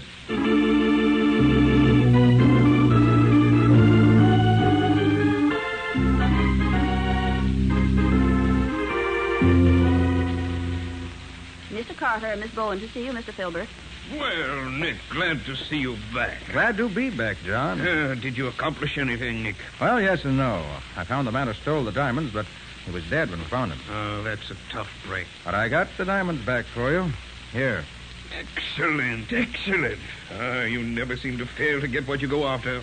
In this particular case, John, I got more than I went after. Yes? Is Mr. Hopkins around? Well, yes. I'll ask him to come in.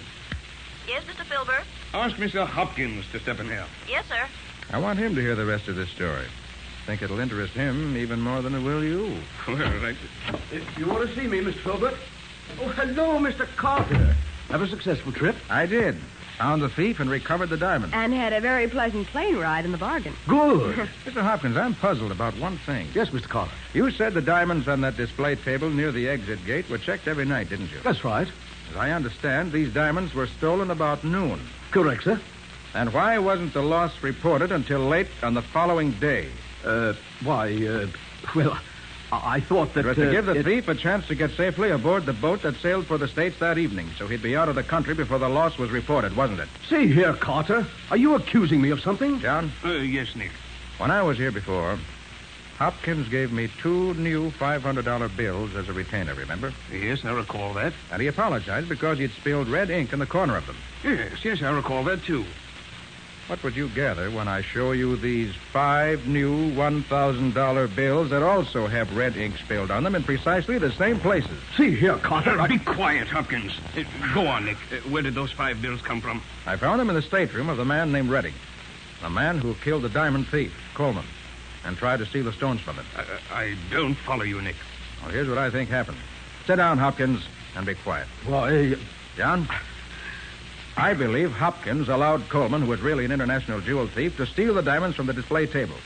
Probably even suggested the idea to him in some way. They let him pass them through the X-ray machine by getting away with that phony cane trick. See here, Carter. And he hired Redding, another international crook, to kill Coleman and get the stones away from him. He paid him these bills, which I found in Redding's cabin. You can't prove a word of that, Carter. That is pretty complicated, Nick. What would Hopkins get out of it? He and Redding would undoubtedly split the proceeds. The $5,000 was advance expense money. Hopkins could have identified Coleman as the thief. But as Redding would have the jewels, they'd not be recovered. So Hopkins is in the clear. Redding is in the clear if he's not called for the killing. And Hopkins and Redding split the proceeds when they sell the gems. All that deduction based on a blot of red ink. It proves nothing. Your fingerprints on the bills will furnish all the additional proof necessary. Fingerprints? Yes. New bills take fingerprints excellently, Mr. Hopkins. All right, Carter. I admit it was all worked out, just as you figured it. Hopkins? You? But, Nick, you haven't accounted for that woman who actually took the diamonds away from Coleman. Where does she come in? She doesn't, Patsy. She just happened to run across the stones and, being an opportunist, took them. Oh. Well, Nick, I don't know how to thank you for what you've done. You've not only caught a thief and returned my jewels to me, you've also exposed another thief who might have gotten away with far more than this if he hadn't been found out. You know, Hopkins, this is just another illustration of the old adage. There's no such thing as a perfect crime. Crime doesn't pay. Ever.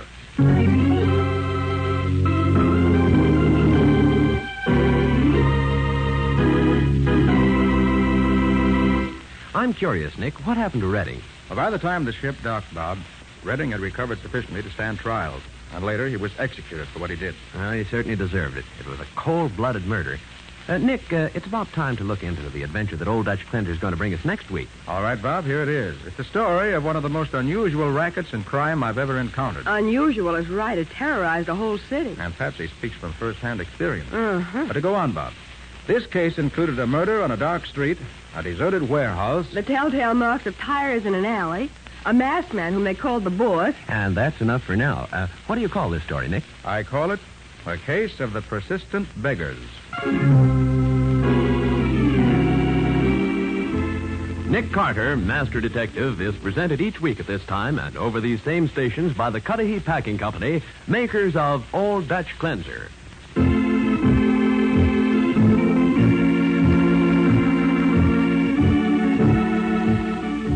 Nick Carter, Master Detective, produced and directed by Jock McGregor, is copyrighted by Street and Smith Publications, Incorporated. Lon Clark is starred as Nick, with Charlotte Manson featured as Patsy. Today's script was written by Jock McGregor, plot outlined by Peggy L. Mayer. Original music is played by George Wright. This program is fictional, and any resemblance to actual persons living or dead is purely coincidental. This is Bob Martin saying, when minutes count, use Old Dutch Cleanser.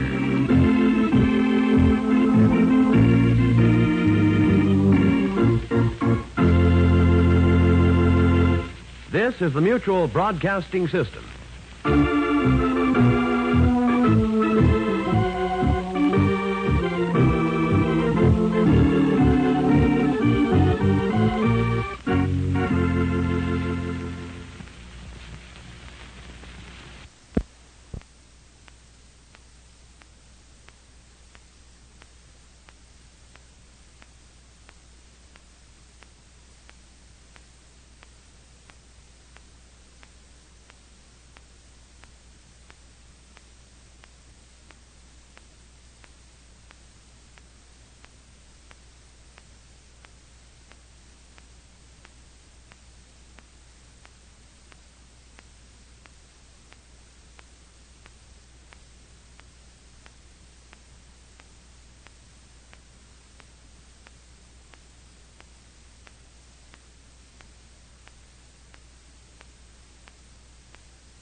The Linux Show, starring Nick Carter, Master Detective.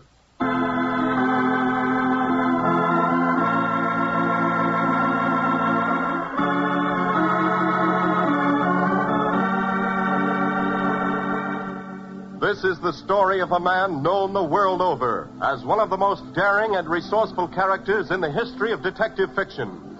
A man whose name has become a symbol of the triumph of right and justice over the sinister forces of crime and lawlessness. Nick Carter, Master Detective.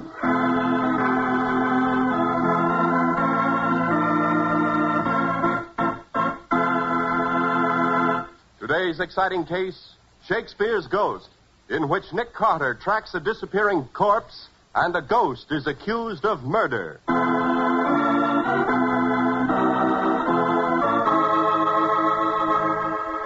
Nick Carter is brought to you each week by the three great Linux home brighteners.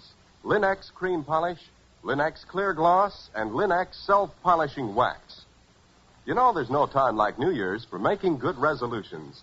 And ladies, one of the best resolutions you can make for 1946 is that you'll keep your floors sparkling bright and beautiful with Linux Self-Polishing Wax, the anti-skid wax finish that beautifies your floors without making them slippery.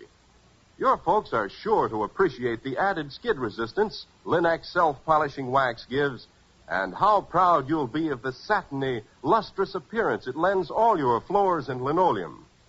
Depend on Linux Self-Polishing Wax, the modern way to new floor beauty. Ask your dealer for it by name.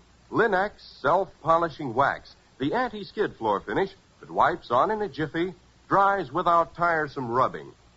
You'll find Linux Self-Polishing Wax at your nearest hardware, paint, or department store.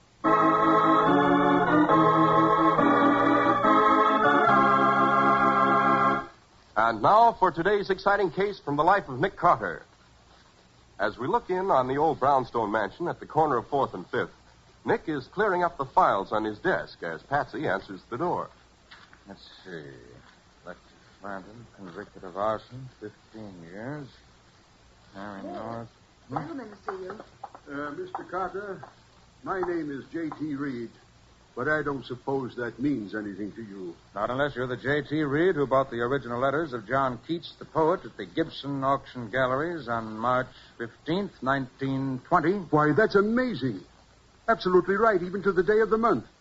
How in the world did you know that, Mr. Carter? Oh, I've always been interested in literary memorabilia, and an important sale like that stuck in my mind, that's all. I see. Well, as you may surmise, I have quite a collection of rare books and manuscripts. Now, last week, a Mr. Rodney Stone called at my country home. He was a fully accredited representative of Latchford and Blake. The English firm of rare book dealers? Correct. And as their American representative, he offered to sell me a copy of the Gutenberg Bible. Mm-hmm. But as all my capital is invested in books, I told Mr. Stone that at present I was more interested in selling some books than in buying. And he offered to sell some for you? Yes. His credentials were so good, I gave him my first folio Shakespeare and a few other items. He signed a receipt for them and took them to his hotel here in town. Well, Mr. Reed, you wouldn't be here unless something had gone wrong. What is it? Well, just to make sure, I checked Stone's hotel, and he was registered there. But then I sent a cable to his London office to confirm the details. And this, Mr. Carter, is the answer I just received. We have no American representative named Rodney Stone. His credentials obviously forged. Suggest you contact Nick Carter immediately to investigate this fraud. That's Ford and Blake, London. I took their advice, Mr. Carter, and came here at once. Yes, I've handled 2 or 3 cases for them. Have you been to Stone's hotel? Well, I thought I'd better see you first. I phoned, however. He's still registered there. Well, it's probably a fairly amateurish swindle case, but I don't like to disappoint people who cable a recommendation 3,000 miles. Then you'll go with me to see Stone? Yes, and there's another reason, too, Mr. Reed. I've always had a soft spot for Shakespeare. Come on. Let's go rescue old Master Will from the clutches of a rather clumsy con man.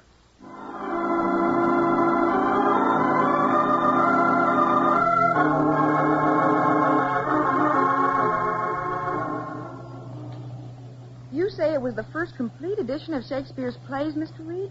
Why, it must be 300 years old. 322 to be exact, Patsy. Wow. Folios were printed in 1623. And my copy is of special interest. The flyleaf is signed by Ben Jonson, Shakespeare's friend and fellow poet. A Johnson copy. Wow. Yes. Oh, there's a legend about that copy. Very foolish, I suppose, but... Yes, I know the legend. Well, what is it, Nick? 3 times in 3 centuries that copy has been stolen. And each time the thief has been found later with his head cut off. Oh, slightly grisly, what? The legend is that Shakespeare's ghost comes back and slays the thief for meddling with his friend Johnson's copy. And that's the copy that this man Stone has stolen? Yes, Miss Bowen. And if this legend is true, then his head... Oh, nonsense. Just a silly story, Betsy. Yes? Well, if you think it's a silly story, why have you stepped on the gas?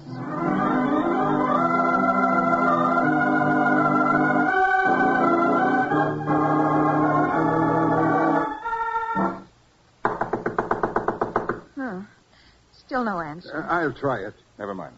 I'll open the door. But how? I always carry skeleton keys.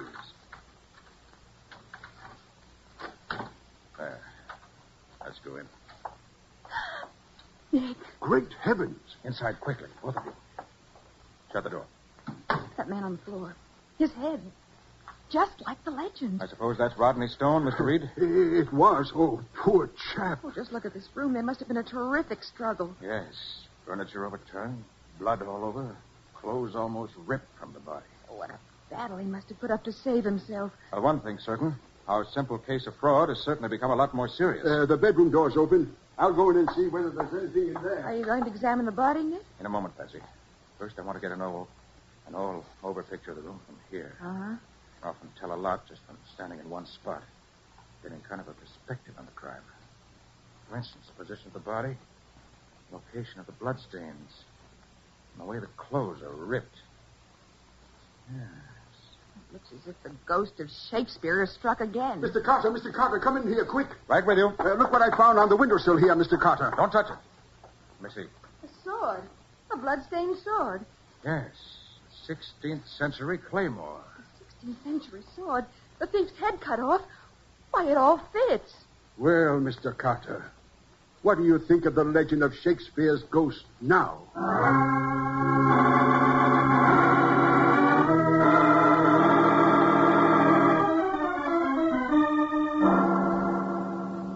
Find any clues, Nick? No. Bring me a pillowcase from that bed, will you, Betsy? I want to wrap up this sword. Yes, Nick. How do you explain it, Mr. Carter? I don't, yet. This is the 23rd floor. That door was locked from the inside. There's no fire escape or balcony outside these windows. Here's a pillowcase, Nick. Thanks. Now, gently. That's it. Well, it's a good thing we're all intelligent adults, because it certainly looks like the work of a ghost. That's one of the things that bothers me, Mr. Reed. It looks too much like ghosts. I think I'll go back and give the body a closer examination for it. What is it, Nick? What's wrong? Look, Patsy. Why, the body. It's disappeared. Vanished.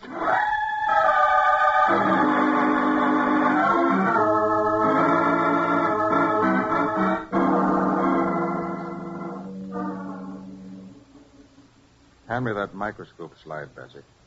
Here you are. Nick, why didn't you investigate the other rooms on the 23rd floor of that hotel when we found no one had been seen leaving the floor since we came up? You can't search people's rooms without their permission or a warrant. Besides, there's more than one way to skin a cat. And catch a murderer? Right. Now, I just want to check the blood cell structure from the stains on the sword. Well, how can you tell whether it was Stone's blood? Can't, but I can be sure it's human blood. Evidence can be framed, you know. Uh-huh. Well, how about it? Yeah, human blood, all right. Been on that sword about 7 hours, which means about 6 hours before we found it. What does that prove? Could prove or disprove a great deal. That's when that steel punch with him. Sure. I just want to take a small chip off this sword. There. Obviously, hand forged. Now I'll smelt down this little piece over a high heat flame. Here's a crucible. Thanks. Now, Patsy, while you're waiting for that steel chip to melt, we should look up J.T. Reed in our file. All right, Nick. You sure we've got him listed? You ought to be there. Uh-huh. Here's his card. Joseph T. Reed. Chief interest, books, manuscripts, and curios, and... Mm-hmm. Oh, quite a patriotic citizen, too. Did a lot of volunteer war work. You did, huh? Uh-huh. Very interesting. Let me see that. Oh, there's a signal on the heat gauge, Nick. The steel's melted. Better tend to that first. Mm-hmm. I'll just add this catalyst.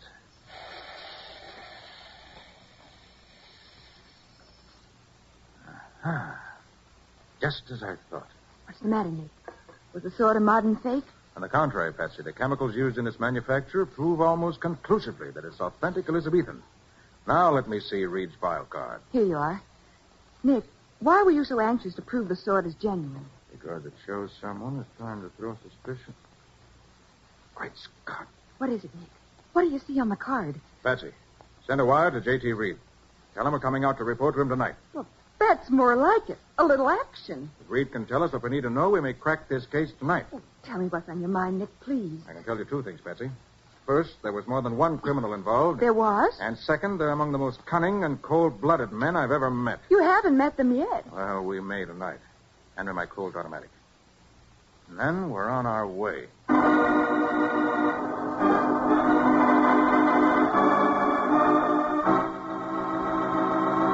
Well, a swindler murdered, like other men before him who stole the same rare book. The legend of Shakespeare's ghost brought to life as a genuine Elizabethan sword is found in the room. Then the body disappears. Where will this mysterious trail of bloodshed and theft lead, Nick? We'll see in just a moment. What happened last time you waxed your floor?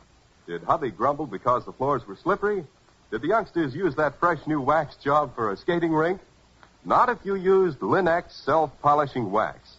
For Linex self-polishing wax cuts down the slipperiness of your floors and at the same time gives that satiny beauty only real wax can give. Yes, it's true. The underwriters' laboratories have proved by test that hardwood, linoleum, and rubber tile all are less slippery after Linex self-polishing wax has been applied. Yet your floors and linoleum will look more beautiful than ever before when you use Linex self-polishing wax. And you'll find it easier to keep them clean, too, for Linex self-polishing wax gives a finish that lasts longer, so that you just whisk a damp cloth over the surface to keep them spick and span. What's more, Linex self-polishing wax wipes on in a jiffy and dries quickly without tiresome rubbing. So, in every way, it's the wise choice for wise homemakers. Get Linex self-polishing wax now. It's the modern anti-skid floor finish. Get all the great Linex home brighteners for new home beauty the whole year round.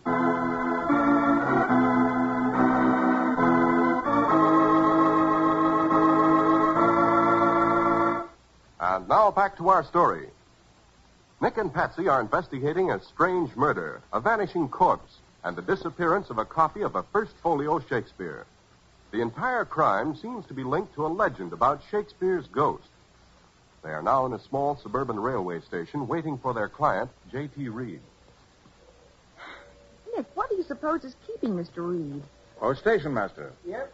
Are you sure Mr. Reed got the wire we sent this afternoon? First, I'm sure. This here depots the telegraph office, too. Got your wire saying you was arriving on the 7:12 and send it right up to Mr. Reed. Can't imagine why he isn't here. It's almost 7:30. Well, anyway, Nick, we had a cozy place to wait during the shower. It was short, but awfully wet. I'm not interested in waiting anywhere cozily. I want to get going. Well, if he's supposed to be here, he will be. Real fine man, Mr. Reed. Humble-spirited. Works on bond drives. He even served as a volunteer up to the county hospital. Well, here's a car now. It's Mr. Reed, Nick. Let's go, then. Thanks for your hospitality, station master. You're welcome. Oh, Miss Bowen, Mr. Carter. I'm dreadfully sorry I'm late. Oh, that's all right, Mr. Reed. Suppose our wire surprised you. No, it wasn't that.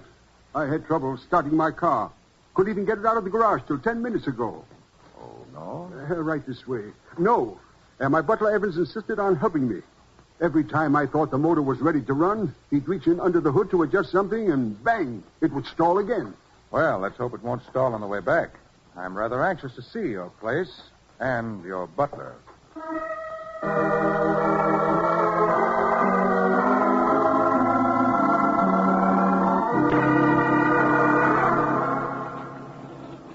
Mr. Carter, I do hope you can get my beautiful books back for me. I'll do my best, Mr. Reed.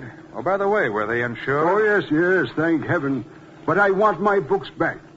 Mr. Carter, Shouldn't we notify the police? No, Mr. Reed. You can't make a murder charge stick without a corpse. But I saw it. I could testify that No corpse, no case. Oh, well. Just around the next turn and we're home. Ah, there it is. Oh, what a lovely place. Isn't it, Nick? Yes, indeed. Charming place. The whole scene is so nice. Smoke curling from the chimney. Oh, that's funny. What is, Miss Bowen? Smoke curling from the chimney on a warm summer night. Oh, that's the hot water heater. Really? An awful lot of smoke for one of those things, isn't it? Oh, yes, it's a nuisance. We have to burn soft coal, all we can get right now. Who tends the boiler, Mr. Reed? Why, Evans the butler, even though he considers it a little beneath his dignity. Why do you ask? Oh, no particular reason. Just curious. And I'll leave the car here in case we want it later. Let me help you, Patsy. Thanks.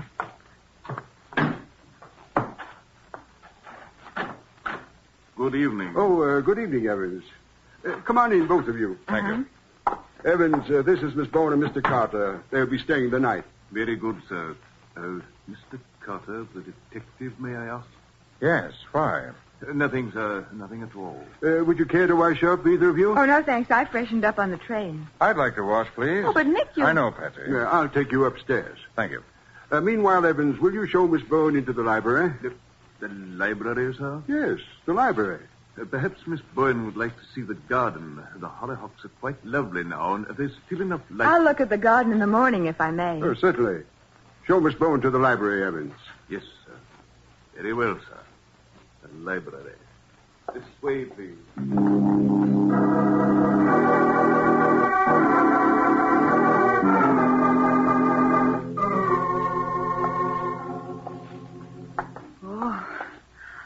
Oh, gee whillikins, what a collection of books.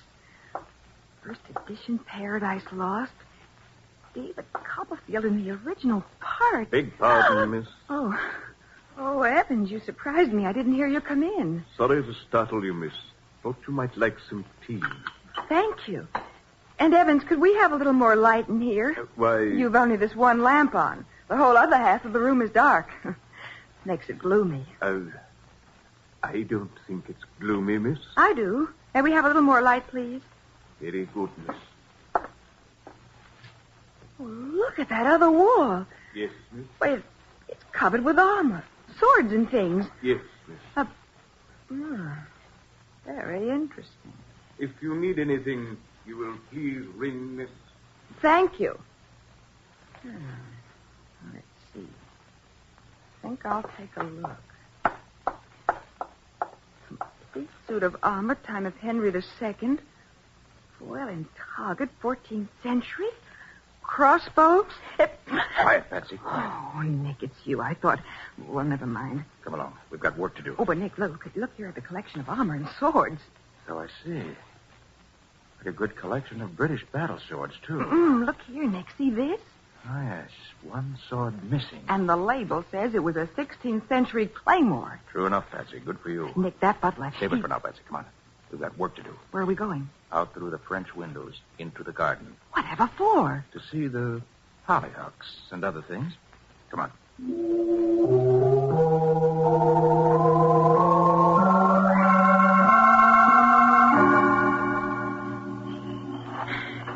The hollyhocks are beautiful, Nick, but what do we want with flowers at a time like this? You'll see in a minute.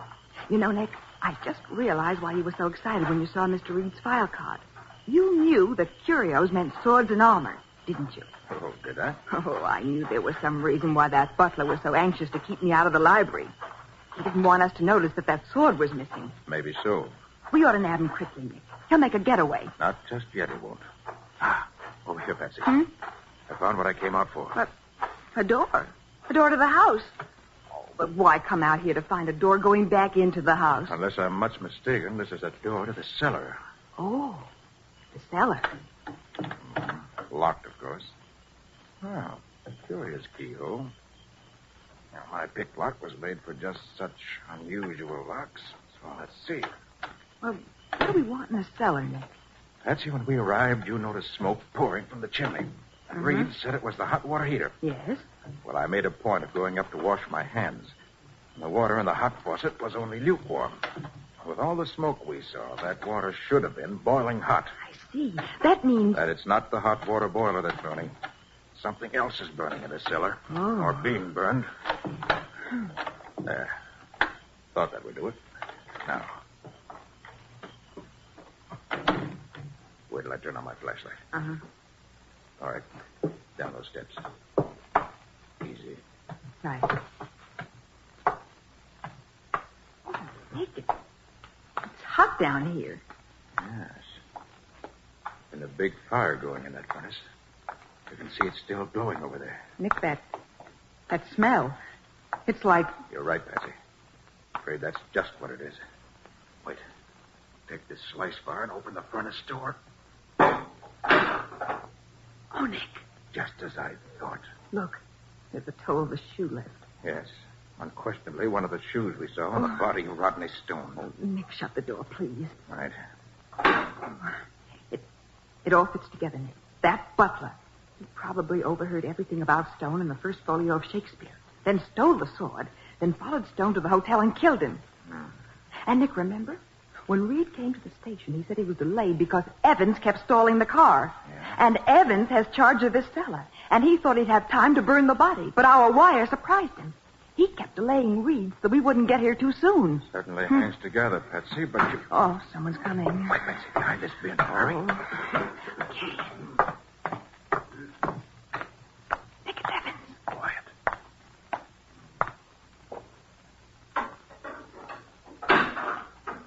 Well, Evans? Just keeping the home fires burning? Mr. Cutter. Drop that poker, Evans. But, Mr. Cutter... Drop it, I said. All right. Have all the cold-blooded, fiendish killers... Got your dead to the rights, Evans. Now you're going to tell us where you've hidden those books. No, I have... Stay where you are. I've got a gun. So have I. Mr. Reed. I've got the drop on you, Carter. Let go of your pistol. Very well. Now, kick it over here. Good. I congratulate you, Carter. You're cleverer than I thought. But from now on, things will go my way. And what way is that? I'll turn Miss Bowen over to my associates whom you haven't met. They'll take excellent care of her. And then tomorrow you and I will visit the police and the insurance company. And if you don't testify as I wish, Miss Bowen will... Oh, Nick. You see, I don't want the books back. I want the insurance. It's a great deal more than the present market value of those books. And you're too clever. You really might find those books. You're darned right he would. Nick Carter can find... Look, on the wall behind you. The shadow of a bearded man. Shakespeare's ghost. Yeah, what? Why? Look, Patsy. Right. Oh. Now, Mr. Reed, I have the drop on you. Well, you smart boys are always fooled by the simplest tricks. The furnace door was open. And by manipulating my fingers behind my back, I cast the shadow of a bearded man on that wall behind you. Oh, thank you, Nick. I wouldn't have liked to meet Shakespeare's ghost.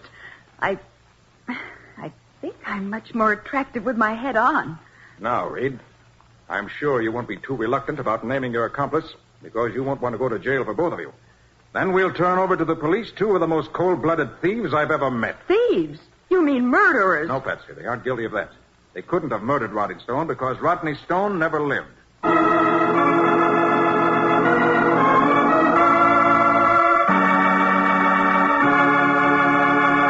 In just a moment, Nick will be back to give you the final details of today's adventure and tell you how he followed the mysterious trail of Shakespeare's ghost. Fingerprints and dust smudges can spoil the appearance of the finest furniture, as every housewife knows. Help your fine furniture to look its best always with Linex Cream Polish, the polish which dries hard with no oily surface film to attract those ugly smudges and finger marks. You'll find Linex Cream Polish, all the great Linex home brighteners, at hardware, paint, and department stores everywhere. And remember that your dealer is headquarters also for Chemtone, the miracle wall finish that has brought sparkling new beauty to 20 million rooms in American homes. Chemtone covers in one coat, dries in 1 hour.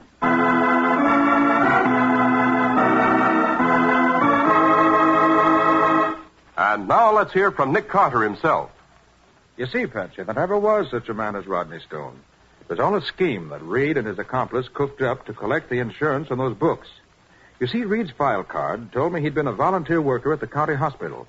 That's what excited me, because that meant he had access to the hospital morgue and the blood bank. You mean they stole a corpse? Right.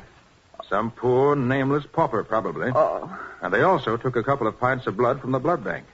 His accomplice took the body and the blood to the hotel in a trunk, hired 2 suites, and set the scene we saw in one of them.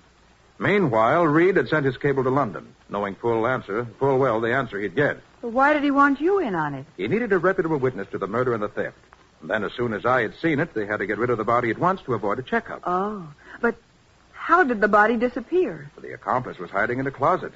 When Reed called us into the bedroom to see the sword he'd planted there, his pal slipped out and took the body into the suite next door. Oh. He put it in a trunk, and as soon as we left, brought it back to Reed's house so Reed could burn it up.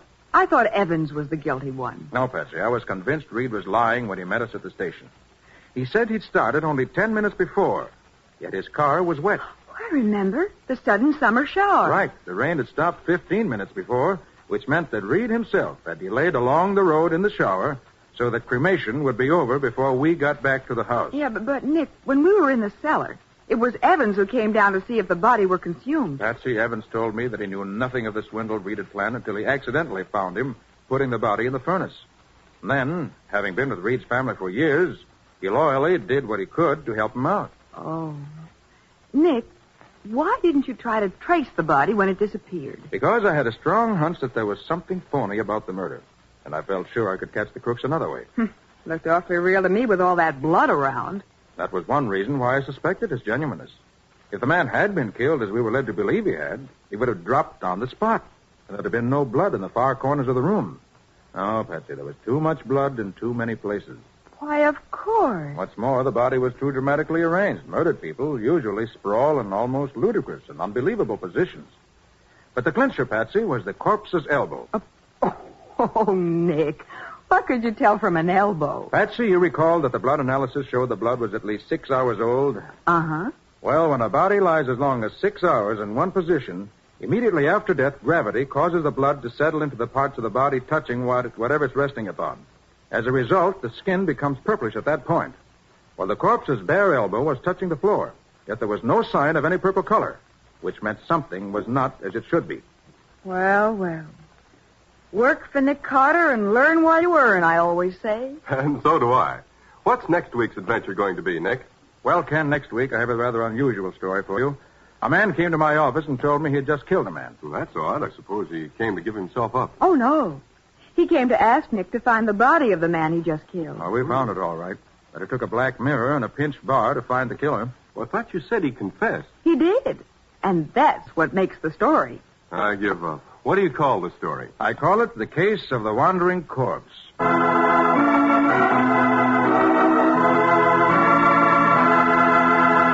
Nick Carter, Master Detective, produced and directed by Jock McGregor, is copyrighted by Street and Smith Publications, Incorporated. Lon Clark is starred as Nick, with Charlotte Manson as Patsy. Script is by Stanley Kaufman.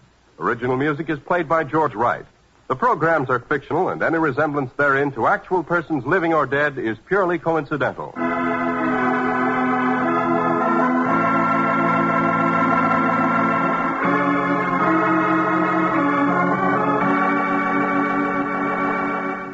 Nick Carter, Master Detective, is presented at this time and over these same stations each week by the 3 great Linex home brighteners: Linex Clear Gloss, Linex Cream Polish, and Linex Self-Polishing Wax.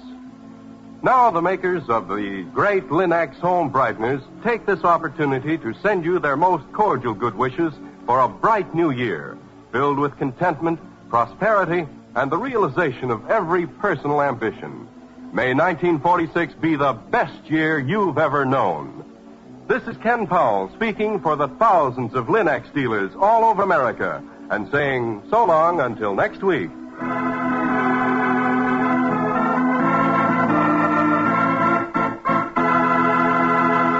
This is the Mutual Broadcasting System.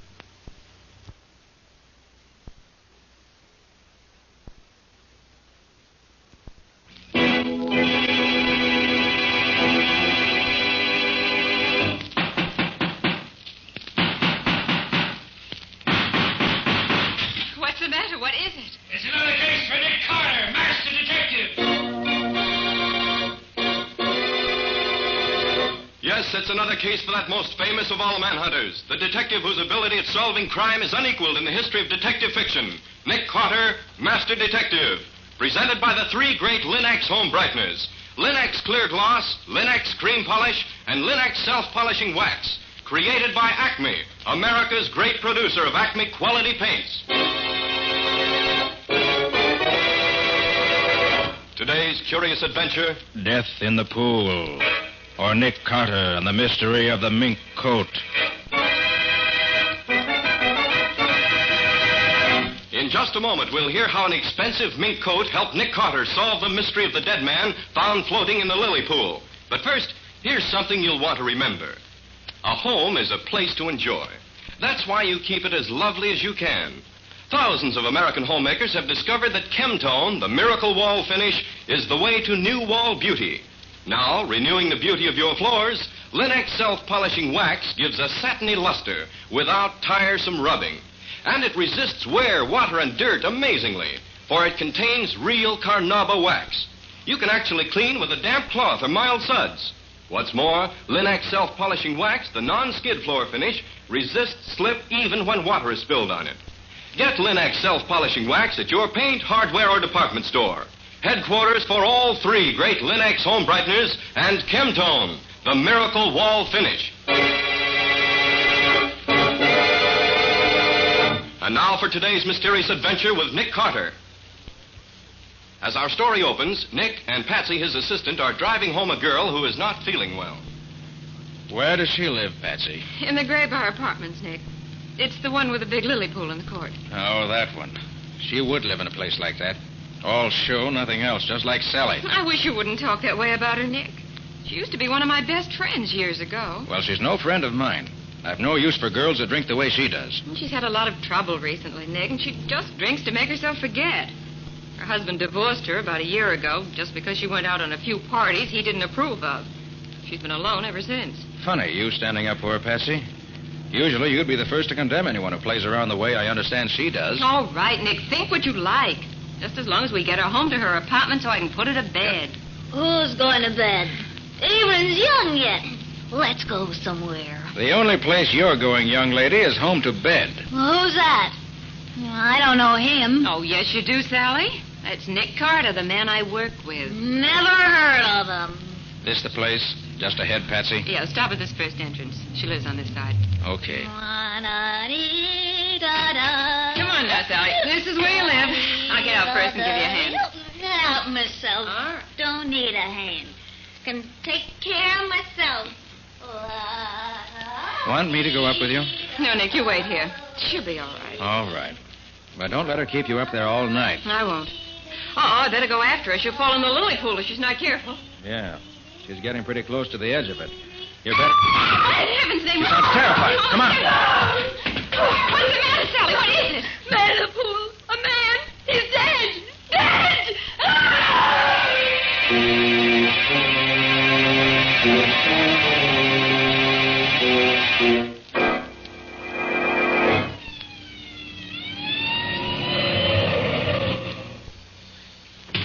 That's you, Nick? Yes, Riley, over here, by the edge of the pool. Patsy phoned me that she found a man's body in the pool. Drowned, was he? Flash your light this way, Riley. Okay. Holy smokes, Nick. Look in his back. Yes, a knife. Right between the shoulder blades. Did you find the body, Nick? Not exactly. It was Patsy's girlfriend who found it, really. What's her name? Sally Reeves. Oh, that one. Where is she now? Oh, Patsy's putting her to bed. She lives in this house. She's, well, slightly under the weather. How did she happen to find him? Oh, Patsy and I were at a small friendly gathering having a quiet evening, and then she walked in. Got well lit up and wrecked the party. Patsy wanted to bring her home, so we did. As she went by the pool, she started screaming. I came over here and found this. Let's have a look at him. Nick, that's Arthur Reeves. What? That's Sally Reeves' ex-husband. And you say she found him? That's right. Very interesting. Maybe she found him because she knew just where to look for him.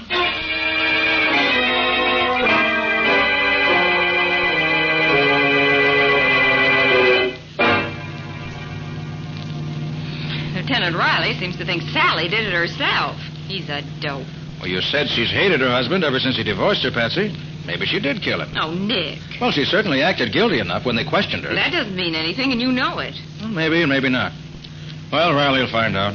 Oh, Nick, you can't leave it to Riley. Well, that's certainly what I'm going to do. This is none of my affair. Nick Carter, you've got to make it your affair. No, Patsy. But I'm not going to see Sally put in jail for something she didn't do. You've got to help her, Nick. And why? Because I asked you to, that's why. Oh, Patsy. Oh, Nick, will you do it? Well, I suppose I'll have to if you put it that way. Oh, Nick, I knew you would. But it's against my better judgment. I don't care why you do it, just as long as you do it. Now, where do we start? Well, I guess the best thing is to go down and see Riley in the morning. We'll find out just how the case against her stacks up so far. Then we'll see where we go from there.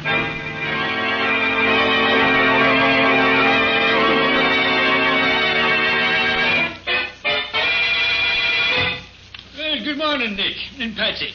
Hi, Riley. Well, Lieutenant, have you let Sally out of jail yet? Let her out. I should say not, Patsy. She's in for good the way it looks now. She did it all right. Riley, do you mind telling us just what the case is against her so far? No, I don't mind at all. Which side are you on in this, Nick? I'm on the side of the law, just as I always am. Should know me well enough for that by now. Oh, sure, Nick. Well, here it is. Reeves was Sally's ex-husband. He divorced her for seeing too much of other guys, and she hated him for it. In spite of the $500 a month alimony he was paying her, or supposed to be paying her. She said he hadn't paid her anything for the last 3 months. Exactly. You're proving my case for me, Patsy. Now, Reeves' partner tells me that Reeves was having a tough time making both ends meet, let alone paying his alimony. He spent too much on his second wife. And here's another thing. Reeves just took out a $50,000 insurance policy in this Sally's favor. Is that so? He had to. That was part of the divorce settlement. He should have done it before this. Yeah, I know. But that insurance policy is another swell motive for Sally to want Reeves dead. She wouldn't kill anybody. Well, here's another point, then. She says she got to your party about 9:30 or 10 o'clock. Well, the medical examiner says the guy was killed at least by 9 o'clock, so she could have killed him and gone to your party for an alibi. Where does she say she was from, say, 8 o'clock? Up to the time she got to our party. She says Reeves called her and asked if he could see her about 8:30. So she said yes and sat in her apartment waiting for him, but he never showed up. So she says. It's a fine alibi, I don't think. It's no alibi at all.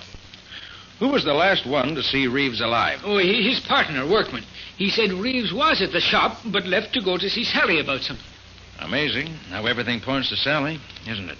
Oh, it ain't amazing, Nick. It's natural. She did it. She didn't do it, and Nick's going to prove it. Oh, is he now, Patsy? Well, how's he going to get around the facts? Nick's going to dig up some new facts, Lieutenant.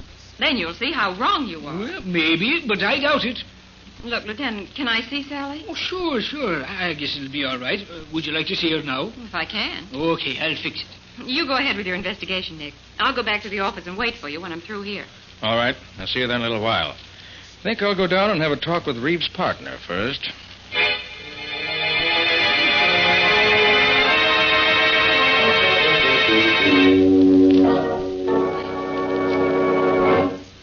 Now, Mr. Workman, you say Reeves was here in the store last night after dinner? Yes, Mr. Carter. He was checking stock with me.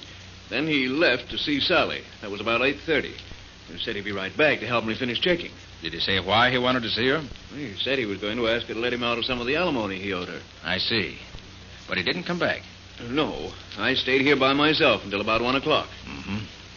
I should judge by the type of furs you carry here, Mr. Workman, that you must do a pretty good business. That's right, Mr. Carter. Then how do you account for Mr. Reeves having such a hard time keeping up his alimony payments? Well, Mr. Reeves is a heavy spender. He spent money freely himself, and his second wife was extravagant.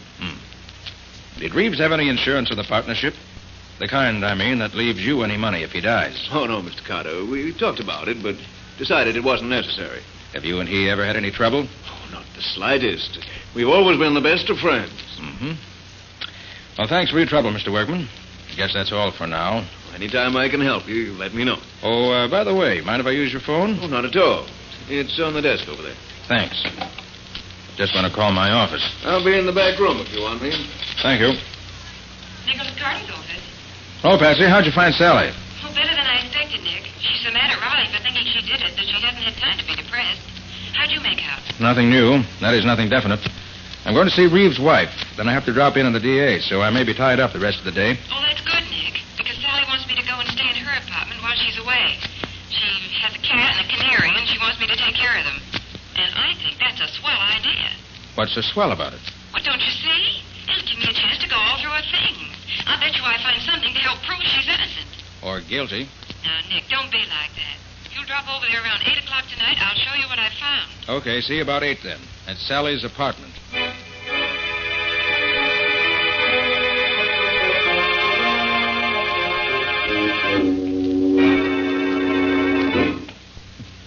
No wonder Sally couldn't afford to let any of the alimony installments be missed. Cost her plenty to live in this place. Patsy! Patsy! Patsy! Patsy, where? Patsy! What happened, Patsy? Patsy, can you hear me? That you, Nick? Yes, what's the matter? A man, he tried to... Patsy.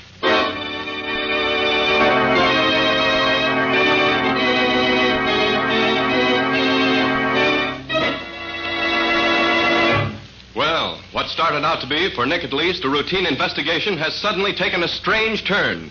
What's happened to Patsy? And what does this have to do with Nick's attempts to find out who really killed Arthur Reeves? We'll see in just a moment. If you have furniture you treasure, you want to keep it handsome. And Linex Cream Polish will protect its beauty effectively. For Linex Cream Polish is designed to restore your furniture's original beauty in one quick, easy application. Yes, Linex Cream Polish actually cleans as it polishes, removing the cloudy accumulation of dust and polish, banishing messy fingerprints, helping conceal ugly scratches. And it dries to a hard, lustrous finish that leaves no oily film to attract more dust. This makes less work for you. Linex Cream Polish, the creamy white preparation that saves you one whole step in your furniture upkeep, is truly the modern way to protect the things in your home. Depend on it to give you added leisure, to give your furniture added loveliness. Ask for it by name. Linex. L-I-N-X. Linex Cream Polish. One of the 3 great Linex home brighteners. Get it now at your nearest paint, department, or hardware store, where you'll find it together with Linex self-polishing wax, Linex clear gloss, and Chemtone, the miracle wall finish that covers in one quick coat and dries in 1 hour. And now, back to our story. We left Nick trying to revive an unconscious Patsy so he could find out what had happened to her in Sally Reeves' apartment. Feeling better now, Patsy? Yes, Nick, I'm all right. Ooh, except for that crack on the head. Well, what happened? Can you tell me? I don't quite know, Nick. I was standing here in front of the bedroom mirror trying on Sally's new fur coat. Oh, Nick, isn't it heavenly? Yes, it's certainly a valuable piece of fur. But what happened, Patsy? Well, as I was trying on the coat, a man came through the door. He's wearing a mask. He told me to take off the coat and give it to him, or he'd kill me. I told him I wouldn't do it. Did he have a gun? Well, I didn't see one. How'd he talk? Well, it was sort of funny, as if he were trying to disguise his voice. Sounded as if he might have had something in his mouth. Probably did. It's an old trick. Without your best friend wouldn't recognize you. Then what? He tried to jerk the coat off me, so I scratched his face for him. Good for you. Not so good, Nick. Look at my fingernails. They're all broken. Oh, they'll grow in again. Then what happened? Well, he hit me and knocked me down just as you rang the buzzer. Must have gone out the back door as you came in the front. Then I must have gone out cold. You were certainly completely out when I found you. What does all this mean, Nick? Where did Sally get this coat? You know? Oh, yes, her ex-hubby gave it to her instead of some back alimony that he owed her. He took it out of the stock at the store about 2 weeks ago and brought it to her. Took it out of the stock at the store, huh? Well, does that mean something to you? I don't know, Patsy.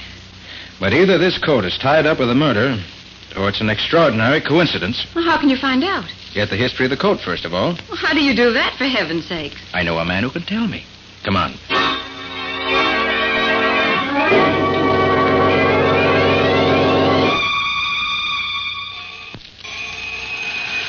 Well, I'm glad you phoned him in advance. I'd hate to have made all this trip for nothing.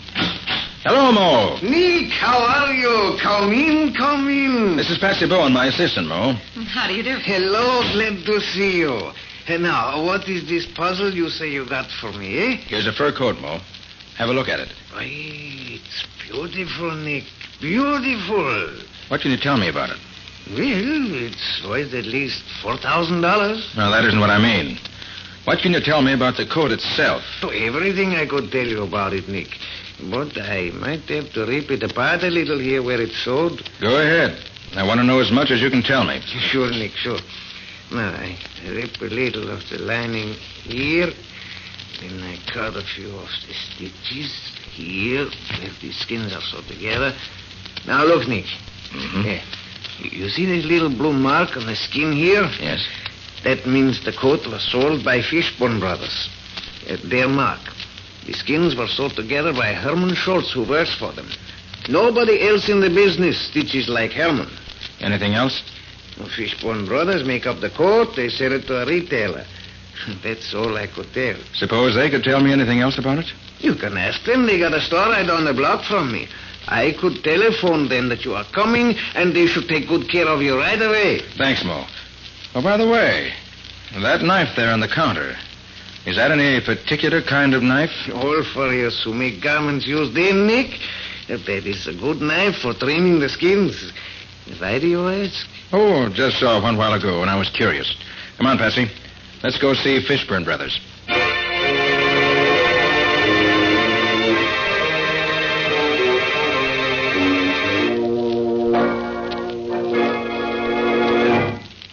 Sorry to keep you waiting, Mr. Carter, but I wanted to be sure of the facts. This coat was sold by us to Perrilon. And Perrilon sold the coat to a Mrs. Jackson Moody, who lives in Boston. But 3 months ago, she reported it stolen and offered $500 reward for its return. $500? Oh, Nick, we can claim that reward. We found the coat. You found it, Patsy. The reward's yours if you want it. Is that what you wanted to know, Mr. Carter? Yes, thanks. That's exactly what I wanted to know. Oh, Patsy, call Riley and tell him to meet us at Reeves and Workman's place. What are we going back there for? I want to see if Workman can add anything to what we already know about this stolen coat. Goodbye. Oh, goodbye.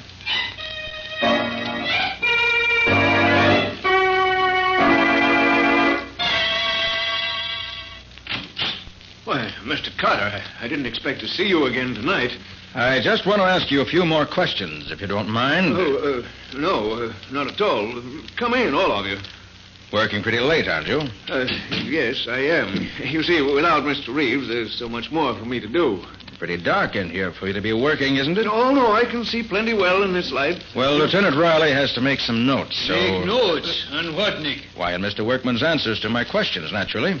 Sure you won't mind if I turn on another light, will you, Mr. Workman? Oh, now, really, Mr. Carter, I don't think... Look. His face is scratched right across the cheek. Yes, there was a cat sleeping on a pile of furs a little while ago. I didn't see him, and when I tried to move the furs, he jumped at me and scratched me. What an alibi. Now, what was it you wanted to ask me? Well, first, Mr. Workman, I'd like your permission to look around your shop a bit. Oh, now, see here, Mr. Carter, I don't see what right you have to come in here and... See that Mr. Workman stays where he is while I take a look around the place. Now, look here, you can't come in here and do where this. you are, Workman. Nick knows what he's doing. But I don't understand what... Just sit tight. Nick'll tell you when he's ready. Well, this is an interesting package, Workman. Addressed to some firm out in San Francisco. Seems to be full of pieces of fur coats, some odd neck pieces, and other odd pieces of fur. All expensive fur, too, if I'm not mistaken. That's just some pieces I had left over. I don't think so, Workman. What do you think they are, Nick? I think Workman is a receiver of stolen furs. Ridiculous. He cuts them up and ships them to the West Coast. His accomplice out there ships his stuff east. And they put them together and mix the furs up so they can't be identified. You're crazy. I wouldn't get mixed up in anything like that. Riley? Ever see a knife like this one before? By golly, Nick, that's the same kind of knife that killed Reeves. You're quite sure? Of course I am. That same dark-colored handle, the same two metal bands around it, I'd know that anywhere. That's the same kind of knife we saw at Moe's a little while ago, Nick. Except that the handle is different. Exactly, Patsy. The knife's a regular furrier's knife. But I imagine at some time in the past year, Mr. Workman had new handles put on all his old knives. Right, Mr. Workman? Say, now, look here. If you're trying to connect me with Reeves' murder, you're all wrong. I didn't kill him. Ever see this fur coat before? No. And I suppose you weren't the man who tried to take it away from Patsy tonight at Sally's apartment. No, of course not. What's that about, Nick? You didn't tell me about anybody trying to rob Patsy. Reeves gave Sally a very expensive fur coat out of the stock here at the store instead of paying her some back alimony. But Reeves didn't know it was stolen. Then when you arrested Sally, Workman knew he had to get that coat back before you found it, recognize it from the description that's been sent out, and trace it back to him. So he tried to steal it from Patsy tonight in Sally's apartment. Lies, all lies. Hey, Nick, I'm beginning to see what you're leading up to. do you, Riley? I'll say I do. Reeves finds out that Workman is dealing in stolen furs. They get into a fight about it. Workman tells Reeves the coat he gave to Sally was stolen. Reeves is sore and starts for Sally's house to get it back. That's where he was headed when he was killed last night. I'll bet that's it. Go on, Riley. Doing well so far. But when Reeves leaves, Workman gets scared. He doesn't want Reeves to tell anybody he's selling stolen furs. But the only way he can stop him is to kill him. So he grabs one of his fur knives, beats it up to the apartment house before Reeves gets there, waits for him, and kills him. Why, it's as plain as a note on your face. You're crazy, all of you. I didn't kill Reeves. Where were you between 8 and 10 last night? I told you I was here in the store, taking stock, alone. That ain't no alibi. Come on, Workman. I'm taking you down to headquarters. We got ways of making fellas that have nothing to say talk a lot down there. So I was right, Nick. Sally didn't do it. Oh, Nick, you're wonderful. Well, thanks for those few kind words, Patsy. Okay, Riley. Take him down to headquarters and wait for me there. Well, ain't you coming, Nick? Now, there's one last bit of evidence that'll clinch this case, Riley, and I think I know right where to put my hand on it. Meet you in your office in about half an hour.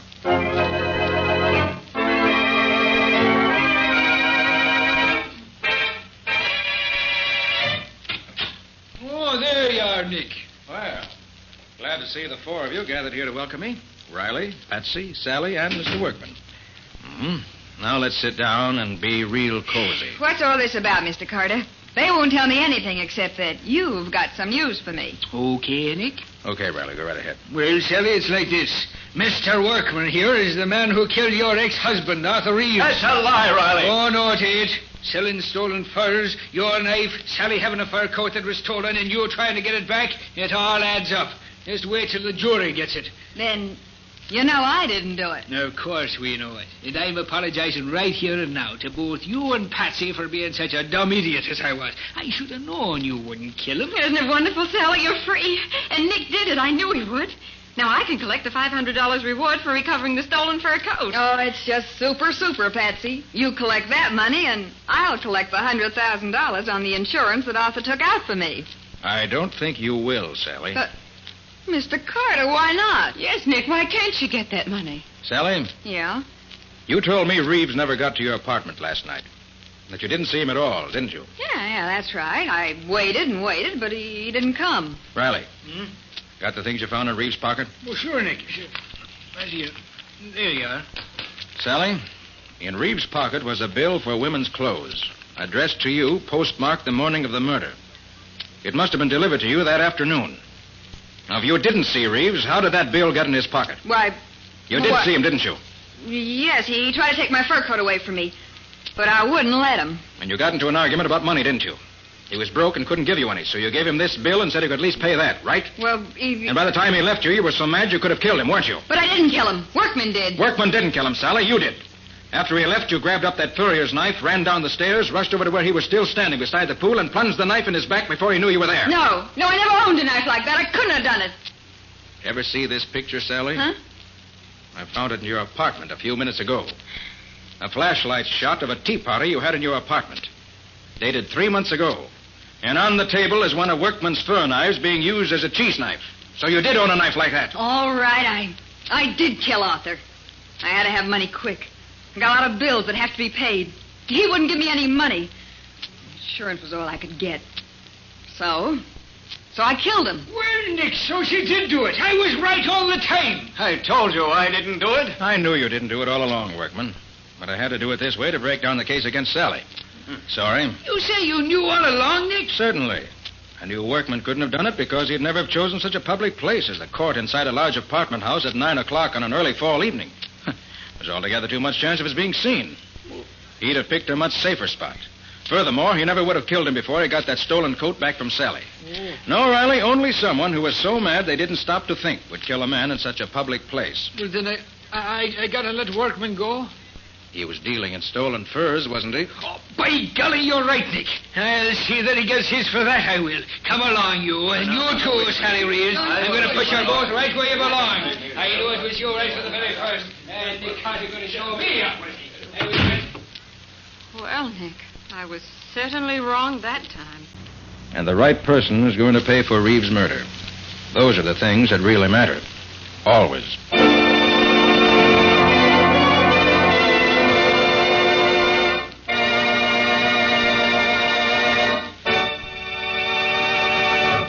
just a moment, Nick and Patsy will bring you a preview of next week's exciting case. But before they do, a word to the wise. When you use Linex Clear Gloss on your floors, linoleum, furniture, and woodwork, they look as though you'd spent hours polishing them. And yet Linex Clear Gloss is so easy to apply, so easy to keep clean. Linex Clear Gloss is a durable, protective coating which is brushed on easily, drying without brush marks to a tough, transparent surface that sturdily resists alcohol, perfume, fruit acids, boiling water, and hot grease.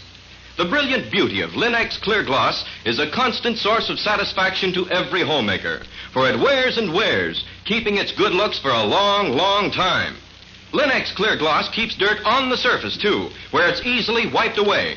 So protect and beautify every wood and linoleum surface in your home with Linex Clear Gloss. It'll add sparkle to your home and save you hours of housework. Thousands of American homemakers have already learned what a time-saving, labor-saving product Linex Clear Gloss is. Learn for yourself what a household help it can be. Ask for it by name. Famous Linex Clear Gloss. Available at your paint, hardware, or department store. If your dealer hasn't received his supply of the 3 great Linex home brighteners, he'll have them soon. Ask him to save one or all of them for you. Acme will see that he gets them, and you get them, as quickly as possible. And now let's hear from Nick Carter himself. What exciting story have you got for us next week, Nick? Can you tell us a little about that? Well, Ken, next week I'm going to tell you about a murder in a little country town. Patsy and I had gone there for our vacation. But for that one day, we got very little vacation. A friend of the sheriff's was shot to death in his home in the early morning, and the sheriff made Nick take over. The sheriff found one big clue that satisfied him, but Nick found a number of small clues that really solved the murder. What do you call the story, Nick? I call it Murder in the Night. Or the mystery of the milkman's discovery. So long for now. So long, everybody. And so long to you, Nick and Patsy. We'll be looking forward to seeing you again next week.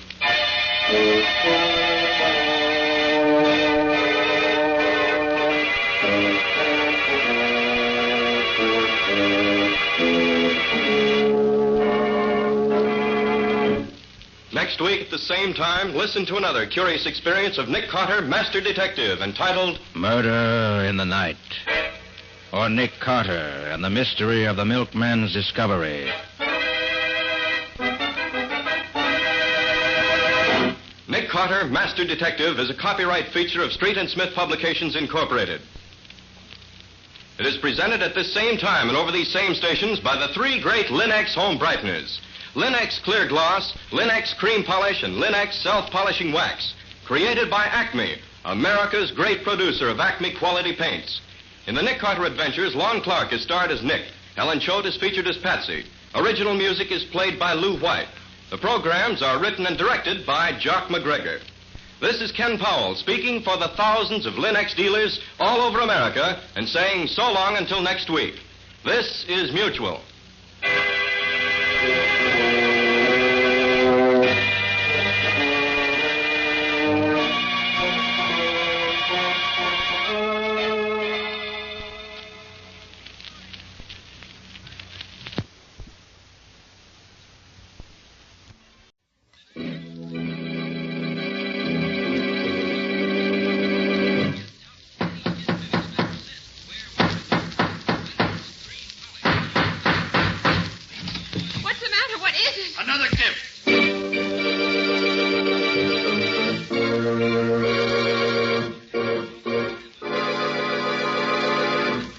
It's another case for that most famous of all manhunters, the detective whose ability at solving crime is unequaled in the history of detective fiction, Nick Carter, Master Detective.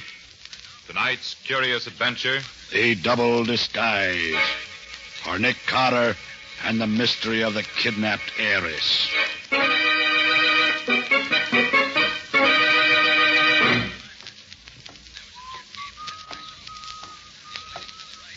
Pardon me, but could you tell me which way to Bond Avenue, please? Bond Avenue? Why, yes. We'll just walk 3 blocks okay, straight mister. ahead. It's a stick-up. What? Yeah. Hand it over and be quick about it. Hand what over? Your wallet, of course. Come on. Oh, come now. Isn't it quite late in the evening for this sort of thing? There's nothing funny about this. I mean business. You haven't been in the business very long, have you? That's enough talk. Just hand it over. hand it over, I'll shoot. You really would shoot me, would you? Yes. This is your last chance. Please, I don't want to have to kill you. Okay. But you won't find very much. All right, I'll take that toy pistol now. There. Oh. You knew all the while. Sure. Would have fooled most people, but you just happened to pick on the wrong man. I'm Nick Carter. Nick Carter? Gosh, I guess I did. My name is Brown. Chester Brown. Well, Mr. Brown, let's have it. What's the story? You're no gunman. Oh, you're right, Mr. Carter. I've never done this sort of thing before. Now, why'd you try to hold me up, then? Oh, I was desperate. I'd been out of work for 3 months now. In times like these? Yes, I know, but I'm a salesman. There's no need for them now. How about manual work? I tried that, but my heart isn't very strong. Oh, I see. Married? Yes, I was married 6 months ago. Where do you live?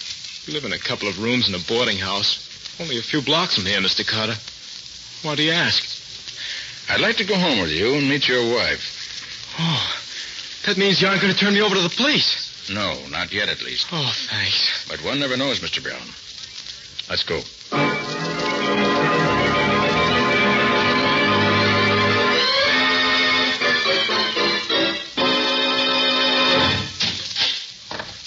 Right this way, Mr. Carter.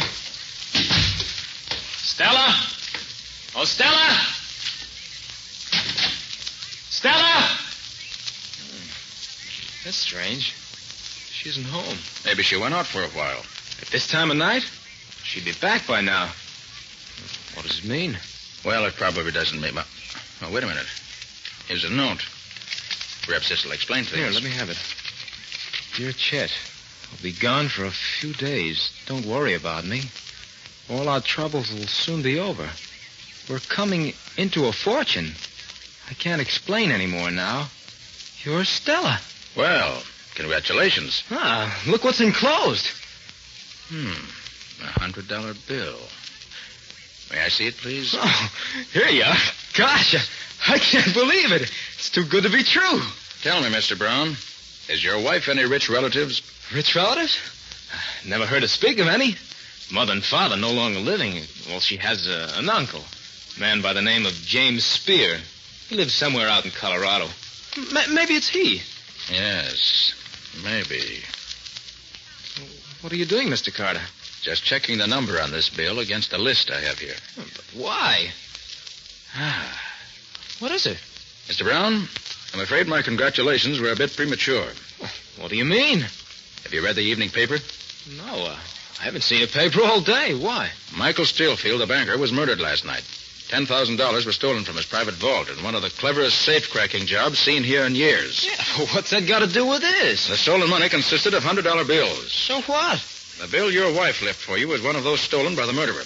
Oh, but Mr. Carter, she had nothing to do with that. I feel sure of that, Mr. Brown. Well, then why should you want to... Suppose you went out tomorrow morning and tried to spend that bill. What would have happened? Why, Oh, I see. I'd have probably been arrested as a murderer. Exactly. But why did she leave that bill for me? Because she's as much a victim of this frame-up as you are. Brown, if my hunch is correct, someone's trying to make trouble for you and for her. Oh, but Mr. Carter, why should... Don't ask questions yet. Just listen to me. Pack up a bag and get out of here tonight. Go to 73 Bleecker Avenue. That's a rooming house run by friends of mine on the other side of town. Sit tight until you hear from me. Don't tell anyone where you are and don't use your right name. But suppose my wife comes back. I said to leave it all in my hands. Oh, but why? Brown, don't be a fool. If you don't follow my directions, you may be dead before morning.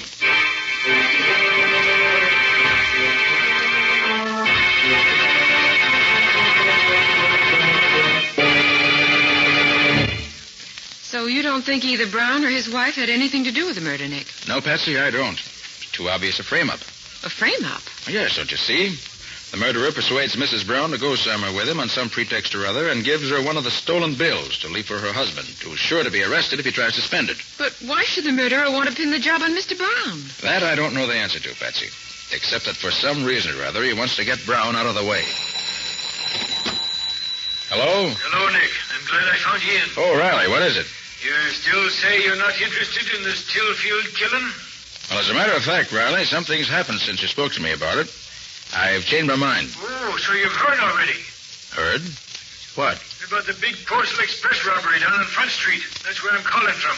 I know, that's news to me. What did they get, Riley? $40,000 in negotiable bonds. Right out of the vault, Nick. Not bad. Yes, and this is the interesting part. Yeah? Do you know who those bonds were being shipped to? Michael Stillfield. Stillfield? Okay, Riley, thanks. I'll be right down. Well, Patsy, this thing gets more interesting by the minute. Let's go.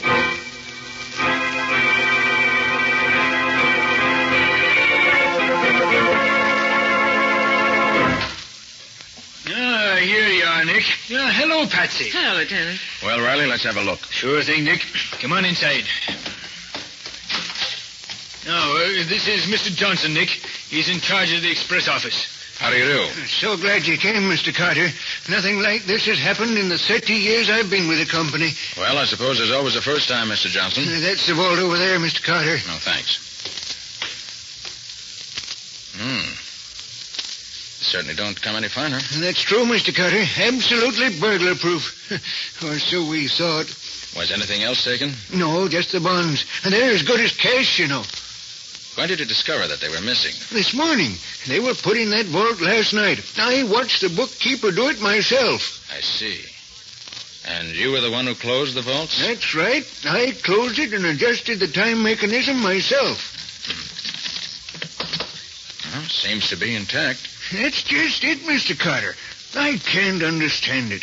Neither the vault lock nor the time attachment have been tampered with. It looks like the devil's own work. It's absolutely incredible, Mr. Carter. But there you have it. The safe was open and the bonds are gone. Well, what do you make of it, Nick? There aren't many men who could have pulled off this kind of a job. Well, you're right there, Nick. As a matter of fact, I don't know anybody but Nick Carter who could have done it. He's that handy with locks of all kinds. You have some idea, Mr. Carter? You say the bonds were put in the vault last night? Yes, that's right. About what time would you say? Well, we received them from the west on the 5 o'clock train. Did you say from the west? Well, yes, they came from Colorado. And they were addressed to Michael Stillfield? That's right. And they were put in the vault a little after 5. And as you already know, that's the last we were seen of them. Thank you, Mr. Johnson. I don't think we need bother you any further. I do hope you'll be able to track down that thief. It's more than a thief you've put me on the track of. The man we're looking for, Mr. Johnson, is a murderer.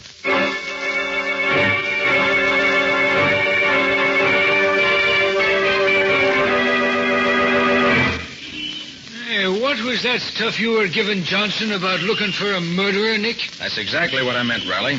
You mean there's a connection between the murder of Michael Stillfield and this robbery, Nick? You catch on fast, Patsy. How do you figure it, Nick? Well, in both cases, it was Stillfield's property that was stolen. And in both cases, there was a remarkable safe-cracking job, right? Yeah, there's no doubt about it. Looks like it could be the same ones, all right. And you recall where Johnson said those bonds came from? Yes, from Colorado, Nick. Well, sure, I remember his saying that, but what's that got to do with it? Just a hunch, Riley.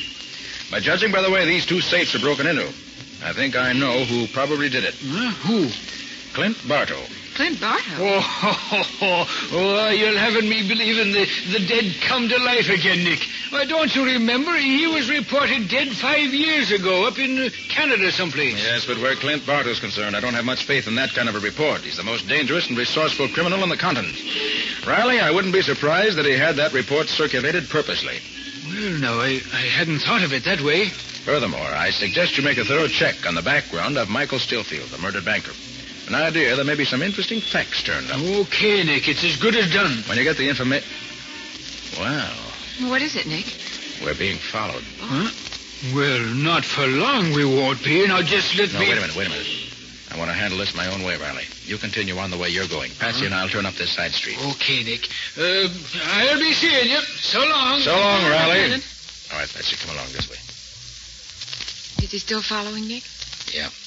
He's hanging on, all right. Mm-hmm. Here. Into this doorway here. Okay. Now what? Well, just wait. He'll be along. Yeah, here he comes now. Stay here, Patsy. Be careful, Nick.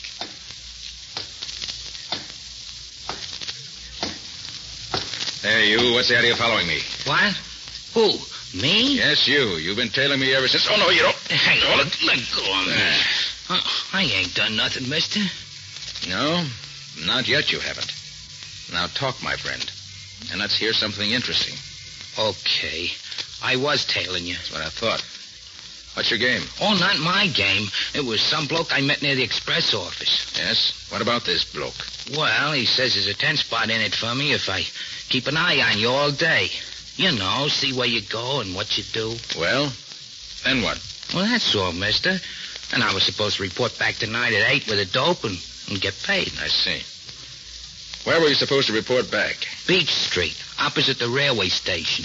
What did this man look like? Oh, you can't miss him, mister. He's about 6'6", dark hair, and he has a long curved nose. Wow, so he's the one.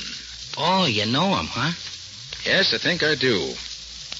You were offered $10, you say? Here's 20. What for? For forgetting all about reporting back, see? Oh, I get it. Sure thing. Thanks. Wait a minute. Yeah?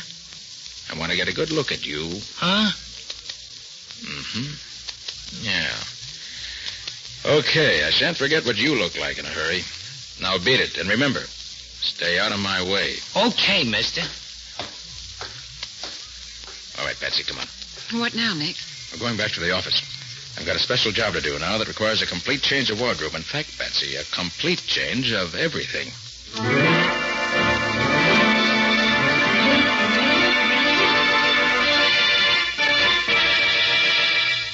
There, that does it. Hand me that mirror, will you, Patsy? Mm-hmm. Here you are, Nick. Not bad. Well, Patsy, do you think I look like the man who was following us? Simply perfect, Nick. Well, I positively couldn't tell the two of you apart now. Now, the voice. Okay, lady, thanks. Well, I guess I better blow it. The mob's waiting for me. Nick. Yes, what is it, Patsy? I'm afraid of what you may be letting yourself in for. Oh, now, don't worry. I'll be watching my step. You better. Make one false move with Barto. Yes, Patsy, I know the kind of man I'm up against. Hello? Oh, yes, Riley. Oh, you did, huh? What'd you find? Mm-hmm. I see. Yeah, that's fine, Riley. Oh, no. I've got a plan of my own. Yeah, I'll do that. All right, Riley, thanks. Bye. What is it, Nick? Patsy, my suspicions were right. The report came through on Michael Stillfield. He proves to be none other than James Spear. Spear? You mean Mrs. Brown's uncle? Right. Seems he made his money out west many years ago, then got into some difficulties there. Changed his name and came east. And he never got in touch with his niece? Apparently not. Well, then that fortune Mrs. Brown spoke about in her note is true. Yes. According to his will, she becomes sole heir to the entire estate, being his only surviving relative. Well, not bad. If she lives, Patsy. If she lives? Well, why shouldn't she live, Nick? Well, the person she left home with last night must be the same person who killed Stillfield. The $100 bill she left for her husband proves that. And you think that... I think that if that person is Barto, she's in very real danger. Stillfield owned the fortune and was killed. Now Mrs. Brown owns it, and she may very well be next on the list. Oh, I see what you mean. What time is it now, Patsy? 7:30. Okay, I better be off. I'm going to keep my 8 o'clock date. You will be careful, Nick. Yes, of course I will. You know what you're to do. Yes, I'll do just what you told me. Good. Well, so long, Patsy. I'll be seeing you. I hope so, Nick. I hope so.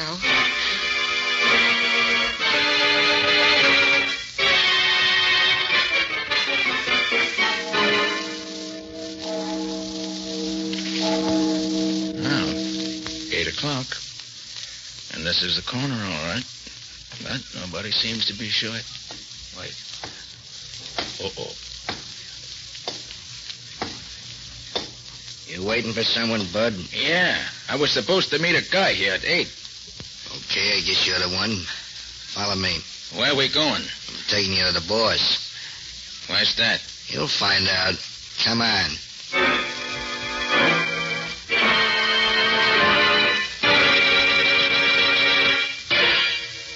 Here we are. Just a minute. It's me, boss. Is this the guy, boss? Yeah. Come in. Close the door, Malone. Yeah. Well, what'd you find out? I followed the guy like you said. Well? How about that 10 spot you promised? Don't worry, you'll get it. Now, what happened? Nothing. What do you mean? I tailed the guy to a house on Elm Street. They went in. I didn't see him come out all day. I see. Well, okay, you did a good job. Here's the 10. Anything else, mister? I could use more dough. And I ain't particular how I make it, if you get what I mean. Yeah, I get what you mean. You see, I figure you must have some kind of a racket, mister. Very clever reasoning on your part. Yeah, I'd sort of like to get in on it. That is, if you could use a guy like me. Maybe I could. You don't happen to know the name of that man you were following, do you? Never seen him before. Well, it was Nick Carter. Nick Carter? Who's he? Never heard of him, eh? Well, he's just about the greatest detective this side of the Atlantic. Yeah, this Carter must be quite a guy. Quite a guy is right. With quite a bag of tricks. He's the one man that stood between me and a fortune on 3 different occasions. Put you in the jug, huh? No, not quite. But on account of him, I've had to lay low the last 5 years. Now I've got another fortune within my grasp, and he's not going to stand in my way again. No, sir. I'll see to that. Yeah, worked out a scheme, huh? Yeah. Beautiful one. Beautiful and simple. He's going to be hoisted by his own petard. Come again?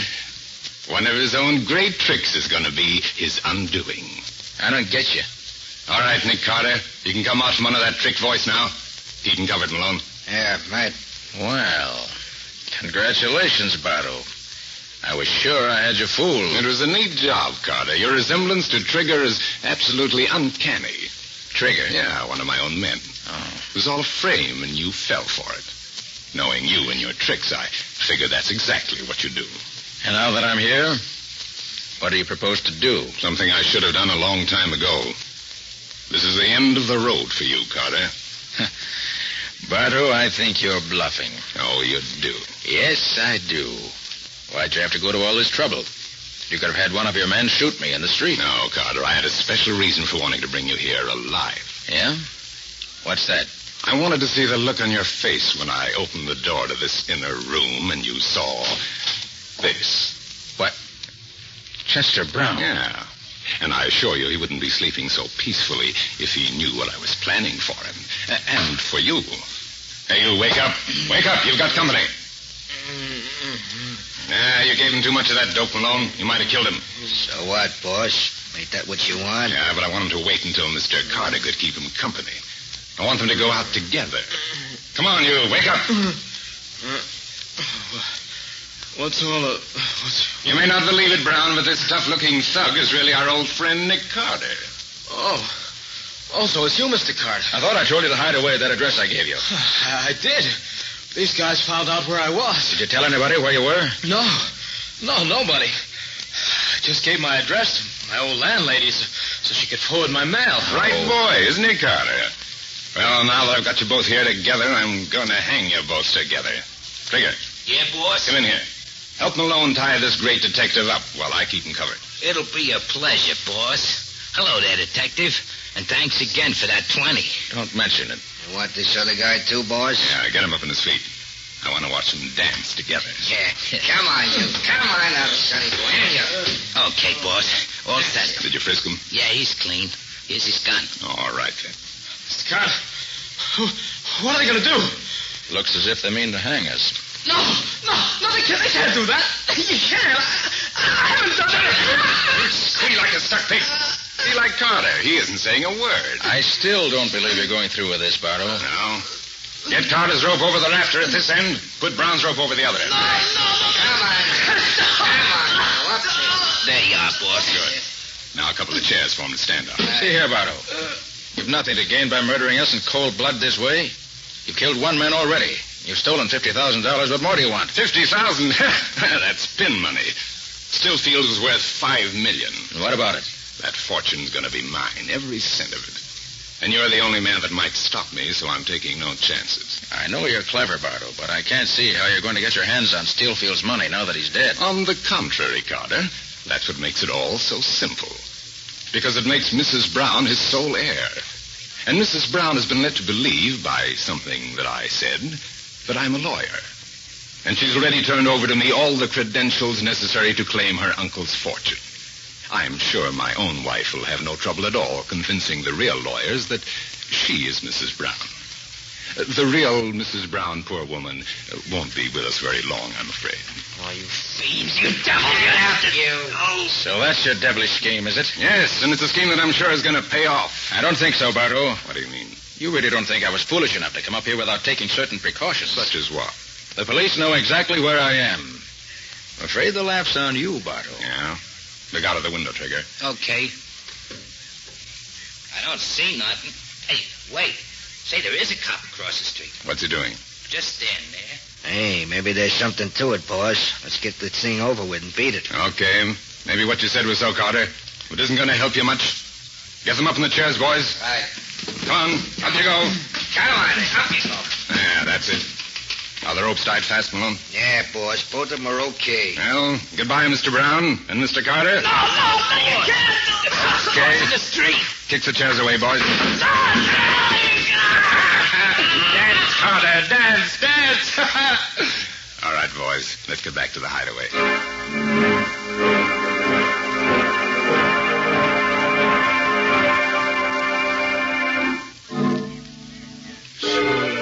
So that was his plan, Patsy. Yes, Lieutenant. I see. And if Nick didn't come out in a half an hour, we were to go in after him. The time's just about... Oh, look, Lieutenant. What is it, Patsy? There's 3 men leaving the building. They're getting into that car. Yeah, and in an awful hurry, too. Come on, Patsy, let's go in. Nick! Nick, where are you? Nick Carter, are you here? Try this door. He's not here. Try that one over there. He's not here. It's getting so dark again. Here I am. Hey, Patsy, listen. Here I am. Oh, Nick, are you all right? Let me find the light here. Oh, Nick, what's happened? What are you They telling? tried to hang us. Hang you? Who's that with you, Nick? That's Brown. Nearly passed out. Oh. But I think he's going to pull through now. Oh, Nick, are you all right now? Yeah, I'm okay. My throat's pretty sore, but I live long enough to see Bardo and his men behind bars. Now, take it easy, Nick. There's time enough for that. No, there isn't, Riley. Patsy, you stay here with Brown. Look out for him. Riley, where's your car? It's just on the block. Why? We haven't a second to lose. We gotta follow Bardo. Huh? Every minute counts now, and a woman's life's at stake.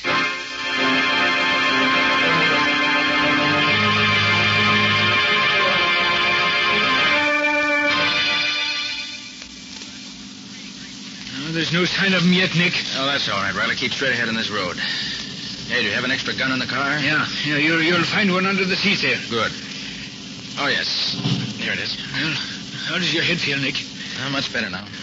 How did you ever get loose, Nick? They actually had you strung up, didn't they? They sure did. I can still feel it. Well, how did you do it? Well, after they tied my wrists, I got Bardo to talking. And gave me time to work him loose. Oh, you mean you swelled your wrists when they tied them so that when you relaxed, they'd be so much smaller, huh? Mm-hmm. Except that having my hands free wouldn't have helped me much if Bardo and his men hadn't left right away. Fortunately, they saw you coming across the street, and they ran as soon as they strung us up. Well, what did you do then, Nick? By that time, I'd worked my hands loose. So I grabbed the rope above my head and pulled myself up. Phew, that was close. Yes, it was. I cut the rope with a little trick knife that's built into my tie clasp. I never thought to look for one there. Then I cut Brown down. Poor fellow, he was almost gone. Well, thank heavens you outsmarted them, Nick. And as for Barto, that dirty, murdering, no-good scoundrel... Oh, look, Riley. Riley. Huh? There's a car ahead of us. Oh, is that the right one, Nick? Let me see. So much dust on that. 3J20 R7... Is that last... Oh, 6. Yes, that's the car. All right, now take it easy, Riley. I don't want him to get suspicious. Right. Yeah, they're turning up that dirt road there, Nick. Shall I follow them? Say, I know where that hideout is now. Oh, you do? Yes, it must be the old Fairbanks Cave, not far from here. Bardo used it before. He stopped the car here. If luck's with us, this is the end of the trail. And the end of Barto.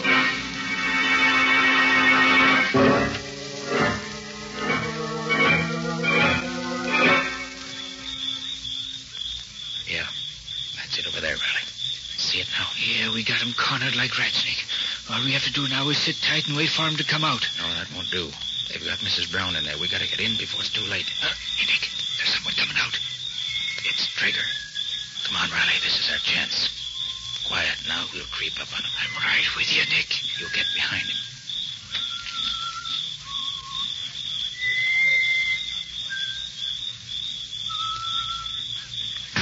Oh! Ah, that was worth $20. Now for the boss himself.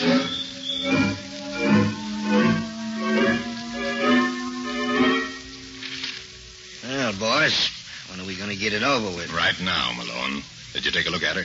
Yeah, she's all tied up the way we left her. All right. Say, Trigger. Trigger. Yeah, boss, coming. What's up? That special little job on the lady inside.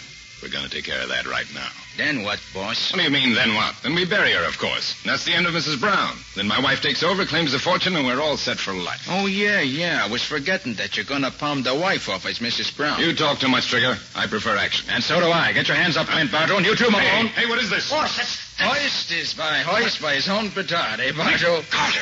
They caught it. It can't be, boss. But it is. Now back up, both of you, and keep those hands up high.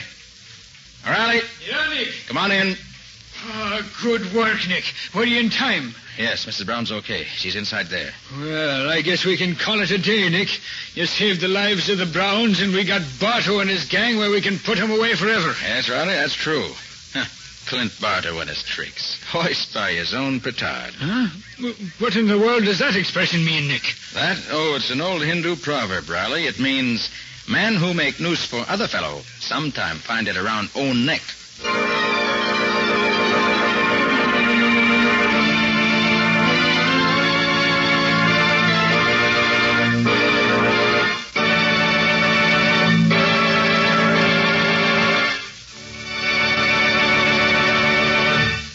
This has been another of the strange adventures of Nick Carter, Master Detective, which are brought to you regularly at this same time by WOR Mutual.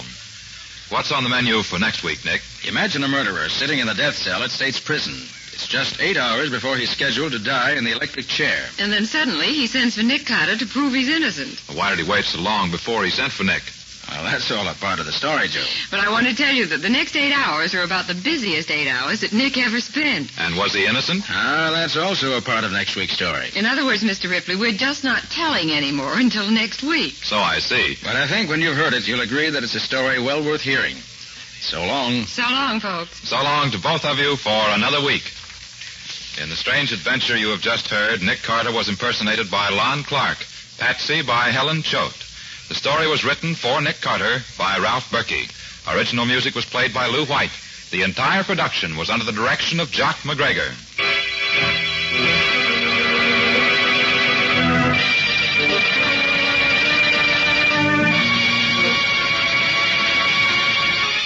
Next week at the same time, listen to another curious experience of Nick Carter entitled 9 Hours to Live, or Nick Carter and the Mystery of the Death House.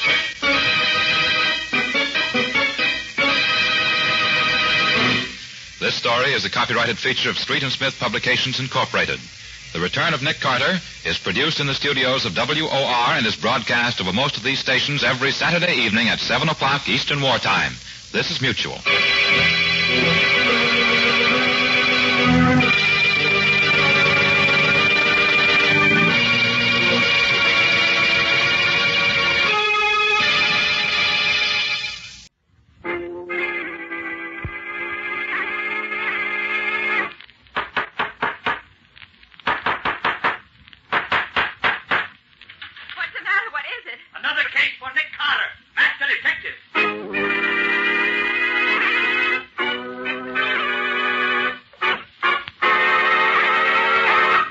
It's another case for that most famous of all manhunters, the detective whose ability at solving crime is unequaled in the history of detective fiction.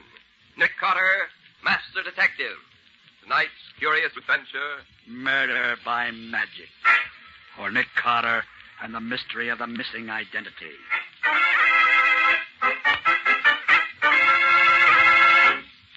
I wonder how Scubby's making out. Do you suppose that he had any trouble, Nick? I doubt it, Patsy. Scubby knows Philadelphia well enough to get all the information I want without any difficulty. Yes, but he's been gone 3 days now. He didn't plan to be gone that long, did he? Well, no, Patsy, but it's not always possible to tell in advance how long it's going to take to find... Nick Carter's office. Nick there, Patsy? Well, Scubby. Yes, he's here. How are you making out? Oh, please put Nick on. I've got to talk to him and quick. Well, sure, Scubby. Here he is. Nick, it's Scubby. It sounds as though there was something wrong. I hope not. Hello, Scubby. What's up? Nick, can you come to Chicago right away? Chicago? Thought you went to Philadelphia. So did I, but I landed in Chicago. What? And am I in trouble? What kind of trouble? I seem to have killed a man. Oh, now, don't try to be funny, Scubby. What's this all about? I'm not being funny, Nick. I'm really in a jam. I apparently killed a man last night. Oh, look here, Scubby. You certainly know whether you've killed somebody or not. But I don't, Nick. What makes you think you have? It says so in the papers. What paper? The Chicago papers. Oh, please, Nick, will you come out here right away? I've got to have help and in a hurry. All right, Scubby. Patsy and I'll leave at once. Where are you staying? In a little hotel on the edge of town called Paradise Mansion. I haven't dared to stir out of here since I read about the murder. Okay, Scubby, sit tight. We'll be there as soon as the plane can get us there.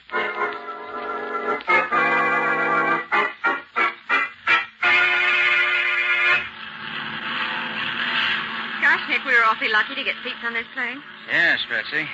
Well, now that we're safely on our way, let's take a look at these Chicago papers I bought. See what they have to say about our friend Scubby. Okay. Look, Nick, on the front page. Murderer of nightclub patron sought. Yeah. And here's a snapshot of the killer taken at the nightclub. Wonder how they happened to get that. It does look kind of like Scubby, doesn't it? Yes, could be. And look at these fingerprints. Certainly Scubby's. I'd know them anywhere. That's certainly Scubby's cigarette lighter. It's the one I gave him last Christmas. So I see. It says here, a cold-blooded killing reminiscent of the gang wars of years ago. Oh, Nick, do you think that Scubby could... Oh, I wouldn't believe it if he admitted it. Scubby couldn't kill anybody. But it certainly looks as if he got himself into some real trouble this time. And what's he doing in Chicago?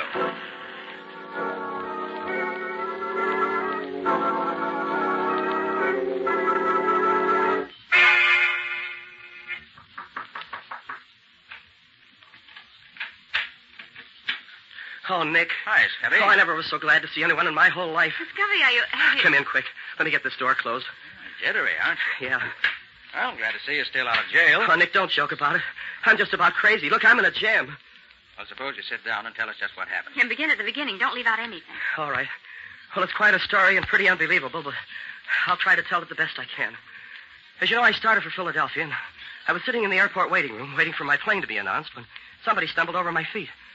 I looked up expecting him to say, excuse me, and then I heard a funny, shrill little voice say, Stupid! Why don't you keep your feet where they belong? huh? Oh, why don't you look where you're going? You're too stupid to be allowed out in public. Yeah, well, nobody asked you for your opinion. If you don't like my feet, just keep away from them. Trying to insult me, are you?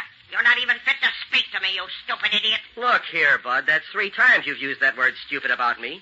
The 4th time might get you a skin nose. Come on your way. You are attempting to divert my senses from the concentration of inner thought to the grosser contemplations of the external world. Come again? But you are as clumsy as a cow at doing it.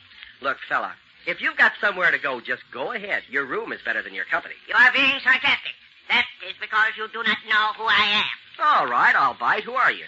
You tell me and see if I care. It is useless to tell you. That thing you think is your mind is a rusted, worthless tool.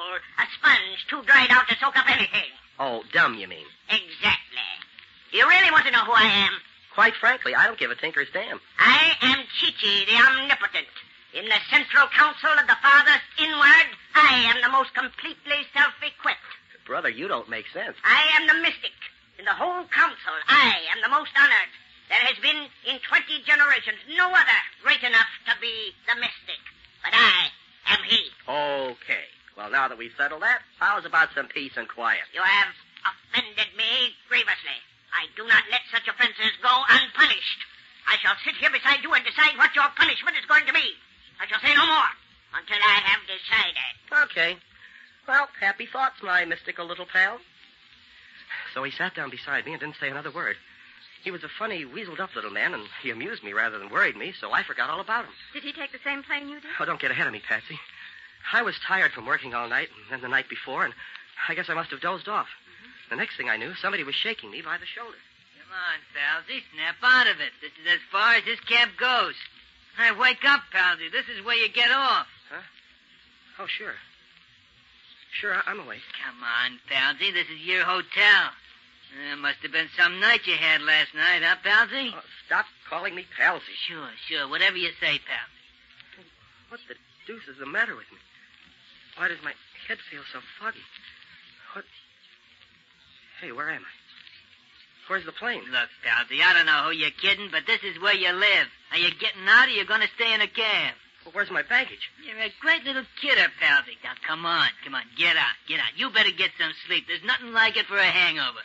Oh, all right. Oh, hey, you better give me a hand to get out of here. Okay, Palsy. There you go. All right. There you are. Now there. Oh, what does the meter say? Same as always, Palsy, 50 cents. Yeah? Well, here's 6 bits. Keep the change. Hey, look, Palsy, you generally give me $5 for hauling you. I'll give you a knot on the head if you don't stop ribbing me. Okay, Palsy.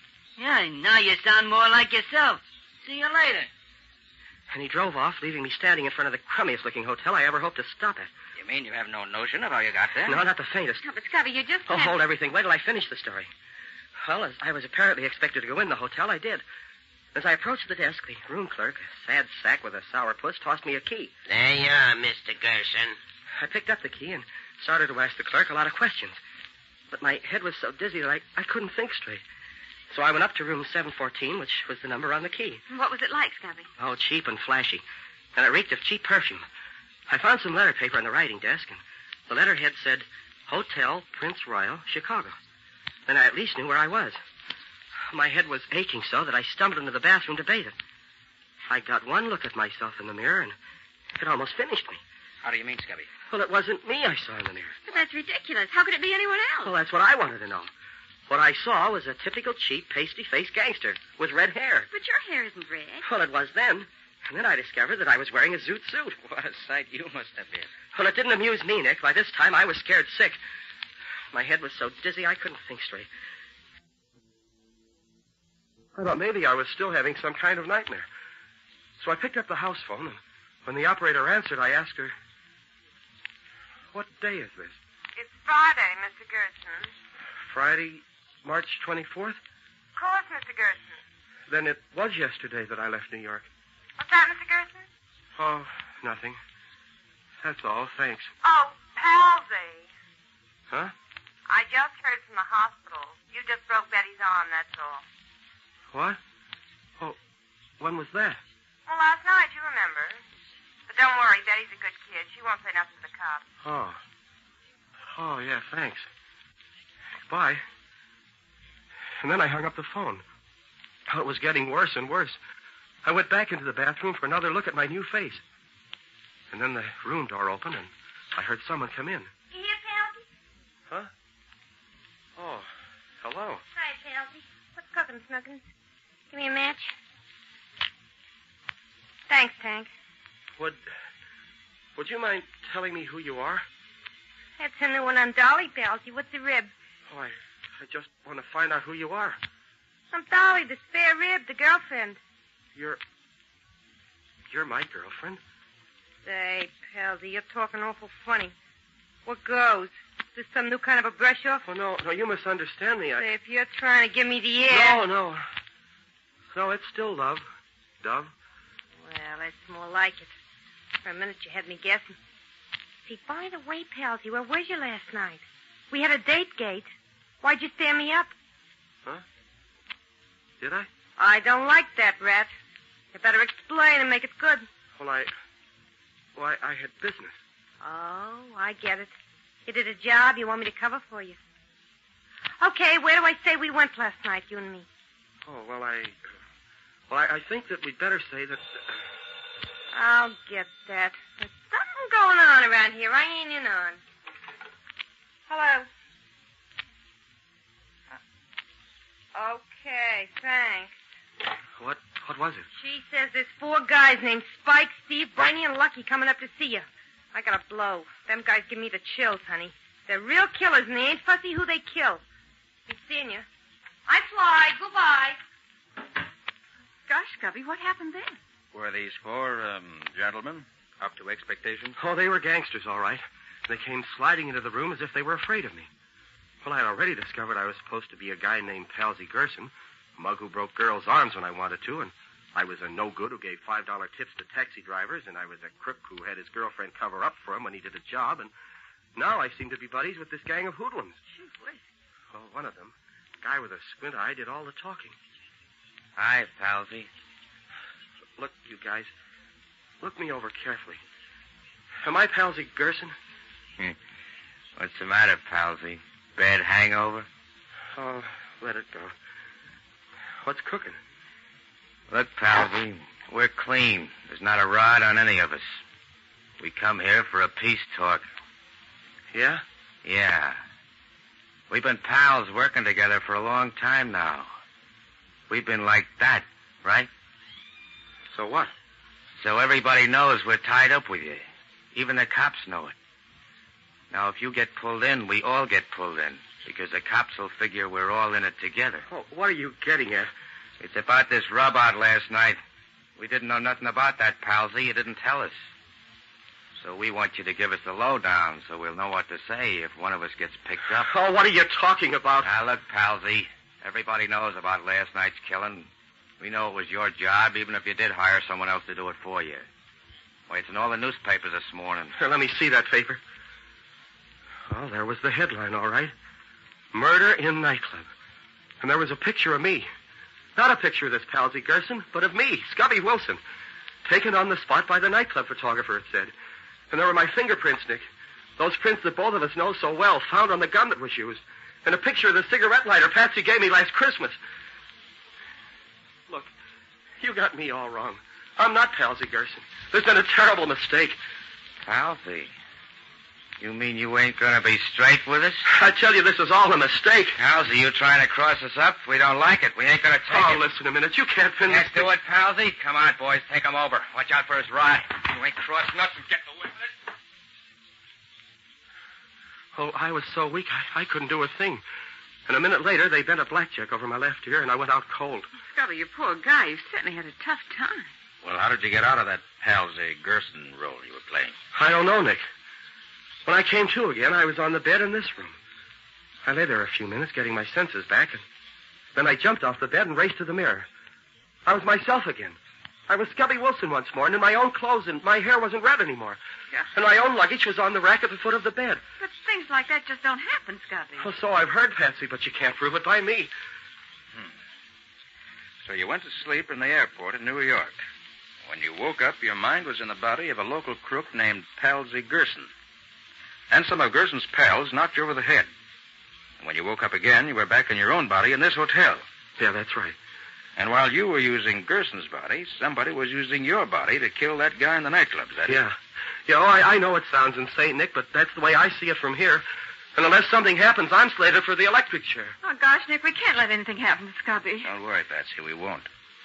Now, first, we'll dye Scubby's hair, make him up so that he won't be too easily recognized in case the police are looking for him. Then I'll have the police pick up this Palsy Gerson, his girlfriend Dolly, and his 4 thugs, if they really exist. And somehow I think they do. I want to see what the body Scubby was using has to say for itself.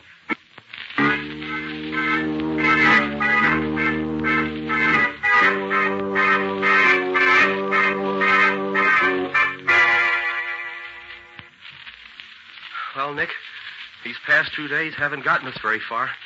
We located Palsy Gerson, and he satisfied the police that he knows nothing about it. His girlfriend Dolly isn't the same girl who came to see me, and the telephone operator who called me Palsy has disappeared and can't be found. All of which adds up to a large round zero. You're wrong, Scubby.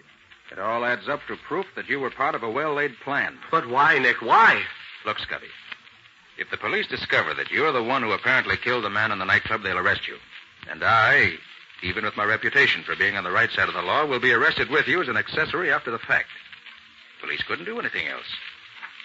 All of which would be an excellent way for somebody to commit a murder, and at the same time get someone he didn't like jailed for the said killing. Scubby, I think I'm the one they're after. And they used you to get me. But how are we going to stop them, Nick? They got proof that I did that murder, and we can't prove that I didn't do it. That's what I'm trying to do now, Scubby. Get that proof before the police catch up with us.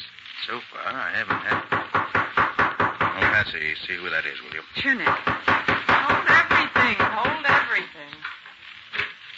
We have warrants for the arrest of Scubby Wilson and Nick Carter in connection with the murder of John Walters.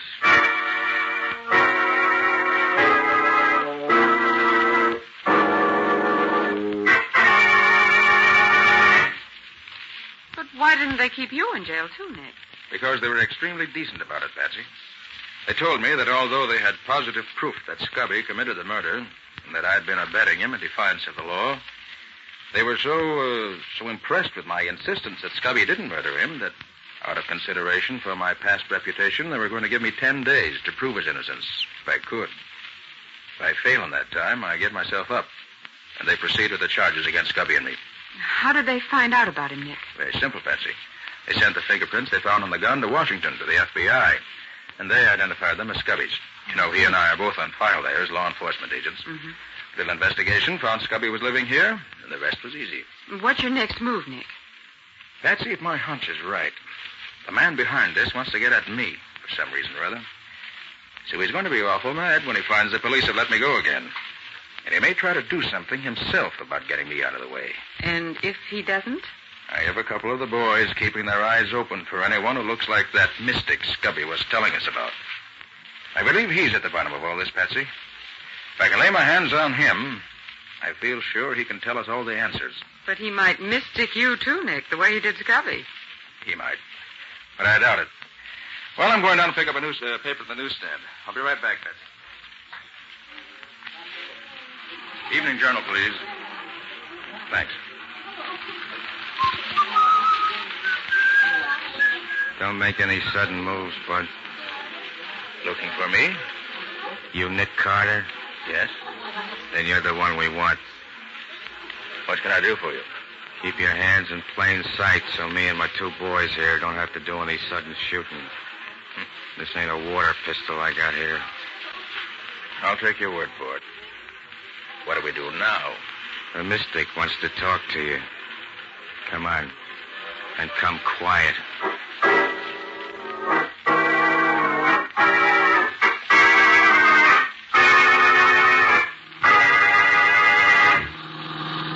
Say, friend, any idea why the mystic wants to talk to me?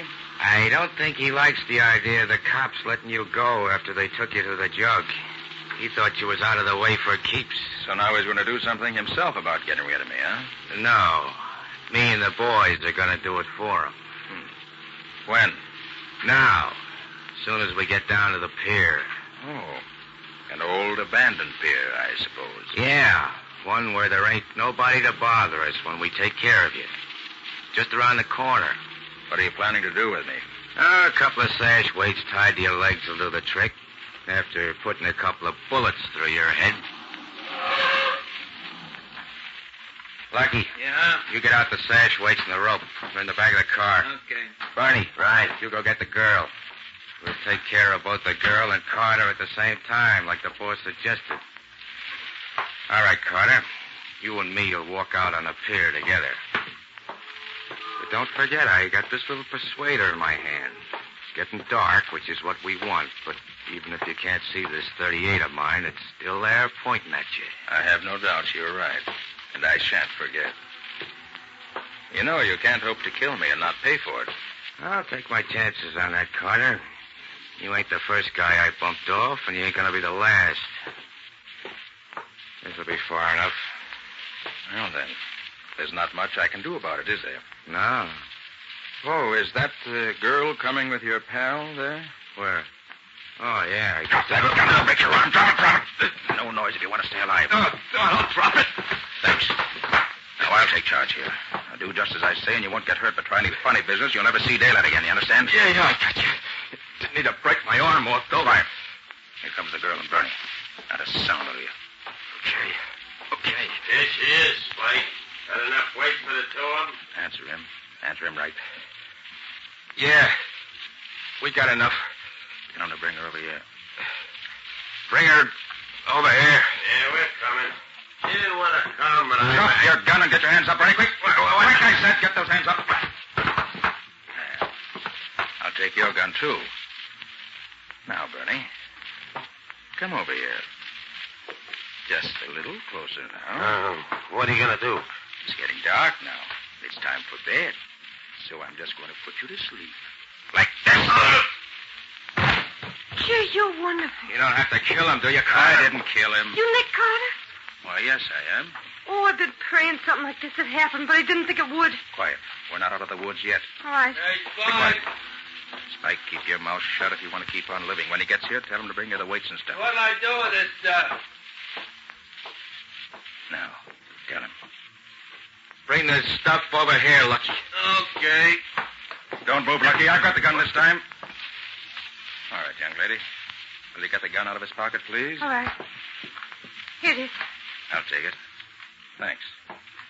Now, Lucky, I want you to tie up your pal Bernie there. Huh? Then you can tie up Spike. Yeah, Then I'll tie you up. Give the finishing touches to all three of you and be on my way. You mean you're going to leave us here? That's exactly what I mean. Why, you All jerk. right, Lucky, get busy with those ropes. Time's getting short, and I've got a real score to settle with your boss.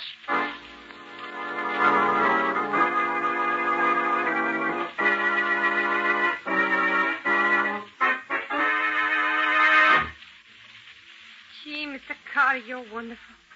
You sure these lugs ain't going to get out of these ropes? I'm sure. I've had lots of practice in this sort of thing.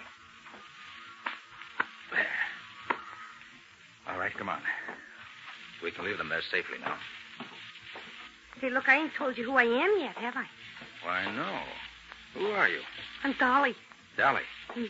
You're not Gerson's friend. No, I'm the other one. The one the mystic hired to visit your friend in the hotel. So that's who you are. Sure. How much do you know about this racket? Well, I didn't know nothing about it then, but since they snatched me and kept me locked up in their hideout, I learned a lot from listening to them talk. Let's stop here a minute. What's this all about, Dolly? If that's your name. Now, my real name's Ann. Did your friend really think he was Palsy Gerson? Yes, he certainly did, for a while. That's absurd, of course. The mystic done it. He has an anesthetic gas that he gives you when you're asleep or knocked out. He doped your friend in the airport and brought him to Chicago. Then he had somebody make him up like a mobster, and he let him wake up in that taxi cab. I suppose he paid all those people to put on the act that convinced Scubby he really was Palsy Gerson. Only the taxi driver, the telephone girl, the hotel clerk, and me. The four thugs was already members of the gang. And they beat him up so this mystic could give him another shot of the gas while he was unconscious and let him wake up as himself? Yes. And he was so doped all the time we was putting on the act that he never could figure out what was going on. Very clever. But how did you get in on this? Oh, I wanted to be an actress. They hired me to put on this act. They told me they were ribbing some friend of theirs. But when I saw all the publicity in the papers and I saw that you got arrested, too, I knew it wasn't no gag. I went to where their headquarters was one day to see if they were still there so I could go to the police. But somebody saw me there and grabbed me. I've been locked up ever since. You know why they wanted to do all this? The mystic knew your friend was going to Philadelphia to get some dope on a racket. The mystic was the head of the gang, and he wanted to scare your friend off. He hoped he'd scare you off, too. He's getting ready to work the same racket all over the country. And you was the only one who was getting hot on his trail. I thought that was it. And when we didn't scare off, he had to take matters into his own hands. I suppose it was one of the Mystic's thugs who did the killing in the nightclub? Yeah, it was Spike, made up to look like your pal. And he left the evidence at the cop found. Who was the man who killed? Some fella wouldn't play ball the way he wanted him to. Look, you know where the headquarters of this gang is? Sure. Just about a block from here. Want me to show you? You bet I do. With your help, I'm going to get that Mystic. If he's there. Come on. It's over this way.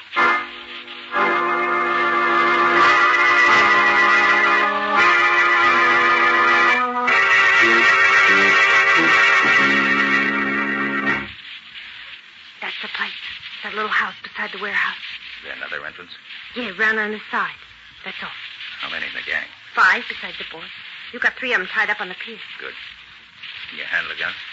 I don't know. I'll try it if you want me to. Good. Take this one. Go around to the other door. When you hear me fire once, you shoot that gun 6 shots fast. Can you do that? Sure. What are you going to do? When I pick the lock on this door, go in and try to trap them. If they try to make a getaway through the other door, the shots you fire will make them think they're surrounded. Okay? Sure. Good luck, Mr. Carter. I'll be listening for you. Now, Mr. Mystic, let's see how mystical you really are. First, I get this door open. There. That was easy. Guess they're not expecting trouble. Now to find them. And with Spike taking care of Carter, and the cops taking care of that stooge of his, we'll have nothing to worry about any further.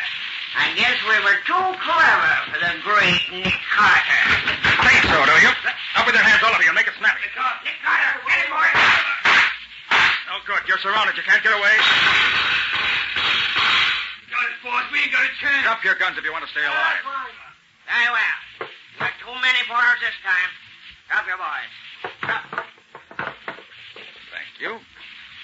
Now turn and stand up against the wall with your hands in the air. That's it. Oh, Ann. Ann, it's all over now. You can come in. Fight's over. You got it, Mr. Carter? Gee, you're a real detective, ain't you? All right, Ann. Go to the nearest telephone and call police headquarters. Yes. Tell them we have the correct answer to the killing that Scubby's charged with. And Yes. tell them to send some cops down here after them right away. Sure thing, Mr. Carter. Now, who's on top, Mr. Mystic? Why don't you try a little magic now? All right, Ann, get going. Scubby will be very anxious to get this good news. I'm on my way, Mr. Carter. You mean you didn't have any police here with you? No, my mystical friend. Just me and the girl. But using my own special brand of magic, you couldn't tell the difference. And that's the kind of magic worth using.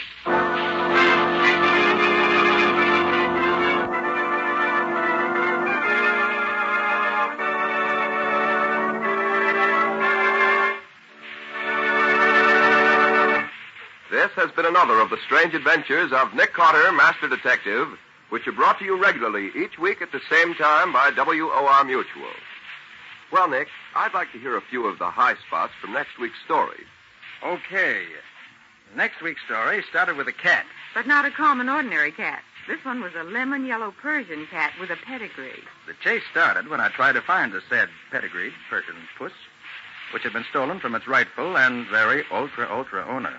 But before long, I found I was involved in theft, kidnapping, murder, and other varieties of law-breaking. Which included being hit over the head and being shot at in the dark. Not exactly an amusing case. No, Patsy, it was a deadly serious case before it was finished. I call it A Cat Brings Death.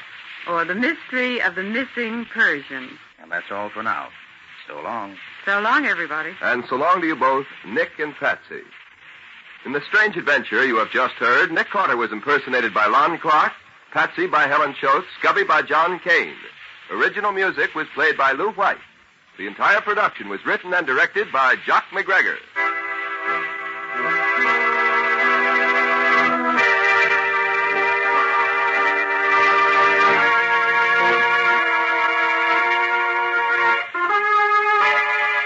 Next week at the same time, listen to another curious experience of Nick Carter entitled A Cat Brings Death, or Nick Carter and the Mystery of the Missing Persian.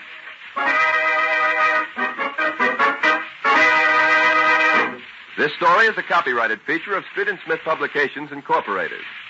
The Return of Nick Carter is produced in the studios of WOR and is broadcast over most of these stations every Saturday evening at 10:15 Eastern War Time. This is Mutual.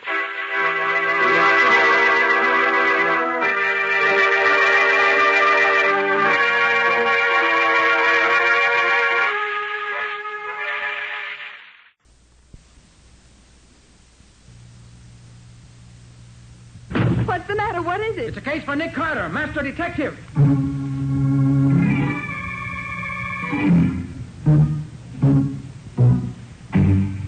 Yes, it's the case of the clumsy forgeries.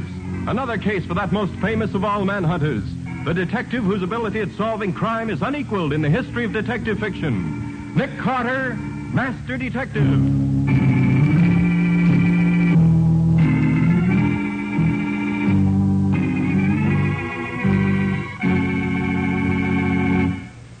Nick, do we have much more to do on this report?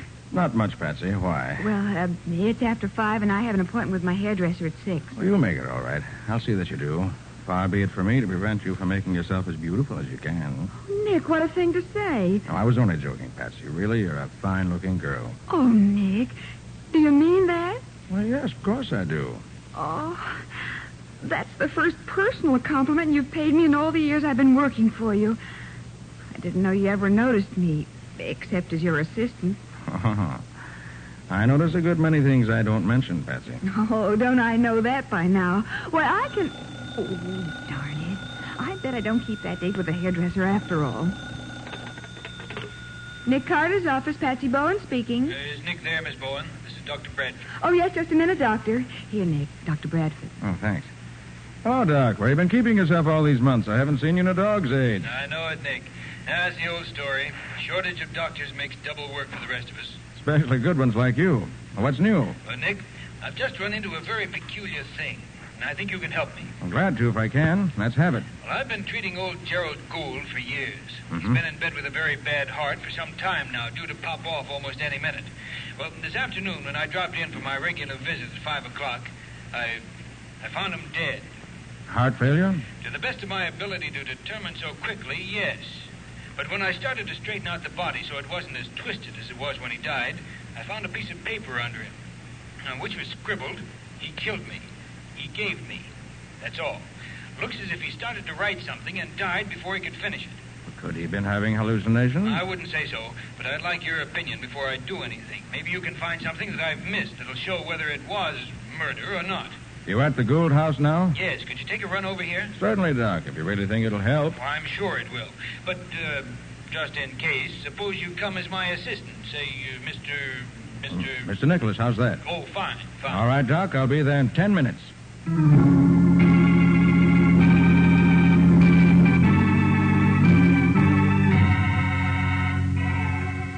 You see, Nick, this note was under his shoulder, just as if he'd rolled over on it in his last moments.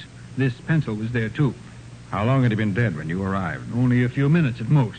Uh-huh. Tell me, Doc, isn't it perfectly possible to kill a man with a bad heart in such a way as to make it look like heart failure? Well, yes, easily. Any stimulant that acted on his heart would do it in pretty short order. But does he show any signs of such a stimulant? No, but that wouldn't prove anything. An autopsy is the only way to be sure. Yes, of course. Well, let's see if we can find any evidence here to point in one direction or the other. If anything was given him, it could have been in this glass. The only one near enough for him to have reached it. Only one person's fingerprints on it. See the old man's thumb. Yes, same all right. That little scar makes it definite. That's peculiar, to say the least. How do you mean, Nick? Well, if you give a person a drink, do you wipe your own prints off the glass first? Of course not. Oh, I see what you're getting at. Somebody did give him something deliberately. That'd be my guess. Just take this along. Have the contents analyzed. I can wrap it in this wax paper. Oh, by the way, have you told the family yet? That he's dead, yes. Not that he was killed.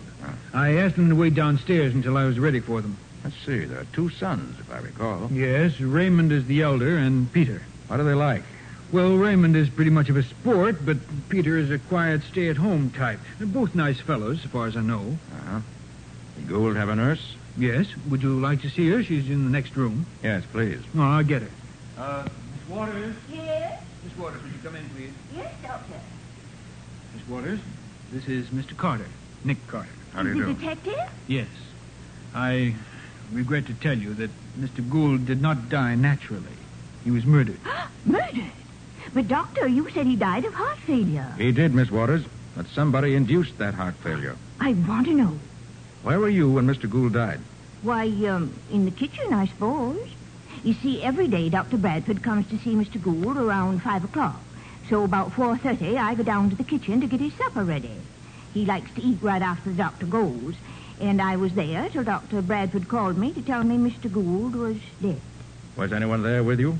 Cook was, same as always. You don't think I did it, do you? Just checking up, that's all.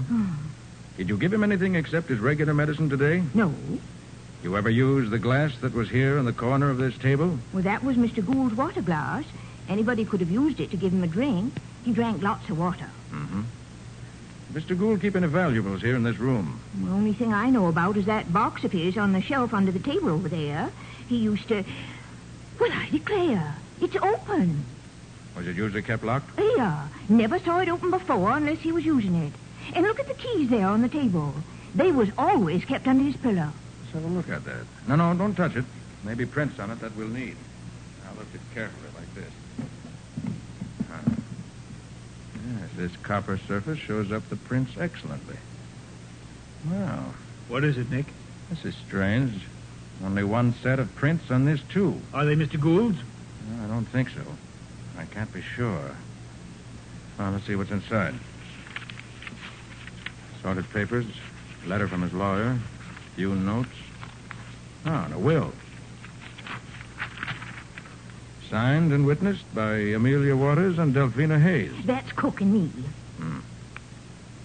Leaves $1,000 a year to Peter, and the rest to Raymond. Oh, you must be mistaken, Nick. He'd never leave everything to Raymond. Well, that's what it says here. That's queer. That's very queer indeed. Does Raymond know about this will? Oh, no, sir, he doesn't. Cook and I were told to keep it a secret, and we have. I see. Are both the boys here now, Doctor? Well, yes, downstairs in the living room. Good. I'll take the dead man's prints And then we'll have a talk with the two sons.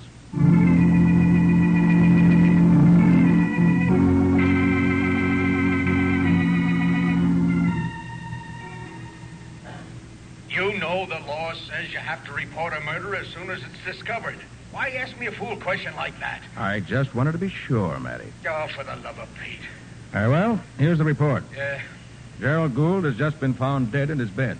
Apparently died of heart failure. But that ain't murder, Nick. That's oh, phooey. But it is murder. Even though the only real proof at the moment is my own hunch. Well, why didn't you say so? I'll have a man up there right away. No use, Matty. You won't find anything. Won't find anything. Why not? Because I've got all the clues with me, so don't bother sending anyone up here. But, Nick, if there's a murder, Not gotta... this time, Matty. Leave everything to me. We'll see you in a little while. Goodbye. No, wait, Nick. Did you say Father was murdered? Boys, this isn't really my assistant. It's Nick Carter, the private investigator. Nick Carter? Now, boys, there seems to be little question but what your father died of heart failure. Induced by someone who wanted him dead now rather than later.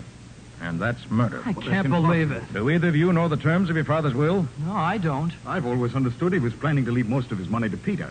He didn't exactly approve of me. Where have you two been this afternoon? I've been right here in the living room since after lunch. I came home about 3 o'clock, and I've been in my room ever since. Did either of you go to the sick room this afternoon at any time? I didn't. I didn't leave my room. I haven't been near it. Have there been any visitors? No, if there had been, I'd have seen them come in. Mr. Carter, what makes you think Father was murdered? He left a note which said so. And also, there's additional evidence to support that fact in the fingerprints on the glass he used and on the strong box he kept in his room. Could you explain what you mean, Mr. Carter? Not just now. Then I suppose that if no one came in from outside, all of us here in the house, the cook, the nurse, Raymond, and I, are all suspects? You are. I'd like to take your fingerprints, if I may. Why? I'll need them as evidence. Just put your fingers on this ink pad. So. And on this paper. Like this. Good. All right, Peter, you don't mind? Not at all. That's right. All right, thank you, both of you. Now, neither of you will leave town until I say so. All right, sir. But how do you go about finding a killer in a case like this? Routine investigation to start with. Look into the backgrounds and personal lives of everyone concerned. That brings out the motives and frequently gives us information that'll help determine guilt or innocence. Together with actual clues present at the scene of the crime, of course. Sounds pretty complicated to me. Sounds complicated to me, too, but there's one thing about Nick Carter. He has a reputation for always uncovering the guilty party once he gets on a case. Nothing gets away from him. Well, I wish you luck, Mr. Carter. You better let me wish you luck, because it won't be lucky for whoever killed Mr. Gould. All right, Doc, you ready? Right with you, Nick. Good day, boys. Goodbye, Dr. Bradford. Well, Nick, where do you start this investigation of yours? Well, I think that before I do anything else, I better turn these documents I found in the strong box over to Mr. Lind, Gould's lawyer. Oh, I can take them down for you. I'm going that way. Oh, would you? Thanks. I'm glad to do it.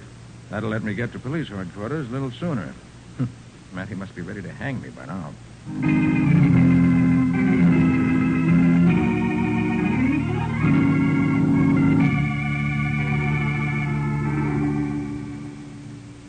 Well, it's darn near time you got here. You tell me there's been a murder, and then you tell me to stay away. Well, I sent a couple of men up there anyway.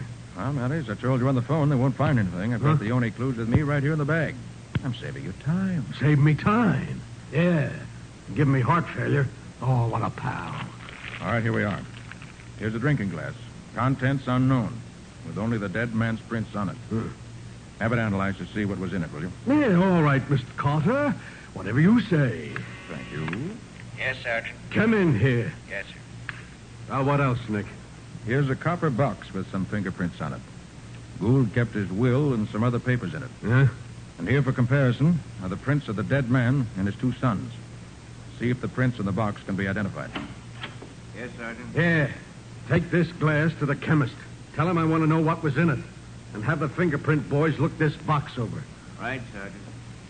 And here, Matty, is a note. Found under the dead man's body. Here, let me see that.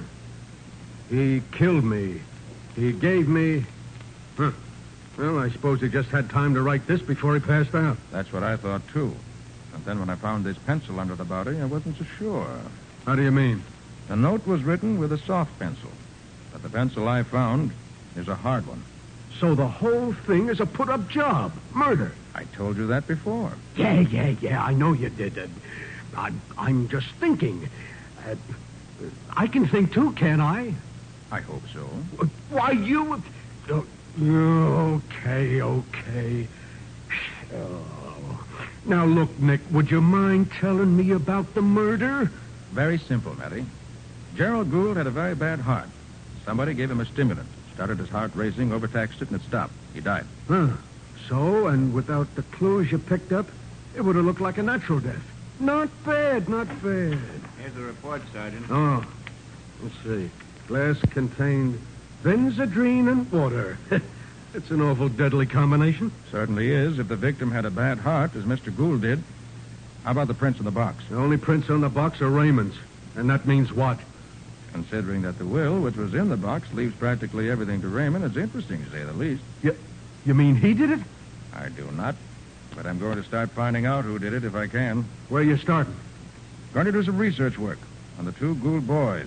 Well, good night, Matty. I'll see you soon. Okay. Hey, now look, Nick, will you keep in touch with me? Oh, by the way, Matty, is Demler Street open again? Yeah, they finished it up yesterday. Why? It's a shortcut for me on my way back to the office. Less traffic, saves time. Okay. Okay, so long. I'll be seeing you.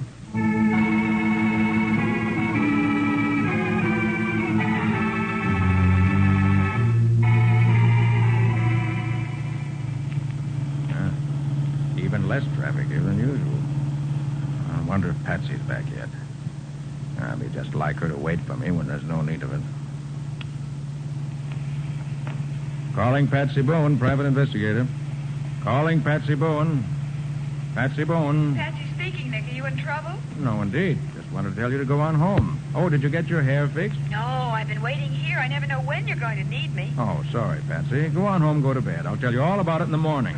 Okay, Nick. Good night. Poor Patsy. Always gets down on him all the time. Hey, you... Hey, what are you doing? Driving through a red light like that? Who's driving through a red light? Well, you big palooka, What's the matter? You colorblind? Look at the radiator of my car and the fender while you smashed the whole front end. I don't see nothing. Show me where I hit you. Show you? Now, look here, man. See the way that...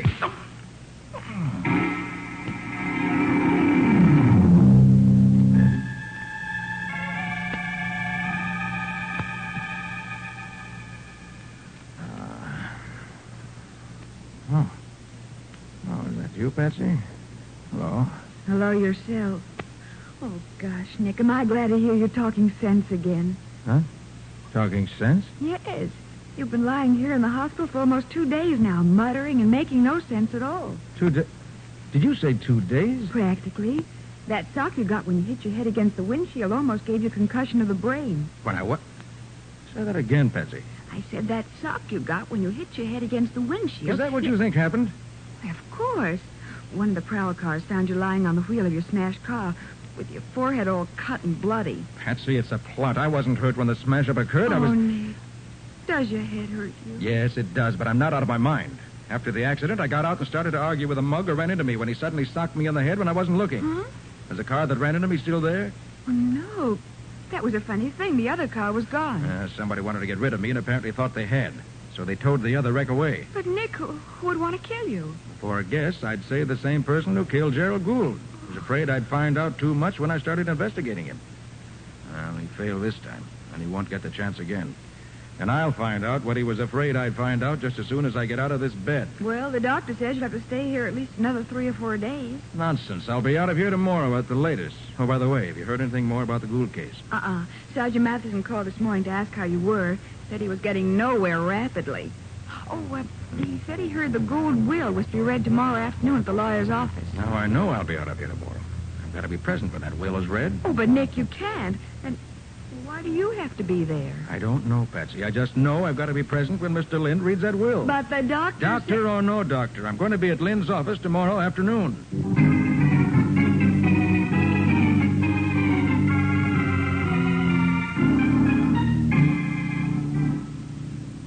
Now that Mr. Carter has arrived, I shall proceed to the reading of the will. What's the idea of having a detective and a cop here?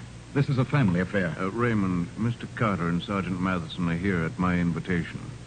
And now, if you're ready... All set, Mr. Lind. I shall be brief. This will, drawn up by Mr. Gould 6 days ago, directs that his funeral expenses and all other outstanding debts be paid first. He then directs that $1,000 a year for life be paid from his estate to his youngest son, Peter. What's that? I said he leaves you $1,000 a year for life. That's a dirty chip. He always said I was to have it all. Please, Peter, this is no time for an argument. But I can't live on that. Who gets the rest of the money? To his elder son, Raymond, Mr. Gould leaves the balance of his estate. Father never wrote that will. This is amazing. Father always said I'd get practically nothing. I'll bet you had a hand in this, Ray. Father would never do a thing like that to me. Not unless he'd been influenced. Peter, how can you think that? You had much more influence with Father than I ever did. Let me see that will. Certainly. Here it is. See? I told you something was wrong. That's not Father's signature. Wait a minute. What was that? I tell you, Father never signed that will. That signature is a forgery. Are you sure, Peter? Of course I'm sure. Get an expert. He'll tell you. Now that I look at it closely, it does look wrong. Excuse me a moment. I know. Father would never do anything like that to me. Is this why you wanted to hear the will read? Did you expect this? Well, I expected something, Patsy, but I wasn't sure what. Nick, this changes the whole case around. Yeah, it certainly puts a new light on things, doesn't it? I think I begin to see where we're headed. Oh, for goodness sake, Oh, Nick. why? Here's Lind again. There's no question about it, gentlemen. This will is a forgery. I see it now. Ray forged the You're will crazy. and forged the will and then killed Father to get the money. I did no such thing. It was you who killed Father. I? Why should I kill him? I don't get anything out of the will. The boy's right. And it was Raymond's fingerprints on the strongbox. Raymond Gould, I arrest you. You don't arrest me. Hey, come back here. Aren't you going to help catch him, Nick? No, Matty will get him. He's got the whole police force at his command. I'm more interested in something else. But don't you think Raymond is guilty? Certainly looks that way, doesn't it? Oh, Mr. Lind. Oh, Mr. Carter, this is terrible. Never before has such a thing happened in my office. Oh, Mr. Lind, did you ever see this will before? Yes, and that's why I can't understand it. I stopped in to see Mr. Gould the other afternoon, and he showed me the will he had just drawn up by himself. He bragged about saving a lawyer's fee by using his own typewriter and copying a will I had drawn for him some time ago. He said he'd changed the names of the heirs around, but otherwise it was just the same. Was it this will you now have? To the best of my knowledge, it was and is. And get the signature... Did he say why he'd changed the will? Simply said he'd learned something about his son he never knew before, and that he'd be darned if he was going to leave his money to a cheat like that. So this fake will is a copy of Mr. Gould's own will as he drew it up? I think so. As far as I can remember. Oh, it's incredible. Well, Patsy, let's go back and talk to Miss Waters again. Mr. Gould's nurse? Right. The situation has changed somewhat since I last saw her. Oh, by the way, Mr. Lind, you mind if I take this phony will along with me? Oh, not at all. If it'll do any good in finding out what's happened. I think maybe it will. Thanks. I'll see you as soon as I learn something.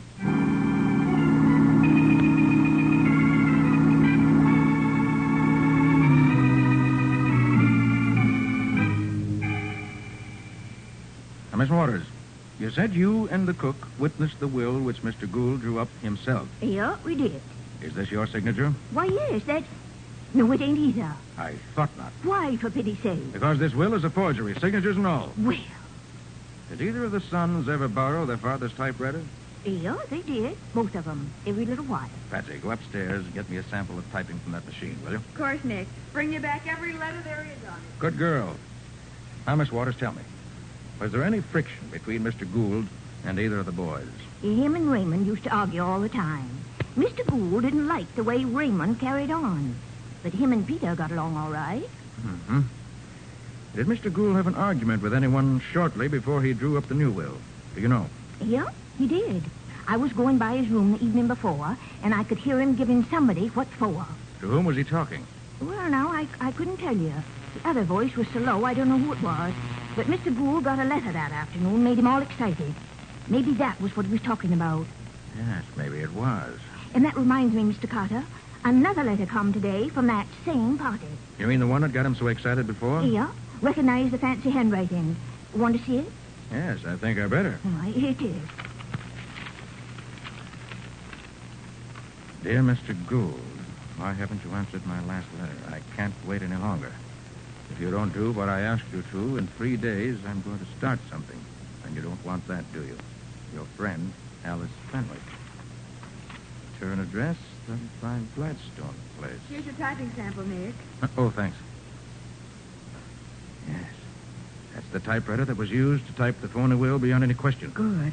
Well, Patsy, if you'll come along with me, I'd like to introduce you to Miss Alice Fenwick. Huh? Who in the world is Alice Fenwick? Well, after I introduce her to you, you can introduce her to me. I don't know her either, but I expect to shortly.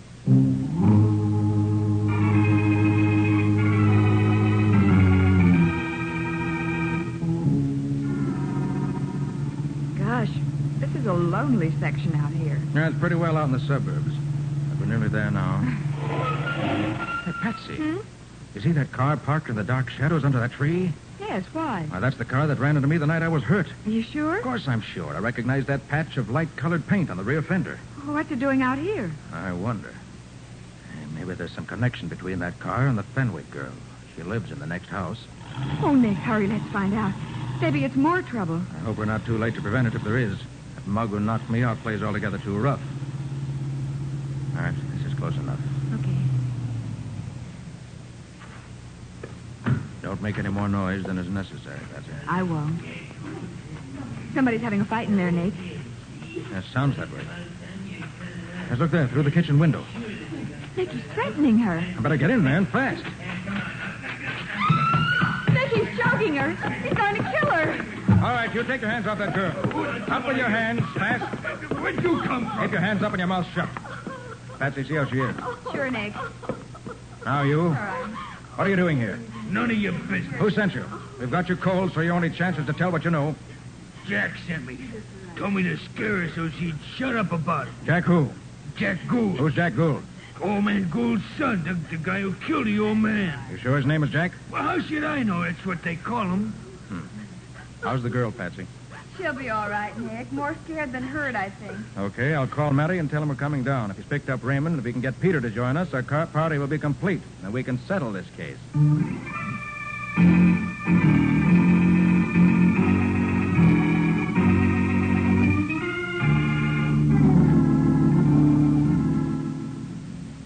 So you caught Raymond, eh, Matty? Yeah. Excellent. Didn't get far, did he? I'll say he didn't. I'm glad you didn't let him get away. He has to pay for what he did. I didn't do it, I tell you, no matter what you say. All right, all right. You know what, Nick? Raymond here says he only ran away because the evidence looked so black against him that he was afraid he'd be convicted. And that's just the way the murderer wanted it to look, Matty. What? You mean he didn't do it, Nick? He did not. Peter killed his father. No, better sit right where you are, Peter. I want to check my story for me. You haven't got anything against me, not a thing. There's a cop outside the door, son, so I wouldn't try nothing. Are you sure you don't want those other two brought in, Nick? Not yet, Matty. Now, here's the story. About a week ago, Mr. Gould got a letter from a girl named Alice Fenwick telling him Peter had promised to marry her, and that on the strength of that promise, she had loaned him almost every cent she had. Several thousand, she says. Yeah? Peter gambled it away, and then told her he was through with her. She told him there was a baby coming and insisted he marry her. He laughed at her, so she wrote his father. After a row with Peter, which Miss Waters overheard, Gould changed his will. Somehow, Peter found out about it and got the idea that if he copied the will, which left everything to Raymond, copied it just as it was and forged the signatures, he could claim just what he later did, that Raymond had forged the will and killed his father to get the money. Nick, that's just what he said in the lawyer's office. That was part of his plan, too. Raymond's running away was the action of an innocent man who was scared. So Peter faked the will, then killed Father. Correct. And if the plan had gone as Peter had expected it to, I would have been executed for Father's death. And Peter would have inherited all the money. You can't prove a word of what you said, Carter. I can, or I wouldn't be saying it. It was you, not your father, who wrote the note saying he'd been murdered. You did that to be sure nobody thought he had died a natural death. And you might have gotten away with it, but you left the wrong pencil with the note. Do you call that proof? And after my interview with you two boys that afternoon, you hired a thug to kill me. And it was just pure luck that he failed. That's a lie. And then this afternoon, when you saw me up and around again, you got panicky that Alice Fenwick might be found to tell her story. So you sent this same thug to kill her, too. Peter did all that? He did. The thug didn't know your correct name, so I asked him to come down here and identify you. All right, get him, will you, Patsy? Of course, Nick. Will you come in, please? Okay. All right, you. Is this man sitting here the one who hired you to bump me off and kill the Fenwick girl? Yeah, that's the guy. You lie. I never saw you before. Oh, so that's the way it is. You're gonna leave me to take the rap alone, huh? Nothing doing, Jack. You're in this as deep as me. Now, wait a minute, you. Nick, you're a wonder. But there's one thing that bothers me. Why were the only fingerprints we found on the strong box Raymond's? That's easy, Matty. If you were a criminal and wanted to be sure you didn't leave any prints on a shiny copper surface, would you wipe off the box before or after you handled it? Oh, that's a silly question. Why, after, naturally. Well? Huh? Oh, yeah. Yeah, I see what you mean. It was the guy who handled the box ahead of Raymond who was really the guilty one. No one ever wiped the box off before he handled it. Raymond, as a matter of curiosity, when did you touch that box? Right after Father's death, while the doctor was phoning. I looked in the room and saw the box was unlocked. So I sneaked a quick look at the will. That was all. Well, all I gotta say is, son, that your curiosity almost got you executed. If it hadn't been for Nick here. Suppose you watch out next time you feel nosy. You may not get off so easy.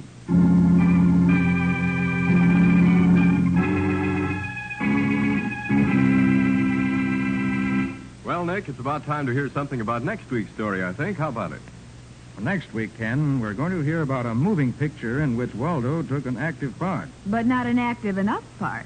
Other clues were a few yellow hairs, a pair of Hollywood sunglasses. And a movie director whose looks in 15 years didn't change at all. And what do you call this mixed-up mess? I call it the case of the make-believe robbery.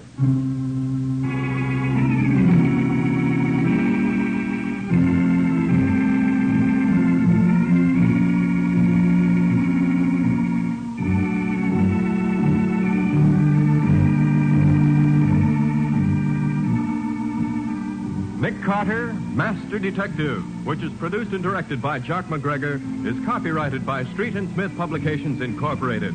Pictured stories of Nick Carter appear in every issue of the Shadow Comics. In the broadcasts of Nick Carter, Master Detective, Lon Clark is starred as Nick, Charlotte Manson is featured as Patsy, Matty is played by Ed Latimer. Original music is played by George Wright. Script is by Jock McGregor. Any resemblance in these programs to actual persons, living or dead, or to actual places, is purely coincidental. Nick Carter, Master Detective, is presented over most of these mutual stations each week at this same time. This is Ken Powell saying so long until next week.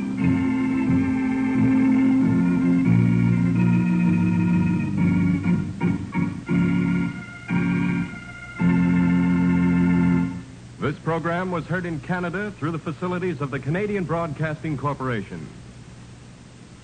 This is...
Willing accomplice for Nick Carter and the mystery of the society burglar.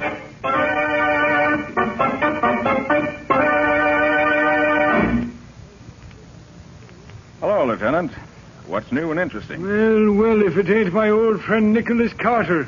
Him that used to be a detective. Yeah, what do you mean, used to be? Sure, my boy, tell me. How does it feel to be old and retired? Oh, come now, Riley, I get it. You're a little peeved because I've turned down those few cases you've offered me lately. It's not a few separate cases, Nick. It's all been the same gang, I'm sure of it. They're the slickest bunch this department's ever been up against. We need your help, Nick. Look at this. Came over the wire only this morning. Another society robbery. Quite a haul. Yes, my boy, quite a haul. $75,000 in gems right out of the vault. What do you say now, Nick? Riley, I think you're right. Looks like the same hand in every job. Well? Well, I suggest that for your criminal, you look for someone who's accepted in the homes of society. And is just about the greatest safecracker in the country as well. Oh, Thank you, Nick. That's a very great help, I'm sure. Oh, I'm sorry, Riley, but really, I'm not interested. You know I don't take a case unless... Well, what in the name Wow. That was close. That stone missed you by inches. So, somebody's trying to bean me now, is it? Well, I'll fix that. Now, wait a minute, Riley. That isn't it. This seems to be a little matter of communication. Communication? Yes, look. There's a note tied to that stone. Well, now, hand that over here. Here you are. Let's see what is...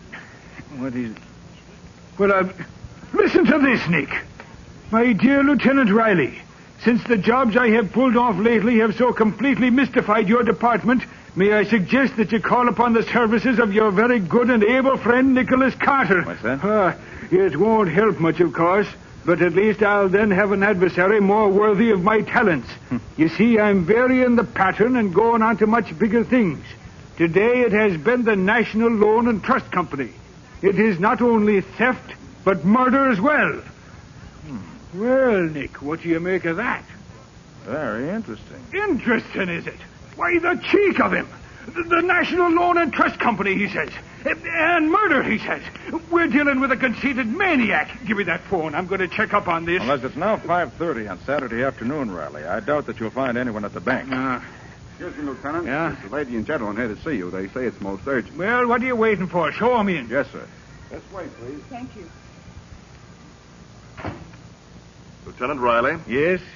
Permit me to introduce myself. I'm Butler Pierce, and this is Miss Olive Belden, my fiancée. I'm pleased to make your acquaintance. Now, what can I be doing for you? You can help us find Miss Belden's father. He's missing. Oh, missing, huh? Yes, Lieutenant. Dad's been gone for hours, and I'm beginning to fear something dreadful may have happened. Oh, excuse me. This is Nick Carter, Miss Belden, and Mr. Pierce. Nick Carter, the detective? The same, Miss Belden. Oh, I'm so glad, Mr. Carter. Would you, I mean... Isn't your alarm somewhat unwarranted? Your father hasn't been missing very long, I take it. That's true, Mr. Carter. Only 3 hours to be exact, but under the circumstances... What Miss Belden means, Mr. Carter, is that it seems as if her father had disappeared into thin air. How do you mean, Mr. Pierce? Well, the last time she saw him, it was through the living room window. From there, she could look out over the court into his private office at the bank. And when she... Bank? Did you say bank, Mr. Pierce? Why, yes. Olive's father is Wayne Belden, president of the National Loan and Trust Company. Did you hear that, Nick? The National Loan and Trust Company. Yes, Riley. There's not a minute to be lost. Come on.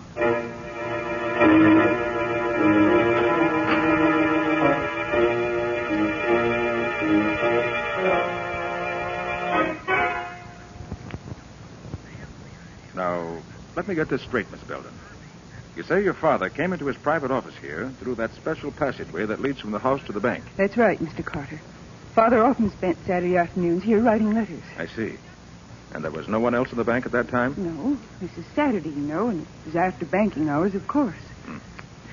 When was the last time you saw your father? About 1 o'clock, Mr. Carter.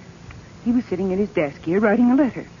But when I looked through the window again a few hours later, he wasn't there. You sure he hadn't returned to the house? Positive. I'd have seen him. The passageway opens right into the living room where I was reading. Well, what happened when you looked for him and he wasn't there? Well, just about then, Mr. Pierce called on me. I told him about Father's absence, and we both went to look for him. I see. About what time was that? Oh, about 4 o'clock.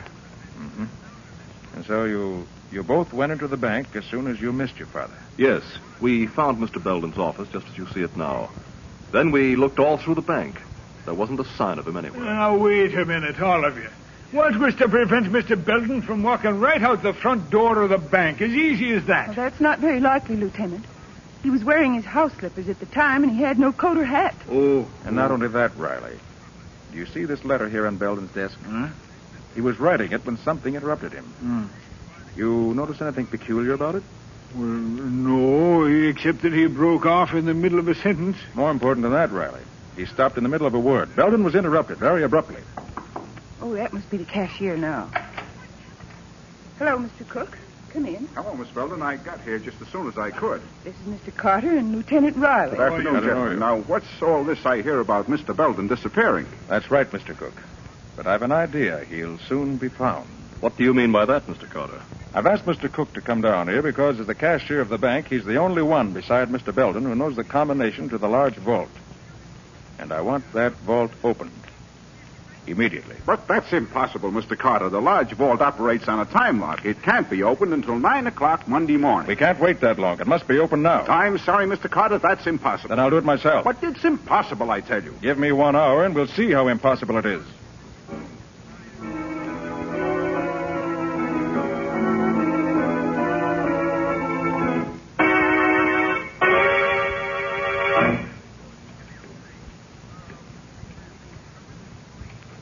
You don't seem to be having much luck, do you, Mr. Carter? Don't you worry about that, Mr. Pierce.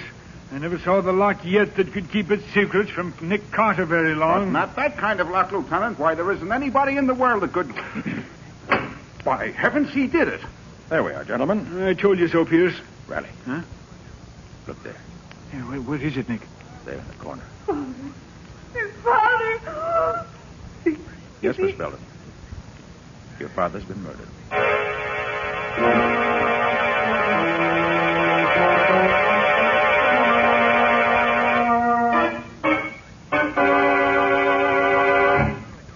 How's Miss Belden, Riley? Oh, she's all right now, Nick. Mr. Pierce took her back to the house. Good. Well, Mr. Cook, have you finished examining the contents of the vault? Yes, Mr. Carter, and you were right. There has been a robbery. $50,000 is missing. Well, I'll be just as the note said, Nick. Remember? Theft and murder. Yes, Riley. But the theft, I'm sure, was just an afterthought. Mr. Cook, did Mr. Belden have any enemies? Why, not that I know of. What can you tell me about Mr. Pierce? What do you mean? Well, was he friendly with Mr. Belden? Oh, yes, quite. They were very good friends. They'd known each other for years. And was Mr. Pierce in the habit of visiting Mr. Belden in his office at the bank? Oh, yes, very often. He had an account here, rather large one, I might add. Mr. Pierce, you know, is a very wealthy man. Indeed. Yes, sir. Hey, what's that you've got in your hand there, Nick? Oh, this. It's part of a cufflink, Riley, with a very interesting stain on it. A fresh blood stain. Where'd you find it, Nick? In the dead man's hand. But there was no blood on the body. He was done in by a crack on the skull. There was no bleeding. Exactly, Riley. It's undoubtedly the murderer's own blood. Probably tore his hand on the broken edge of the cufflink in the scuffle. Do you want me for anything else, Mr. Carter? Oh, no, thank you, Mr. Cook. That'll be all. Well, good day. Good day, sir. Oh, Mr. Cook, one more thing. Yes? Tell me, is Mr. Pierce in the habit of wearing his gloves indoors? His gloves? Why, no, never. But, wait. Come to think of it, he was wearing them just now. Wasn't he? Yes, he was. Well, thank you, Mr. Cook. Thank you very much.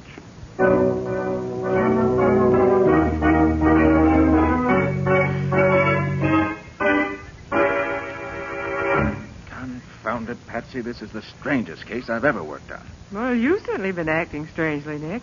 Pacing up and down, muttering to yourself. There just isn't a shred of evidence anywhere, Patsy. As far as I can see, no motive whatsoever. Yet I'm positive that Butler Pierce is our man, that he's not only the murderer of Wayne Belden, but is also the society robber that's been baffling the police for months now. But, Nick, he's a rich man. And Wayne Belden was one of his best friends. I know, Patsy, but it still adds up to Butler Pierce. Look, he was thoroughly familiar with the bank, thoroughly familiar with Wayne Belden's habits. He called at the Belden house after the crime had been committed. He wore his gloves indoors, which might have been to conceal a bad scratch from a broken cufflink. He arrived at police headquarters immediately after that stone had been thrown through the window. But, Nick, Miss Belden was with him when he called to see Riley. Surely you don't think he could have thrown that stone? No, Patsy. But his chauffeur could have. While they were entering the building. His chauffeur? Yes. It was he who set me thinking on this line originally. Well, what do you mean by that? Patsy, I got a good look at that chauffeur. And I'm sure I've seen him somewhere before. A long time ago. Oh. And he wasn't on the right side of the law either. Well, it all sounds like a big hunch to me, Nick. Yes, you're right, Patsy. It's just what it is. A big hunch. Although I have to admit your hunches are usually pretty good. Patsy, I feel so sure this hunch is right, I'm going to play it for all it's worth. Well, what are you going to do? I'm going to start playing it right now. Get Scubby for me. We're going calling on Mr. Butler Pierce.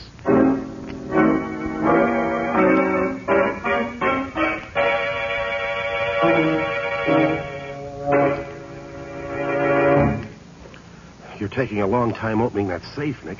Well, it's a tough baby, Scubby. But I've almost got it now. Well, I sure hope so, Nick.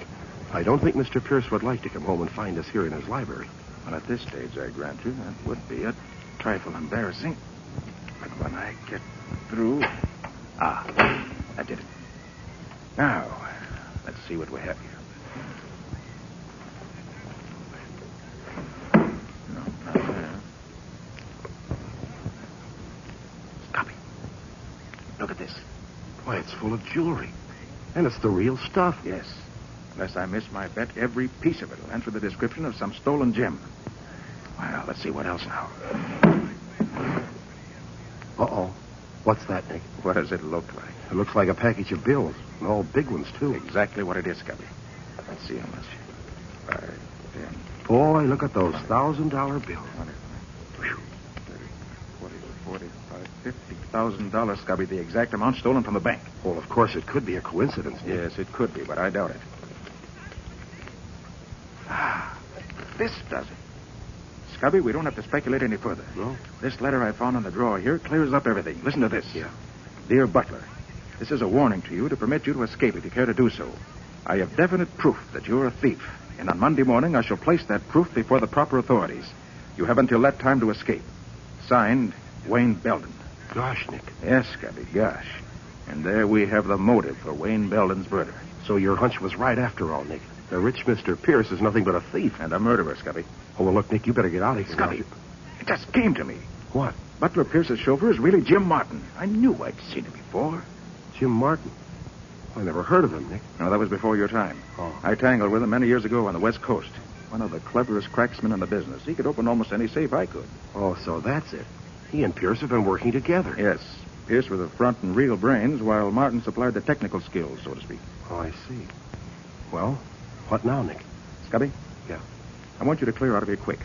Take Wayne Belden's letter with you. Mm-hmm. Get it to Lieutenant Riley immediately and tell him to pick up Jim Martin. Oh, well, what about Butler Pierce? Don't you worry about him, Scubby.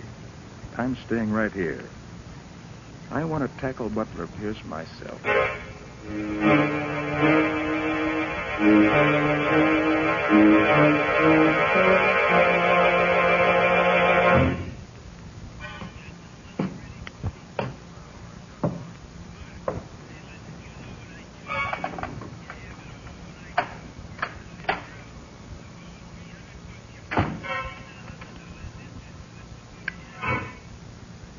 Good evening. Nick Carter. What are you doing in my house? Waiting for you, Mr. Pierce. What do you want? I want you to be reasonable and not make any fuss. This isn't a water pistol I've got in my hand. Have you gone mad? What in the world are you talking about? It's no go, Pierce. You can drop the act. I took the liberty of going through your safe. Oh, so that's it. You are pretty clever at getting into safes, aren't you? Yes.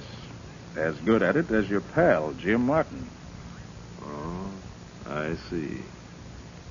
Well, I guess I underrated you, Carter. No, Pierce. You overrated yourself. Perhaps.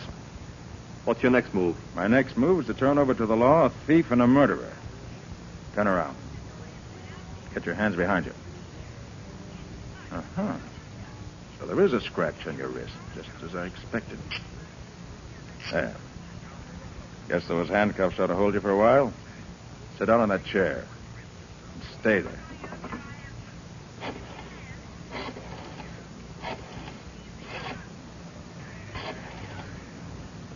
Police headquarters. Lieutenant Riley speaking. Oh, hello, Riley. This is Nick. Oh, yes, Nick. What is it? Riley, I got the murderer of Wayne Belden for you. Oh, you have, eh? Mm-hmm. Good work. Who is it, Nick? Butler Pierce. Butler Pierce. Nick, are you sure you're not making a mistake? Quite sure. Scubby should be at my headquarters any minute now with all the proof you want. Where are you calling from, Nick? From Pierce's home. He's sitting in a chair right behind me with a pair of handcuffs on him. Oh. I'll expect you to... Nick, what is it? Hello? Hello?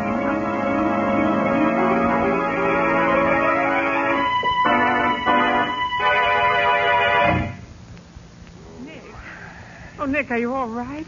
He's coming to now, Patsy. How do you feel, Nick? Oh, I'm all right, I guess. Oh, brother, my head. Yeah, that was a nasty bump you got, my boy. Come on, take it easy, Nick. Here, give me your hand. I'll help you. Up you go, Nick. Yeah, easy. All right, now. Okay, can you stand up all right, boy? Yeah, I guess I'm okay now. Well, what happened? Your guess is as good as mine, Patsy. All I know is that I had Butler Pierce in my hands, and now he's gone. No, that's too bad, Nick. Hey, look at the safe. It's empty. Well, naturally it would be. Couldn't leave all that evidence lying around. Well, it's a good thing we got that letter at least. Yes, but the important thing is to find Pierce. He must be pretty clever, Nick, getting away from you like that. Yes, Patsy. He's all of that and more. He got away this time. But I'll bring him to justice if it's the last thing I ever do.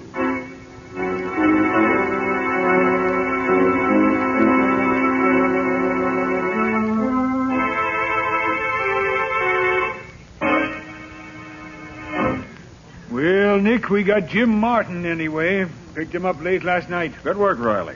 Well, that's half the gang anyway. Yeah, now if we only had Butler Pierce. Yes, but I think it's going to be a lot easier now with Jim Martin in our hands. What do you mean? Got an idea, Riley. If it works, it won't be long before we catch up with Wayne Belden's murderer.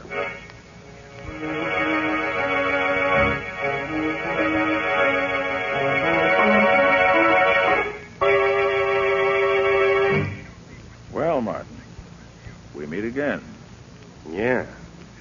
Been a long time, ain't it, Carter? Yes. But I never forget a face, Martin, no matter how much has been changed. I must say, though, that the doctor did a pretty good job on you. But it just isn't quite good enough. Yeah, you're a smart egg, all right. I guess the boss knows that by now. He's a pretty keen one himself, Martin. I had him, but he got away. Did, huh? Mm-hmm. Boy, he sure is a slick one. Well, I thought when I had the cuffs on him... Say, you didn't make the mistake of trying to hold him with a pair of handcuffs, did you? Yes. Why? There ain't a pair made that could hold Butler Pierce. He's a regular whiz. Maybe so. Martin, you're in a pretty tough spot. Murder's serious business. Murder? Oh, no. You're barking up the wrong tree, Carter. I didn't have nothing to do with that. But you did open the vault at the bank. Sure. Like I done all the jobs for Pierce after he paved the way. But murder, that ain't my racket. Maybe not. But it'll go a lot easier with you, Martin, if you play ball. Meaning? You know where Pierce's hideout is. Sure. What about it? We want you to help us put the finger on him. Now, you ought to know me better than that, Carter. That's what I thought you'd say. I have a proposition for you, Martin. You help us track him down, we'll set you free. The answer is still the same. I'm no stool pigeon.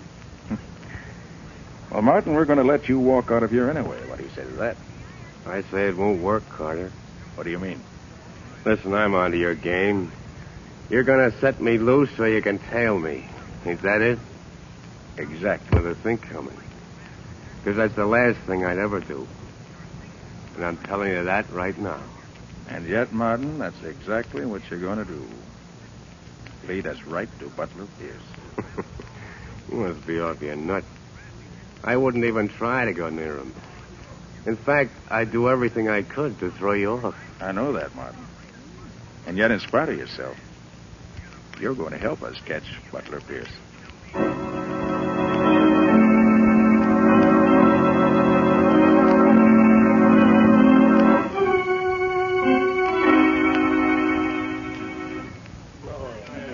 Clerk. Yes, sir? Any mail for me today? Name's Martin, James Martin. Just a minute, I'll see. No, nothing, Mr. Martin. Thanks. Hello, Martin. You expecting a letter from someone? Who are you? I'll give you one guess. That ought to be enough. Oh, you must be the guy that's following me. One of the guys, Martin. I'm Scubby Wilson. I work with Nick Carter. Glad to see you. You know, I've been getting sort of anxious the last few days to know what you guys look like. Yes, I can understand that. Must have been quite a strain on you, knowing that you were being watched every minute of the day and not knowing who was doing the watching. Yeah, it was sort of getting me down a little. Well, that's what Mr. Carter was figuring on, I guess. Oh, yeah? Mm-hmm. A lot of good it's going to do him. You never know, Martin. Hey, I can't figure this thing at all. Oh, you're not supposed to, Martin. No, you just keep on having a good time, that's all. You bet I will. And as for Nick Carter, you can tell him from me, whatever his scheme is, it ain't working, see? How do you know it isn't working? I haven't led you to Pierce yet, have I, pal? No, not yet. But you will. You're nuts, too. You're all nuts. Good night. Good night. Oh, but Martin, knowing Nick Carter as I do, I don't think we're the ones that are nuts.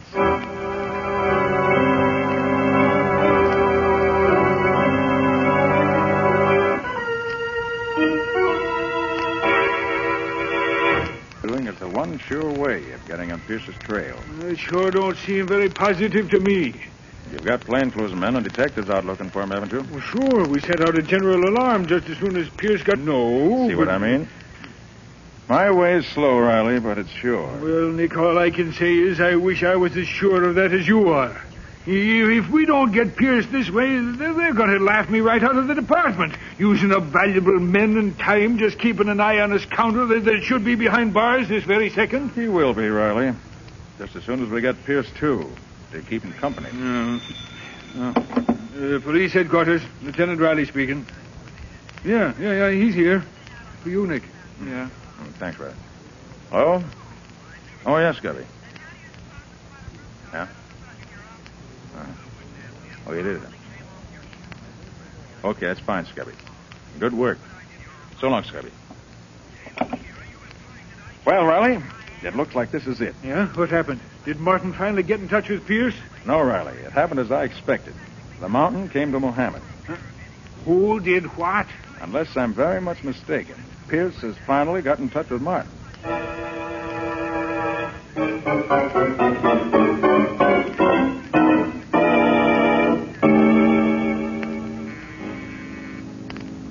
Who is it? It's me, Jim. Oh. Don't you recognize my voice? Hello, Jimmy. Wow. Who are you? May I come in? Look, lady, I'm afraid there's some mistake. You got the wrong party. There's no mistake, Martin. Holy Mac, it's you, Pierce. Yes, it's me. Gosh, boss, I've seen most of your disguises, but this beats them all. You really look like a woman. Thanks. Hey, you shouldn't have come here, though, boss. It's dangerous. Yes, Martin, very dangerous. For you? What do you mean, boss? I don't like a squealer, Martin. A squealer? Me? Hey, you got this all wrong. Have I? I never ratted on anyone, boss. I wouldn't start now. Not even to save your own neck? You were in this thing as deep as I, you know. Sure, I know that, but whatever gave you the idea I'd rat on you? What gave me the idea? Oh, I get it. You mean, why am I out of jail? Well, honest, boss, this wasn't my idea. Carter let me go. You see, he That's had enough, Martin. Think I'm a fool? Let you go, huh? Just like that.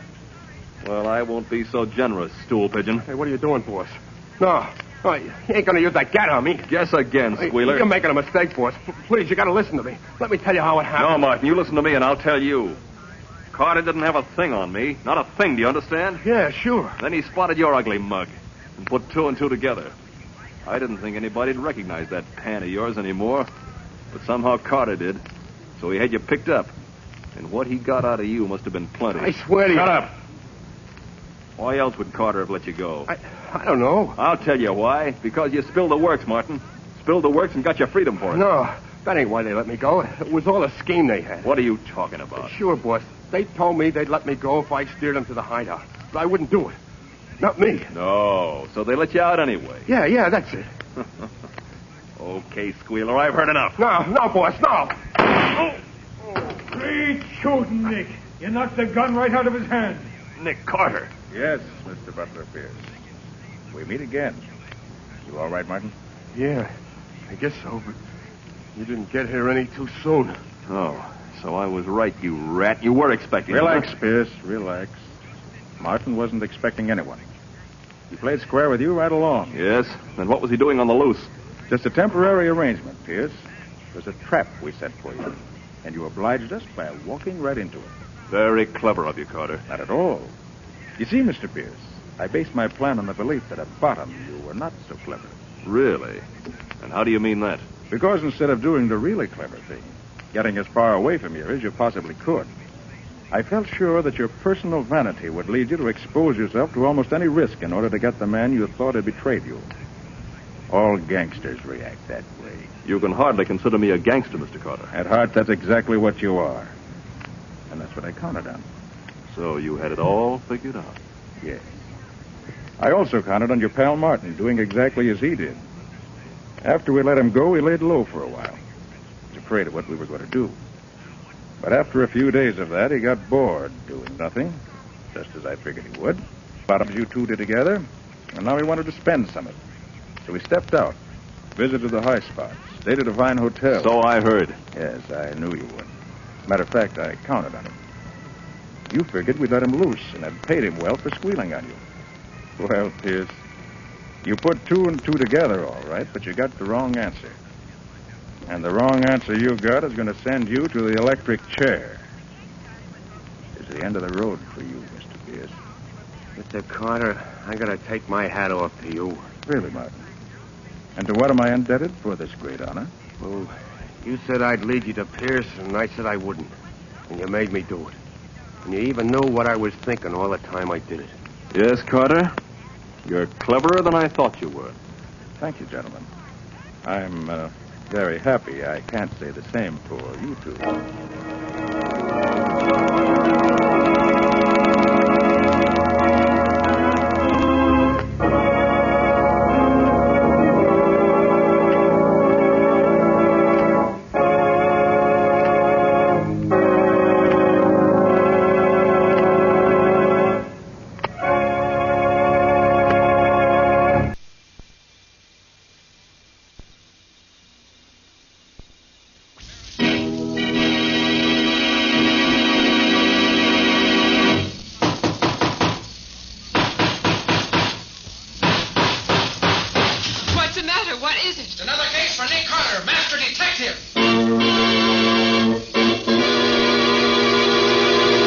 Yes, it's another case for that most famous of all manhunters, the detective whose ability at solving crime is unequaled in the history of detective fiction, Nick Carter, Master Detective, presented by the three great Linex home brighteners, Linex Clear Gloss, Linex Cream Polish, and Linex Self-Polishing Wax, created by Acme, America's great producer of Acme quality paints.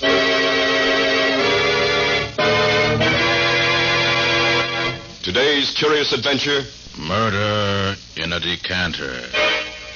Or Nick Carter and the mystery of the missing body. In just a moment, we'll hear how Nick Carter solved the mystery of the Decanter murder. But first, I want to ask you something. Does your home have that inviting holiday look the whole year round? It can have. Yes, just as Chemtone, the miracle wall finish, has brought new beauty to your walls, so the three great Linex home brighteners will bring added loveliness to your floors, woodwork, and furniture. Linex Self-Polishing Wax, which beautifies your floors with a satiny yet tough non-skid finish that resists wear, water, and dirt. Linex Cream Polish, which cleans as it polishes, leaving no oily film on your furniture. And Linex Clear Gloss Varnish, the durable super varnish that dries to an elastic, transparent surface which protects all wood and linoleum in your home. You'll find the three great Linex home brighteners at your hardware, paint, or department store. Your headquarters also for Chemtone, the miracle wall finish.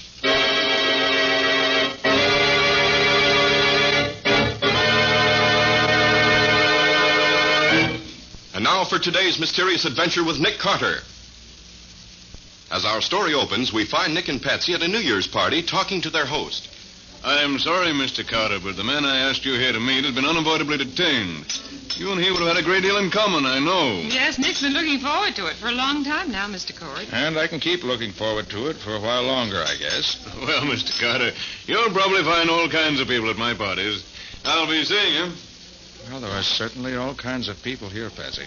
But I can't see anyone I care about talking to. The trouble with you, Nick, is that all you think about is business. Well, true enough. But in my business, I meet people who are interesting and frequently intelligent, even if they are crooks. But here... There are probably interesting characters here if we only knew which ones they are. Yes. Now look at that man just coming into the room. If you can call him a man. Oh. Mackley, I believe his name is. Typical gigolo if I ever saw one. And he's not contented with drinking at the bar. He's carrying his own private decanter of whiskey right along with him. Yes, he's hardly an attractive type. To me, that is. I understand that he's considered very attractive by many women, however. Do you know him? No, but I know something about him. For one thing, I understand that he and our hostess are pretty thick. And that he... Uh-oh, he's coming over here. I hope he doesn't want to stick around. Having fun, Carter? Great party, isn't it? Yes, if you like it. Well, I've just been giving a bit of extra attention to our lovely hostess. She's almost out. Shouldn't drink so much, you know. The lovely Cynthia just can't take it, I'm afraid. Was she all right, Mr. Mackley? Oh, yes. Practically speaking. I just left her on the divan in a small den upstairs. Gave her a little snifter and left her there to sleep it off. The small den? Yes, her upstairs library where she keeps her account books and whatever. Nice private little place to get rid of that too much, too fast feeling, you know. Yes, I see. That's why that whiskey decanter you're carrying around, I suppose, Mr. Mackley. Oh, yes. I can now put it back on the shelf behind the bar where it belongs. Cheerio. What an unpleasant creature. Yes. If Cynthia wants to two-time her husband for a thing like that, I certainly don't admire her taste. Well, I've had enough of this any time you have, Nick. Shall we leave here? You're Mr. Carter, the detective, aren't you? Why, yes, I am. It must be thrilling to be a detective. Well, I suppose that's all in the point of view, Miss... Bentham, Carla Bentham. My brother's Wallace Bentham, Mr. Cord's private secretary. Oh, yes. Mr. Carter, Yes, Miss Bentham.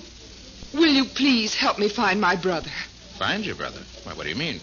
I'm sure he's here in the house somewhere, but I can't find him. I'm really terribly worried. But why? He was to have taken me home an hour and a half ago, Mr. Carter, at 11 o'clock. We both work, and he knows I have to get up early for my job. But isn't it just possible he's simply forgotten it? He may be sitting in a corner somewhere with some Wallace fair young... isn't like that, Mr. Carter. I know he'd have met me unless something serious was detaining him. Quite frankly, Miss Bentham, I can't get very worried about your brother. He'll turn up, I'm sure. Mr. Carter, I've searched all over the house. He simply isn't around. You mean you've looked in every room in the house? Every room but one, literally. But the door of the small den on the second floor is locked. I couldn't get in there. So I don't know if he's there or not. Did you knock? Yes, and nobody answered. Nick, that's the room where Mr. Mackley said he left our hostess. Probably, Betsy. Well, she's practically out on her feet. It's funny the door should be locked, isn't it? Oh, I don't know. Mr. Carter, will you come up with me? I'm afraid. I don't know why. I just am. Well, go ahead, Nick. It won't take but just a few minutes. All right, Miss Bentham. It'll make you happier. Lead on, and we'll follow along.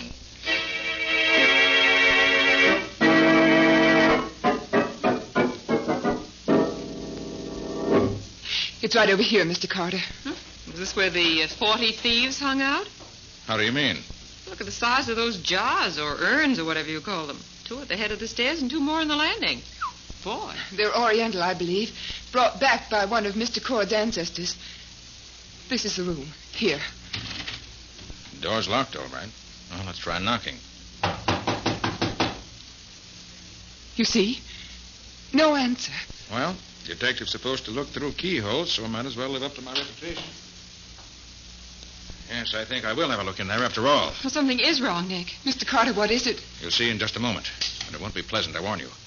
And let me get this door open. There. Nick, that's Mrs. Cord. That was Mrs. Cord. Oh, the whole top of her skull is smashed in. Oh, Nick. Wallace? Wallace? There's obviously no one in this room but the body. But Wallace, where's Wallace? This is the only place where he could be, and he isn't here. He isn't. Please, Miss Bentham. This is a matter for the police. I hope Lieutenant Riley doesn't mind being hauled out of bed in the middle of the night.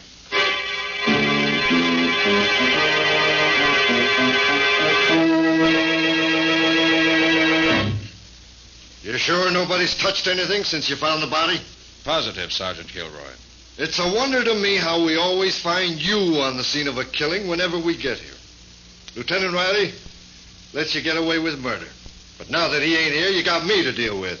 And I ain't as soft in the head as he is, not where you're concerned. Sorry, I annoy you, Sergeant, but I just happen to be here. Yeah, I suppose so. Well, suppose you just happen to tell me what you found out so far. Always glad to help the police, Sergeant, when they need it, which is often enough generally. Now, look here. The body was just where you see it now, on the floor there. I could see it through the keyhole, which is why I opened the door in the first place. On the desk, you see 2 glasses and an empty bottle of Burgundy. And that's all. Where's the murder weapon? That you'll have to answer for yourself. I haven't found it anywhere. Got any suspects?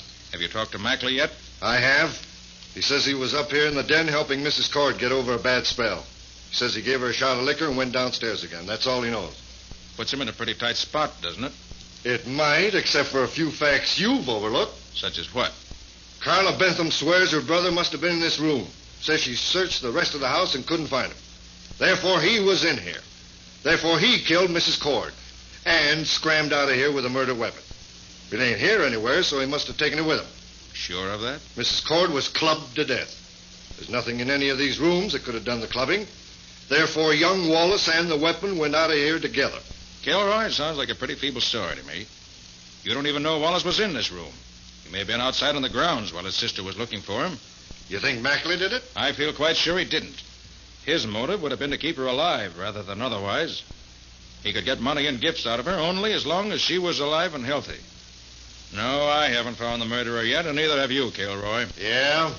Well, how about this? Wallace Bentham ain't here now, is he? Apparently not. Then how did he get out of this place?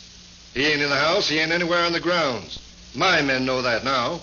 And there's a wall around this place with only one gate. And the man at the gate says he ain't left here since he came in last night. Which means he sneaked away by somehow climbing over the wall. If that don't mean he's guilty, I'm a herring's uncle. You got any theory about what happened here? I got just one theory, and it's the right one. The servants told us there's been something going on between young Bentham and Mrs. Cord. Tonight, young Bentham found Mrs. Cord and Mackley having a drink in here. There's the 2 glasses in the empty burgundy bottle. He was jealous, waited until Mackley had gone out, and clubbed her over the head in a jealous rage. Very simple when you put it that way.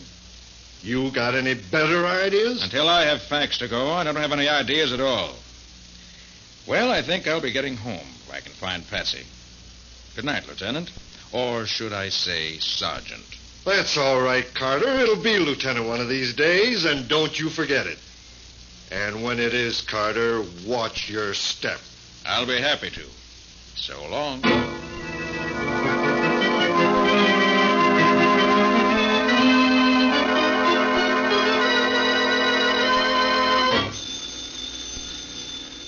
All right.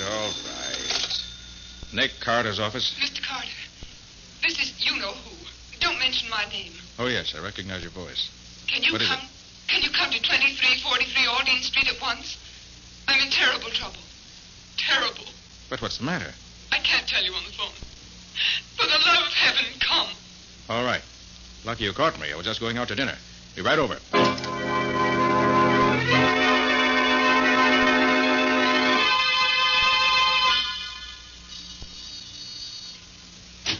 Come in quick. Look, there. Why, that's Mackley. With the top of his head crushed in, too. Yes, there's what did it. Heavy glass bookend. I found him like that when I came home. You just got in when you phoned me? Yes. I opened my door, and there he was. Been dead less than an hour, I should say. Oh, what will the police say? And after what happened to Mrs. Cord last night? Yes, Sergeant Kilroy will undoubtedly have plenty to say. How do you suppose Mackley got in here? He may have picked the lock.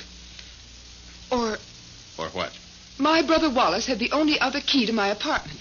If he were here and opened the door to find Mackley there instead of you, you might have swung with the bookend. I wonder. Miss Bentham, how well do you know Mr. Mackley? I only met him once before last night. If he's almost a stranger, why should he come here to see you? I don't know.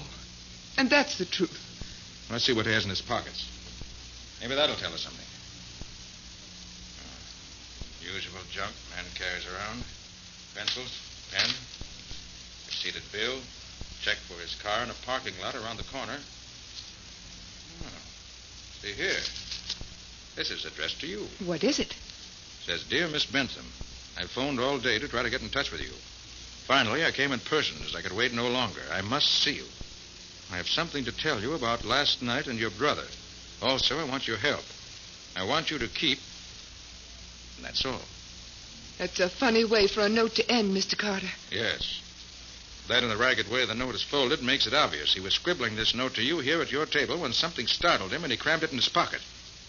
And then he was killed. But who killed him and how did they get in here? See what's outside this window. Ah, here's the answer. Marks of shoe nails in the windowsill. The flat roof only 6 feet below your window here. Looks as if somebody got out here. Probably the killer. May have heard your key in the lock and dashed out this way. Maybe I'm lucky he didn't wait and kill me, too. Miss Bentham, does your brother drink wine? You're thinking of the empty bottle and the 2 glasses in Mrs. Cord's room last night, I suppose. Yes. Yes, Wallace drinks only wine, nothing else. But what does that... Open up in the name of the law. The police. Open up, Carter. I know you're there, and the girl, too. Quiet. Let me handle this. Just a second. So, another killing, eh? And you are in on this, Carter. Last night I thought you weren't, but now I find you here with this girl and a dead man. What I told you last night was the truth, Kilroy. I know nothing about this except what you see here. Miss Bentham came home tonight and found Mackley dead. Sure, I know. Hold out your hands, Carter. What are you figuring on, Sergeant? What do you think? You're in this thing up to your neck. I'm taking you in and locking you up.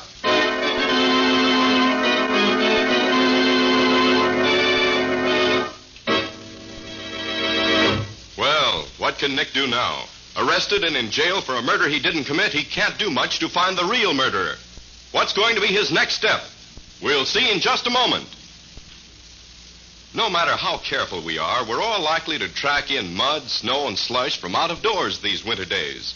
Save time and energy by protecting your floors. Use Linex self-polishing wax, the non-skid finish, to give your wood and linoleum floor surfaces protection plus beauty.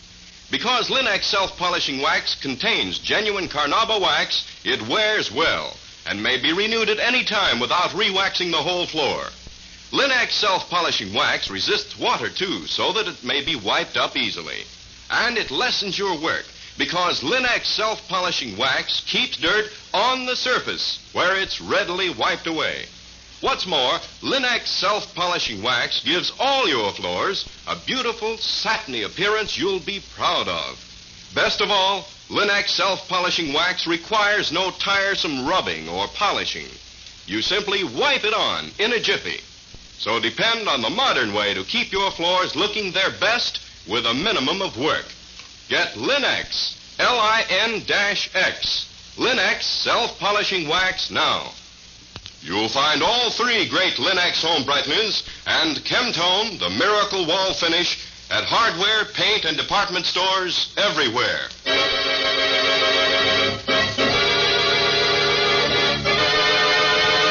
And now back to our story. We left Nick trying to talk Sergeant Kilroy out of arresting him for murder, but without much success. You're in this thing up to your neck, and I'm taking you in and locking you up. Well, that's absurd, Kilroy. I had nothing to do with it. Put your hands out, Carter. Kilroy, you're a fool. Why you interfere? Shouldn't hit a policeman, Mr. Carter. I know it, but I had to do it. I've got to be on the loose for a time. I'm just beginning to make sense out of this. Come on. Where?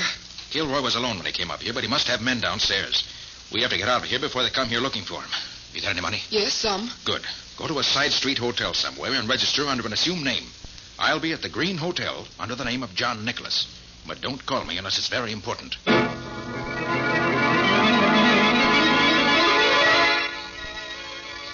Casey's parking lot. Yes, this is the one. Will you get this car for me, please? Here's the check.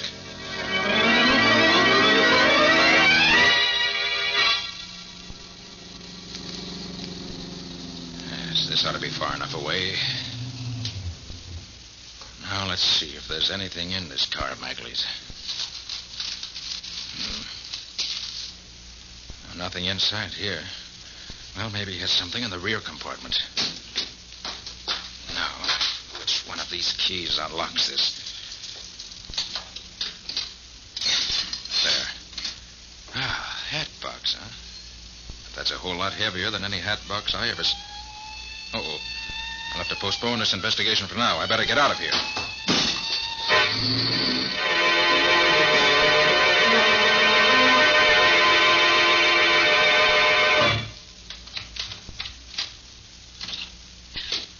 Who's there? Oh, it's you, Nick. Yes. So long since you've used that private entrance of yours, I'd almost forgotten about it. It's been a long time, Patsy, since I've had to get into my office without anyone seeing me. What have you done now? Oh, Sergeant Kilroy and I had a little argument, and I won by a knockout. Oh, Nick, you didn't. I had to. It was Kilroy or me. So that's why those two cops have been hanging around out in front here for the last hour. What's going on? Plenty. Is that a hat box you have there? Yes, it belonged to Mackley. To Mackley? Yes. He was murdered in Carla Bentham's apartment earlier this evening. Oh? I'll tell you all about it later. Right now, I want to find out why a hat box should be so heavy. Give me those scissors. Here you are. Now, a snip here, snip there. The string is off. We lift the lid, and we find... lots of tissue paper. Hurry up, Nick. And under the tissue paper, we find A whiskey decanter. Oh, but that can't be whiskey in it. It's too red. You're right there. No, don't touch it, Betsy. Maybe fingerprints on it. Oh. Here, let me use my handkerchief. I'll take it out where I can see it better. Oh, that's a beautiful thing, Nick. Why, it's cut glass. Yes, but what's that in it? Smells like wine. Yes, it is wine. A sparkling burgundy, I should say, with no more sparkle left in it. That's a funny thing to do, put wine in a whiskey decanter. Yes, and I have a feeling I've seen this decanter before. Of course, Nick. Mackley had it at the Cord's party last night. Right, Patsy. He brought it downstairs and set it on the shelf of that little private bar. Brought it downstairs from the den where Mrs. Cord was murdered. Here, let me look at it again. Of course. That's why the wine was put in it. This was what killed Mrs. Cord, Patsy. What? Yes, see the blood right on the corner here? What? You can't see it with a decanter full of wine unless you look for it. And there are fingerprints on it, too. I can see them. Patsy, that's the answer. I don't get it, Nick. You will later. Right now, I've got to get over to the Green Hotel, where I'm supposed to be registered as John Nicholas. I'll see you later. And take good care of that decanter.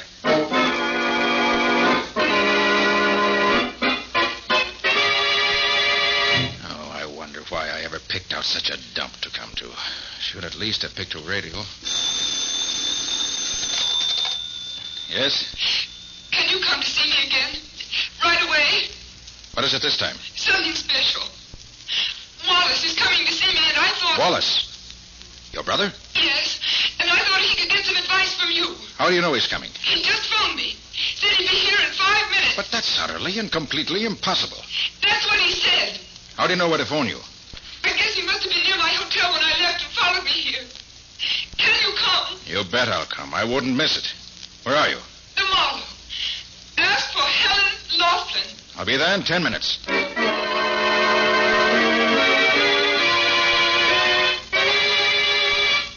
Oh, Clark. Yes, sir? Miss Helen Laughlin's room. Number 211, right at the head of the stairs. Is she expecting you? No, she's not expecting me.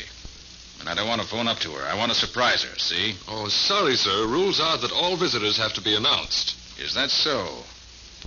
Well, here's a $5 bill. See it? Yes, sir. Now tear it in half. So. Here's half for you and half for me. You get the other half if you don't phone on ahead that I'm coming. If you do phone ahead, I've got something else here in my hip pocket that you'll get when I come down. And I know how to handle it, too. You get me? Yes, sir, I get you. You can go right on up. Nobody will announce you. Okay. See you later.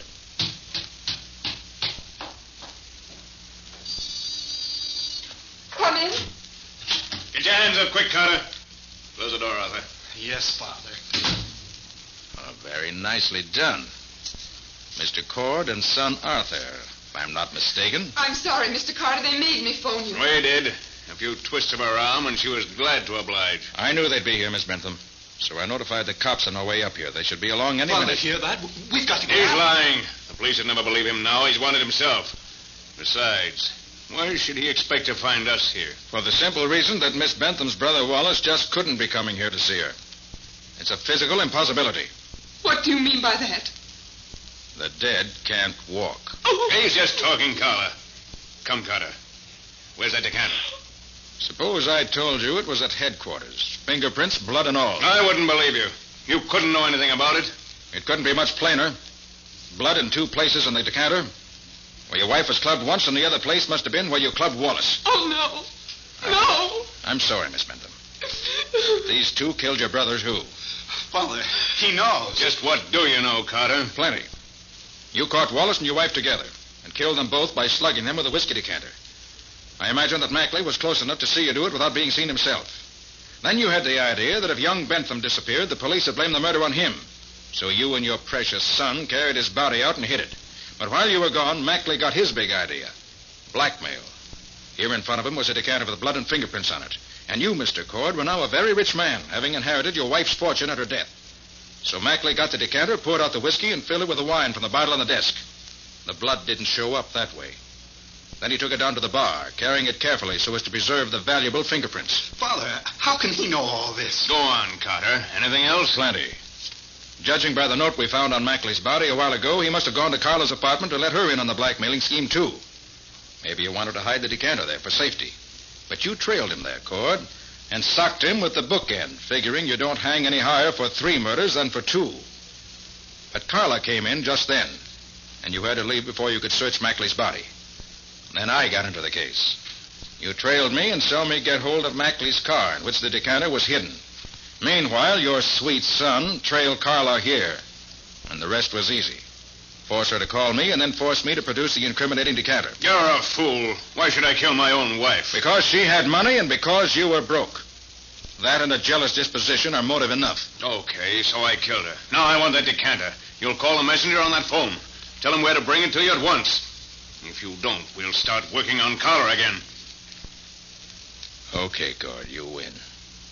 For Carla's sake, I'll do it. Let me have the phone. That's more like it, Carter. Call Cranston 1365. That's the nearest messenger office. Here, take the receiver. I'll dial it for you. Very well.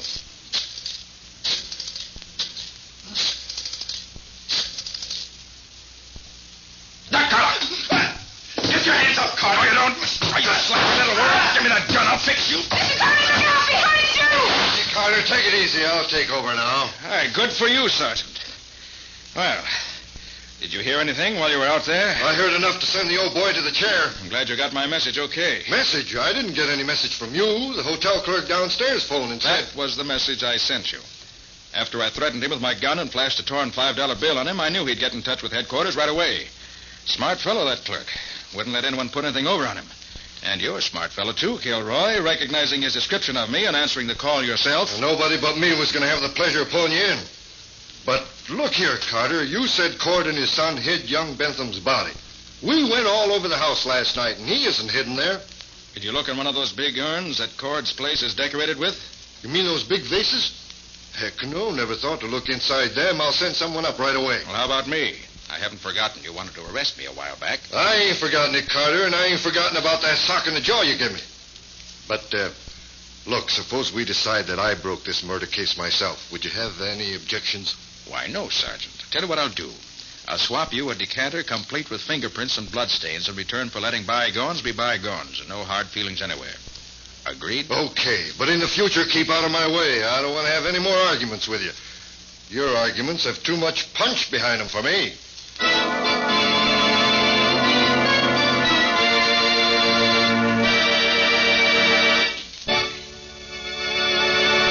In just a moment, Nick and Patsy will return with a preview of next week's exciting case. But before they do, here's a New Year's resolution for you, one you'll find it easy to keep. The resolution that this year you'll make your home a more pleasant, more inviting place to be. With the 3 great Linux home brighteners, it's always easy to keep your floors, furniture, and woodwork shining clean. Take Linux Cream Polish, for instance, which gives your furniture a handsome, lustrous look in half the time. Yes, it's true, for Linux Cream Polish cleans as it polishes, saving you one whole step in your cleaning day routine, and removing in one quick application the cloudy accumulation of dust and previous polish. Linux Cream Polish banishes messy fingerprints and helps conceal ugly scratches, too. And it leaves no oily film to attract more dust, to make more work. So be sure to ask your dealer for Linux Cream Polish. Get all 3 great Linux home brighteners. That's Linux, spelled L-I-N-X. You'll find them, Linux Self-Polishing Wax, Linux Cream Polish, and Linux Clear Gloss Varnish at your nearest hardware, paint, or department store. One other important reminder. This is the final week of the great 6th War Loan Drive. Make the world's safest investment now. Invest in victory, in post-war stability, in your own future security. Buy an extra war bond and make your idle dollars fighting dollars.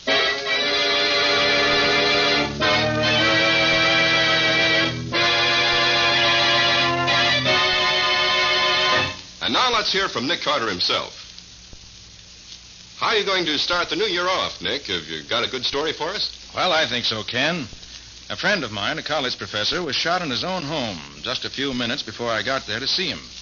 The motive was not robbery, but we couldn't find any other motive either. And as Nick didn't take me with him on that trip, he didn't have the advantage of my experience and training as a super detective. Which was a great mistake, Patsy, as Nick undoubtedly found out.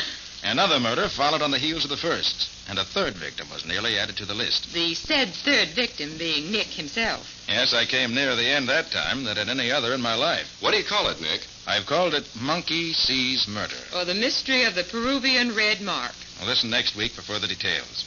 So long for now.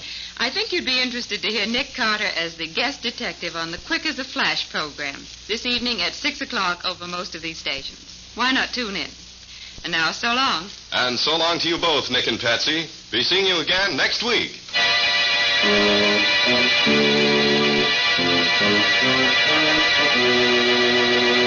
Next week at the same time, listen to another curious experience of Nick Carter, Master Detective, entitled Monkey Sees Murder. Or Nick Carter and the mystery of the Peruvian red mark. Nick Carter, Master Detective, is featured in Street and Smith magazines. Lon Clark is starred as Nick with Helen Choate as Patsy. Original music is played by Lou White, and the programs are written and directed by Jock McGregor. And now the three great Lin-X home brighteners, Lin-X Clear Gloss Varnish, Lin-X Cream Polish, and Lin-X Self-Polishing Wax, created by Acme White Lead and Color Works, America's great producer of fine Acme quality paints, wishes every one of you real contentment and success during the new year. Ken Powell speaking. This is Mutual.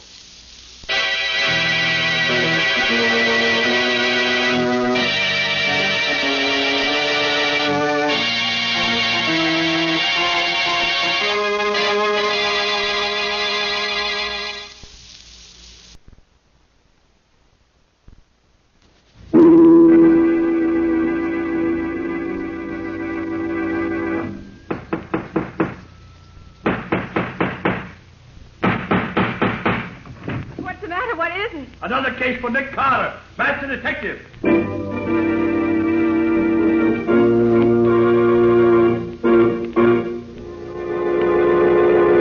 Yes, it's another case for that most famous of all manhunters, the detective whose ability at solving crime is unequaled in the history of detection fiction. Nick Carter, Master Detective. Today's strange adventure, The Professor's Secret, or Nick Carter and the Mystery of the Z-Rays.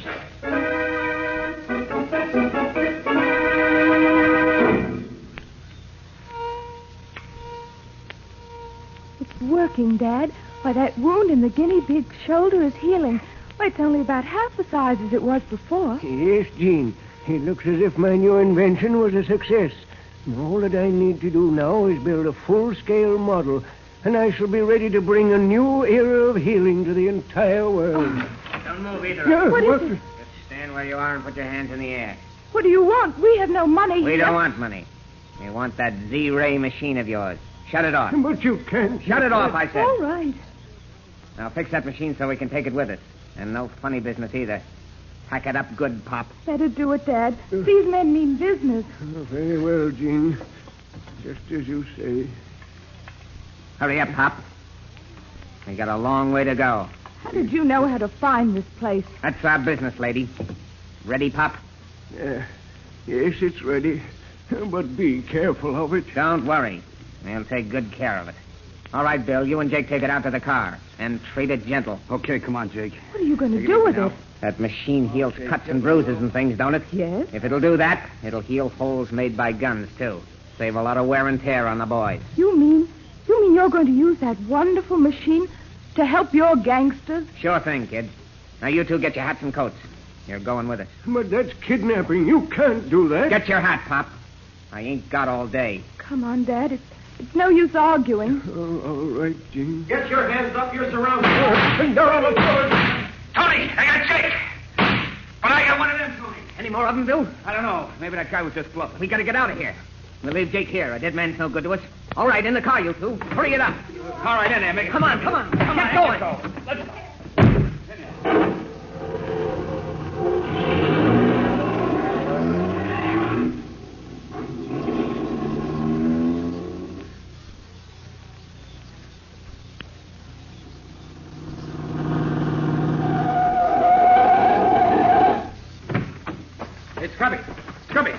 Scrubby.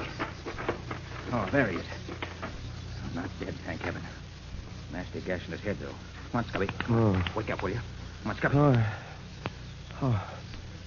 That you, Nick? Yes, Scubby, it's Nick. What happened? Oh.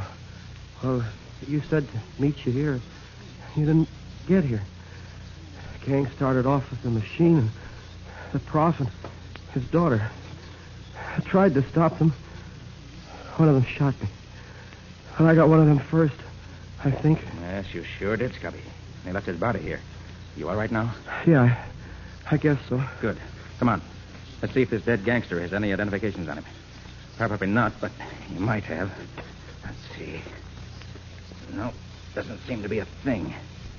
Here. Wait a minute. He's wearing a money belt. Specially made. Made by Weaver Manufacturing Company, Brooklyn. Well, it's a special kind of belt. Maybe they know who they made it for. Yes, maybe. We'll find out anyway. Oh, another thing, Nick. I got a good look at one of the gang just before I went down. Good. His face was all covered with those peculiar dark-colored splotches that you told me about last winter, remember? That Asiatic skin disease. Oh, yes. That's a real clue, Scubby. Very few doctors can treat that disease, and it requires regular treatment. When we get back to town, you make it your job to find the doctor who treats him and get his name and address. Right, Nick. But how did you know this robbery was going to take place right here and at this time? A very peculiar thing, Scubby. As you know, I've been on the trail of this gang for weeks. Yeah? Well, I finally found a restaurant where several of the gang eat. Had lunch there this noon. 2 of the gang were there. I couldn't hear what they said, but I could read their lips enough to find out about their plan to rob the professor. So I called you back from your vacation in Connecticut, hoping that we could warn the professor and maybe block their plans and capture them. But what happened to you? You were late getting here. Oh, some drunken fool ran into me and locked his car into mine. So it took a wrecking crew to separate us. Just bad luck, that's all. Yeah, we might have had them if you'd been here, too. Well, too late for that. Let's get back to town and work on what clues we have.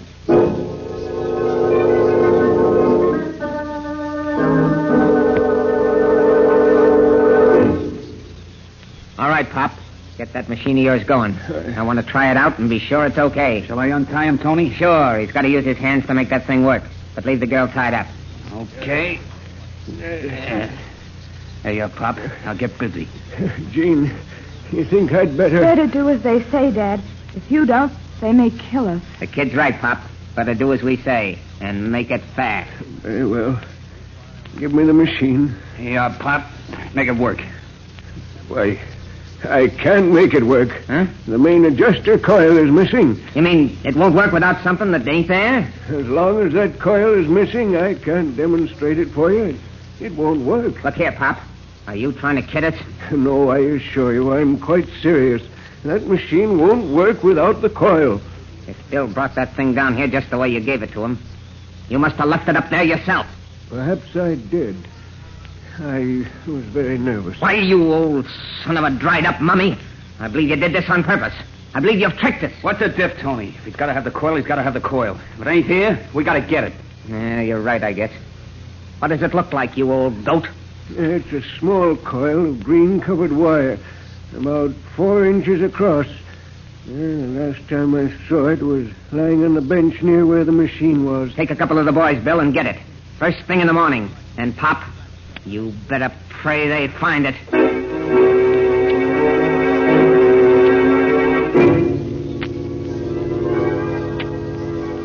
Yes, Nick, Scubby just called me. That special money belt was made for a man named Jake Shackley. Lives at 47 East Pitch Street. Yes, Scubby said he was going to try to...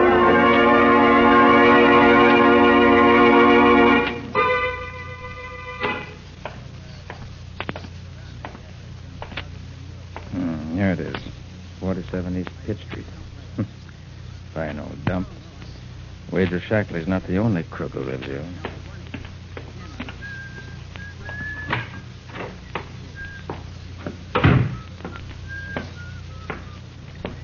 Oh, Clark. Yes, sir. What room's Jake Shackley in? Shackley? Oh, I don't know anybody by that See name. this, do you? Oh, yes, sir. Shackley lives in number 42, but he's out just now. Yes, I expect he is. I just want to look over his room. Any objections? Oh, no, sir. Go right ahead. It's on the 4th floor, sir. Stairs over there. You want the key? No, thank you. I've got one. I'll wait up there for a while. If anybody comes in looking for Shackley, send them up. I might like to talk to them.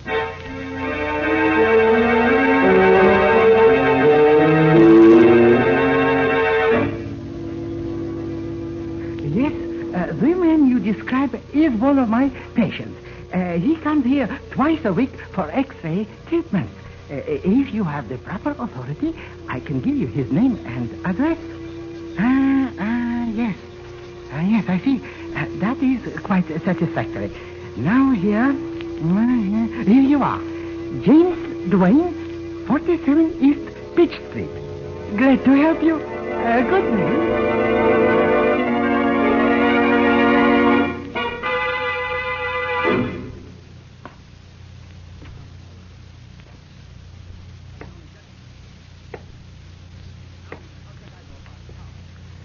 Number 37. Yeah, this is the room. Wonder if anyone is in. We better be leaving, Jim. It's a long way up there. But, Bill, how come the coil wasn't with the rest of the stuff when you brought it down? That old fat-head of a professor left it behind on purpose. Oh, when do we leave? Just as soon as Trapp gets here. He's due right now. Somebody else coming. Maybe I better get out of the... Looking for somebody, Bud? Oh, I was just trying to find room 9. I'm nearsighted. Go on inside. We'll talk about it there. Go on inside. Oh, sure. Sure. Hey, Trapp. Hey, where'd you get that guy? He was listening outside your door. Know him? Know him. I thought I killed him up at the professor's place. You mean this is the dick who tried to stop you up there? Yeah. That pretty bandage on his head covers up the place where I put my slug. Well, he's here now anyway. Yeah, and we'd better get rid of him so we can be on our way. How about leaving him here and turning on the gas? Simple and efficient. Not here. This is my room. But there is a small empty room across the hall. Only one window. We can stuff the cracks with newspaper and leave him in there, tied up. That's a good idea. With the gas turned on, he won't last long. When they find him, we'll be miles from here. We won't be in the picture at all.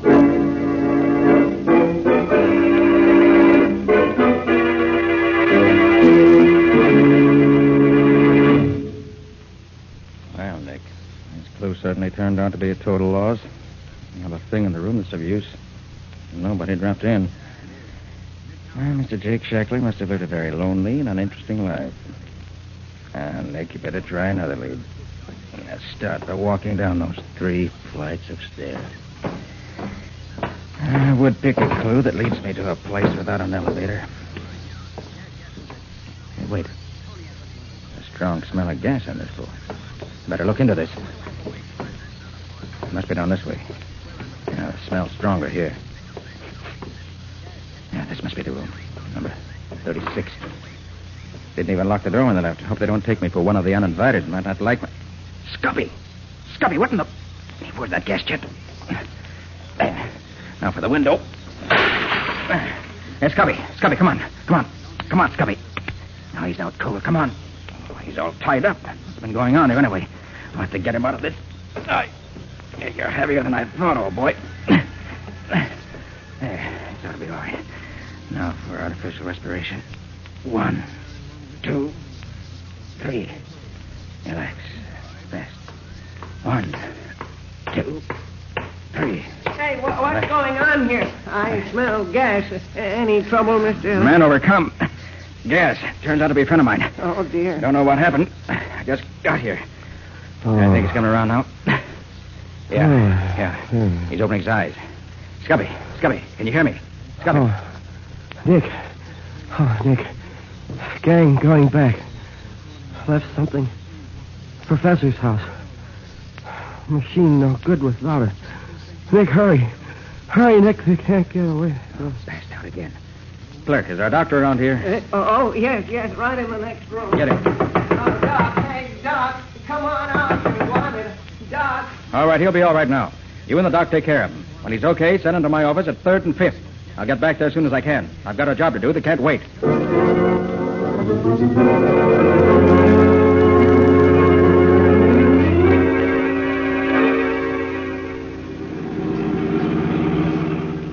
Are we really there, Nick? Practically, Patsy. The entrance is just around the bend ahead. I'm going to run the car off the road into the bushes here so it can't be seen by anyone going by.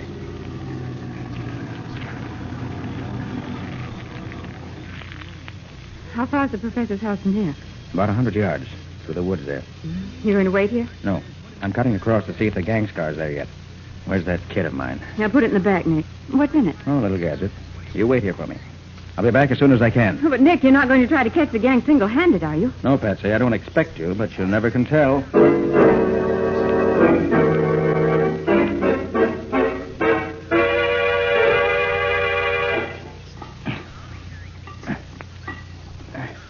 There. That ought to do it. Now. There, now, if I can get away from here before anybody sees me. Hey, Tony, somebody's monkeying with our car. I gotta get out of here. What's going on, Trent? What? Oh, here. Two can play at this game. There, got him. I can see you. Okay, here. If I can get behind this bush. Oh, got me. That's all I did. You get him, Bill? I think so, but he got trapped first. Trap's dead. Want me to finish off the dick? No, we got the coil we come after. Nothing to keep us here any longer. I don't want to waste time hunting for a copper who's probably dead already. What about Trap? Leave him there. It's a long way back to town. I ain't particular about making the trip with a corpse.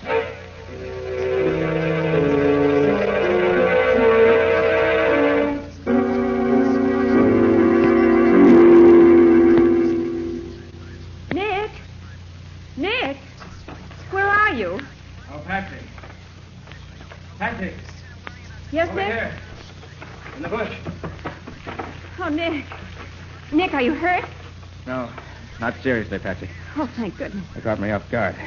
Creased the back of my head with a shot. Oh, Nick, I was so scared that you were dead. Oh. Heard all the shooting, and then when their car rode off down the road and you didn't come back, I didn't know what to think. Oh. So I waited a little and then came over here to find you. Come on. Let me help you up. All right, thanks. Oh, how my head aches. Oof. You'll have to drive us back to town, Patsy. I don't feel up to it. Well, a gangster's car got such a head start, we'll never find them now. Oh, Patsy, you're wrong about that.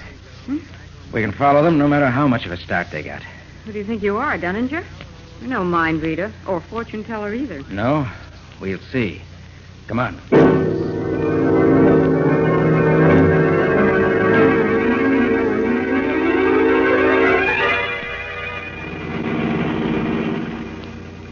Sure we're on the trail of the other car, Patsy? Don't be funny, Nick. Of course we are. There hasn't been any crossroad or side road yet where they could have turned off. Well, that's a great weight off my mind. Nick, how can you be so sure we can follow them no matter what roads they take? Wait until we get to a place where there's another road they might have taken. Then I'll answer your question. Oh, you. I think I better call Scubby on the short wave and give him some instructions. I left word for him to wait till he heard from me. KR calling YN. KR calling YN. Come in. YN to KR. Ready here. Go ahead. KR to YN. Pick up reinforcements according to plan previously arranged. Have men and machines ready in 1 hour. Stand by for further orders. We'll call you again 1 hour from now. That's all. YN to KR. Okay. We'll wait your call in 1 hour. Signing off. Nick, you never told me. What are the code letters you use for identification? We use the last letter of our first name and the last letter of our last name.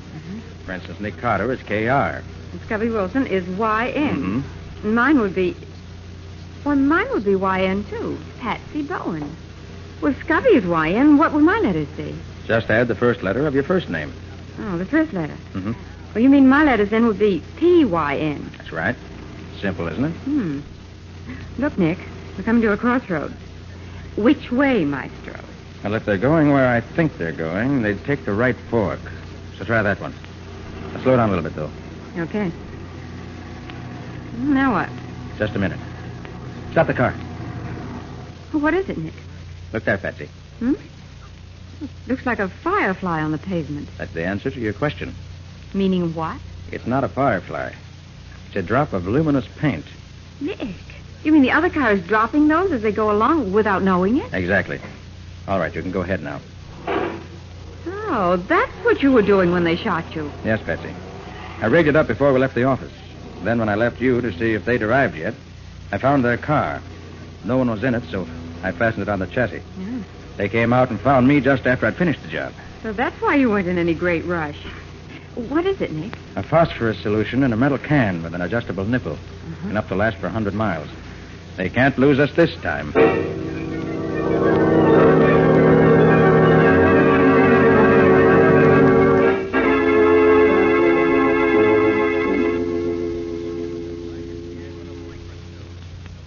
How much longer are you going to keep us here, tied up this way? Until my men bring back the missing coil, and it works.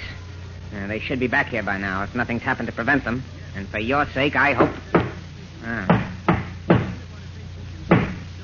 Here they are now.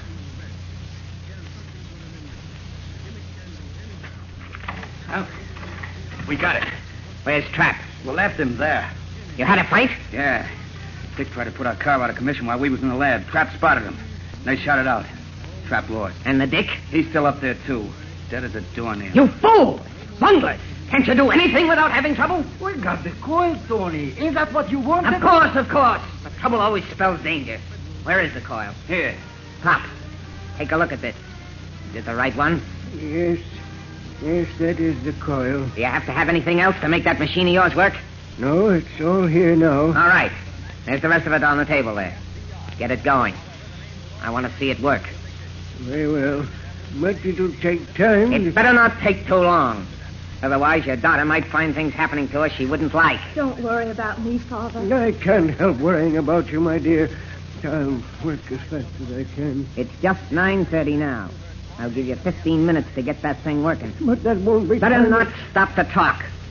Time's going. Do as he says, Father. Very well, my dear. 1 minute gone. 5 seconds. 10 seconds.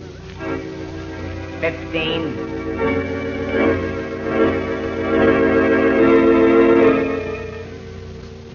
KR to YN. KR to YN. Come in. YN to KR. Ready. Go ahead. KR to YN. I am now parked near Hideout. It's center one of 3 old tenement houses, East Haviland Road. Come at once. Bring men as previously planned. Surround house. We'll wait for you to arrive if possible. Come at once. That is all.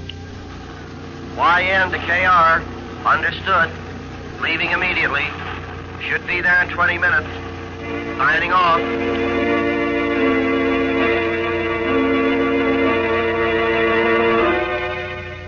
55 seconds. 12 minutes. 5 seconds. Oh, Father, can't you hurry? I'm almost ready. Just a second 25 seconds. There. I think it'll work now. Ready, Pop? Yes. Turn on the current, please. I'll get it. Now then, what is it you wish to try? Try it on me, Tony. That dig got me in the shoulder. Very well. Try it on Jim's shoulder. Stand in front of the machine. Now, a little closer. Bring your shoulder a little lower so as to be directly in front of the rays. This ain't going to hurt, is it? You want your shoulder fixed up, don't you? Sure. Shut up, then. Now, stay right there. Steady now. Gee, feels good. Hey, Tony, look. The shoulder looks better already. Yeah. This'll make us the tops of any gang in the whole world. How long will it take to fix him up as good as new, Pop? Well, this is only a small demonstration machine. It'll take several hours to complete the healing process. With a larger output of the Z-ray, it'll be much quicker. Hey, Tony, what's that? What's what? Them cars outside. Did you hear them? Cars? Stopping here? Yeah, there was 2 of them. Pete, there they are. You fool! So you left that Dick dead in the wood at the Prof's lab, did you? Tony, I was sure he was dead. So Daddy's tracked us right here to our own hideout. But, Tony, Hey, boss, the cops, they surrounded the house. How many of them are there? They're all over. A dozen. We can take care of them. Bill, you and Jim go down and give the boys a hand. Right. 5 of you ought to be a match for a dozen of them, but work fast. There may be more along any minute. Yeah, sure, Tony. Come on, guys. Come on, let's go get them. All right, Now, you two, I'm going to close this door and lock it. Now let me hear a peep out of either of you, and you'll get a slug in your back. So long as I got you two here with me, I got something to bargain with. And it's going to be a good bargain. One that'll get me out of here free and clear.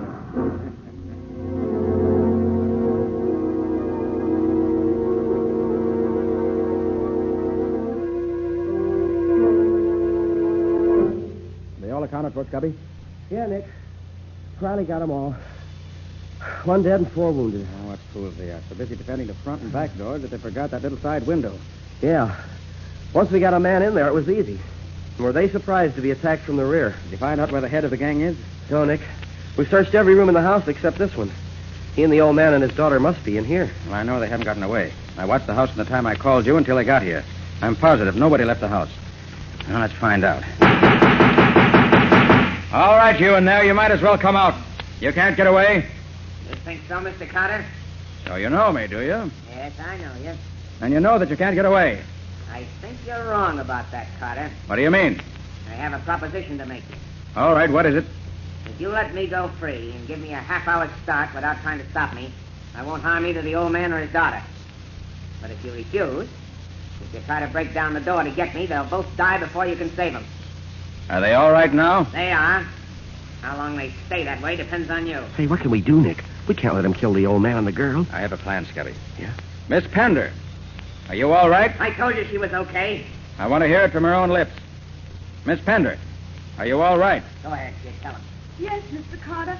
We're all right.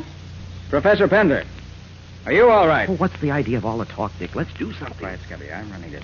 Oh, okay, Nick, just as you say. Professor Pender, are you all right? Yes, Mr. Carter. Nothing's happened to me. Your invention, perfectly safe? Yes, it's quite safe at present. If you try to do anything except let me go, you'll find the machine wrecked and both of them dead. Is your father all right, Miss Pender? Nick, what in heaven's name are you trying to... Quiet. Miss Pender, is your father all right? Yes, he's all right. Well, Carter, now that you're sure everything's all right, are you going to accept my proposition or not? No, I'm not going to accept it. Then I'm afraid I'm going to have to kill both of you.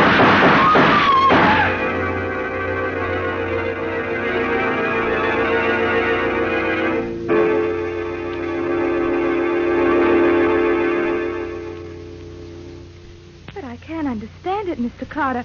Why, you couldn't see him through the door, and yet you shot him dead. Yes, Mr. Carter, it's incredible. You killed him without even knowing where to shoot. That's where you're wrong, Professor. I did know where to shoot. Oh, Nick, you're not going to tell me that you have X-ray eyes or something. No, Scubby, I won't tell you that. But how in the name of all that's wonderful could you know where to shoot? Use my ears, Scubby. Your ears? Yes. I made the 3 people in that room talk to me until I had a mental picture of just where each one of them was. Yeah. Then when I was sure in just what direction the crook's voice was coming from and was sure that neither the professor nor his daughter were near enough to be hurt, it was a simple matter to shoot right through the door at the crook's voice. And I was right. Sorry I had to kill him, but it was the only way I could see to get him without danger to either of them. Well, I'll be a monkey's uncle. So you shot him by the sound of his voice? Exactly, Scubby. He'd kept his mouth shut, I'd have had to agree with his terms. But he talked. He talked himself right into the hereafter. And I wonder if he can talk himself out of whatever he finds waiting for him there.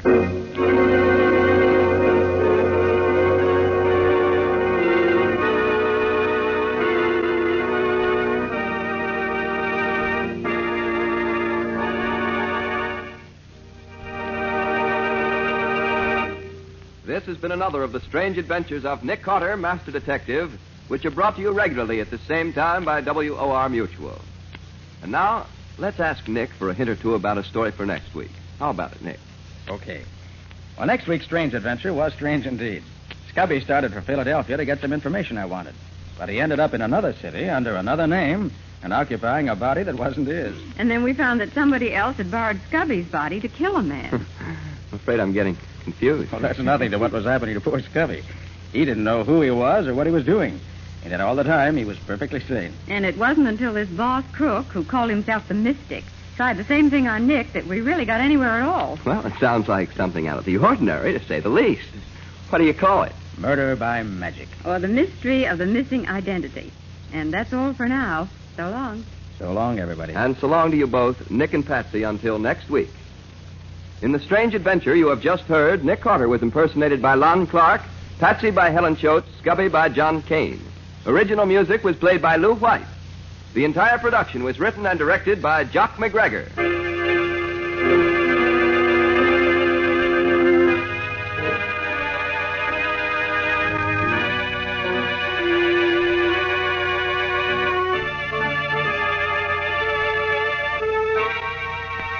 Next week at the same time, listen to another curious experience of Nick Carter entitled Murder by Magic, or Nick Carter and the Mystery of the Missing Identity.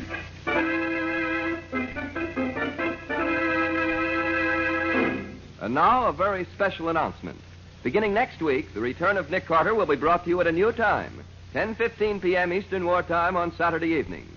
Remember, beginning next Saturday, April 8th, the strange adventures of Nick Carter will come to you at 10:15 p.m. Eastern Wartime, and at that same time each week thereafter. And don't forget that the adventures of Nick's adopted son, Chick Carter, are broadcast over most of these stations Mondays through Fridays at 5:30 p.m. Eastern Wartime. This story is a copyrighted feature of Street and Smith Publications, Incorporated. The return of Nick Carter is produced in the studios of WOR. This is Mutual.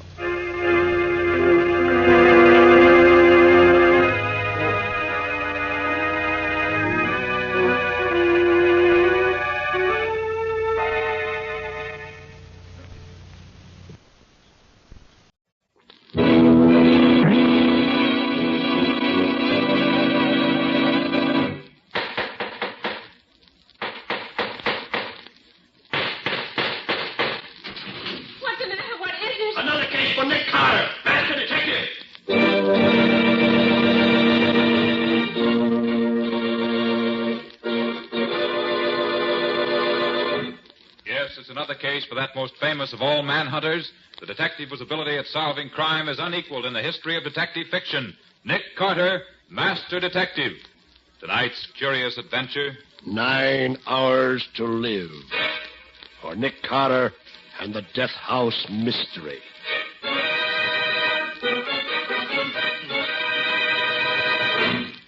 And now, a late news bulletin.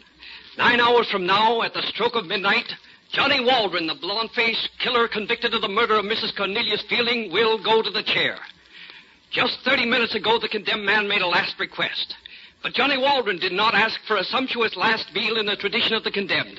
Nor did he ask to see his nearest and dearest relative, his wife, Laura. No, Johnny Waldron's request was for something much more dramatic. He asked to see the great detective, Nick Carter. Now, just what this last-minute conference means is anybody's guess. Perhaps a reprieve for Waldron. Perhaps a clue as to what happened to the Fielding jewels, which up to now have not even been found. At any rate, the master detective, Nick Carter, has consented to talk with Waldron and is probably at this very moment entering Death House Row. Keep tuned to this station for further dramatic developments.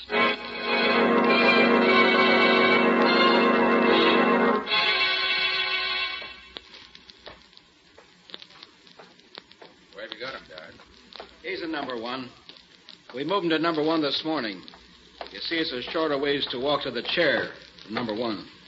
You all ready to go? Yeah, the barber was in and shaved his head and legs about an hour ago. How's you taking him? Oh, there ain't been a peep out of him. Don't want nothing to eat. Don't want a chaplain. Nothing at all. The only request he's made is to see you. Funny time to ask to see a detective, huh? If you don't mind my asking, Mr. Carter, what made a big shot like you decide to see him? Well, maybe I'm curious to know what's in his mind. Go off to you about a fellow's going to die in a few hours. Oh, I don't believe that you got any sympathy for a criminal. Not you. Not when a man's a killer. Well, here we are. Here's your company, Waldron. Oh, hi. Hello, Waldron. Oh, Mr. Carter. You got 5 minutes. All right, guard.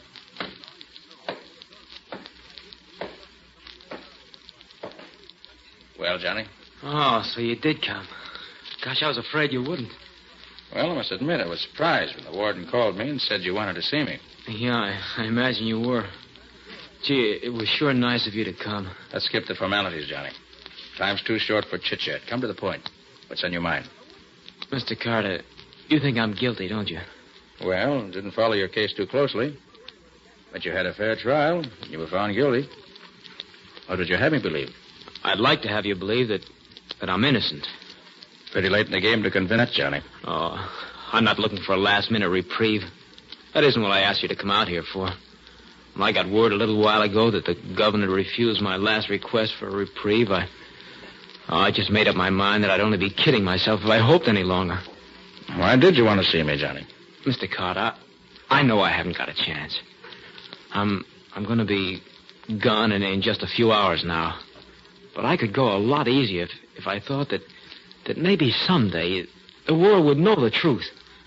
They'd know that Johnny Waldron was innocent. Johnny, if I thought you were innocent, I'd start the wheels turning right now to get your reprieve. Oh, wait. Let me finish, Mr. Carter. I know you don't believe me. Nobody does.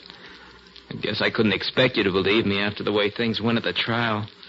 But sitting here in death row, waiting, the idea came to me that maybe Nick Carter would show him someday. Of course, I'd be gone, but, well, you see, there's Laura, my wife. She's going to keep on living, and it'll be hard for her. I suppose she believes you're innocent. Oh, she stuck by me swell. She's a wonderful woman, and I don't want the world to look on her as the widow of a murderer. Mr. Carter, all I'm asking is that after I'm gone, in your spare time, will you try to prove that they executed the wrong man? Just for my wife's sake. Johnny, if you're innocent, who do you think did rob the Fielding safe and kill Mrs. Fielding? I don't know, Mr. Carter. What? There's nobody you even suspect? Well, the only one that... No, I'm not going to accuse somebody I'm not sure of. I've only got a few more hours to live, and I don't If you want me to do anything for you, Johnny, you better tell me everything you can about this. No. You'll find them for yourself once you start looking. Well, I've got to have some kind of evidence to go on. I don't have any. Cards were stacked so well against me, but go see Laura. She's never stopped working for me. Maybe she knows more by now. Look here. If that's the case, why haven't you had a lawyer working for you right up to the last minute? Lawyers. I never had that kind of dough. Oh, a couple of shysters came around thinking maybe I had the Fielding jewels tucked away someplace. When they found out they weren't going to get a cut, they faded pretty fast. Even if you decide to do anything for me, Mr. Carter, I wouldn't be able to pay you for your trouble. You'd have to do it just as a favor to a dying man. You don't know where the jewels are? Why, no, Mr. Carter. How could I know? I didn't do that job. Look, you go see Laura. She'll tell you whatever she can. All right. Time's up, Mr. Carter. All right, Garrett. Well, Johnny, I'll look into your case.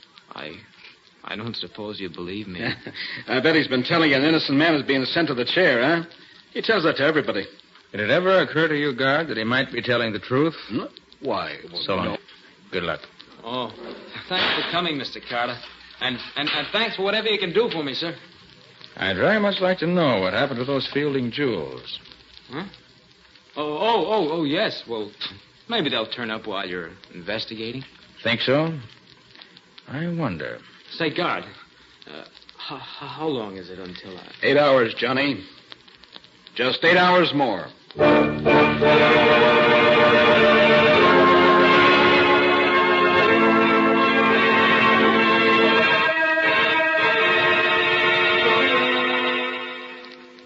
Hello, Nick Carter's office. Oh, Patsy, this is Nick. Oh, Nick, thank heaven you called. This place is a madhouse. The office is filled with reporters. The newspaper and broadcasting companies have been telephoning. The district attorney has been trying to reach you. Well, what's the trouble? They want to know if you're going to try to get a reprieve for Johnny Waldron. The DA said he'd stick around his office all evening. And he's contacted the governor, and he'll be on tap ready. Reprieve?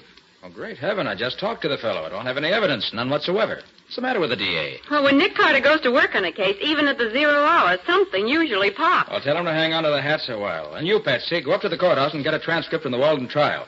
Dig up what you can out of our files about Waldron. I'm heading back from State's Prison right away. Meet you in front of the office. All right, Nick. But we're going to have to work fast. They throw the switch in exactly 7 hours and 40 minutes.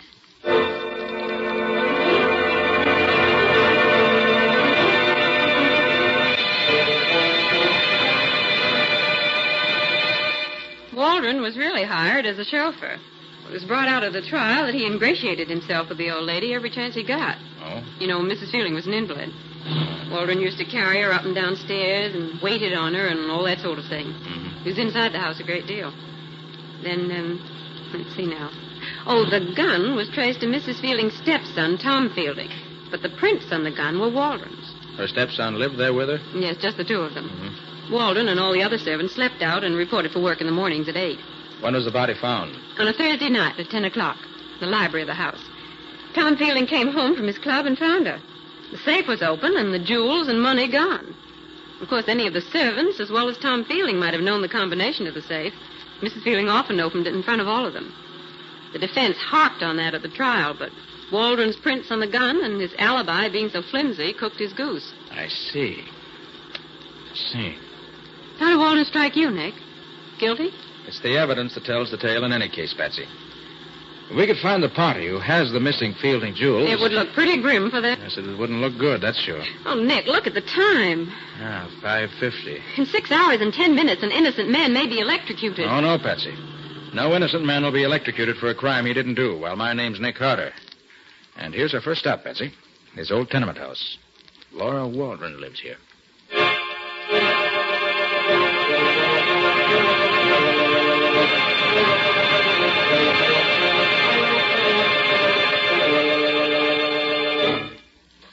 You're very nice to come to see me, especially today. Mrs. Waldron, this is my assistant, Patsy Boone. How do you do, Miss Bone? Hello, Mrs. Waldron. Won't you two sit down? Here, let me dust the chair. Oh, no, don't. It's perfectly all right. Since Johnny's been away, I haven't been as good a housekeeper as I used to be. I've no heart for it anymore. Mrs. Waldron, I came to see you because... I know you went to see my husband. I heard on the radio. Yes, that's right. But it's too late to get Johnny off, isn't it? Besides, we don't have any money to pay a famous detective. Mrs. Waldron, the only fee Nick Carter ever asks is that justice be done. Now, Mrs. Waldron, tell me about Johnny. His habits, what he likes, what he doesn't like. Johnny's good, Mr. Carter. You see, I know he's innocent. But have you proof, Mrs. Waldron? Proof? No. Just my heart tells me he wouldn't kill anybody. But more than that, I know because he was with me at the time the police say she was killed. The prosecution tore his alibi to shreds. Yes, a wife's testimony doesn't count for much in court. Oh, yet how thankful I am that he was with me that night. That I know he's innocent.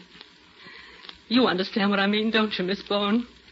You understand when I say the world can stand against you, man, but if you know he's right and good and true, you... Mrs. Waldron, isn't there any way at all it can be proved that your husband was home with you that night? No. You don't think of providing alibis for staying in your own home. It isn't much, I know, but it's ours. Tom Fielding has offered to help me. Now Johnny's going to be... Tom Fielding? You mean the stepson of the woman your husband's convicted of murdering? Yes. In what way has he offered to help you? Money. He knows Johnny isn't a murderer. His testimony in court didn't follow that line, Mrs. Waldron. Of course not. Mr. Fielding had himself to protect. That's right, Nick. Fielding was under suspicion. Just this afternoon he called me again. And where's the jewels, I said to him. If my Johnny did it, where's the jewels and the money? Would I be begging for work if Johnny had done it? You're working now, Mrs. Waldron? Day work. Scrubbing up places where they don't ask too many questions. Oh, but I'd mop the streets of this town from one end to the other every day. Johnny had left to die.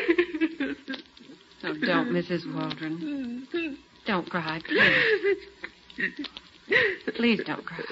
You have to excuse me. Just that. I can't stand to think.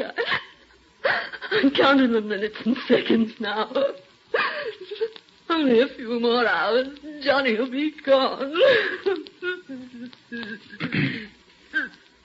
Mrs. Waldron, I'd like to ask you another question. All right. Maybe Nick can save your husband yet, you know. Oh, if he only could. There isn't time left for me to chase down every witness and question them. Tell me, Mrs. Waldron, whom do you suspect of robbing and murdering your husband's late employer? Who? Oh, Mr. Carter, I have no proof against anyone. I didn't ask if you knew who murdered Mrs. Fielding. I only said, whom do you suspect? But I have no right to suspect him. Right? What do you mean? Well, he's been so kind and offered to help. Tom Fielding. That's who you think did it. Oh, I never dared think it out loud before. He was her stepson, you know, but she loved... Oh, they had their quarrels. Oh, they were just money spats. I'm not saying he did it, only... Only what? You talk to him, Mr. Carter. All right, I will. We'll go right over to the Feeling house now. Oh, but you won't find him at home at this hour, Miss Carter. He's always at the club at this time. I know from when Johnny used to drive for him. That's the old hunt club, isn't it? Yes. 10th and 5th. Mm-hmm. Come on, Patsy. Let's hurry. Time's precious. Okay. Goodbye, and thank you. I'll be right here waiting and praying you find the guilty man in time to save Johnny.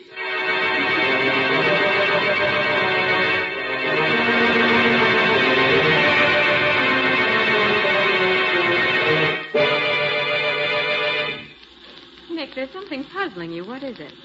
Didn't you think Mrs. Walden's story made sense? Well, it did, and it didn't. But, Nick, doesn't it seem a bit odd for Tom Feeling to offer her money? Yes, if that's true. Well, then her story does make sense. Patsy, it's not what Mrs. Walden said that's bothering me. Something else. Something else? Well, what is it, Nick? I wish I knew. But there's something about her that puzzles me. Something that doesn't fit into the picture. It's in the back of my mind somewhere, but I can't quite get the key to it. And if you ask me, Tom Feeling is the one who could straighten out a lot of things. And he's the man we're going to tackle right now. Well, this hunt club's pretty swanky, isn't it? Good evening, sir. Can I park your car for you? Fancy place. Still has doorman and porter. Oh, I beg your pardon, miss. Ladies aren't permitted in the old hunt club. I'm sorry. Well, that lets you out, Patsy. I guess it does. You better wait for me here. Yes, I guess I'll have to. Oh, Nick. It's 8:15. Only 3 hours and 45 minutes to go until midnight.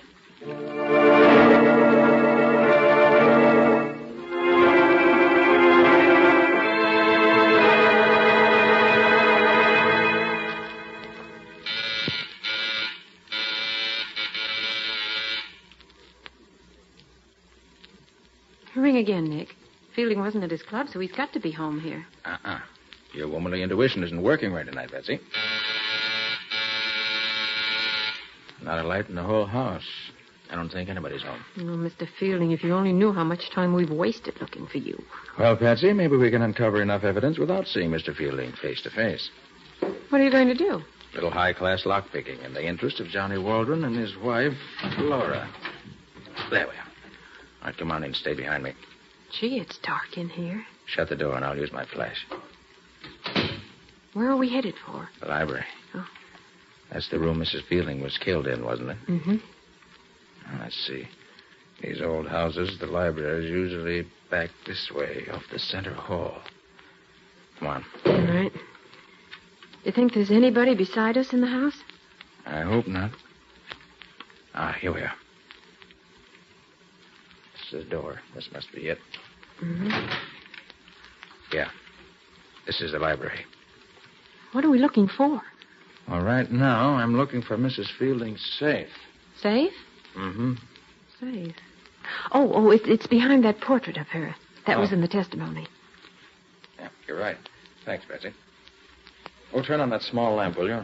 Take a glance through the papers on the desk while I open this safe. Say, Mrs. Fielding held her son and heir down while she was living. He's certainly making up for it now. Look at that wine cabinet. It's filled to the hilt with pre-war stuff. Oh, and look at this black market stuff. Have a gold-tipped cigarette, Miss Bowen. Yes, thank you. I will. That's a shame on you. How'd you feel if Tom Fielding walked in here right now and caught you swiping his expensive cigarettes? Only one, Nick. And for that matter, how would you feel if Mr. Fielding saw you about to open his safe? Oh, Nick! You okay? Yes, I guess so. They shot through that window there. The bullet went right in the side of the desk here. Oh, we better get out of here, Nick. Now, 1 minute, Patsy. Got to see what's in this safe. It's almost open now. Well, who do you think shot at us, Mr. Fielding? Oh, Patsy, will you pick that bullet out of the desk? It'll be a handy piece of evidence. All right. Say, you're taking this attempt to murder us awful lightly, Nick. I don't think it was murder, Patsy. Not murder? No. You were standing by the wine cabinet, not 4 feet from the window. And I was a perfect target standing here. No, Patsy, I think you'll find somebody was just trying to scare us away. Oh. Well, I got the bullet out. Looks like a .32. There we are. Patsy. Yes? Look here. The missing jewels. Oh, Nick. Yes, right here in the safe. Oh, Nick, that's wonderful. Hey, Patsy, what are you doing? Oh, I'm getting the DA on the phone for you. You've got the evidence for Johnny Waldron's reprieve. Now, wait a minute. I knew he wasn't guilty, Nick. Mrs. Waldron was telling the truth. Patsy, put down that phone. Yes, Nick. Now, get me police headquarters first. I want a general alarm sent out for Tom Fielding. But Johnny Waldron. I still have 2 hours, Patsy. If Waldron's innocent, I'll prove it in time to save him from the chair.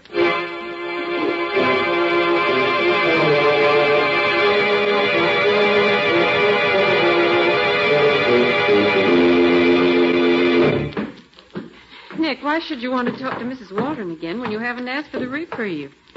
Only make her feel worse. There's something about it that doesn't add up, Patsy. And I've got to know what it is before I go any further. This is the door, isn't it? Mm-hmm. Nick Carter, your thinking on this case is beyond me. Well, Patsy, it's hard to explain. When I don't know myself what the missing link is, how can I explain it to you? But you found the jewels. Tom Fielding had them in his safe. Why, it's obvious, Nick. He didn't get along with his stepmother, and he... Nick, what are you doing? Want to open Mrs. Waldron's door? Oh, no, don't do that, Nick. I'm sure she's here. She's probably been crying and doesn't want to see anybody. Let me call her first. Mrs. Waldron? Mrs. Waldron? Oh, sorry, Patsy. We haven't any time to waste.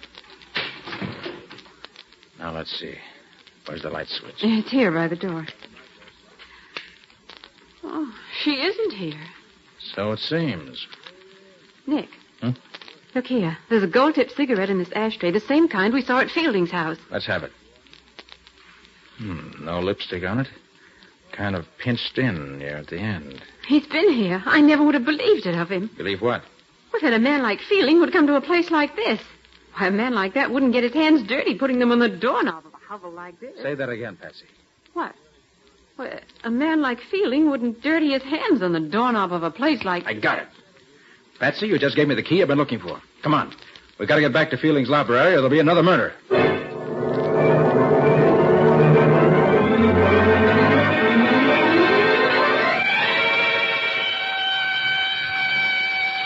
You know, Patsy, there are times when having a siren in this car comes in handy. And tonight's one of them.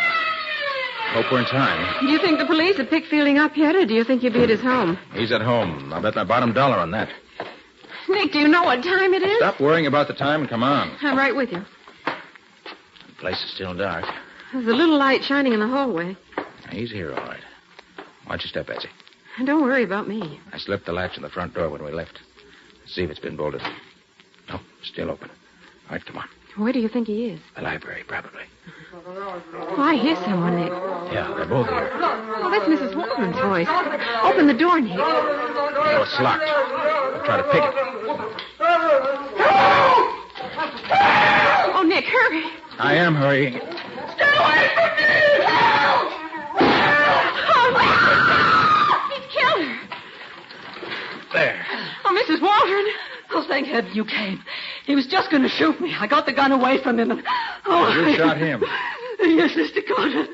But it was self-defense. Anyone can see that. Oh, I'm so sorry for you, Mrs. Waldron. It was worth it. It was worth it. Now Johnny will be safe. He won't have to die in the chair. Nick, you've only got 7 minutes to call it. 7 minutes to 12. Hurry, Mr. Carter. Just a minute. Calm yourself, Mrs. Waldron. Here, have a cigarette. A cigarette? All right. May I light it for you? Thanks. Wait a minute till I get my cigarette holder out of my bag. So, you do use a cigarette holder. I thought so. Nick, the time is getting awfully short for your call to the DA. I'm not going to make that call. Why, Nick. Not going to make it. No, Mrs. Waldron. It was a nice frame-up you and your husband tried against Tom Fielding, but it didn't work. Frame-up? Yes, frame-up. You and Johnny staged this whole thing to get him a last-minute reprieve. It was pretty clever, but you made a couple of mistakes. For example, this gold-tipped cigarette butt I found in your apartment tonight. What about it? When I found this butt in your apartment, all pinched in at the end from having been smoked in a holder, I knew you'd lied about not having seen Tom Fielding. These particular cigarettes are made to order for him. I didn't leave it there. I couldn't be sure of that until I found that you used a cigarette holder. Then I knew I was right. You did leave it here. Go on, prove it. Another thing. Patsy, take a look at Mrs. Waldron's hands. My hands? Why, they're beautiful. Beautifully manicured. Exactly. Mrs. Waldron, with hands like yours, you don't scrubs for a living. That dingy apartment of yours is merely a front. Look out, Nick. Gun, huh? Yes, and I know how to use this gun, too, and I'm going to. Oh! So sorry to hate you, Mrs. Waldron. Patsy. Yes? Take a look at Tom Fielding. See if he's still alive. Right, Nick. You haven't got anything on me. You can't get He's me still for breathing, anything. Nick. Good. Phone for an ambulance, quick. Okay.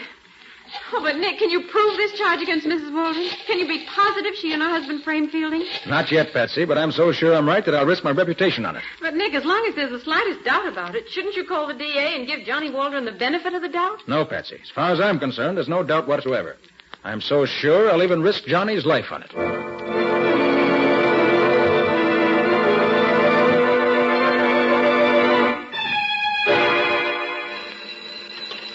Hello, Nick Carter's office. Oh, yes, Lieutenant. Yes? Yes? It was. He is. Oh, I see. Well, thank you, Lieutenant. Yes, I'll tell Nick. Goodbye. Was that the report from police headquarters, Patsy? Yes, it was Lieutenant Riley. And you were right, Nick. That gun you took from Mrs. Waldron was registered in Johnny's name. And she lied about taking the gun away from Fielding and shooting him in self-defense. Fielding's fingerprints weren't on the gun anywhere, but hers were all over it. Did they check with the bullet when you picked out of that desk? The one that was fired at us? Yes, and it came from the same gun. Fine. And what about Fielding? Did Riley say? He's going to live. What's more, he regained consciousness long enough to make a statement. Good. Oh, Nick, that Mrs. Waldron was certainly clever.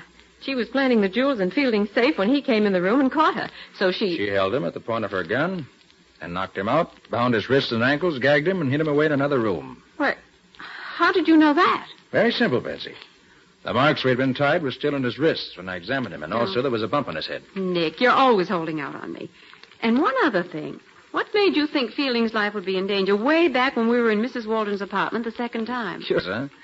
Well, Patsy, after your inspired remark about hands, I suddenly realized what it was about Mrs. Waldron that puzzled me. It was her hands.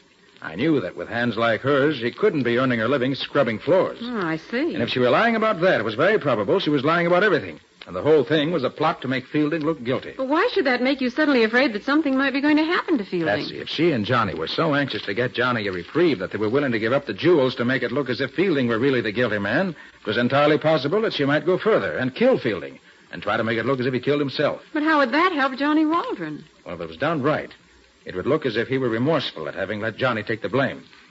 And she almost got away with it. But she didn't, because Nick arrived in the nick of time. You're a wonderful detective, Mr. Carter.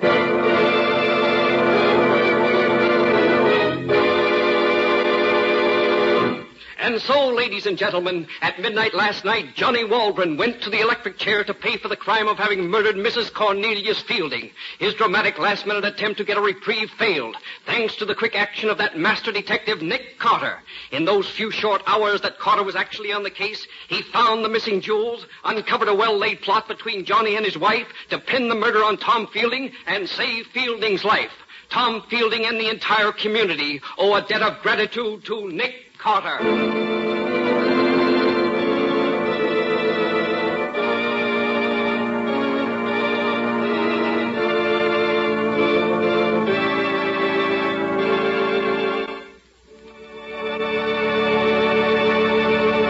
This has been another of the strange adventures of Nick Carter, Master Detective, which are brought to you regularly at this time by WOR Mutual.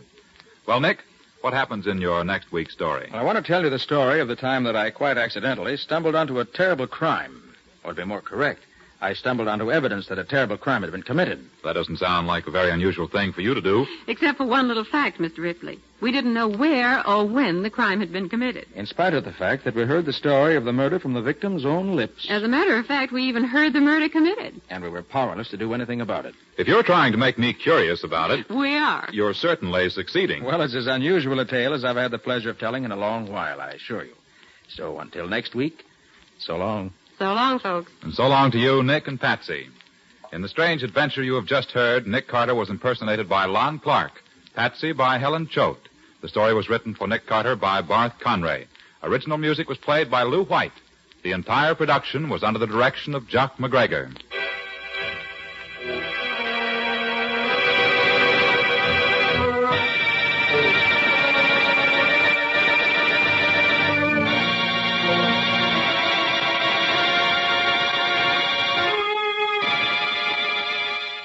Next week, at this same time, listen to another curious experience of Nick Carter entitled Records of Death.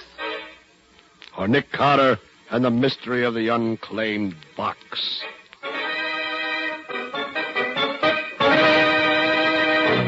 This story is a copyrighted feature of Street and Smith Publications, Incorporated. The Return of Nick Carter is produced in the studios of WOR and is broadcast over most of these stations every Saturday evening at 7 o'clock Eastern Wartime. And don't forget that the adventures of Nick's adopted son, Chick Carter, are broadcast over most of these stations Mondays through Fridays at 5:30 p.m. Eastern Wartime. This is Mutual.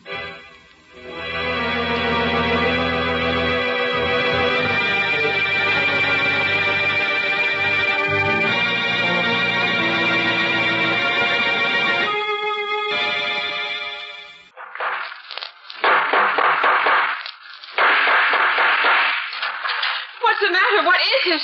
Another case for Nick Carter, master detective.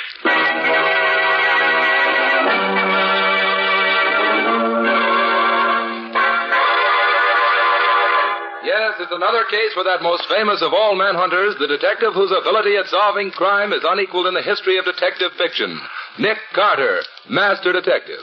Tonight's curious adventure... An angle on murder. For Nick Carter and the mystery of the mutilated foot.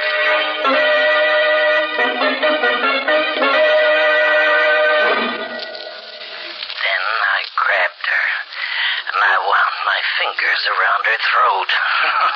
I squeezed her windpipe tight. Tighter and tighter. What's the matter, Patsy? Oh, Nick, put the lights on. All right. And I said I wanted to hear the recorded confession you made of that mad murderer who killed his wife. I didn't think I'd have to listen to it in the dark. Well, that's the way we got him to confess in the first place. Oh, I'll take it, Patsy. Okay, Nick. Nick Carter's office. I'd like to talk to Mr. Nicholas Carter. This is Nick Carter speaking. Oh, hello, Nick. This is John Hamill, the banker's associates. Oh, hello, John. How have you been? Nick, I'm in trouble. I can't discuss it over the phone. How soon can you meet me? Where? On West Street, around the corner from the Greystone building where my offices are. Please get there as fast as you can. All right, John. I'll be there in 10 minutes. Thank you.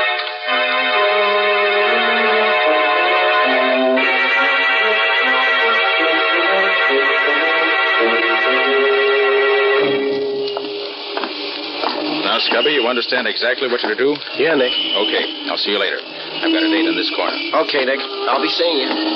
Hey, look at that car coming up the street, would you? Hey, Nick, watch out. That car's headed right at you. Jump, Nick. Oh, did he hit you, Nick? Are you all right? Yeah, I'm all right. Oh, gee, that was close. It almost seemed like whoever was driving that car did that on purpose. Wouldn't be at all surprised, Scubby. I think somebody is interested in preventing me from keeping my appointment. Hey, look, maybe I better stay with you, Nick. No, I've got something else for you to do, Scubby. I got the number in that car. Hop down to the license bureau and find out who it belongs to. Then wait for me at the office.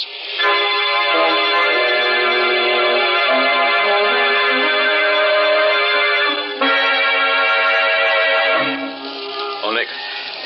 Sorry I'm so late. Oh, hello, John. I've been on this corner waiting for you for 20 minutes. Where have you been? Trying to get here without anyone seeing me. Well, why all the mystery? What's up? Wait a minute, Nick. Here, get back in this doorway, quick. Don't let him see us. Well, who was that? Somebody trailing you? I don't know. I never saw him before. Well, then why'd you want to dodge him? You haven't done anything wrong, have you? No, Nick. Absolutely nothing. Now, listen. I don't want the police in on this just yet, if I can help it. A banking firm like mine can't stand any unnecessary notoriety. Well, yes, I know, John, but what's this all about? Well, let me explain. I wanted to tell you out here where I can be sure no one will hear us. You see, Nick, several days ago I discovered there's a serious shortage on our books.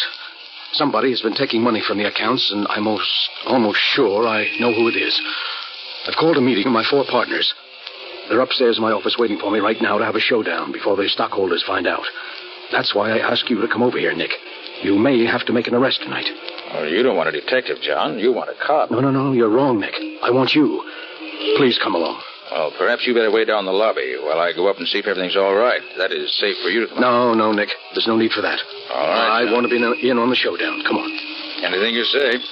And if you really feel that something dangerous is in the wind, I think I should go up there first and look around. Then if everything's okay, let you know. No. I want to go up now and get it over with. Well, you insist. I do, Nick. Oh, I know it's pretty late, but I waited purposely till the offices were closed to avoid any publicity. This whole business requires the greatest secrecy.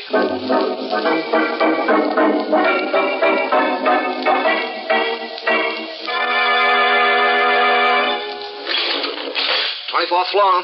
Oh, this is our floor, Nick. After you, John. Oh, thank you. Kind of dark in this hallway, isn't it? Yes, the lighting isn't any too good here, but... John. John, are you hurt bad? Nick. What is it? I mean, what's happened? Why is it John? Quiet, please, quiet. Gentlemen, John Hamill is dead. John Hamill's dead, but that's terrible, terrible. How did it happen? That's what I want to know. You seem to know him. Who are you? I could ask you the same question. Who are you? I'm Nick Carter. Nick Carter, the detective? Yes. Oh, well, my name's Tom Burdick. I'm one of Hamill's partners, and these are the others. Mr. Carter, I'm Emil Garrick, and this is Arthur Nelson and Alan Cornish. How do you do, Mr. Carter? You're Cornish, huh? Yes, Mr. Carter.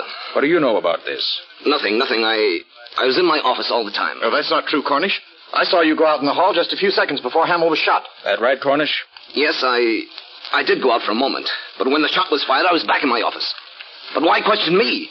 Why don't you ask Burdick where he was, or Nelson McGarrick? Well, I can easily explain where Mr. Nelson and I were. We were both together in my office preparing some papers for tonight's meeting. That's right, Mr. Carter. I was with Mr. Garrick. Which of you men belong to which office? Well, you can see the layout yourself, Mr. Carter. They all open off this L-shaped corridor. First comes Nelson's office, then Burdick's. They're on the long leg of the L. Then on the corner at the end is Cornish's office, directly in line with the corridor to the elevator. And Garrick's office is around the corner on the short leg of the L. That's right. That's out of sight of the elevator completely, isn't it? Sure, you can't even see the corridor from my office. So I see. Then, Cornish, your office is the only one which faces the corridor. I'd like to have a look at it. All right. This way.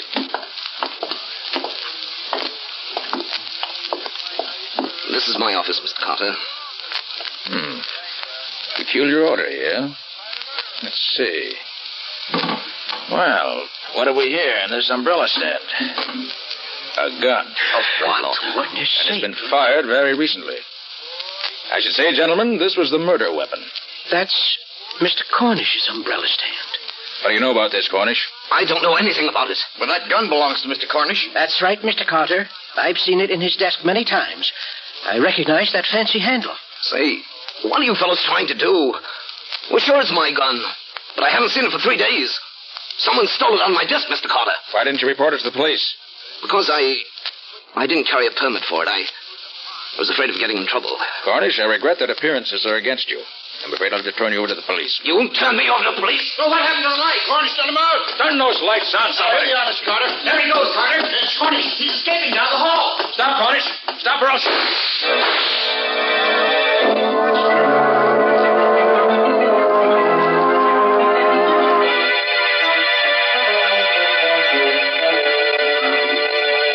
You see, Patsy, I was right with Hamill when he was murdered. What I can't figure out was how he was shot when there was no one else in the hall with us. Don't ask me, Nick. And here's something else. I heard only one shot fired, but Cornish's gun had 3 empty shells. And to top it all off, here's the bullet that killed Hamill.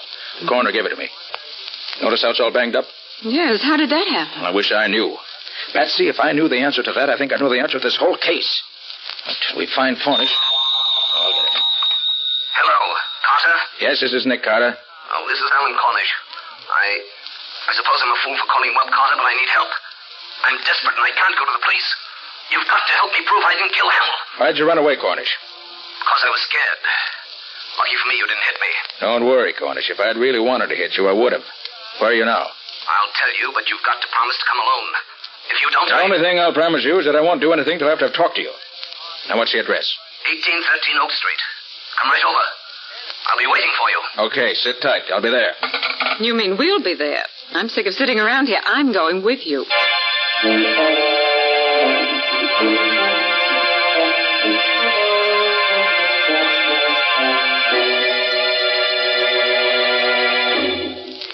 "1813 Oak Street. This is it, Betsy." Gosh, what a creepy-looking place. Certainly not very attractive. Well, come on, let's go in.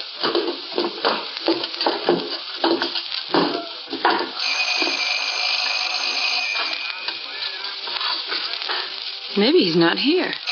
Said he'd be here. Wonder if... Well, the door's open. Should we go in? We can't keep our date with Cornish if we don't. Gosh, it's dark in here. Nick, do you suppose it could be a trap? You never can be quite sure, Patsy. Here's the door. Stand behind me. You see anything in there, Nick? Wait till I get my flashlight. No. Looks deserted. Oh, come on. Let's try another room. Gee, this place gives me the jitters. Practically deserted. Maybe he's in here. Stand back, Betsy. No. Nothing in there. Maybe he got scared after he called you and slipped away. We'll soon find out. There's another door. Over there.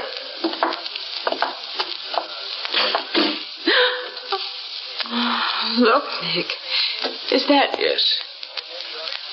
He's hanged himself.